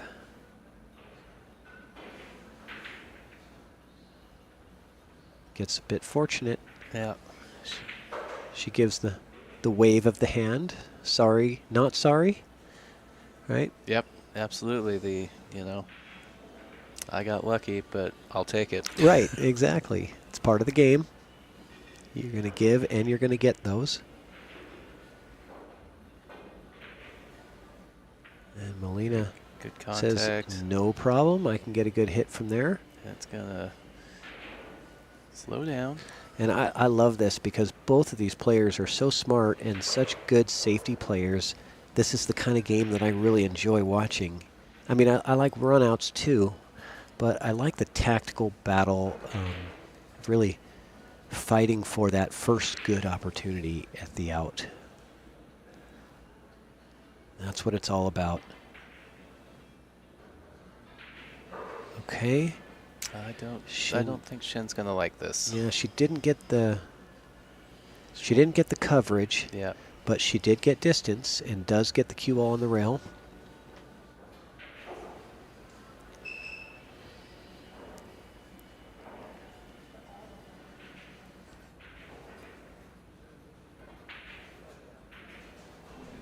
Oh. And that forced the miss. So Yeah. no guarantees when that cue ball's on the rail and you're shooting 9 feet away at the ball. Even if it's close to the pocket, in a big pocket, there's still the possibility of that miss.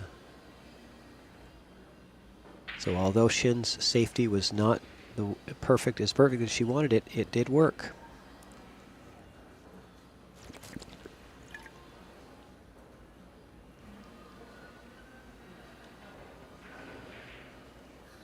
Elects to use the rails and come around. Where's the cue? Whew. There. Comes out perfect. Smelling like a rose. A little bit scary with that side pocket in play, but she came out real nice on this. But she is a bit flat, and she's got to get over to the 3. So does she have enough angle to stun this ball off the rush? She's going to have to hit it really hard. Mach 5 here. Yeah. She really had to come full power into that shot to get enough energy into that cue ball to bring it over for a decent look at the 3. That caused the miss.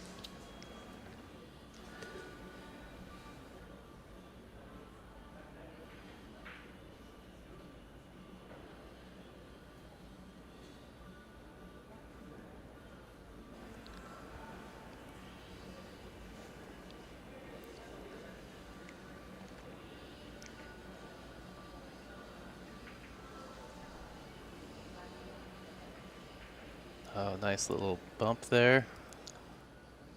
Push the cue ball behind the purple 5. Yeah, that was really not easy to execute those, like that. And I feel like that went exactly as she planned. Those are not easy to do. It just shows the knowledge and the skill set of Melina Ortiz and Shin with maybe the 7th or 8th jump shot of this match. Let's get the side here so we can see the action. Gotta get to that too. Careful not to. Okay, good hit. And what's she gonna get? Any reward? That's pretty rewarding, I think. Yeah, I think Considering where she was Yeah. sitting, I believe she's got to be happy with that and consider that a successful shot. she's left an edge though. I think Molina can cut this towards the pink and bring that cue ball back down. Yep. Oh, Molina really undercut that. She wanted that. She might, but she no, might it's get gonna- there. It's close, but I think it came up short. Yeah, she really wanted that too to float into the pink so that it just stayed there on the bottom rail, Yep. and that would have brought the cue ball back probably behind the 3 and 5, which would have been ideal. So nothing easy here. Certainly Shin happy to have this opportunity, even though it's not easy.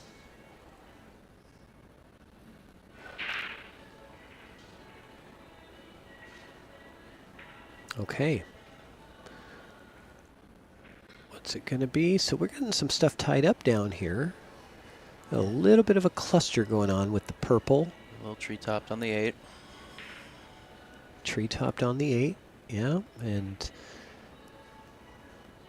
I don't know that she's pulling the trigger with the offense here. I have to imagine she's double kissing, and Yeah, she didn't want to double kiss. I think she was just trying to bank the 2 past the 7 and leave the cue ball up there. Got a little double kiss. Almost went in the pocket, but now let's see what Shin's got up her sleeve to deal with this. How she wants to approach this cluster down here after the 2.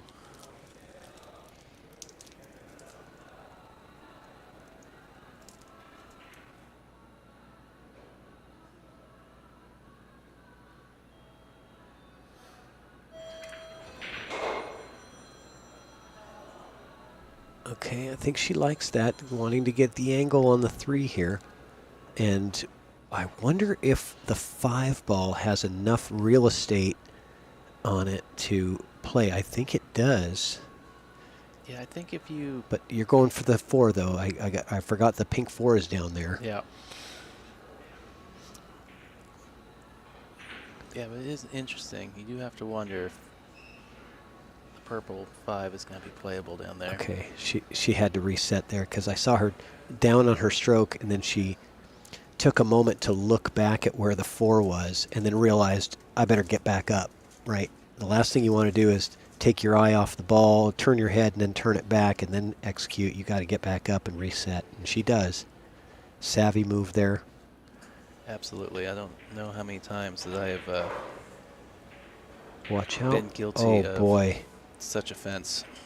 Gets a little steep, but that's pretty. I'm sure she's got to be happy with that. Getting a little steep on this pink, but that was difficult to execute.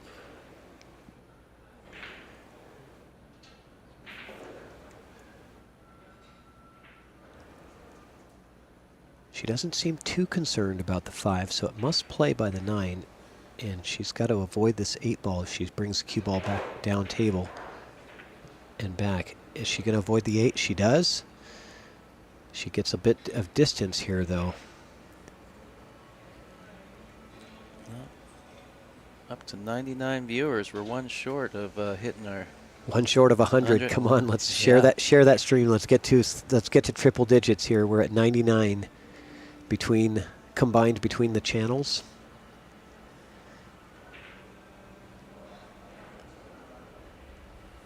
You can see Chris there with his phone with the timer going.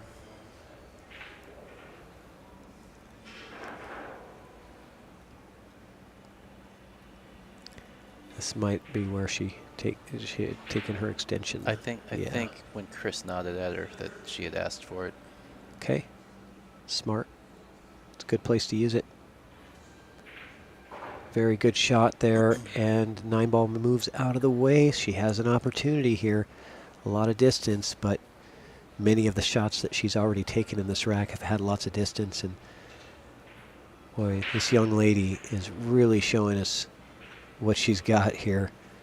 Being down 5-2, winning the last 3 racks, and looking really solid in this rack.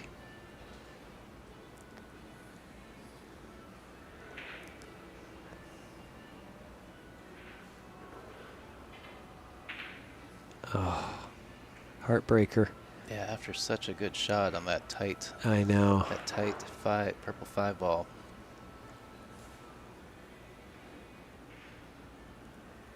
Really was looking like she was... The momentum was swinging Shin's way. Yeah, we haven't seen a whole lot of late game errors. Yep. That was definitely one of them. And that could be a swing. Yeah. To swing the score the other way. She had the chance to take the lead for the first time in the match.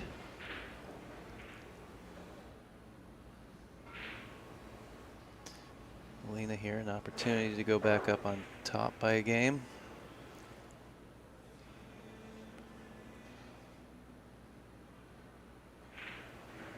Oh. Oh, little. That's look a little hesitant there. A little hesitant, a little rushed. Yeah, like she wasn't quite sure exactly how she wanted to play it. I would have. She's been stroking those pretty good and stunning the cue ball. And that one she kind of rolled in. Oh, and no, she gives the table back with a side pocket opportunity for Shin Huang to take the lead. Boy, we're seeing a couple of late game errors, one by each player here in this rack. And you got to think that the fatigue of the 2-day tournament and the pressure is got to be playing a factor. Yeah, absolutely. I mean, I've just been commentating for the last 2 days, and I'm feeling the fatigue. I can only imagine, you know, if I'd been out there swinging in queue for 2 days straight. Right. So Shin Huang with her 4th straight win to take a lead in this contest. And shout out to all of the sponsors that are supporting this tour stop for the NWPA.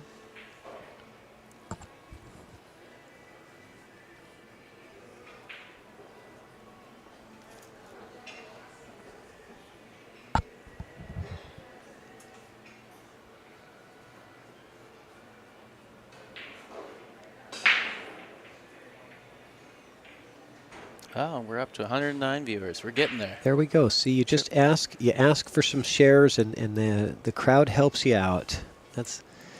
Thank you very much for sharing the stream if you have done that. That is what this needs to get those sponsors in and really help promoting this sport and building up the audience so that these sponsors can see significant benefits from their efforts of supporting this event.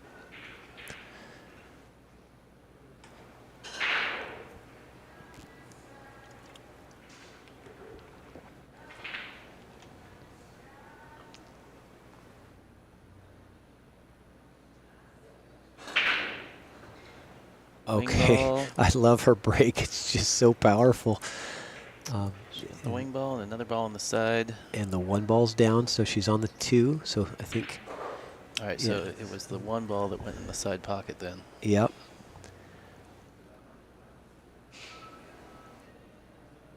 She taking this bank on? She playing safe? That is a good question. Based on what we've seen so far, I think she's playing safe. That would be my assessment as well. She seems to be a very smart player, not taking too many chances. Also, she's taken on the bank and drills it and gets a round of applause. So maybe a little bit of that momentum where you know she, after an error, eked out the last rack, got a rack of breathing room. She's like, let's just make this ball. Yeah, that's a very aggressive move to start off the rack. Not saying this is a wrong move, obviously. It's just decides to go aggressive here. And maybe that's a sign of... There's the safety. Yep, there's the safe. Much better opportunity than the safety that would have been on the 2. Yep.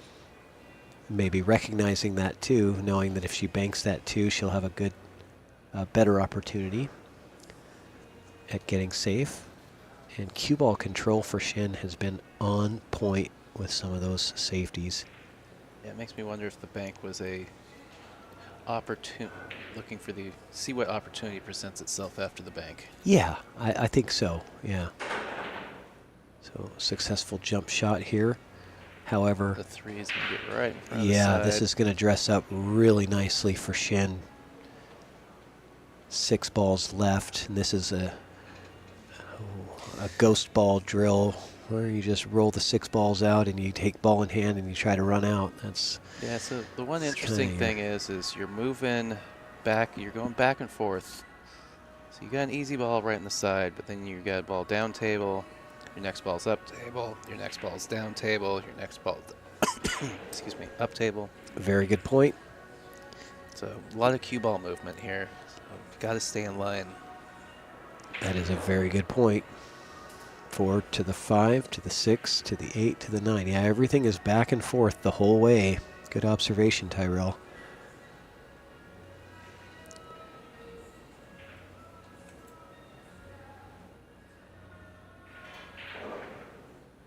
She is looking pretty good That's there. a confident stroke right there.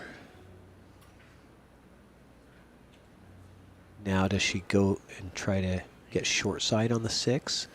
Or does she You one rail down and make sure you, little you inside? get past the nine. block here of the 9. That's the key here. If you're going to use inside, you got to make sure you get past that 9. So your window is smaller using inside and going on. I think she's going around the table. Yep. Oh, this is not going to work out, I don't think. Oh, maybe it is. It might get there. I think Holy it just cow. got there. It really kept going. I was thinking it was going to stop and have the 9 ball as a blocker, but fantastic shot from Shin Wang right there.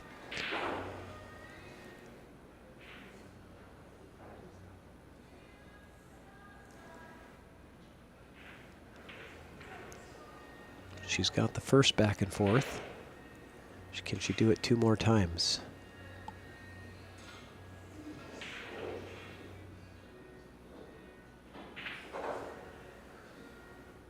Is this going to run a little hot, or is it going to dress up just kind of It's perfect? yeah, it's it's a little okay. flat. I Is- like- Is I it like- a little flat? No, it's got a good angle. Okay, yeah. Well, it's a little. She's on the rail though, so Yeah. the problem here is that she can't dig into Yeah, it. she can't get down on the cue ball Mm-hmm. without going through the rail. Right. So she might have to settle here.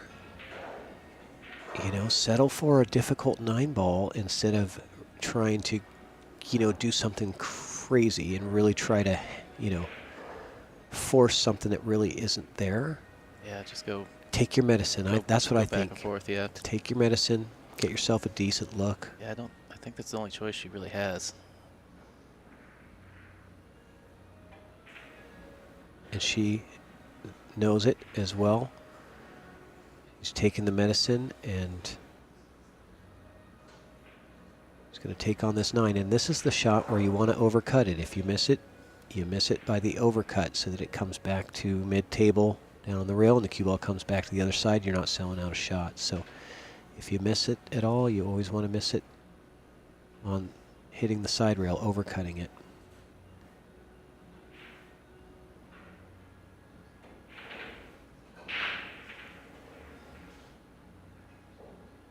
She undercut it.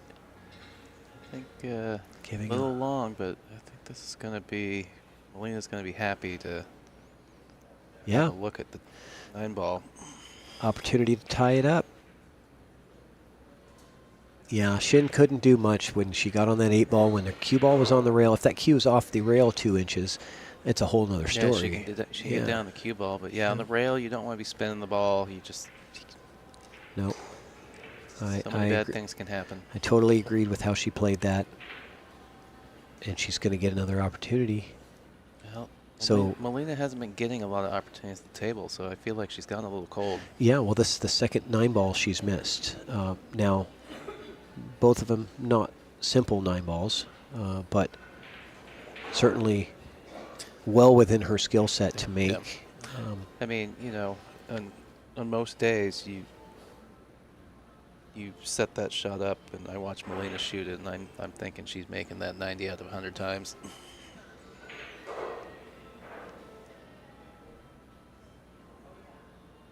Shin taking her time here. Good shot. Drills it.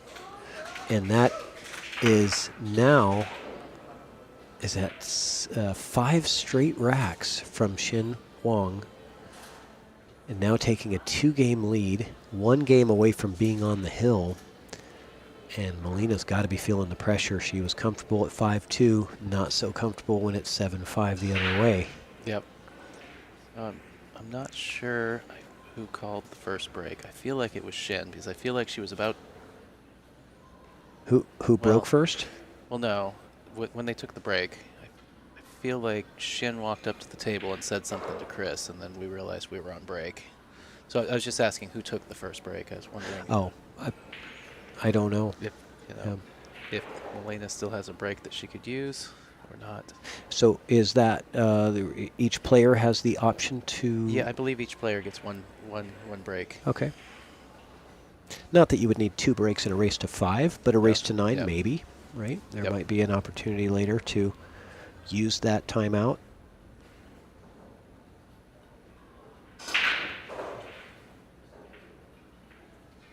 Catherine Robinson chiming in, saying Shin's a champ.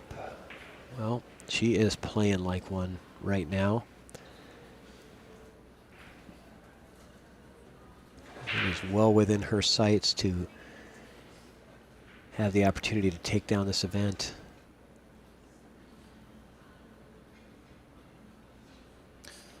Good to see you in the chat, Catherine. Missing you at the stop.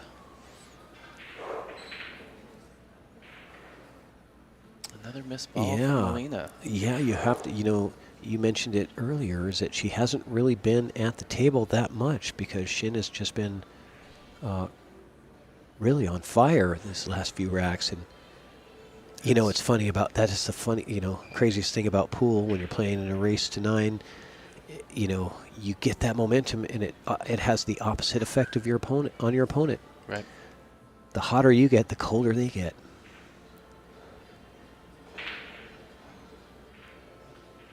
So we have seen some uncharacteristic misses from Melina Ortiz, and that was uncharacteristic there from Shin. Well, and what I was about to say is, looking at the scoreline where it is now, you still can't count Melina out because we've already got a frame of reference from that last match yesterday when it looked like she was all but going to the B side.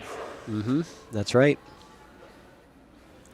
And for those of you just viewing now, this is a matchup that is a repeat of yesterday. They played a race to 5 in the A side, and Shin Wong was on the hill 4-2 and had a fairly straightforward 9-ball shot that she missed, and that caused the comeback and started the comeback, and Melina Ortiz came back and won 3 straight racks and won that set, putting Shin in the loser's side. And so this is the sort of that rematch that we've been looking for, getting a ref to come over and watch here. Chris Rogers doing a fantastic job this tournament. Wow, what a shot. That was fantastic. In that tight little area to have so many balls were moving too. And the control to draw that cue ball up into the rail and out the top rail behind the 6. Fantastic.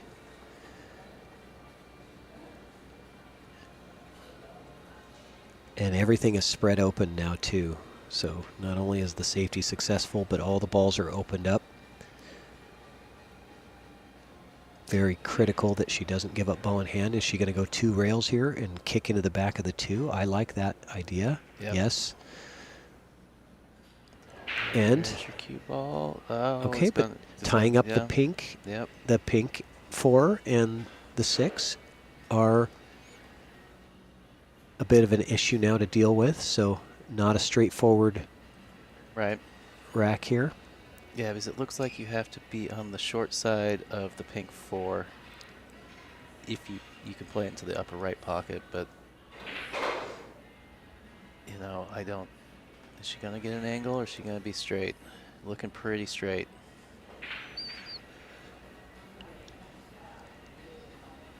So it's really gonna limit what she can. What she can do to get her look at the 4 here. She's looking at where she would need to be to play the 4 in the side, and that's risky because she's got to get past that 8 ball, and she's not even gonna. Yeah, she's not even gonna mess with that. But she definitely has a plan here. You think safe? Leave the 4 on the bottom rail. Yep. Yeah. Yep. Oh, cue ball. Watch out. Oh, she ended up real nice with that. Good shot. I like how she really took the effort to play that 4 ball perfectly on that bottom rail. That was the key. But not paying a whole lot of attention to the cue ball, I think, knowing that cue is tracking towards the corner. Well, she was fortunate because it was short of the corner, but it also didn't go a little bit shorter into the 9 ball, which would have caromed it right to the corner. So. Yeah, there was lots of ways that could have gone wrong, but it went incredibly right for Melina. And I tell you, she needs some things to go right for her to get back into this match. All right. I have a feeling, if Melina wins this rack, it's going to reset her confidence and get her going again. And if she doesn't, it's going to be massively pivotal, because that's going to put Shin on the hill, forcing Molina to win 4 straight racks. You don't ever want to be in that situation. Okay, so here, a little bit of an error with that cue ball position. A little spicy, little hot.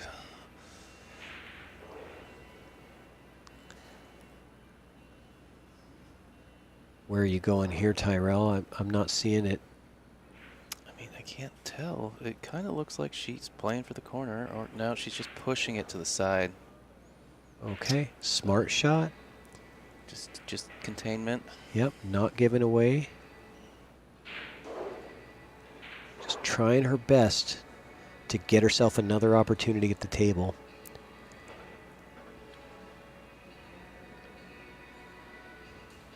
Is she going to bank this? Or is she just going to Z it down to the bottom rail?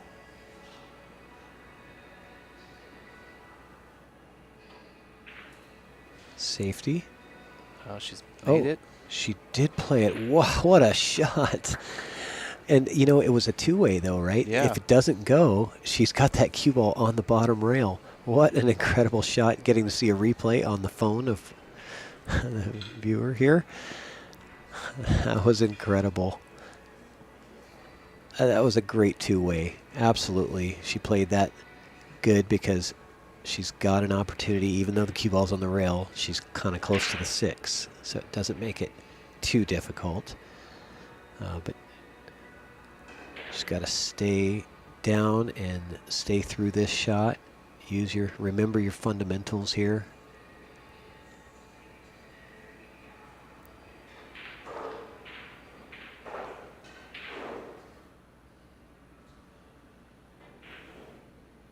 And that's going to miss short.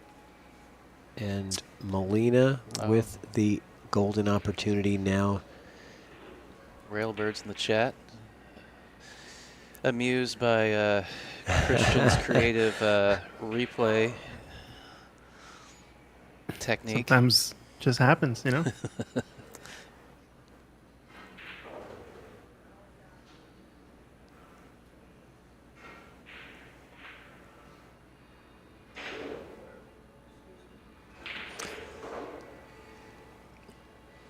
Yeah, if I'd thought about it ahead of time, I would have asked you if you used the replay buffer. Yeah, I actually have not gotten around to using it yet, but Yeah, it seems pretty straightforward to me. You kind of just also with the stream deck makes it a little bit more streamlined, right? Yep. Because I've got it set up. I didn't even think about it when we were walking through things on Friday night. Probably could have set it up quick. It's pretty straightforward. Molina with the pivotal win right there. That is huge. Yep. Because she really needed that. Oh, big time. I mean, the 7-6 compared to 8-5 in a race to 9 is just huge. Especially after bleeding 5 racks in a row. Right. Stop the bleeding right there. Yep. All right. I know we've been talking about it all day, but just a reminder for those who haven't heard yet, Northwest Cup, November 18th through 19th. That's not next weekend, but the following weekend, and that is here at Ox Billiards. Team Oregon versus Team Washington. Should be an exciting matchup. Leading up to that, we got a 3-hour clinic followed by dinner with the one and only Allison Fisher. If you're interested in that, you should get signed up. Also, it's admission only to the Northwest Cup, so get your tickets ahead of time if you want to attend in person. I believe the link was northwest-cup.com/tickets.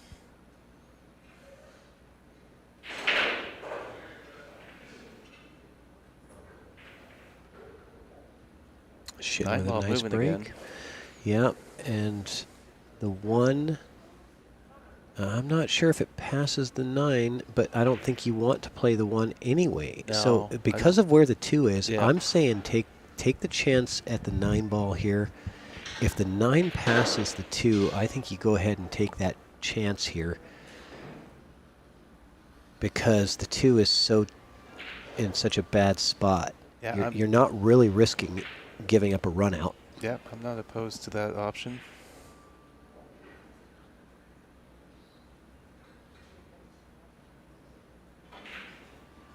Well, tried to She play went for the 1. Tried to get back. Is it going to go off the 6? Oh, Wow. So yeah, she played the 1 and tried to come down here back underneath the 2 ball. oh, this is really tricky here. We're in 3 foul territory here, I think, because if we see a foul here from Molina, you could be seeing an attempt to get her on 2 afterwards. Now, I don't know if she's got the room, though. She might have the room to pocket this.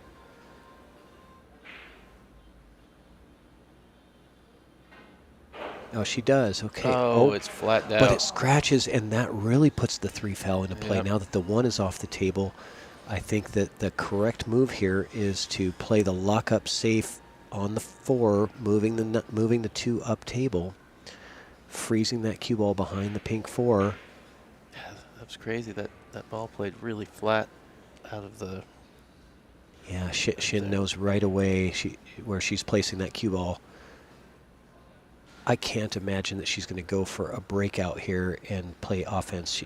She's putting it in a position where she knows she can really freeze her up, lock her up tight here, and try to get her on 2, and then decide what to do after that.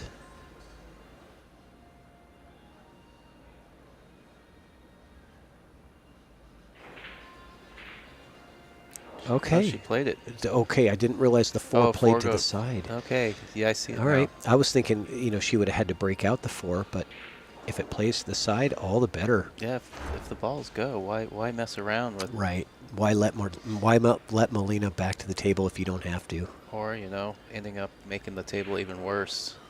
Yeah, the best defense is a good offense, they say. Or vice versa. One thing, she's coming across the line of this purple 5. Yeah. And actually, not even across the line, right into it. So The line went right into it, yeah.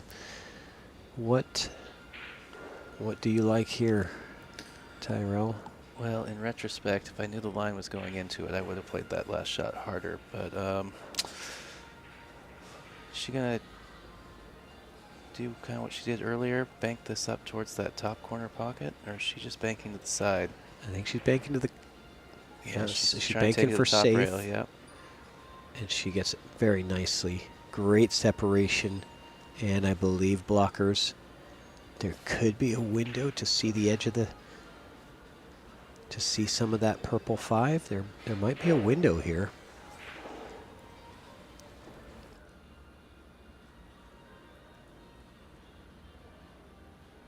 Yeah, I think you're right. Looks like she's queuing through that window. Yeah. Well, I don't think this is gonna sit up well for Molina. No, not at all. That's very unfortunate the way that ended up. Unfortunate for Molina, but very fortunate for Shin. Stop shot here. Stop shot here on the purple. Gets you a nice angle to do whatever you want to that cue ball. From the 6 to the 8, so not looking to do anything but stop. Nice, good, smooth, medium stroke with a good follow through. Almost went through, almost a stun follow there too far. Yep. But I think she's still okay. The follow that was on there made the cut a little sharper, but still fine because that pocket is very big for the 6. Showing her flexibility here. Doing some yoga pose on the table. No, there we go. That's probably the better way to do it.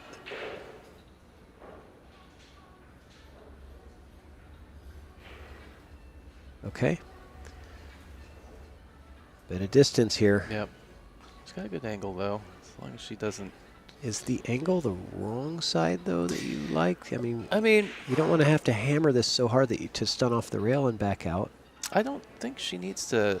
I don't think she needs to hammer it that hard, but I could be deceived. It looks like a slight angle taking the cue ball to the side rail. She's going to draw this. Trying to draw out and off and probably play the 9 Right in the side next. Yeah, okay. Yeah, I've seen the multi-view that she's playing down. Oh, She's just trying to stun out, I guess. Or she didn't get a hold of the ball the way she wanted to, so. okay. Good opportunity, though. But yeah, I think you're right. I think I was deceived about how shallow the angle was. I thought she had a little bit more where you could float into the rail and back out. Yeah, but she did a very nice job hitting it at that speed and still maintaining good control. Yep. Getting herself a nice opportunity She to get on the hill right here.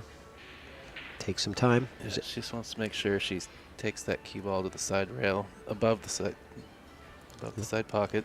Looks like she's using her extension. Not on the cue, but on the shot clock.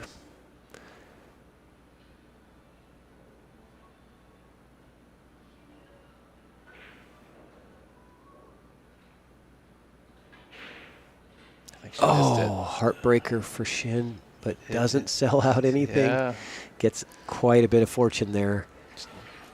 And left it tough for Melina here. yeah, these are very tough situations to be in. So I think we're gonna. Because she, Is she gonna? she- Is she gonna? I think she's going to thin the right Yeah. side of it. Yeah, I think she's gonna lay up. Yeah, thin the right side, bring the cue ball back down table, barely moving the 9. Oh, Yeah, so many players you'd see just walk up to the table and line up the one rail kick. yep, she hit it a little fuller than she wanted, but she's still going to be okay. That's probably going to be good enough to get her an opportunity back at the table.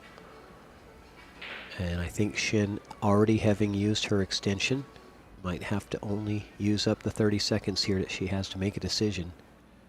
So she got to be very decisive and commit right here to what she's doing. Trying to thin it as well. Got a little outside on the ball. Oh, she's playing She's the bank. banking, She's and banking. that's, oh, so close. She was going for it right there. She was going for everything, and it was either going to be hill 6 or it was going to be a tie game. Yeah, and it's kind of a tough call there because it's really easy to catch that too thick and sell it out. So if you're gonna sell out, maybe try and win. right. Exactly. Go for the win if it's going to be that difficult. And this is exactly what we were expecting. Delivering the entertainment as promised here. A very heated battle Yeah, we got a between ball two game. fantastic players. 7-7. We've seen a run of 5 straight by Shin, and then 2 in a row by Melina. Yep.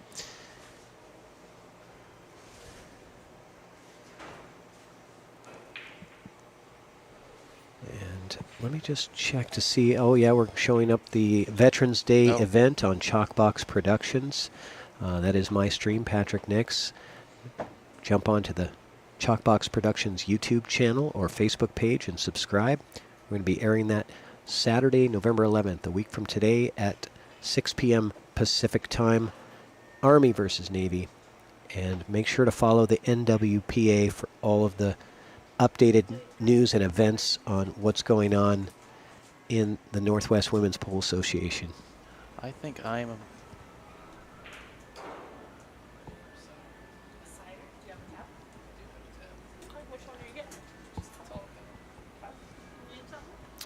No thing. Powerhouse break from Melina that we've seen.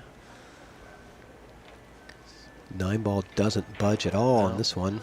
No, she's made, I believe, the wing ball, but that one ball, as it's apt to do, is up on the top rail. She's having a hard time getting it out in front of that corner pocket. Seemed like she was having good luck with it when I was watching her practice early, but that was on a different table. Oh, this is going to turn out real nice, I think. Oh, boy. Oh, wow. Does it ever. Now, I think the crowd might have missed that one because I would have expected some applause on that shot because that was executed absolutely perfect. Yeah, it seems like the crowd has thinned out a little bit. Yeah. People kind of stepping out to get some air, and Yeah, it's been going on for, we are going on about the 2-hour mark in this match. This is about right, 14 racks in. yeah. Yep, it looks like we're approaching the 10.5-hour mark for the live stream. Obviously, you guys have already reset the Facebook streams at the 8-hour mark before Yeah, that. yep.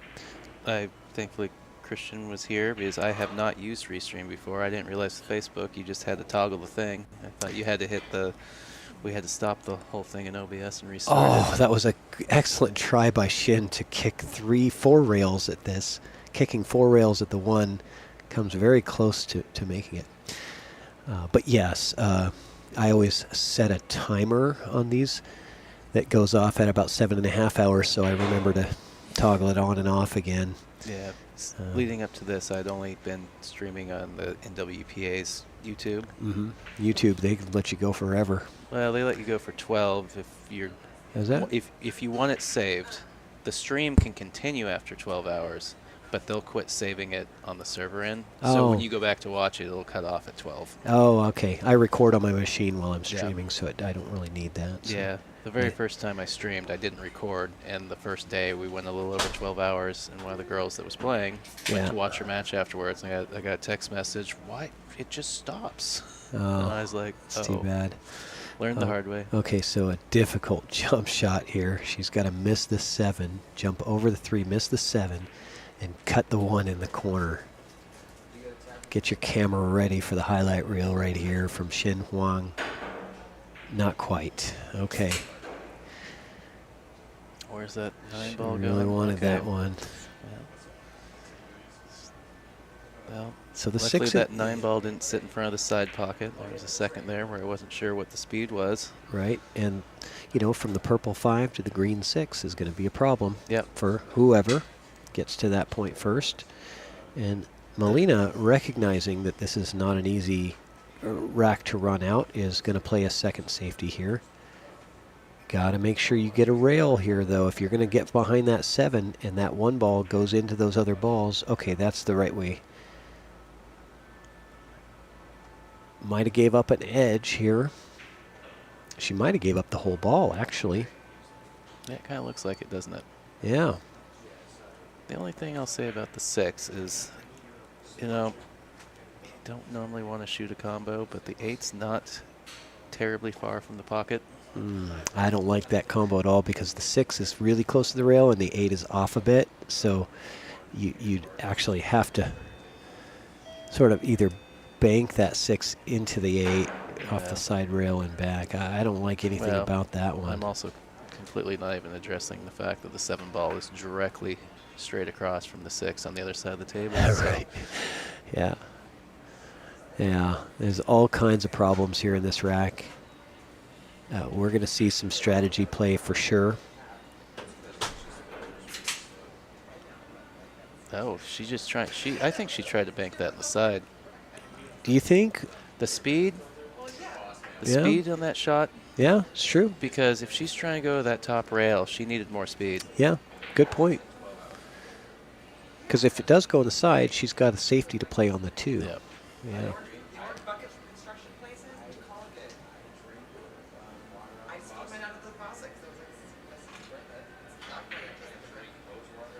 Okay, an error there by No, she's Shin, but opened up the 3 ball. So that 3 ball had kind of gotten up in there with the purple 5.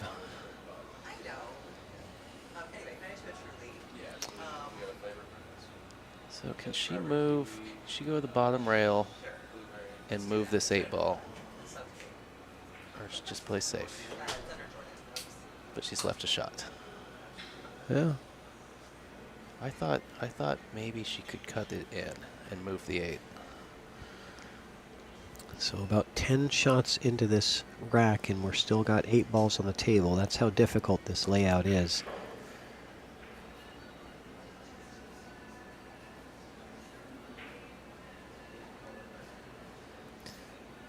You know, and I also, maybe in a way, almost wonder if Molina's playing safe but not hiding her because she wants Shin to deal with the 6 ball.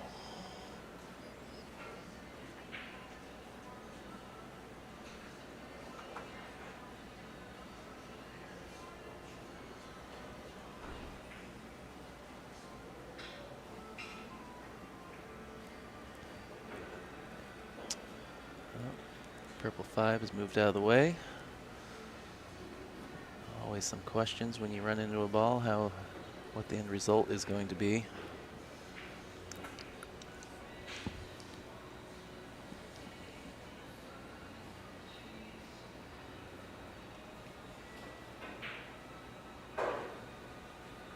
A little close to the 5 ball there. Yeah, we're going to see a safety here. It is a good opportunity to roll up on the 7 if she chooses.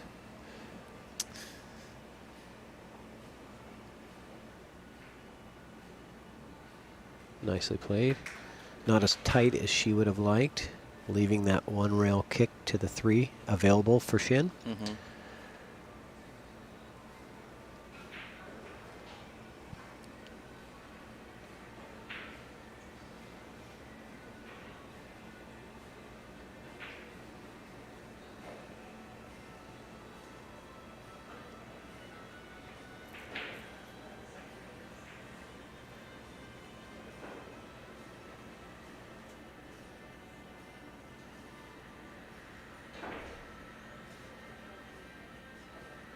Watch the cue ball. I think it's going to stop short.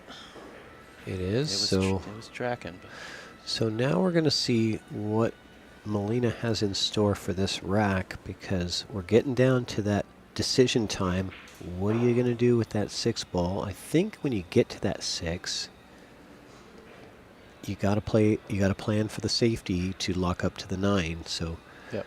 the position here on the 5 is going to be important, but you got to make that 3 first. She's gonna get. Oh, she's going to get away with this one. She got a roll.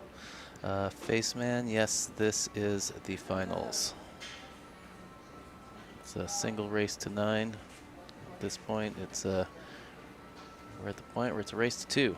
At least 2 racks left to. At least 2 9 balls left to be shot down. Possibly 3.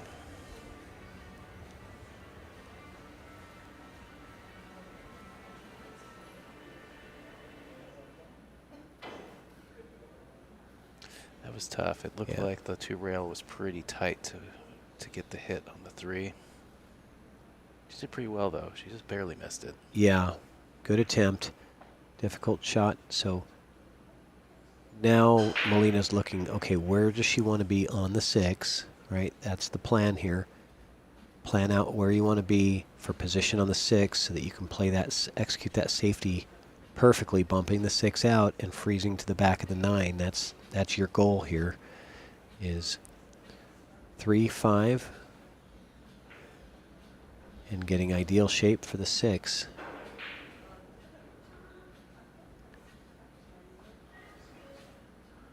Again, looking at the spot that she wants to be.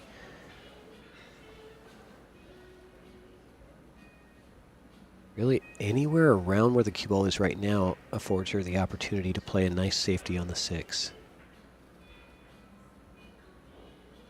I think a lot of people, when they play 9 ball, that one rattled home. A little bobbler. A lot of people, when they play 9 ball, they think about how they're going to break a ball out, and sometimes the right thing is to look at how are you going to set up for the safety to open it up, and that's exactly what Molina is doing. She's a very experienced player. Good position here to do this. Gets a nudge on the 9 from the 6, which he wasn't really wanting, but it worked out okay. Again, leaving a little more room for Shin than she probably wanted to, but this is very, I would say, successful, because the difficulty of making this and continuing to run out is very high. It seems like maybe Molina played that safe a little too fast. Like she had, she already had a plan from the ball before. She knew what she was going to do and just kind of got up there. It's like, oh yeah, this is what I'm going to do. Didn't take a minute to really address her contact point. Yeah, it was well thought out. So she is not going the short way. She's going the long way, kicking soft at it. Just trying to do this. Okay, little, excellent shot, coming little full double into the kiss. 6. It looks like she had to really hurry with that one because she was running out of time.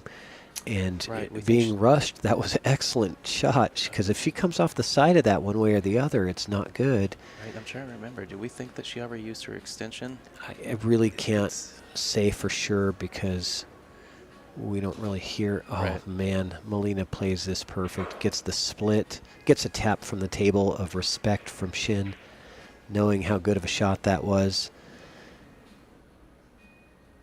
And this is 9 foot of distance and dead straight on it. So Cue ball over by the 9, 6 ball over by the 7. I think you got it. Yeah, yeah, it's looking like that's what she's doing. Is she going to get there? Looks like she's gonna.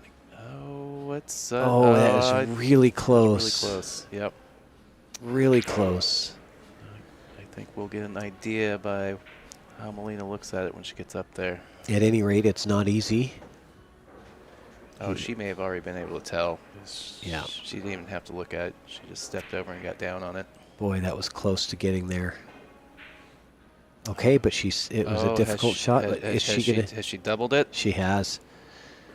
Yes, she did. The unintentional bank shot on the 6 ball. Melina taking advantage of that roll. Can she close it out and get to the hill first?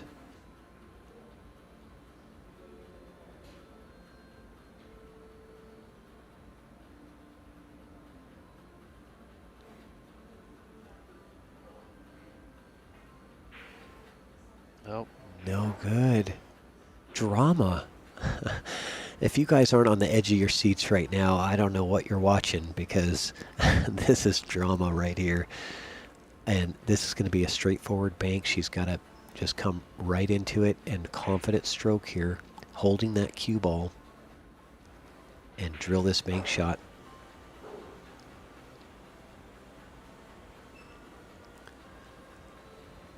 Unless she wants to play it safe, which she does.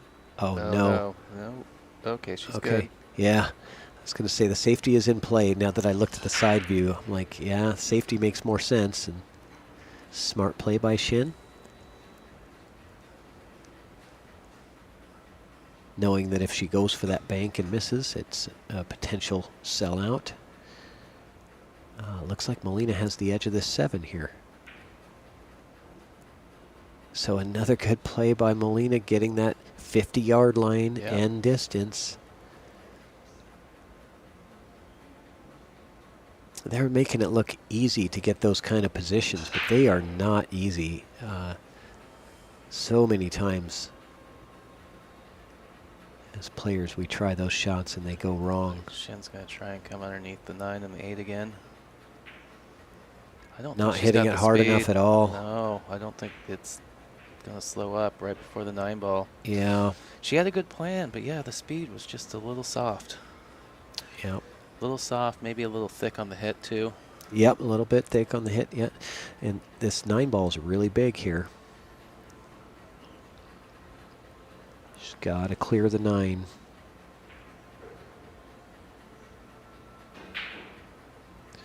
Yeah, she really juiced it, didn't she? Yeah, she actually overjuiced it. She had every, knowing how big that 9 is, she wanted to make sure she got away from that 9 ball and getting an angle on the 8. So, okay. This is Greg Prendergast. Yes, this is a single race to 9 for the finals here. And if you're just joining, you've missed some incredible action. This has been a back and forth battle the whole time. Highs and lows, a lot of drama. And a lot of good safety play, good jump shots, and we're seeing some late game misses that we weren't seeing earlier in the set. So I just wonder if the stress of the match and the fatigue and Yeah, I mean, I think they've been playing all day, so fatigue's definitely a part of it, and I think the stress starts to add, really increases how fatigued you start to get. because you're trying to, you're under pressure, you're trying to focus, and every shot, even the easy ones, seems like it's the most important shot in the world at this point. Yeah.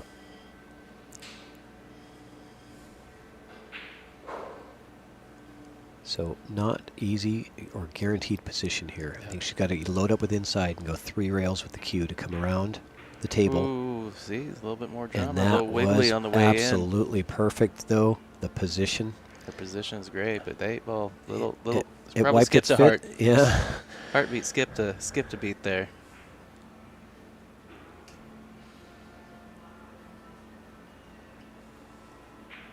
And Melina taking care of that business and getting on the hill first. We are getting down to the wire, folks. It's coming. Are we going to see another hill?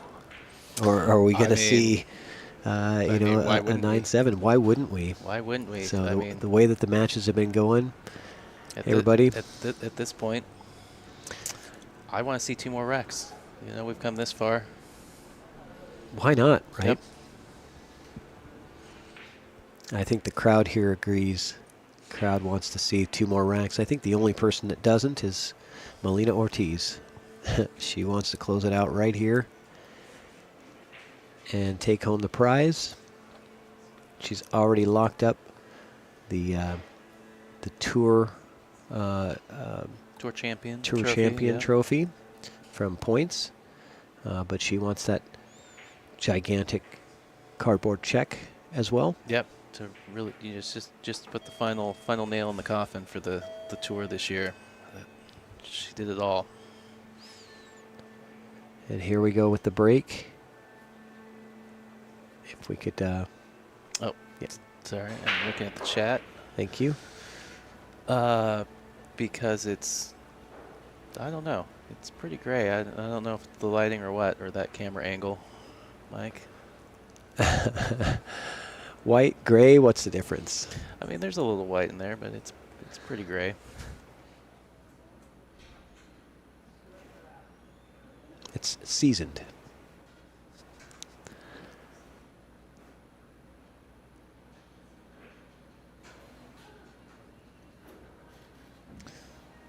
So it'd Okay. be really big if Shin can keep Melina in her chair this rack. Surprisingly, we have not seen any break and runs. We have seen a run out by Melina off of the scratch on the break earlier from Shin. And so this has the look of an opportunity for that, but we have yet to see a break and run in this match.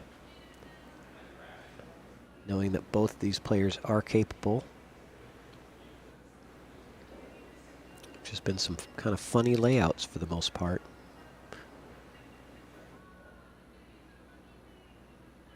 And not to mention, they've been electing to play a lot of safeties, So a lot smartly of, so. A lot of really good safeties. There's been a few leaked ones, but there's been a lot of, impressive safety play. Some good returns too, off a few of them. I mean, what was it? Was it that last rack where, it was like almost 10 innings and the 1 ball was still on the table? Mm-hmm. Yeah, we still had 8 balls on the table after about 5 or 6 shots apiece.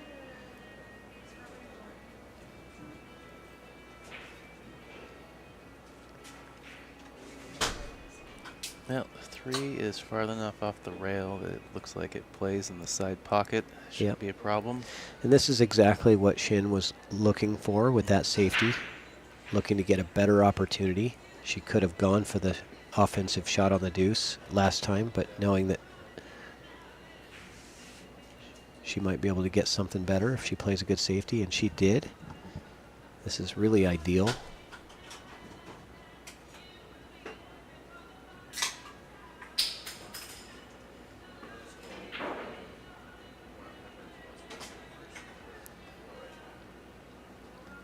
I like it. I like her odds here. Yeah, everything's looking like it kind of has a path to each other.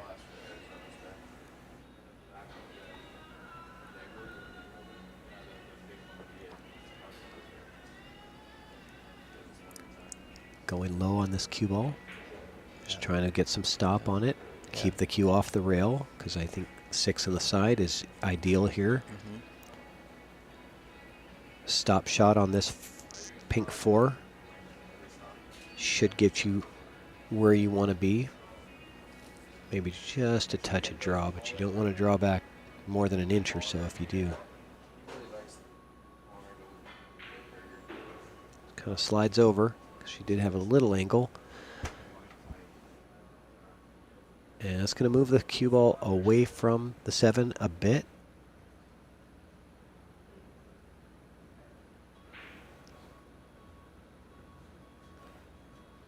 These millimeters matter in this game.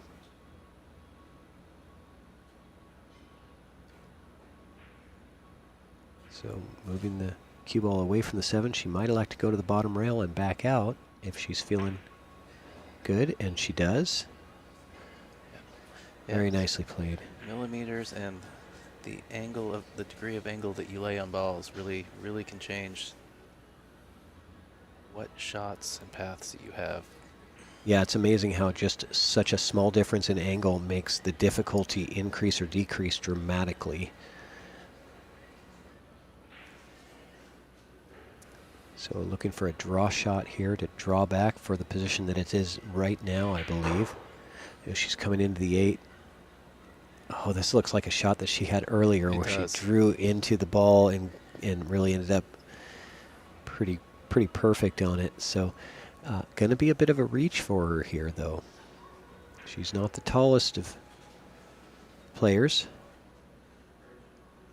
Okay, is she going to get the bridge or her extension? She's getting the bridge. I don't blame her there. Make sure you hit this clean. Yeah, we've seen her use the bridge quite a bit. She seems to be, she uses it very well. I think, one of the matches earlier, Christian and I were talking about it, and he was talking about that classic snooker stance, elbow straight out to the side. Yep, just like this. Yeah. That's a good shot. Very nicely played, keeping that cue ball off the rail and above the 9, keeping that shot in place. So I don't mean to bring it up, but she had a 9 ball similar to this yesterday against Molina, and she was on the hill and did not make it. This is a pressure shot, knowing that Molina is on the hill now. She needs this to make it a hill-hill battle and a race to 1.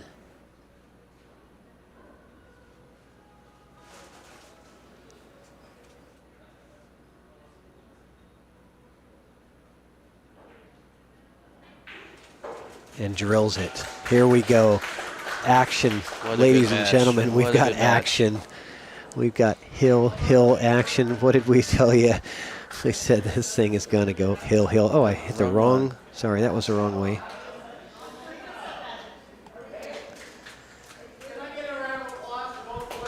Yeah, let's give both players a round of applause. This is an amazing match. Entertaining. Maximum entertainment for everybody watching. Who's going to win this? Go ahead and flip a coin, because, but you know, it's Molina's break. So in the way that she's been breaking, I got to favor Molina here. If she can break well and keep control of that cue ball and keep control of the rack, she's going to have the edge in this match. So here we go. All right. Final shout out to our sponsors, Ox Billiards, Patrick Nix and Chalkbox Productions. Patrick in the booth with me. Navigate Law Group out of Vancouver, Washington, and our 2023 tour sponsor, Littman Lights. And shout out in the chat. Let us know you're watching. If you're enjoying this match, hit us up in the chat. Littman Lights saying hill, baby. All right, here we go. The final rack of finals day. Yeah. Stephen Folin in the chat saying go Shin. We got action. So 2 and the 6. This is a little bit of an issue to pay attention Yeah, to. the one in the pink, or little. You could little choose. goofy too. You could choose to start off with a combo here, if you wanted to. I think she's got options here right off the break. Missing that combo, but bringing that cue ball all the way back down table. Not sure she was really invested in that, making that Yeah, shot, right? I mean, I have to think that the way she hit it, she wasn't really Well, invested in making that. so the investment was either let's get down the bottom of the table, or was she trying to open the 2-ball up? Because she came right through that window back there. Yeah, good point. So it may have she just got a little fortunate that she didn't open the 2 up and ended up at the bottom of the table. Yep. So Shin with a But good yeah, shot here. Does she leave a window for this 1 ball to be played in the corner? Oh, I think. Steven agrees with me about the 6-2. Yeah, okay. And he outclasses me Fargo-wise, so. Yeah. By about 150 points. Something like that. So I think Molina has this opportunity. Yeah, it definitely looks like it. It went, and I think we're going to be seeing now a lock-up safe if she's got the right angle. Can we get a side view and Yeah, see? let's get their side view here. Yeah, if she can. Yeah, I'm not sure she's quite got it there to lock up on the 6. Well, yeah. But she's definitely going to be playing this safe. It's a matter of how tight can she get that cue ball. That's pretty tight. Pretty tight. That's pretty tight. I like it. Molina going to be forced to use the bridge here and kick. Some pretty early drama in this final rack. It's going to be big. Do you kick 2 rails at this or go 1 rail? I'm personally looking for 2, but I don't know though, because I kind of like 2 because a couple you could get lucky on a couple things. just 1 rail into it. Oh, and it's going to dress up. Oh no. This is going to dress up for Shin, but look at what she does with the 8-9 here. So now that's a problem. That's a problem. It might not be though. It might not be if you get down to the rack where you're pocketing the 7 in this bottom left corner. It might afford you an opportunity to play the safety on the 8, locking the cue ball to the 9. You know, thinking way ahead here. I don't want to get too far ahead, but you have to be looking at how you want to, how you're going to close it. But the 3 on the rail, that's got to be your first thing to really pay attention to.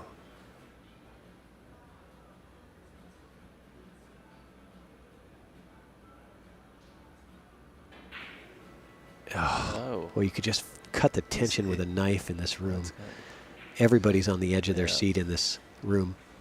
Steven's saying 150 points doesn't mean that he has more knowledge, just that he's luckier with making the balls drop. Yeah. I don't know if I'd say it was luck. I've heard of this thing called skill.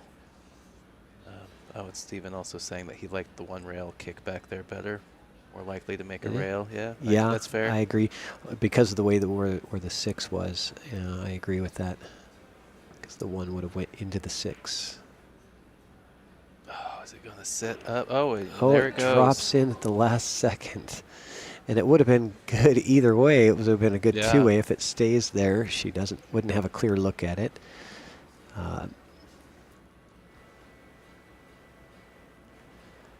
So Molina with an opportunity now. This Hill finals rack. Are you on the edge of your seat out there, Nicole?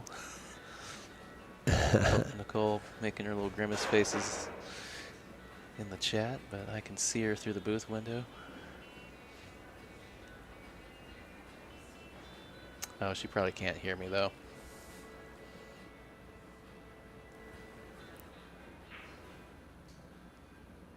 Oh no. Wow. Unexpected. The nerves are really getting. I think the nerves are causing Yeah, it's some of these late game errors. pretty tense final.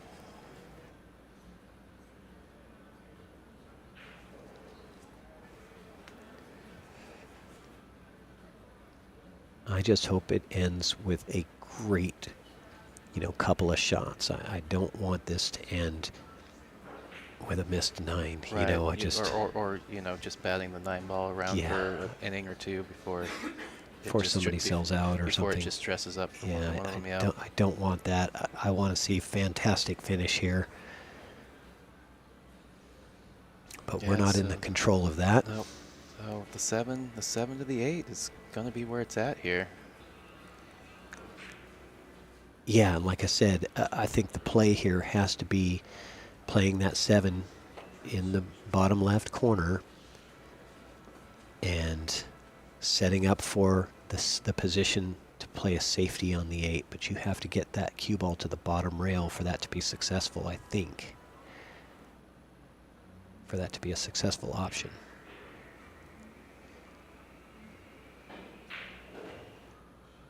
Great shot there. Good stroke. Very confident stroke here. Where's our other angle? You it's a know, little- you could get aggressive here and try to come into this, but I really feel like I there's was an opportunity to lock the cue ball to the Yeah. back of the 9. If you can position that cue on the bottom rail, you can play a stop shot on the 8, punch the 8 out, and stop the cue behind the 9. I mean, my thought is if she was slightly close to the rail, was to try and stun over to the short side. Uh-huh. And if you hit it amazing, maybe you have the shot in the corner. And if not, you play the lock. You bank the 8 out of there and roll up underneath the 9. Yeah. Fullen says spin and flick the 9. That's what. And that she's- is what she tried to do. She did try to spin and flick the And 9. I think it's gotten her in trouble here. It sure has. I mean, man. you almost, the safety's tough here. You almost kind of want to just kick and pray. Come in under the 8, kick Well- the 8 into the 9, and see where the 9 goes. It is what she's looking at here. She is looking at the kick off the bottom rail. Because the safety's tough, because you brush that 8 and it's headed towards the corner. Right. Yeah, exactly.